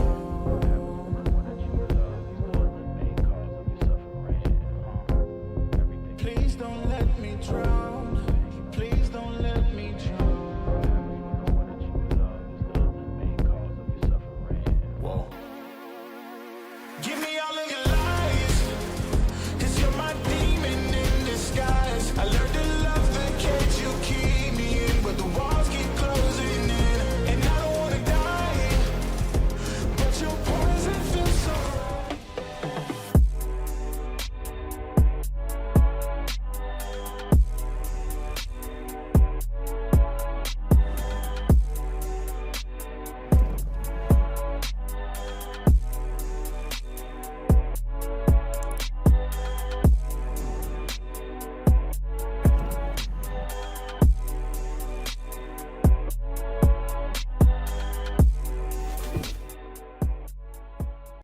Come on, it's almost yours.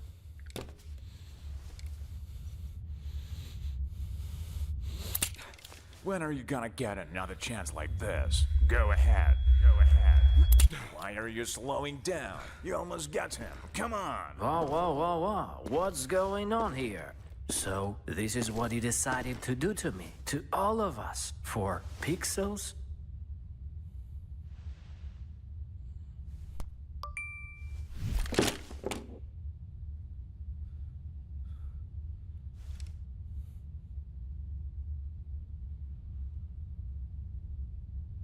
Fuck you and your Roland. Let's get out of here, bro. Have you seen how many scammers showed up? Well, we said it'd be a quick break, and exactly that, right? Nice and quick. We're going to get back on the way in just a second with our second best of three for us, but the fourth one for the day here at the Hellcase Cup 9. We've just had a bit of a three-mapper, a bit longer than we initially thought it was going to be as well. Now we're heading towards our fourth and final of the day. It's Sashi taking on alternate attacks, and this one, on paper, seems considerably more one-sided. Yeah, I think for the previous game, there was obviously a conversation to be had of like you could see a world where it goes to a third map, but here it's like this is looking rough for alternate attacks. You said it was the last game of the day. It's actually the last game of the round of 16. I don't think we really have time to pick up the bracket because I think we're going pretty quickly. So let's take a look at the rosters and let's speed through these. Sashi, the Danes, the Great Vikings. They maybe have like a 90% win rate under this organization. They're obviously espionage, and yeah, like I think we were talking about it previously. They qualified for the Esports World Cup. They qualified to the Yala Compass, beating out legit tier 1 teams. They actually did recently lose to Gaming Gladiators in the ISF regional qualifier for Denmark. That for me is the only result recently that's bad. Yeah, I think you're spot on. I mean, realistically, this has been such a good kind of run we've seen out of the Sashi side. I mean, that Yala competition, it's one of those tough ones where, single elim, massive teams, like you said, right? And it's a massive bracket. So it's all about consistency. And they've been on an absolute tear. Prior to the Gaming Gladiators loss, I think, what was it, yesterday? I think I'm right in saying? They went on some insane win streak. I think it was like 11 best of threes. And there's some pretty decent teams there with Fnatic, 3D Max, OG, 500 we've just seen, Gaming Gladiators before that, Bleed, Eternal Fire, Cloud9, right? This is good teams that they're getting wins under their belt on. This Sashi team are absolutely no joke. 2 different lands already under their belt, and there could be more going in the future as well, as they might become a bit more of a mainstay at the top end. Over on the other side, alternate attacks, it's not been as flourishing for them, right? They went for a period where at the start of the year, they were, for me, one of the more stronger sides in tier 2, but that was when they had that previous iteration of the roster. Since then, it's been a little weird. It's been a little in flux. This team has been kind of chopping and changing quite consistently, and I don't really know what to expect out of it.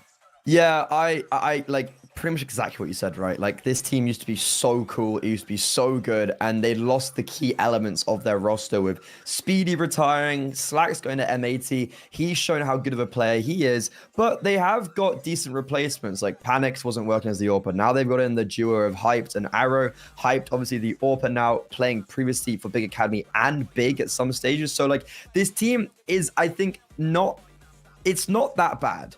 But I think that's kind of the key word, is like they're not amazing.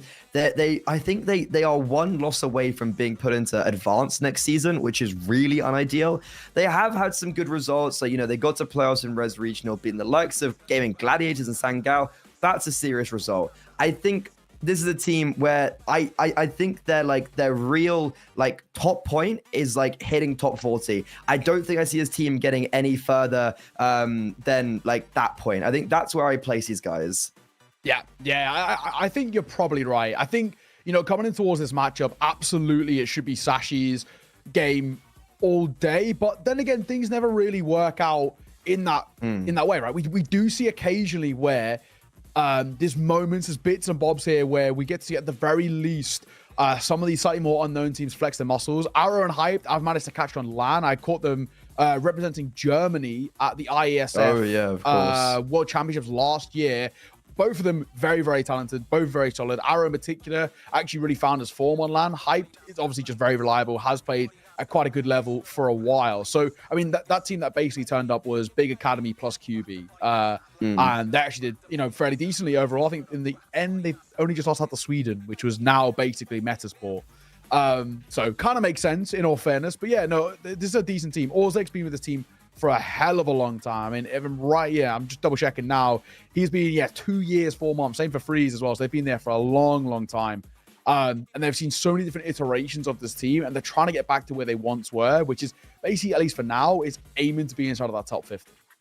Yeah, I think they're doing really well that they've maintained that ranking. And I think it's a very inexperienced squad. Perks, Orzek, and Freeze from the old core, they weren't the experienced ones. It was Speedy and Slacks. They would have learned loads from them, but I think there's a big learning curve for these guys. And the fact they're in playoffs, the fact they're getting the reps in against these bigger teams and doing well on occasion, it is impressive. Now, let's see what the map veto is going to be like, because, to be honest, Alternate Attacks kind of win out a little bit on this. Nuke being insta-banned for them is really good against Sashi. Yeah, I think you're spot on. It actually does work quite well, right? That Nuke being banned out is one of those things where you actually immediately get rid of Sashi's absolute best map. They've played Nuke 38 times in the last 2 months.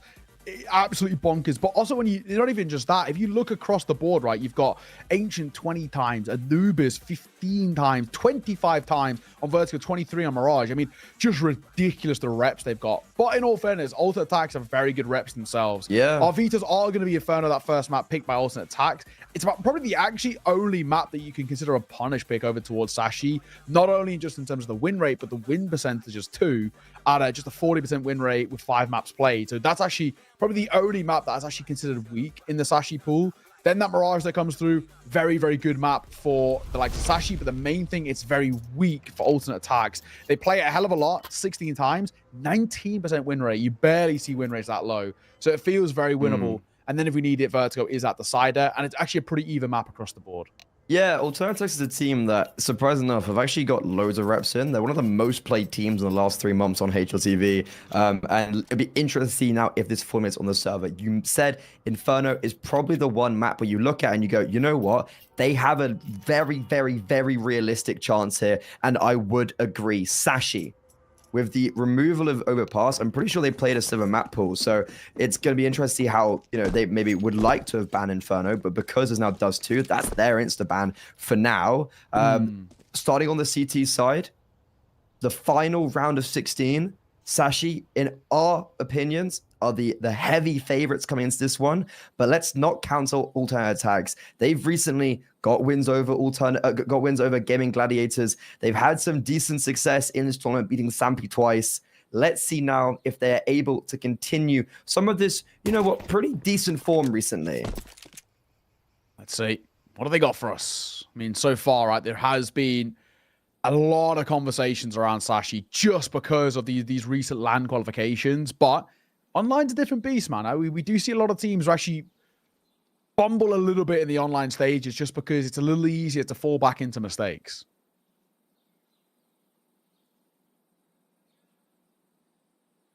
So it's a bit quiet right now. I know, not a lot happening, is it? Yeah. It's very tentative. They're kind of trying to figure each other out in terms of how aggro or the kind of the speed. Perfect timing on the smoke coming through, and Iceberg going to play behind it. I think, yeah, Alternatics are going to have to go through that smoke. They're like, you know, all their utilities down, and ooh, Jesus, that is scrappy. Mr. Unfortunately, with the dual Bretters, can't find anything. Iceberg gets one, and that could just be the round over until Cabby is able to get a frag while blowing up that smoke on the edges. Bomb goes down. Is there a kit? I don't think so. These shots are just going to have to be landed, and well, right now they are. The information garnered of where the T-side are, they don't know where Arrow is, but I think they're going to reveal now he's over towards Banana. Halfway on the bomb, Arrow in a 1 versus 3 situation. Lucky defusing, coverage being held. Cabby and Quez, one does go down, but the bomb, it should be defused. Yeah, it should be fine. Nice and easy. Really good retake, it has to be said, coming through. Super important for the Sashi side, considering the initial pop and execute actually looked really good from Alternate Attacks. It was actually just they weren't given any sort of comfort in terms of setting up their post plant. So, not bad. Not bad. Both sides will have a buy-in towards the next, which is the main thing, though. It's a pretty fair round heading into round number 2. A good opportunity once again for Alternate Attacks to they themselves answer back. Free's the only one who doesn't really have any firepower to work with. The only difference basically between these two is just the lack of util for Alternate Attacks. It's only that of Freeze who has some sort of kind of a full belt. Yeah, these are the type of rounds where you do just kind of have to rely on aiming and just setting down and execute, trying to default using as little as utility. And the issue is when you do have a default kind of going towards Banana and they're able to stop you with utility of your own, it puts them in a very uncomfortable position now where you have 2 smokes at a minute 20, you have Orzuk on 33 HP, and you most likely have Arrow giving up his life here. Okay, not dead, but you know, just further damage implemented. So Alternate Attacks, they're just going to have to really fall back on the Galils and AKs, just open up a bomb site. The damage being dealt here to Arrow and Orzek, which is potentially going to be a difference maker. It makes his MP9s all the more prevalent. The one thing I was saying earlier, right, it is that util for me that is the main difference maker. Aptly timed smoke. Bit of a trade of utils. Iceberg going to pick up another as well. There's 1 smoke to work with for the T side. That's all they've got. If it goes CT, it means that the other side, yeah, it would mean coffins to be open. If they go towards A, they've got a choice. Where do we smoke? Is it going to be a moto smoke? Are they going to go for long to give them space? How are they going to make this work with 1 bit of util? They're going to have to just take raw angels. Yeah, I mean, like, it's going to have to be a moto smoke. That's what's coming through. Lucky isn't actually on the bomb side. He's going to leave long as soon as Freeze comes around that corner. But here comes, I don't even want to call it execute because there's just nothing to it. They're literally just walking into the bullets and the gunfire of Cabby, Lucky, and Quez. Now that's hyped. Alone on short. I actually hate the fact that he saves this. Like, you know, like money's gonna be a bit disjointed. Cabby potentially could have tried him and played the time so he dies after the timer. But look, all's fine. Sashi 2-0 and Alternate Attacks. Just unfortunately, maybe should have had a few more SMGs or Tech 9s in the mixture.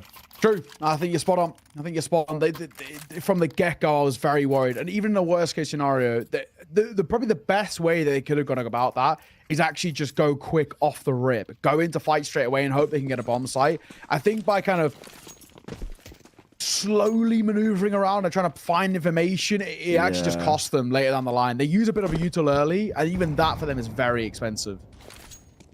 Yeah, I think especially the banana take coming in, that was like a really just good timing from Sashi.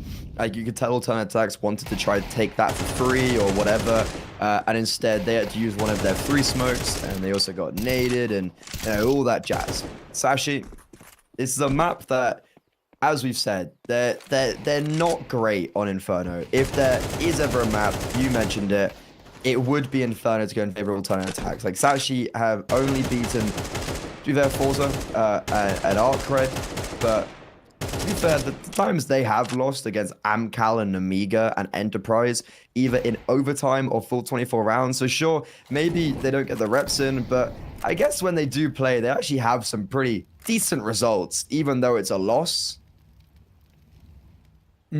I think you're right. I think you're right. It's a weird one because like it's hard to say if a team's good on a map or not when we literally just haven't seen them play it. 40 seconds. Not a huge amount. Being offered up here. Bar that freebie for Lucky. Make that 2. Make that 3. Okay. Simple as for Lucky. Perk to get himself 1. I don't think he's going to be given all too much at the tail end, and Cabby will clean it up. Good round. Very, very simple stuff. All in all, a 3-0 for Sashi.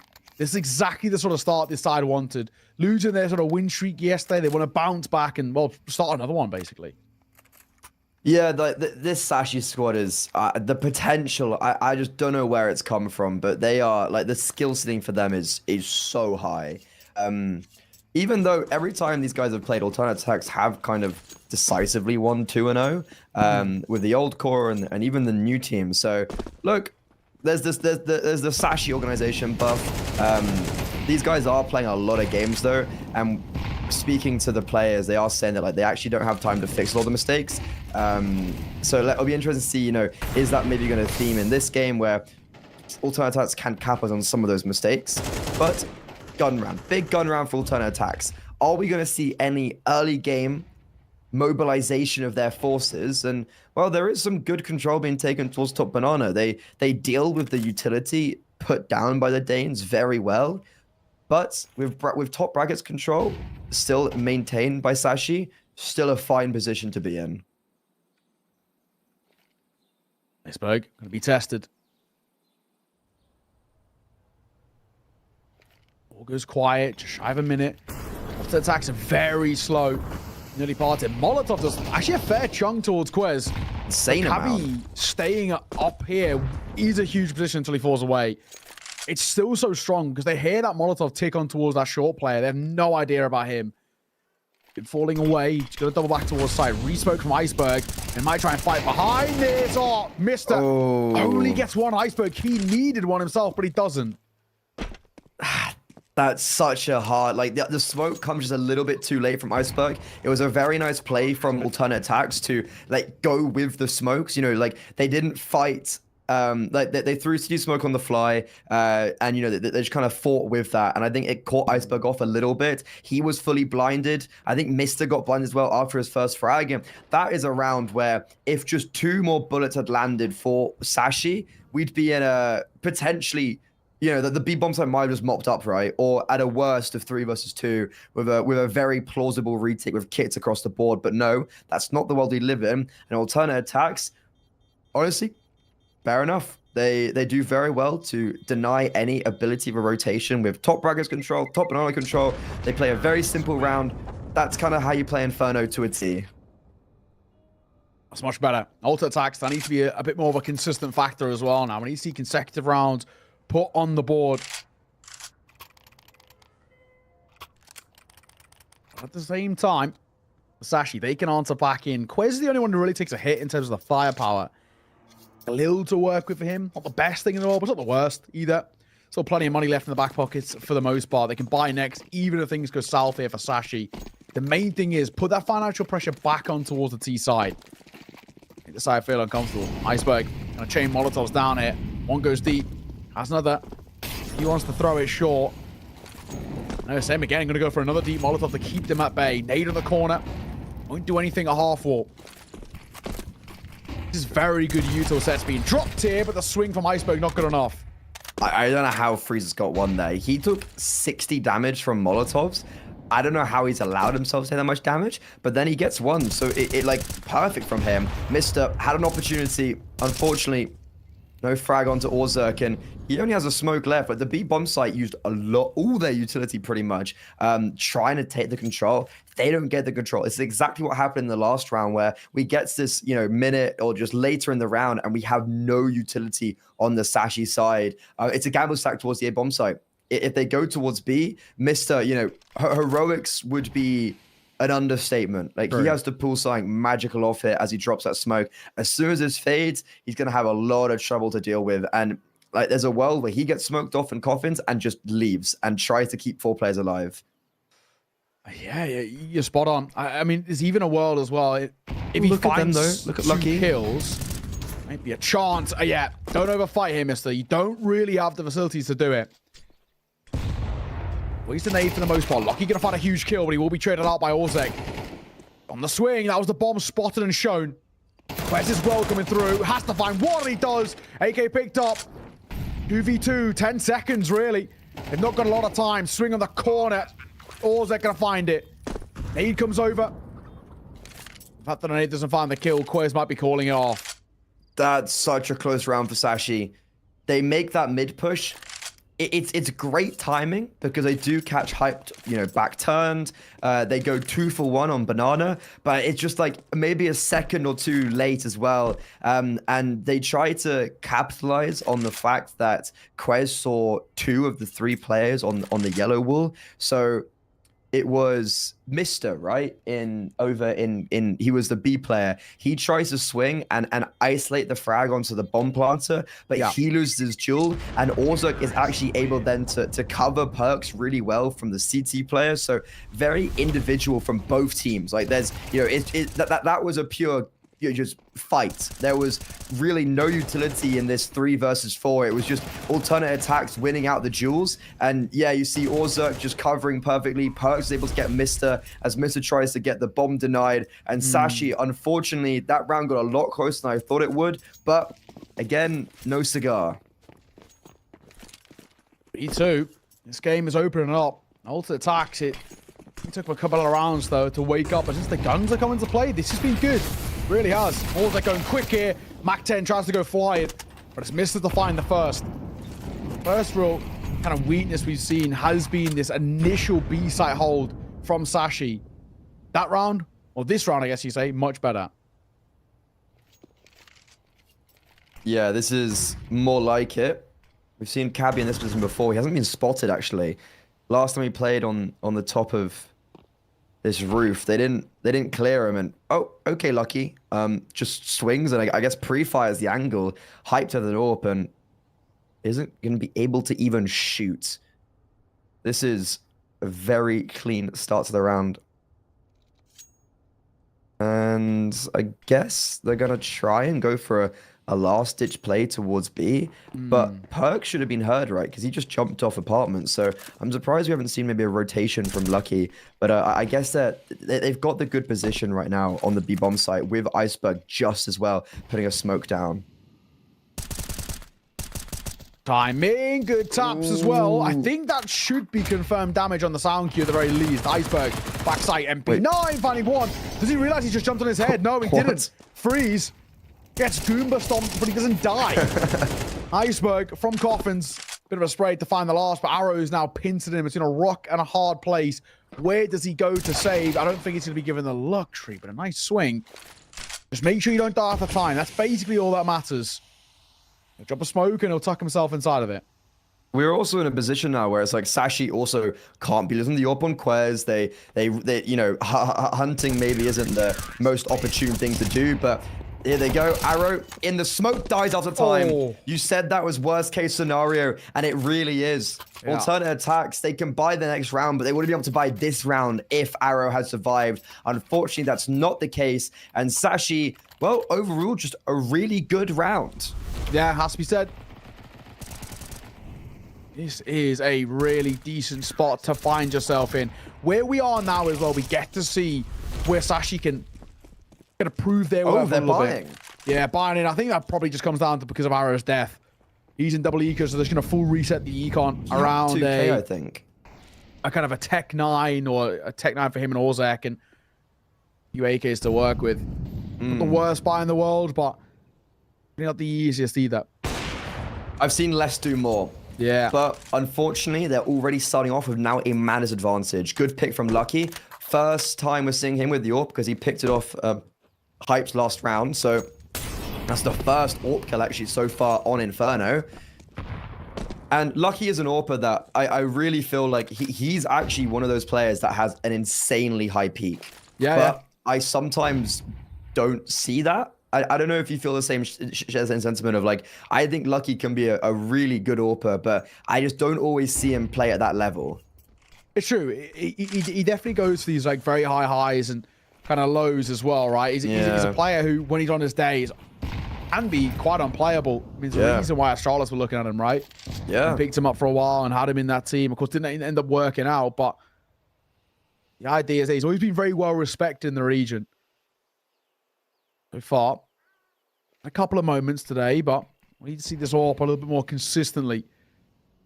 A 4-2 scoreline, of course, with Arrow falling early as well. I don't really know if Ultimate Attacks have too many options here. They still want to go towards B, but if a couple of kills go the way of Lucky, it could be enough. But, like, I think Lucky has the understanding that they could be CT. I think that's calmed over, and that's confirmed now. But, well, speaking of Lucky, he has to do it all by himself, all in dark, trapped. But he is fighting his way out, finally put down by Perks. And now with the bomb down, and with Freeze picking up an AWP, this 2 versus 3 is legitimately possible. Maybe a chance. Maybe a chance. Oh, shot from Freeze connects. Flash in the corner as well. CT's out of one flash of their own to work with. They're just throwing raw angels here. They're sticking up close. He's just playing around the pillar. Dancing the devil a little bit. He will fall. Time is ticking. They've got to go here and now. They don't clear close left as well. Perks are showing his presence. Not showing anything. Tap on towards. Doesn't even get there on the bomb. I cannot believe it. Rota's actually going to walk away with this round. Well done.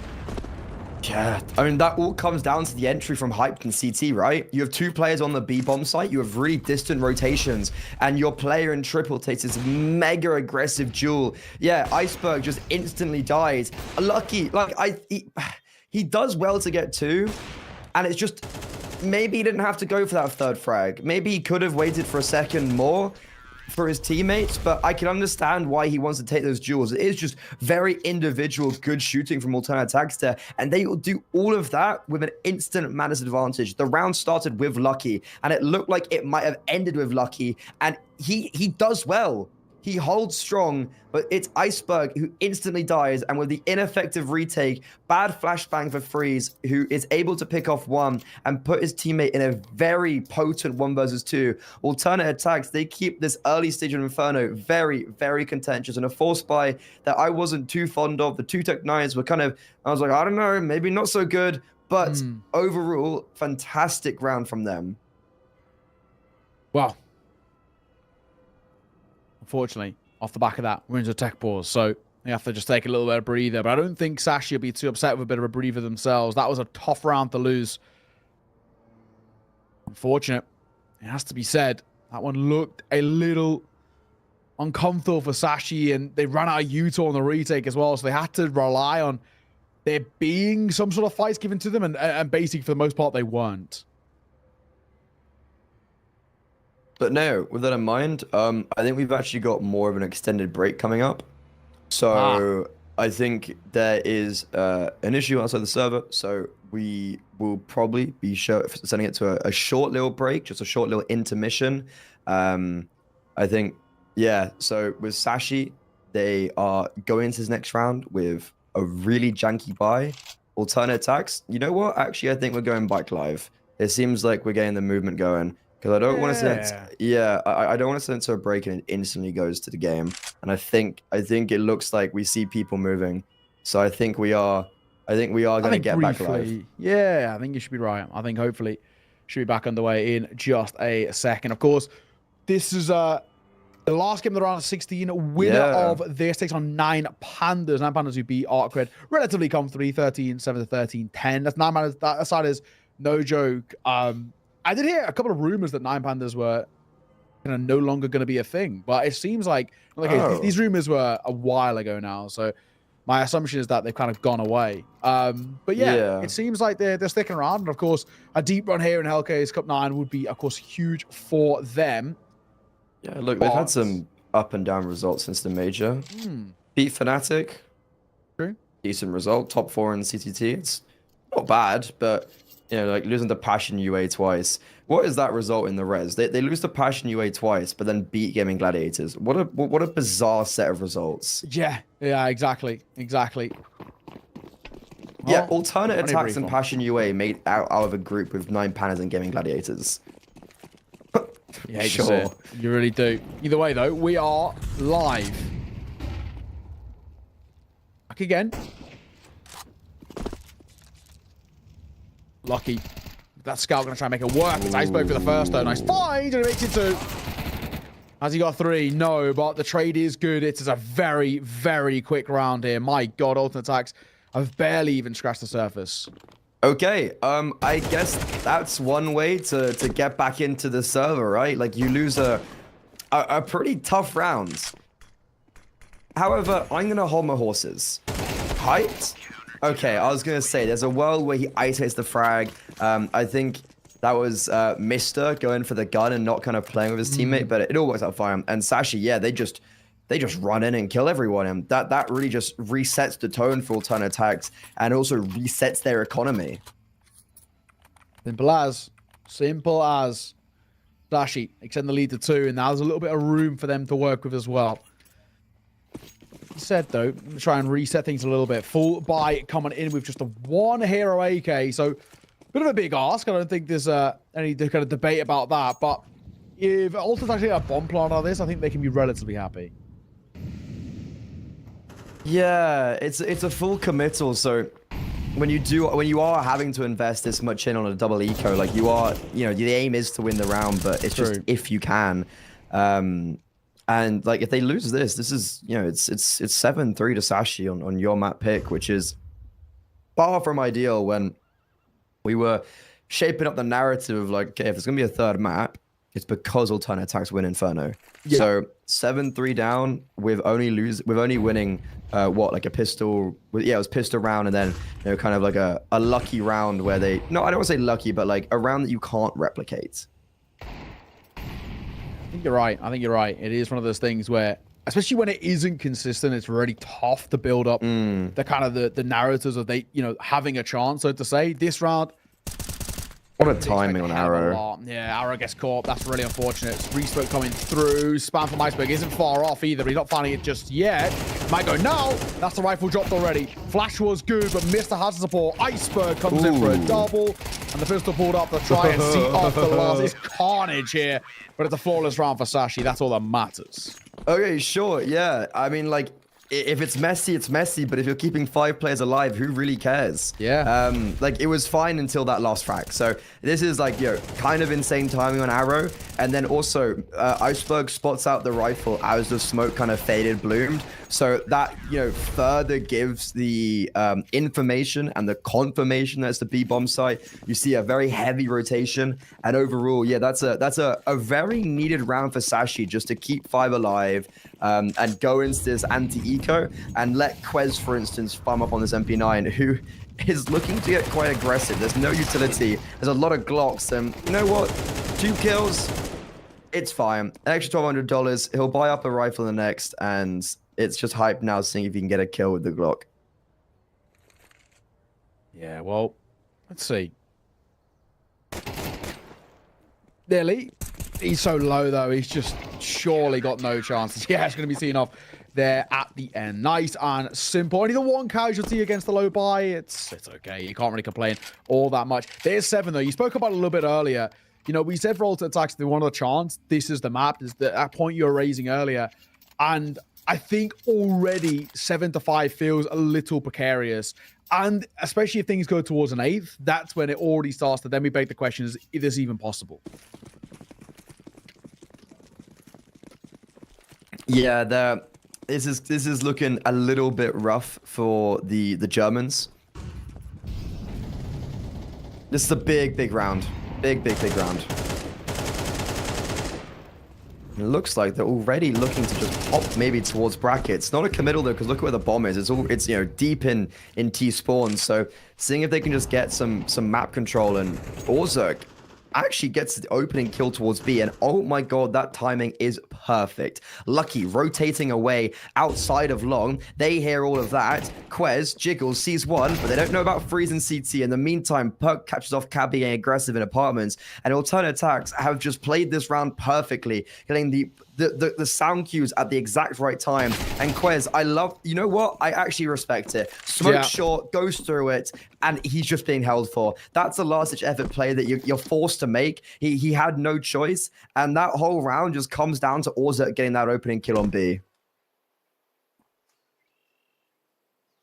Well, 2 remaining Asashi. They've got a real tough decision to make of. Do they even have a look in? Any kills they find are really going to, at the very least, help out the situation. Hurt the econ a little bit. It's going to give themselves a little bit of an advantage. I just don't think it's worth it, though, just because the AKs are so valuable for the CT side. Well, let's see. Hunt is nowhere near. Ult attacks, they don't even probably need to go. They don't even want or kind of need to go for a hunt. But yeah, 2 AK saved. It's better than nothing. They will have a buy around it, of course. Actually, no issues here. And for this final round of the half, it would be very, very important for them to guarantee a lead. Guarantee this sort of comfortable lead, I say, with the 8-4. But ult attacks, they're going to fight their way back into it. They will have the full guns for this final. At the very least, has something. Nobody dying. All the more important. Final round of this half too. I mean, a very simple one. A few kills come through before you know it. This round was done and dusted in a matter of moments. Sashi just get caught off guard. All 3 of them overextending. All 3 looking kind of through smokes and probably overthinking the situation. Tech pause though coming through again. You hate to see it. It is what it is, right? Giving us a breather. Sashi, seeming like it's a Danish thing just to have such great money management on the CT side. Gaming Gladiators, obviously in the last game, if you were there, they just kind of always had money on the C side. Yeah. Don't know how, just kind of always had money. Same on the T side as well. Like, you'd look over and be like, how have you got 8 grand? Yeah, that's like a 7-5 half for alternate attacks would be just fine, honestly. Like, I think that's a very happy result for them, considering that there was a world where we were looking at a 9-3. But with the asterisk that this was obviously all coming from a pistol round win from the German side, we now start to have that same conversation we had in the previous game with 500, where it's like, look, you need to be doing a little bit better on the gun rounds because you've only won 2 of them, and like, sure, that last one was actually kind of perfect, but the first one was this, you know, wild last-ditch play where you almost got mowed down by an AWPer. It's true. It is very true. Let's see what things look like in towards the last. There is an AWP in play for Lucky. A decent little run with it as well. 10 kills to his name, not too shabby. It was Cabby leading the charges. Cabby actually was so important for the 2 recent LAN qualifications, especially the Esports World Cup. He was on fire. Yeah. Taking a tag and a second as well to the molly bits. Lucky's all that rains off for the first. Yeah, that's a big opener. We saw him when he hasn't had the AWP out much. When he has got quite aggressive in middle, and it has worked out in their favor. But once again, Ozuk with the opener towards B for his team. Instantly silenced though. Quez, nice timing on that jiggle, and yeah, it looks like it's all coming out into fruition in favor of Sashi. Looking for 8. Quez spots out 3s, and that was perfect from Quez. That sequence of play, those 3 kills, that is just immaculate anchoring from the Dane there, and it all stems from a lucky opener. Him with the AWP, he's been very beneficial, and yeah, maybe this sets the tone because we haven't seen anything from Hype with the AWP as well, which also is because they haven't really had very good money. So, 8-4, I'm very worried. You know, there's a few moments here and there for ult attacks, but all in all, they haven't shown us a hell of a lot in the gun rounds that give us basically anything to come in towards the second half and be all that happy about. The only real positive they've got is that they are going on towards the CT side. A lot of teams do prefer on Inferno. Just you let this can kind of dictate a little bit more of the tempo in terms of slowing down your opposition. Of course, sites are so difficult to retake. Ult attacks. In a troublesome spot, this game could already start to feel like it is done. At 8 rounds, though, it's not bad from Sashi in that first half. If they get a pistol here, oh my god, I think ult attacks are really going to be reeling. Yeah, I think a pistol round win could be the nail in the coffin, or even like a bomb plant as well would be more than fine. Yeah. But for now, alternatives, they do have the right setup for this. 3 players on the B bomb side. There's no one in CT.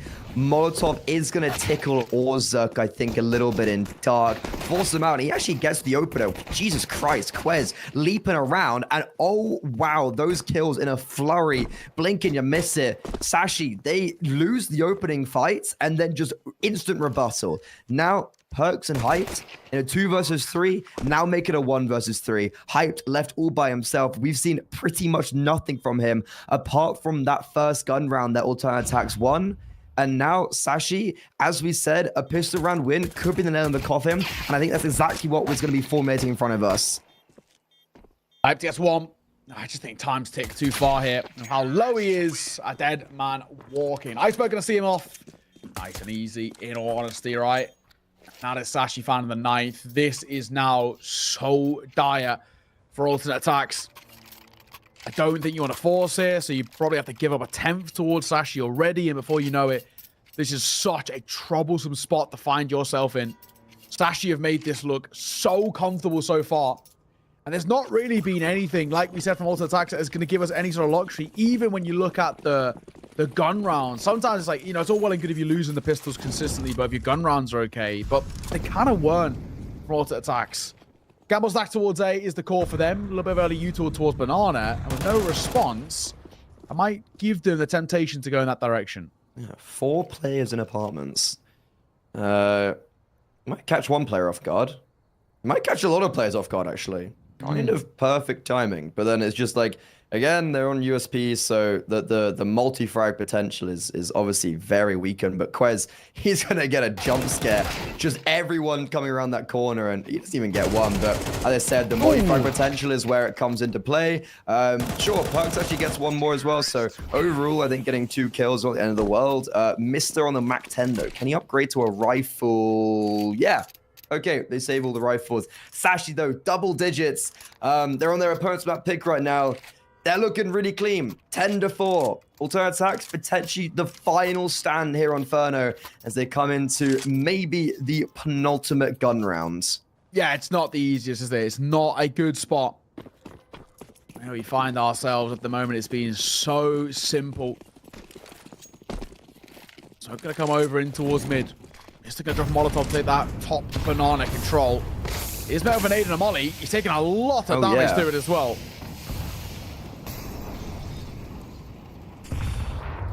Oh, great Uto from Alternate Attacks. You know, classic German CS with just really good nades. A homage to what Big used to be like. 2 players, 50 HP and below.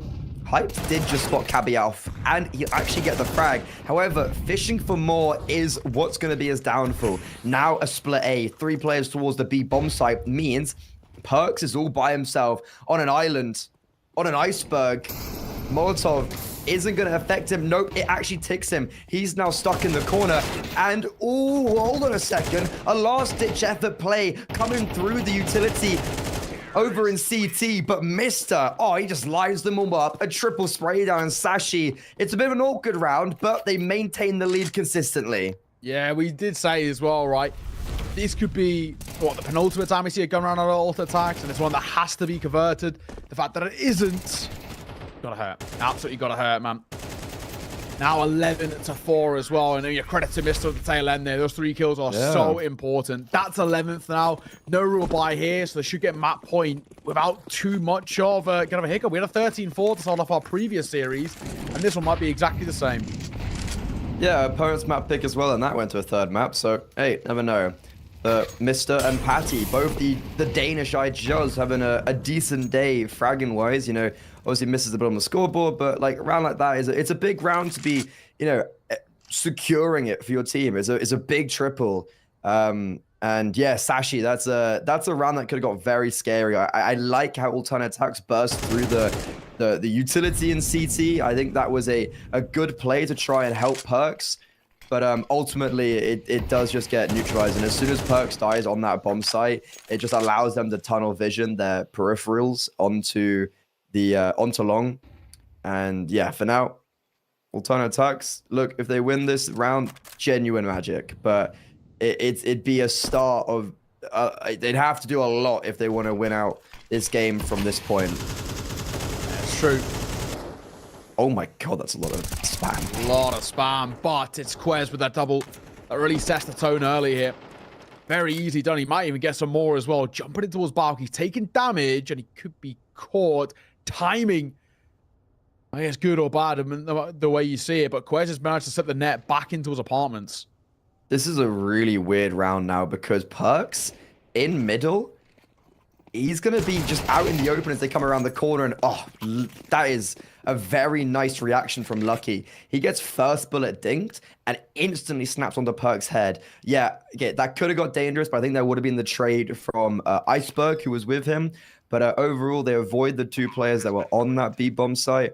And I guess because Quez hadn't really cleared everything out, they were like, hey, look, be a little bit careful maybe of someone being in top brackets. Obviously, they're not going to expect Perks that close, but looking flawless. As I say that, Lucky dies. But yeah, it should be round over. They're currently hunting Freeze on the back of the B-bomb site. I guess the game is the game, right? Absolutely. Absolutely. Potentially could be now the final round of this map that we head into. Alt Attacks have barely been able to show anything in map number 1. Sashi, super simple stuff. That round, we did have very high expectations, I guess, for Alt Attacks, but we have in some of the gun rounds, and they're not showing us anything. What have you got for us? Back into a buy. They've got an open play for Hype, which is, of course, good, but an MP9 for Freeze, which probably does hurt.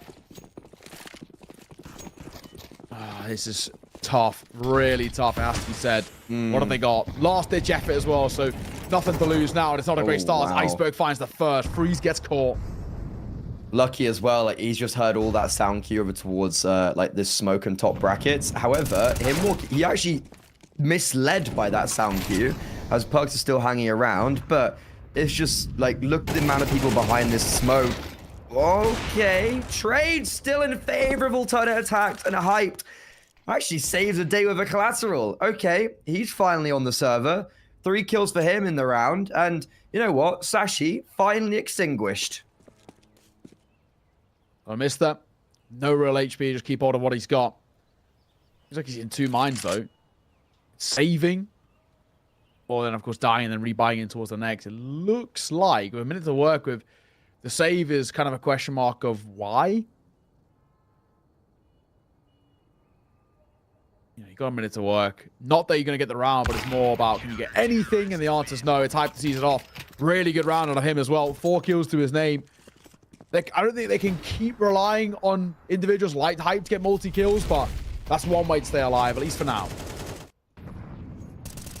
Yeah, that is a round, though, where I don't see that as a round that alternate attacks have played super well. I see that as a round where Sashi have very lackadaisically tried to take advantage of sound cues and, you know, the trades just not being efficient in brackets. So if like, it's a start where alternate attacks can build upon, and obviously that's like, you know, a fantastic 4K from Hyped. Is he gonna just start changing the tides of this one? But it's already an opening kill once again in favor of the Sashi side. Sure, it comes at the cost of quite a lot of HP for Mister, but he ends up trading back that HP with a big nade onto Orzurk.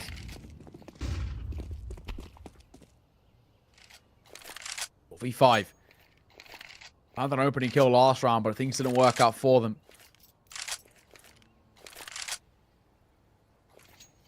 We're going to go back over and have a little look in through Banana. Head with a flash, though, early. What have we got? You know, triple stack towards B. For alt attacks, it's such a gamble. With no real information to work with. And unfortunately, they might have gambled wrong here, because it looks like they want to head towards A. Well, Hyped, he's got a big task on his hands. They do have the read, though. They took control of B, and Orzurk will be here in time. Still, though, Hyped needs to be getting these frags, and he will not. He dies without getting anything. Yeah. Sure, Orzurk's able to get one, but if Hype's able to stay alive, like, he had a full bell of utility. He had a Molo Flash and I think Nade as well. So, like, you had this player in pit who was set up to succeed, and the rotation's just like 3 seconds too late. If they were just a little bit faster to get onto the bomb site, there could have been a little bit more assistance, but that is not the case. Sure, there are kits and players too, actually, of the 3 players, but Quez, not known to be an AWPer, still striking down his foes. Ooh. And, oh, hold on a second, Arrow getting a lot of work done, but unfortunately, with the smoke on Moto, Orzurk can't even support, and ends up coming through after his teammate died to a 13-5. Sashi mimicking their Danish friends in the first series and dominantly taking the opponent's map pick. It was very simple. Like we said, there was just basically not a huge amount to look at this in a positive light for those alternate attacks. They just could not get going. From the start to the finish, we never really saw anything that indicated that they had the level up, that they had the ability to take that map off Sashi. And the fact that Sashi have now set themselves up in this series so strong is actually quite damning. You know, we look at the entirety, kind of the bigger picture in alternate attacks. They're actually in quite a precarious spot now. You're looking at Sashi heading into a map in which obviously they're pretty good on. Mirage is a map in which they've been playing a hell of a lot recently, and a map in which they've not only been playing it a lot, but to very good success as well. It's pretty dire because this is a map that's not only so good for Sashi, but such a punish pick to those alternate attacks. They have been pretty woeful on it, as the numbers do say. So I'm worried about it. I think for alternate attacks, they're really going to have to use a 10 to 15 minute break to take a breather and mentally reset, which it's not the easiest. Yeah, like when you look at Mirage and statistics for Sashi, like obviously the stats are good, and then you look at the teams they've played, and you've got Cloud9, Fnatic, OG, a 24-round loss to Bleed, Guild Eagles. Like these are some serious names that they're beating. True. I think this is unfortunately the end of the road for alternate attacks. We shaped it up the narrative of if Sashi were going to lose a map, it was going to be Inferno. That wasn't the case. And now in our final round of 16 game, it's looking a little bit tentative for the German side. And it looks like the Danes are looking to prevail here in the final two rounds, the final two games. But no, we're going to go to a little short break. And when we are back, we will be seeing Mirage to see if we set us to a third. Do we go to Vertigo, or does it end here? And do we finish the round of 16 with Sashi playing as 9 Pandas? All will be found out after the break.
Back, back, keep bringing it back, back, back.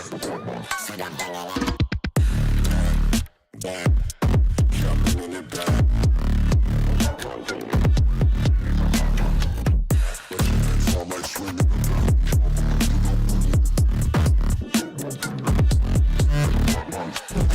Back, back, keep bringing it back.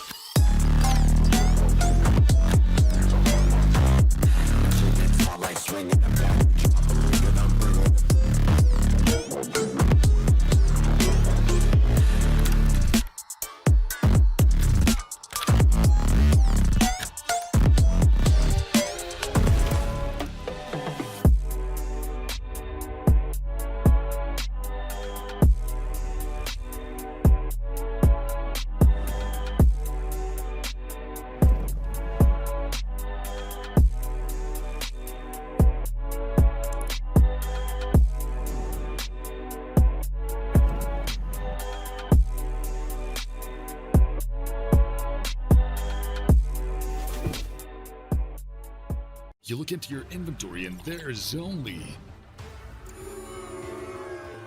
It's time to forget about this garbage. Here you will find everything to play with really cool skins. Open top cases. Upgrade dropped skins and turn your junk into a cool gun using the contract system. Every day, thousands of people upgrade their inventory with us. Hellcase.com. Look at yourself in a new way.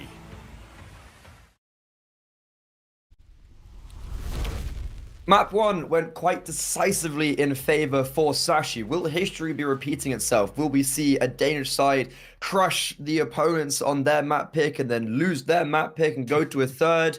Or is it going to be maybe a little bit different? We go on to Mirage, alternate attacks. Yikes, it's a rough map for them. And I think that maybe does show that history probably isn't going to be repeating itself. Yeah, you know, there's no two ways about it. It's actually a really good game coming out from the Sashi guys. They really kind of were able to showcase what they're all about. And the expectations now, they're heading towards this sort of second map, and it should be more of the same. But that also was the expectation, like you said earlier, with Gaming Gladiators, let things slip against 500. The only, I guess, difference you can make is I would arguably say Ultimate Attacks are a little bit more consistent than 500s. 500 are always all over the place, constant roster changes, so it's quite tough to get a read on them. At least for the most part, Ultimate Attacks, they've got their squad and they understand kind of what the future is or what they're looking to try and achieve.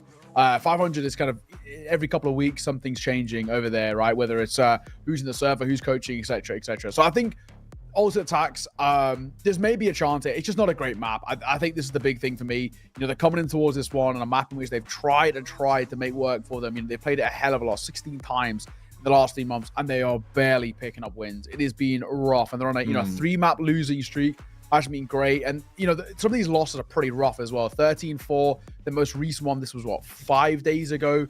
The Sangal lost 13-4, lost 13-6 to Apache UA, and a 13-9 to Enterprise. You know, these are not the greatest of teams, and they're struggling to pick up wins. And then, the win before that was over Ent Academy, which I'm not even going to read all that much overtime. into. Yeah, so for me, the big thing is that I'm just very worried about what we see out from this side. They have really struggled to make anything stick on this. Yeah, I mean, to be fair, like, those teams, the only thing I would say is that they are all quite good at Mirage. Like, they're all, I'm pretty sure it's all their first picks, or at least, like, one they play a lot. So that's, like, the only devil's advocate you could play there. And I think for Sashi as well, it's quite interesting to see Inferno being utilized, because they had a 7 map pool previously, and Overpass was a very legit map for them. You know, wins over, like, their scores on Overpass are insane, with like just kind of dominating everyone. 13-4 over Eternal Fire, Fnatic, 13-6 over 3D Max. Like, for them, I think Overpass being taken out of the veto really is a legit heavy blow to them. They have so far, I think, always banned Dust 2 in the few games they would have played with this new map pool.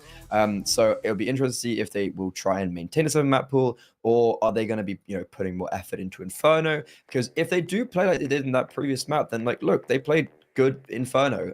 It's just if they're able to, I guess, replicate that as they go up against maybe some of the bigger teams. As we've said, they've qualified for some of these bigger tournaments. Yeah, absolutely. And when we head back in as well in just a second, we'd really have to see Ultimate Attacks hit the ground running. It's the one thing that actually let them down a little bit in towards that previous. They just struggled to start. And when they got going, it kind of already felt like a little bit too little too late. That second half was, unfortunately, basically just non-existent. They only picked up one round, I think, from the 6 played. It was tough. An 8-4 first half is not the greatest position you want to find yourself in. Also, on the other side, a lot of people who stepped on a big way. Lucky, really good game out of him. 17-7, 1.7 rating. I mean, all in all, 0 complaints. Cabby had its real moments, 19 kills to him. I mean, this is the thing. We saw basically across the board, everybody step up when they were called upon, and where you look towards Ultimate Attacks, and it was the complete opposite. Nobody finishing positive. Yeah, pretty much. Yeah, like hyped as well, ending on 10 frags. He got 4 of them in the penultimate round, where he won the round for them, and it was just really just like one of those rounds where it was a poor round from Sashi. So there's a lot to be shown from Alternate Attacks here. I just want to see something. Like, I want to see them be competitive. I'd love to see like them push it to a 3rd map. I just think it's looking it would be very unlikely. Sashi now, they're going onto their home turf. They're going onto Mirage. They're on the pistol round. They're flawless on pistol round so far in this series. And let's see if they can continue now on the T side with an execute over towards the A bomb site with... What are these smokes? Yeah, this is some very weird lurk smoke. It's going to give them a plant, but denied. Yeah. It's not going to give them a plant. They try and go for lurk smokes. The only issue with this is the one place that they can plant is so vulnerable. They're going to once again go for the same one, and they're it's kind of lucky that Freeze gives them that luxury, but it's not working out. Numbers favoring. There's a molly for it. Weird situation. Tap on towards the bomb. No commit. In comes that molly. This is a preset play, but they're just not hitting their shots, so it doesn't matter. Another Molotov going to come over as well, but they still need to get a couple of kills, and they're not going to get any. So it's all well and good. You get you have these molly lineups, and you have these ideas about smokes, but if you can't find a kill, it doesn't really matter. What an insane pistol round. Yeah. Okay. Yeah, like the opening kill with the bomb being denied, it's like exactly what you said, right? Of like, okay, they're applying the bomb. It's very obvious where they're going to be planting. Like you have a very easy spam.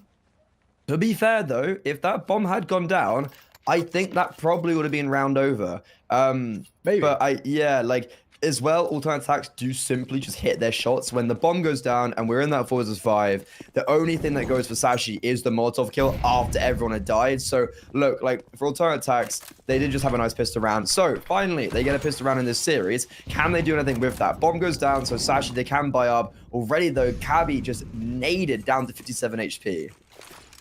Well, weird round of Counter-Strike. But it's on the kind of gun rounds where we did see Sashi really flex their muscles a little bit. So this is, again, that thing where we expect big things out from them. You know, relatively even buys in terms of the firepower. Eagle missed that. Gonna be tested. Right idea, but a missed shot. Perks on the swing finds it. And that's all of B-Apps taken. I'd be very impressed if Sashi are able to find an actual rebuttal right now, because like it's just so much map control for alternate attacks. But they haven't really, like, only now are they taking advantage of that. I was surprised to see Arrow hang around for so long on that B-bomb site. Maybe that was the right play. Smoke top con, smoke window.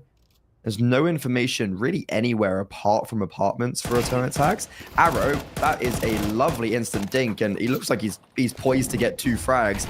In the meantime as well, look, you still have Perks in apartments with an MP9, and yeah, that is a lovely end to the round. Okay, you know what? Perks staying, oh sorry, Arrow staying, perfect. Yeah, no, fair play.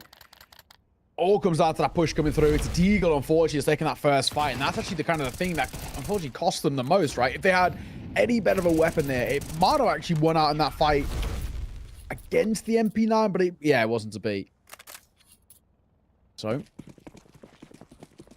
2-0. Alternate attacks came in towards this map. And, you know, we had our reservations. We had our question marks. There's a chance opening up for them. Bit by bit, they're starting to make at least a bit of a conversation that they maybe might have something up their sleeve still. Yeah, I'm never a fan of reading into these early stages. I feel like it's very easy for a team to get like 4 rounds in a row when the opposition is not able to bring out everything when it comes to utility and weaponry. So I'm seeing this now and I'm like, okay, Unreal. It was a weird pistol round. It's a gimmick strat. It could have worked. It doesn't. Second round, they deal with it perfectly. However, it was just kind of like pure aim duels with maybe a worry that alternate attacks took no map control. So, you know, there's a world where Sashi have read into that already and are like, okay, this is how we're going to play our defaults now. Next round is still going to be difficult when it comes to economy. Look, you're still going to have like no AWP and a lucky. You're probably going to have AK for utility. And for Sashi, it's going to be just a nice litmus test to see what their potential is here on Mirage up against alternate attacks, because we know what they can do against some of the best teams in the world. Maybe this is where it's the struggles of a team that you're like, these are sometimes the hardest teams to play. Yeah, absolutely. Any team that kind of has any sort of a rep under their belt, it's always very, very difficult to slow down. So, we need to 0 start. I mean, this round, of course, I'm not going to take all that much away from it. But in all, still is decent little opportunities that are being offered up here for alternate attacks. They're getting the foundations built here on the CT side.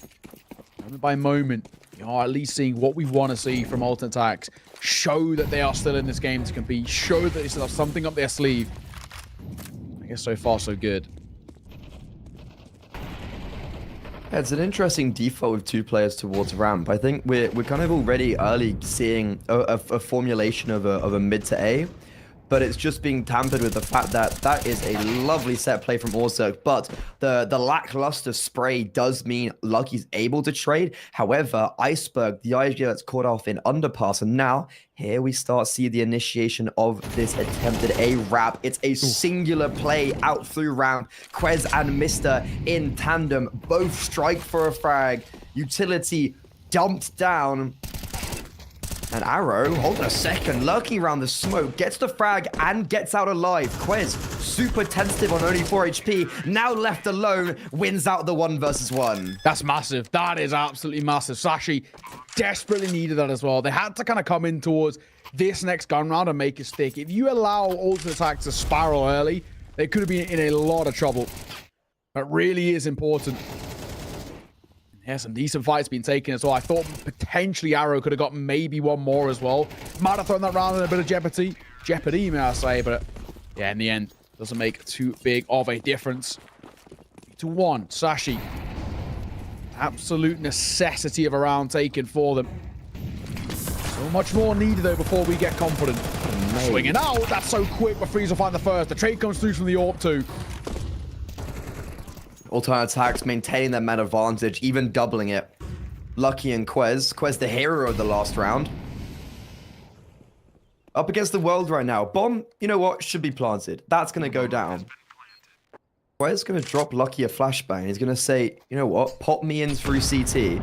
Oh, that nade is just perfect, though. And the flashbang actually worked. I was going to say it was like a little bit too early for Quez, but now with that Molotov, he can escape for 5 HP. Oh, he thinks Arrow through connector. Oh, imagine if he'd got that frag. It would have set Lucky up for this 1 versus 2, but now I think there's a Molotov. No, there is a Molotov that can be used. It's not going to be put on his position. Lucky, known for his AWPing prowess, but unfortunately can only get 1 with that rifle. Just imagine if Arrow had died and not been dinked through the wall.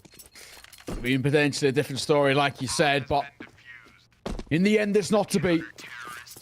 Just like that, this game once again starts to change the narrative. I mean, another really good round. Alternate attacks are still making this one look very positive for them.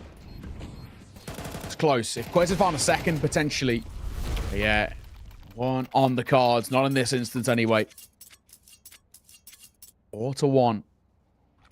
Sashi back into a buy, yes, but it does require 3 Galils to come through to give them a chance at it. It's definitely not the easiest. Triple Galil, double AK, and not conclusive utility across the board, let's call it that way. So Alt Attacks are still in a very strong position.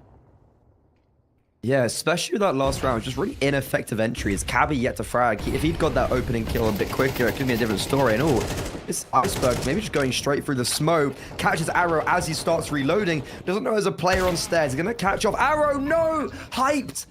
In the nick of time. Saves his teammate. And now Sashi being picked apart 1 by 1. Freeze sure doesn't get a frag, but he does so much damage. Quez, only player with any HP. Get himself into CT. Zerk is the only player retaking from that position. He isolates that fight. Oh, Quez, he could do it all right now. His teammates are so low, but it's actually Lucky to get 2. Lucky going for the 3rd. Hype falls. What is that with the Galil? Ridiculous at the tail end. I thought as well Sashi were in a little bit of trouble here. They are on the back of a very good round in kind. And again, this continues to go back and forth, continues to change hands. I've started so well that it felt like it potentially could have been enough, and unfortunately it was anything but. That's a second for Sashi. Still a long old road to recovery. That's the start they need. That's the start that's going to give them some comfort to work with, some level of kind of initial understanding of how we're going to get back into the game. The T side needs to finish on, in my opinion, at least 5 rounds. Give themselves a chance. Yeah, and they're kind of yet to win like a round where I look at it and I go, okay, yeah, you deserve to win that round. Both of the times they've won have been in like it's not been convincing. You know, they've actually both started. I think they've actually both been in 3 versus 5s or 3 versus 4s. Yeah, they've both been in either a 2-man or a 1-man disadvantage where they have actually failed to kind of implement what they wanted to.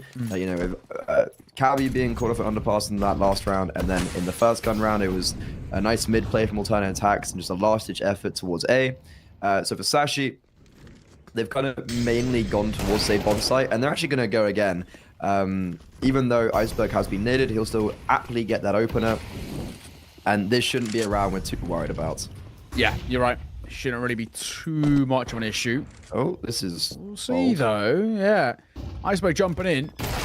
Stick around, but he gets caught by Orzo and the MP9. Oh! So, a really ballsy kind of move, which now actually might cost them. Numbers favor alternate attacks. Yeah, Cabby as well. He's yet to frag. Like, he's had such a difficult game. Sorry, what are alternate attacks doing? They're being so slow. They're terrified of a mid lurk, which, to be fair, has been a normal progress attack for Sashi. And the bomb's already half ticked. Yeah, okay, alternate attacks. This is not going to be plausible. That was a legitimate winnable round, and they don't even go for it. Yeah, they're scared of something, right? And it is the question mark of what, but in the end, round taken. Might be an exit here for Arrow. He's got the right idea. Here's all these footsteps. Oh my god. Tunnel vision in there. He will get 2. No. So expensive on the way out. That's actually not terrible.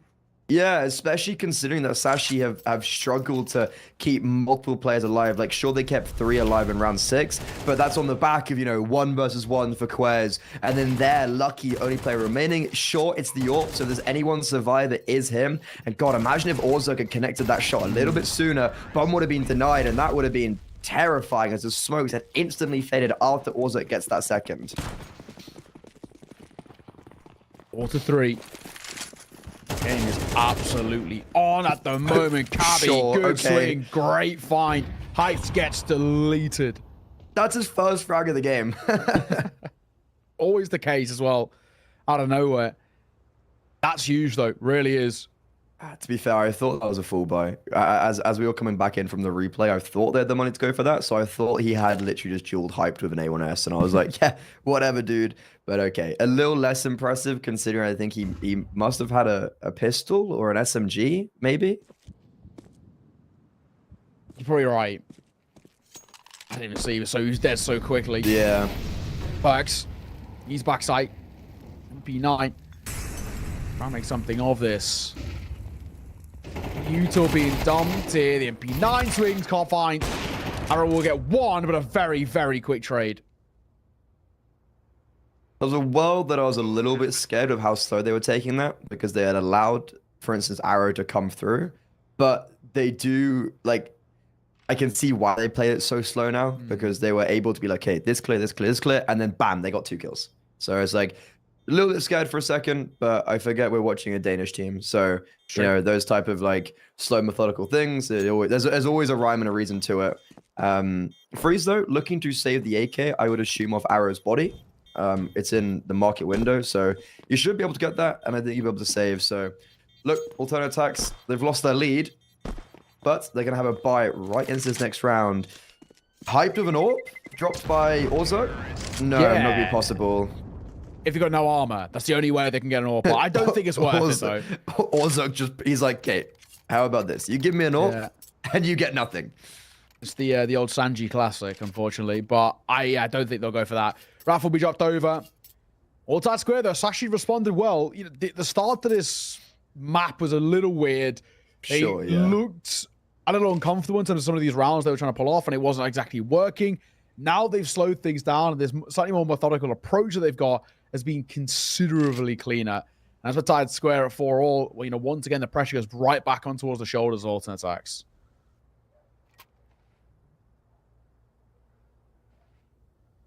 Yeah, that scrappy beginning. I guess Sashi do just come out of it on top with the ability to just put Alternate Attacks in such an uncomfortable position economically. Yeah. And Alternate Attacks, they had the ability to run with something, and they don't. And I think that's like the type of chance that you need to be able to take when you're playing a team like Sashi on Mirage. And because they don't, it already kind of, for me, puts a question mark over this map in general, especially considering we don't have Hyped on AWP. But I have just clocked Arrow is 13-3. That is an insane scoreline going into round 9. So he could be the big difference maker for here. As a short player, he could be offered up one more, and it'll be Orzuk, not Arrow this time. But that's a big opening kill for Alternate Attacks. Make a difference. Timing. Yeah, Iceberg gonna start to make a move. Oh my god, he nearly caught Arrow for free, and he will get him.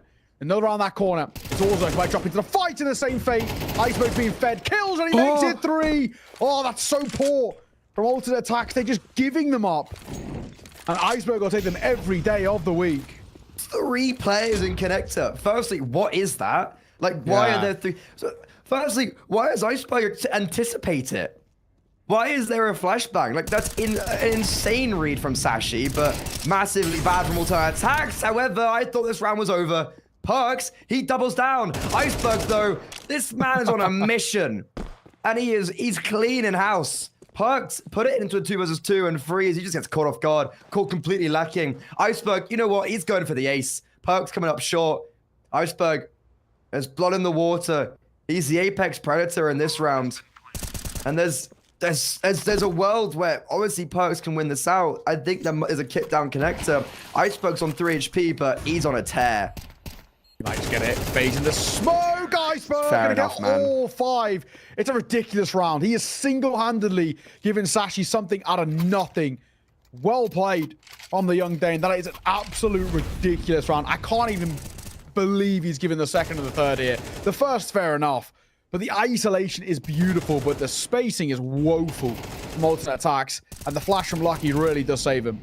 I'm not gonna lie, if I'm hyped, I'm mad that I got flashed there. Yeah. The third player in connector and you get flashed. That's unfortunate, but Iceberg gets 3 kills on 3 HP.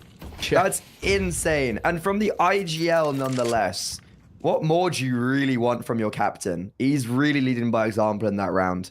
And yeah, it single-handedly saves them. But this continues the theme of Sashi. They are winning some very dirty rounds. They are. They are. Very scrappy, very hard to come by at times as well. I shall come through. Again, trying to make this one stick. Yeah, it's a little bit of a weird situation though. Masashi, I mean, fundamentally, all they really care about is taking rounds comfortably, but it doesn't instill you with that much confidence when you know that you're, you know, it's taking a couple of miracles. So how do they then find their way back into this, basically? And ultimate attacks, right? Started so well, 4-0, and now we're seeing the Sashi, or 4-1, and we're seeing the Sashi side really start to spiral so positively. Haven't really got the guns to work with, but your Perks, this is a kind of a big investment for you. Yeah. These pistols kind of, in the same way, at least have to make it expensive. Yeah, I mean, at the same time, some of the most insane rounds won. Like, I think for alternate attack, we've also been like, wow, we could have won 3 of the 5 easily. And well, hyped on the other side of smoke. Okay, sure, he gets 1 nice shot, but yeah, that's round over. This was never a round that we were throwing into contention, really, unless like something, you know, quite magical happened, as one would say.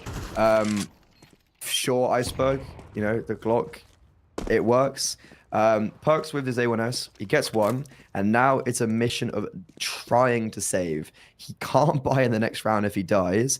But money is all over the place. Quite a heavy investment in this round, just in general. And okay, Perks, now I think they're going to have to give him that ability to save, because look, the money's also really not there for Sashi. I'm not a fan of the fact that like Cabby's going for something like this. I think it's a little bit unnecessary. Look, I think you can let him bring an AK into the next round. But yeah, alternate attacks, there should be an AWP out and hyped. Is that the first time we've seen an AWP out I think this, like for him, this whole game? Yeah, I think you're right. First time we've seen him on this map so far, right? And of course, I mean, better late than never. Sashi are in a really strong position. That was a very simple round as well. Opening, basically 3 kills are found before anything really even happens. Super simple. The block to see off any sort of a presence towards the site itself. So yeah, 6-4. Sashi, really, really good. This tail end has been super solid. Already up to 6. I said I'd like to see them get at least 5, and oh, they superseded that with honestly relatively easy last few. Bar the clutch itself. Some of the most insane rounds. And Cabby, okay, he's had 2 kills in this game, and they're both in middle, isolating Jules. So fair play. I guess big impact kills, and also like he's been spotted. Iceberg is the king of this map all of a sudden now. Connected to his domain, and with a nade and a Molotov going on to, I think, CT as well. Oh no, that was in CT. Yeah, there was unfortunately, that's Freeze being fooled, and wow, what an easy round. That's more like it from Sashi. That's the type of mirage we want to be seeing. And look at this. You've got Iceberg smoked off a murder hole. You've got a player in CT putting pressure, and Lucky's like, what's up, boys? I'm coming from the B-bomb site. Yeah, 3 kills of his life there. Take it all. They're going to opt to keep the AK as well, rather That's interesting, yeah. Going to AWP. But also, T-side AWPing Mirage is not the easiest thing in the world. And also, everything's been going so well with the rifles. I actually don't really blame them. These slightly quicker rounds that have come through from the Sashi guys is actually where they're finding all of their form. So I don't hate this 5 rifle buy. I think it's going to give them a lot more coverage, and probably maybe. Oh, I just actually go into it last minute, just as the round timer goes. He goes in towards the AWP. The only thing I was thinking of, maybe they expect a little bit of a lesser buy. Oh, Cabby doesn't care. Sorry, what? There's the first for free. Going for it. Lucky. Should have kept the rifle, mate. On me spotted going backside. Flash comes over. Cabby doesn't care. And he somehow managed to cross. No way he's going to get another. Pistol pulled out. He's out range, locking them out. That is a ridiculous, ridiculous way to close it. Cabby just shuts the door on that half. He triples his kills in one round with like... Sorry, that T-side from Sashi is one of the most insane T-sides I've ever seen. There's so many rounds. Also, yeah, Mr. getting a kill falling as well, I feel like really, you know, is the amalgamation of all of that. If I'm alternate attacks, like, your mental's really in a bad position because some, like, those early rounds, like, you know you could have won them. That round, for instance, like, there's no right that Cabby should just walk out and kill. There's no right that Iceberg on 3 HP should be able to get an ace. And Arrow from 13 to 3 to 13 to 7, he's not fragging. We've seen nothing from anybody apart from that early stages from Arrow in this whole series. I think this game is done and dusted. Sashi, they're playing a fantastic game. And this pistol round, look, there might be a start for something, but Cabby just destroys them all. Well, I think this is already starting to spell some pretty dark times ahead for alternate attacks, right? That pistol was incredibly quick. 5 rounds is the lead that Sashi hold. It's probably going to be extended in just a second as well. There isn't any sort of a chance here. They forced. I saw a Tech 9. Uh-oh. Well, I mean, forcing... At this point, taking a risk, I don't actually even hate it. They're at such a deficit that why not take a gamble? You lose it, the story remains exactly the same. You win it, maybe opens up the door a little bit. Yeah, I mean, this is 8 in a row. It's 4-1 to 9-4. Sashi, sure, they had some interesting rounds there at the beginning. And the end, actually. You know what? Quite a lot of that half. But, look, it's ended off really well. And, Quez mollied out. Okay, the Tech 9s, here they come. And they're calling. Great flashbang as well. There were 4 players on this A-bomb site. Lucky, though, has slipped the net. Finally does get executed. And that's saying a little bit more from the German side. Yeah, like we said, take a gamble. I actually don't hate it. Yeah, it works, man. In this sort of a round, you've actually got nothing to lose. If you had lost it, alt attacks, the story wouldn't have changed. It just would have been 1 round delayed on the full buy. What they've done now is they've given themselves free guns, right? And they've obviously, once again, reopened the door. So absolutely a good spot to find yourself in. You know, chipping away the deficit a little bit. Yes, you're going to give some stability to your economy as well. And you're going to have a real knock-on effect over to Sashi.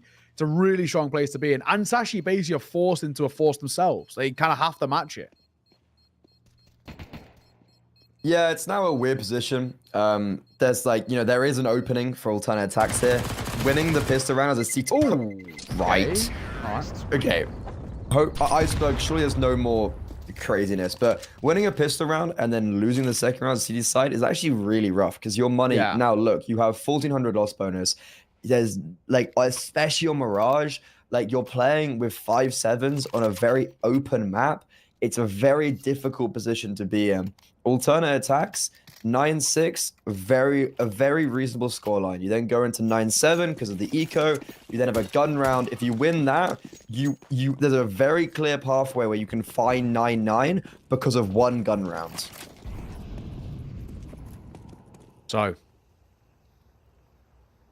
this game is opened up massively. You know, like we said, they kind of have to force it. They don't really get a choice. No. But these 5-7s are not always the easiest thing to overcome. Same way 10-9s can be quite scary. So the 5-7s. For sure. Keep an eye on it for now. And do have a little bit of util to maybe facilitate a fight. So I'm not going to completely count them out just yet. Big thing for me is these 2 guns that they have, the FAMAS, the SMG, have to get active. They have to try and give themselves opportunities. I think it's 1. 5-7 up close. Oh my God. He said it can be scary. 1 spotted in short, but Hype will spam down through the smoke and find the kill.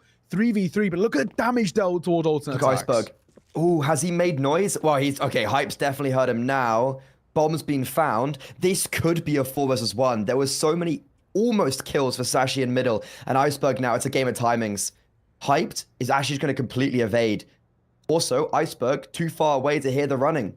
Bomb's been picked up, and Orzuk is in ramp holding for the IGL. Yeah, going to get caught as well. That actually might prompt them to go and play a little bit more, but no, Cabby will at least hear these steps. Nobody spotted towards the site. Bomb going to go down. He can just sneak on the window. Can catch them in the post plant. There's the first. Second spotted. Arrow has to get this kill. If he falls, it's going to leave them so vulnerable because they know Orzek's over towards ramp. Cabby looking to try and tap it. Looking to try and bait out a fight. And looking for a gun as well. And he picks up an M4. Maybe a chance. 2v2. Might be tempted to stick this. Full 10 seconds would be so ballsy. But a Molotov on his toes. Going to make his life so difficult. That probably is the round here. Flash going to come through. Lucky going to get on it. Flash will come in as well. He knows Arrow's up there, but the kill going to be found. And that is going to be the round. Arrow plays the post spawn perfectly. Yes, he dies, but it's a round one. That's all they care about. Yeah, Lucky's probably dead here as well, right? 1 HP. Unfortunate. Oh, that's a round that, like, it's hard for Iceberg, but he has so many plays he could have made, and he makes the, like, probably the worst play he could have made in T-Spawn there. Like, if he'd hung around, Hyped was like 10 HP, right? So you're looking at the performance of Iceberg, and you're like, hey, you would have won that duel. Bomb, you left it, and you also made a lot of noise. You let the Orba pick it up, and it's just so rough at the end there. Arrow, he plays really well. What I also really like is how long he holds on to that Molotov. He doesn't throw it as soon as the tap comes in. He understands it's going to be a 10-second defuse. He throws the Molotov like after 5 seconds. So because the time already ticking down, that was a really nice 1 versus 2 play from Arrow. But overall, a very scary round, and just, I guess, alternate attacks are lucky. They now have this luxury of being up against Eco. So they have some breathing room and something to work with. But Sashi, like, as I said, that middle interaction with the 5.7s and the FOMAS in window, like, that, in my eyes, was going to be a 4 versus 1. And it's like, oh, okay, the FOMAS doesn't get its kill, and the 5.7's dying connector with such low HP, and it's just very unfortunate. Well, anything at the end there would be nice, but the only thing they really care about is probably just keeping hold of that AK-47. Cabby is so far away, and it basically won't be any sort of a problem.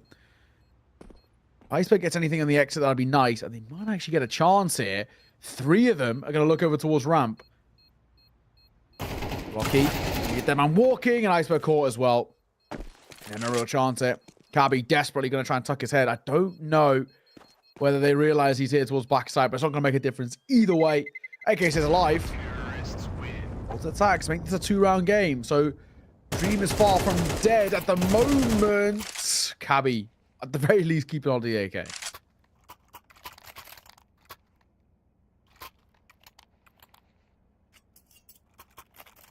Cabby has had some resurgence. He was like 0-6 or like 1-7. He's now 12-10. Yeah. Which kind of adds further, scare to Sashi.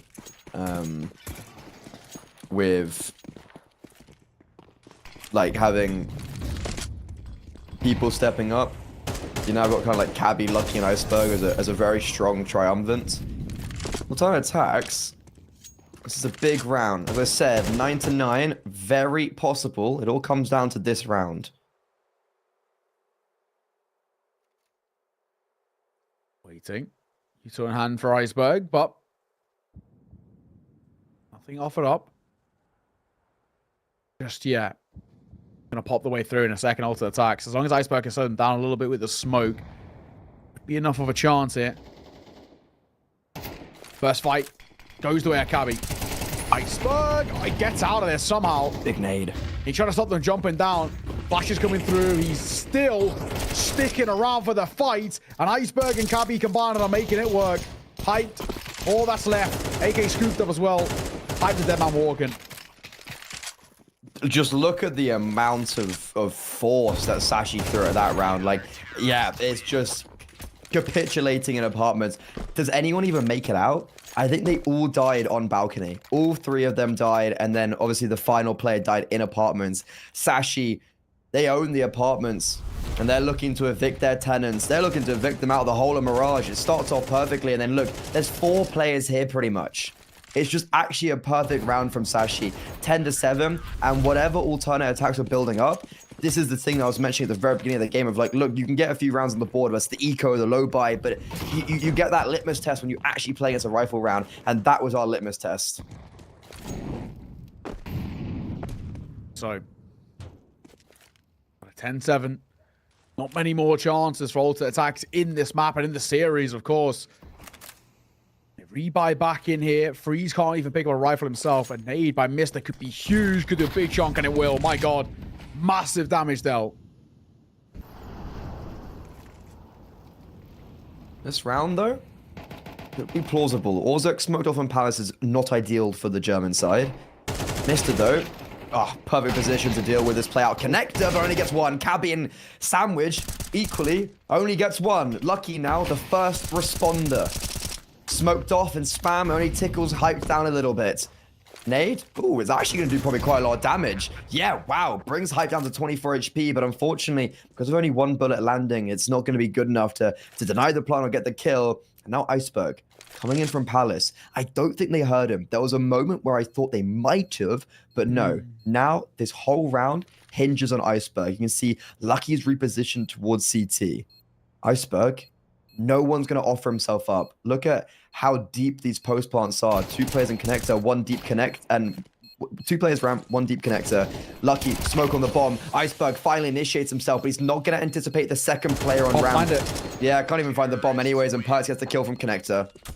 So ultimate attacks far from over just yet.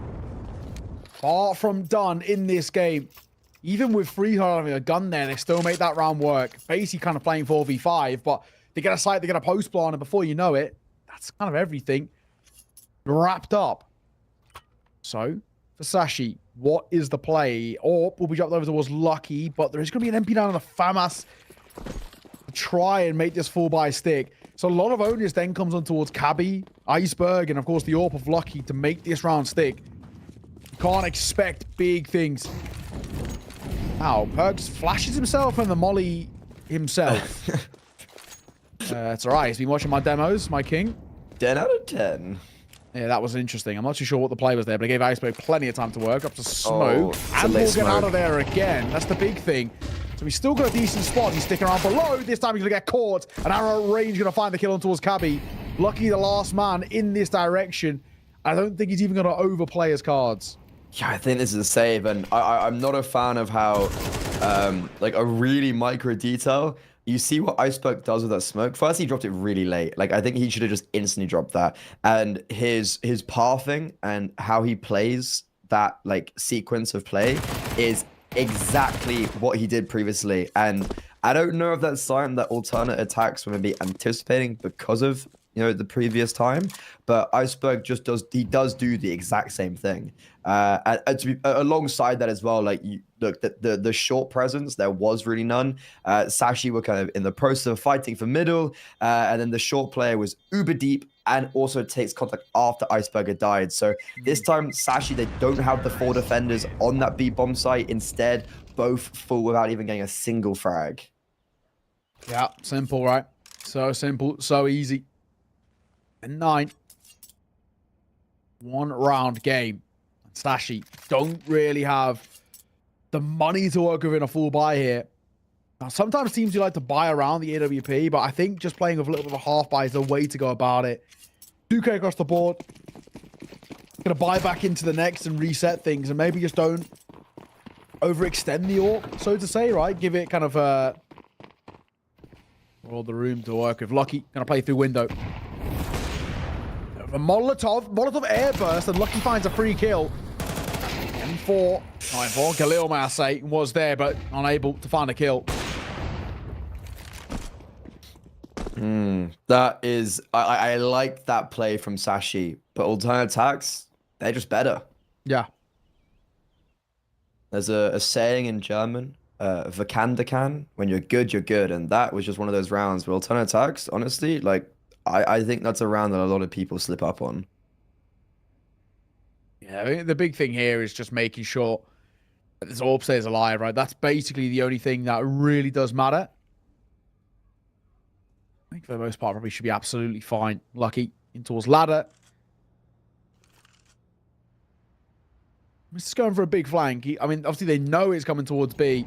If Cabby can find 2 with the 5-7, maybe there's a world. Oh, Lucky with the AWP, brings off for the first. He spotted one, and that's Cabby not getting anything. Oh, Lucky shoots between Orzak's legs and gets tagged and mollowed out. Does he survive? Yes. Okay. Yeah, like, we both had a vision of how that round could have played out. Unfortunately, it's, you know, Cabby not getting one, but Mr. picks up the rifle, denies the bomb, sees the second, hyped by himself now, still cautious of Lucky over towards short. Mr. 15 seconds. He saved this round. Hyped now. There's 10 seconds left, and it's a perfect reposition from Lucky. Sashi, they have snatched that round out from the jaws of defeat. I cannot believe they made that one work. I don't even know how they made that one work. Fair play to Sashi. I thought it was done. Missed on the longest flank of all time. Finally makes it work, right? And picks up a gun to deny the bomb going down with, what, half a second. And that second kill on towards Orzak is just ridiculous too. So well done. Oh, wow. Sashi, 2 rounds ahead once again.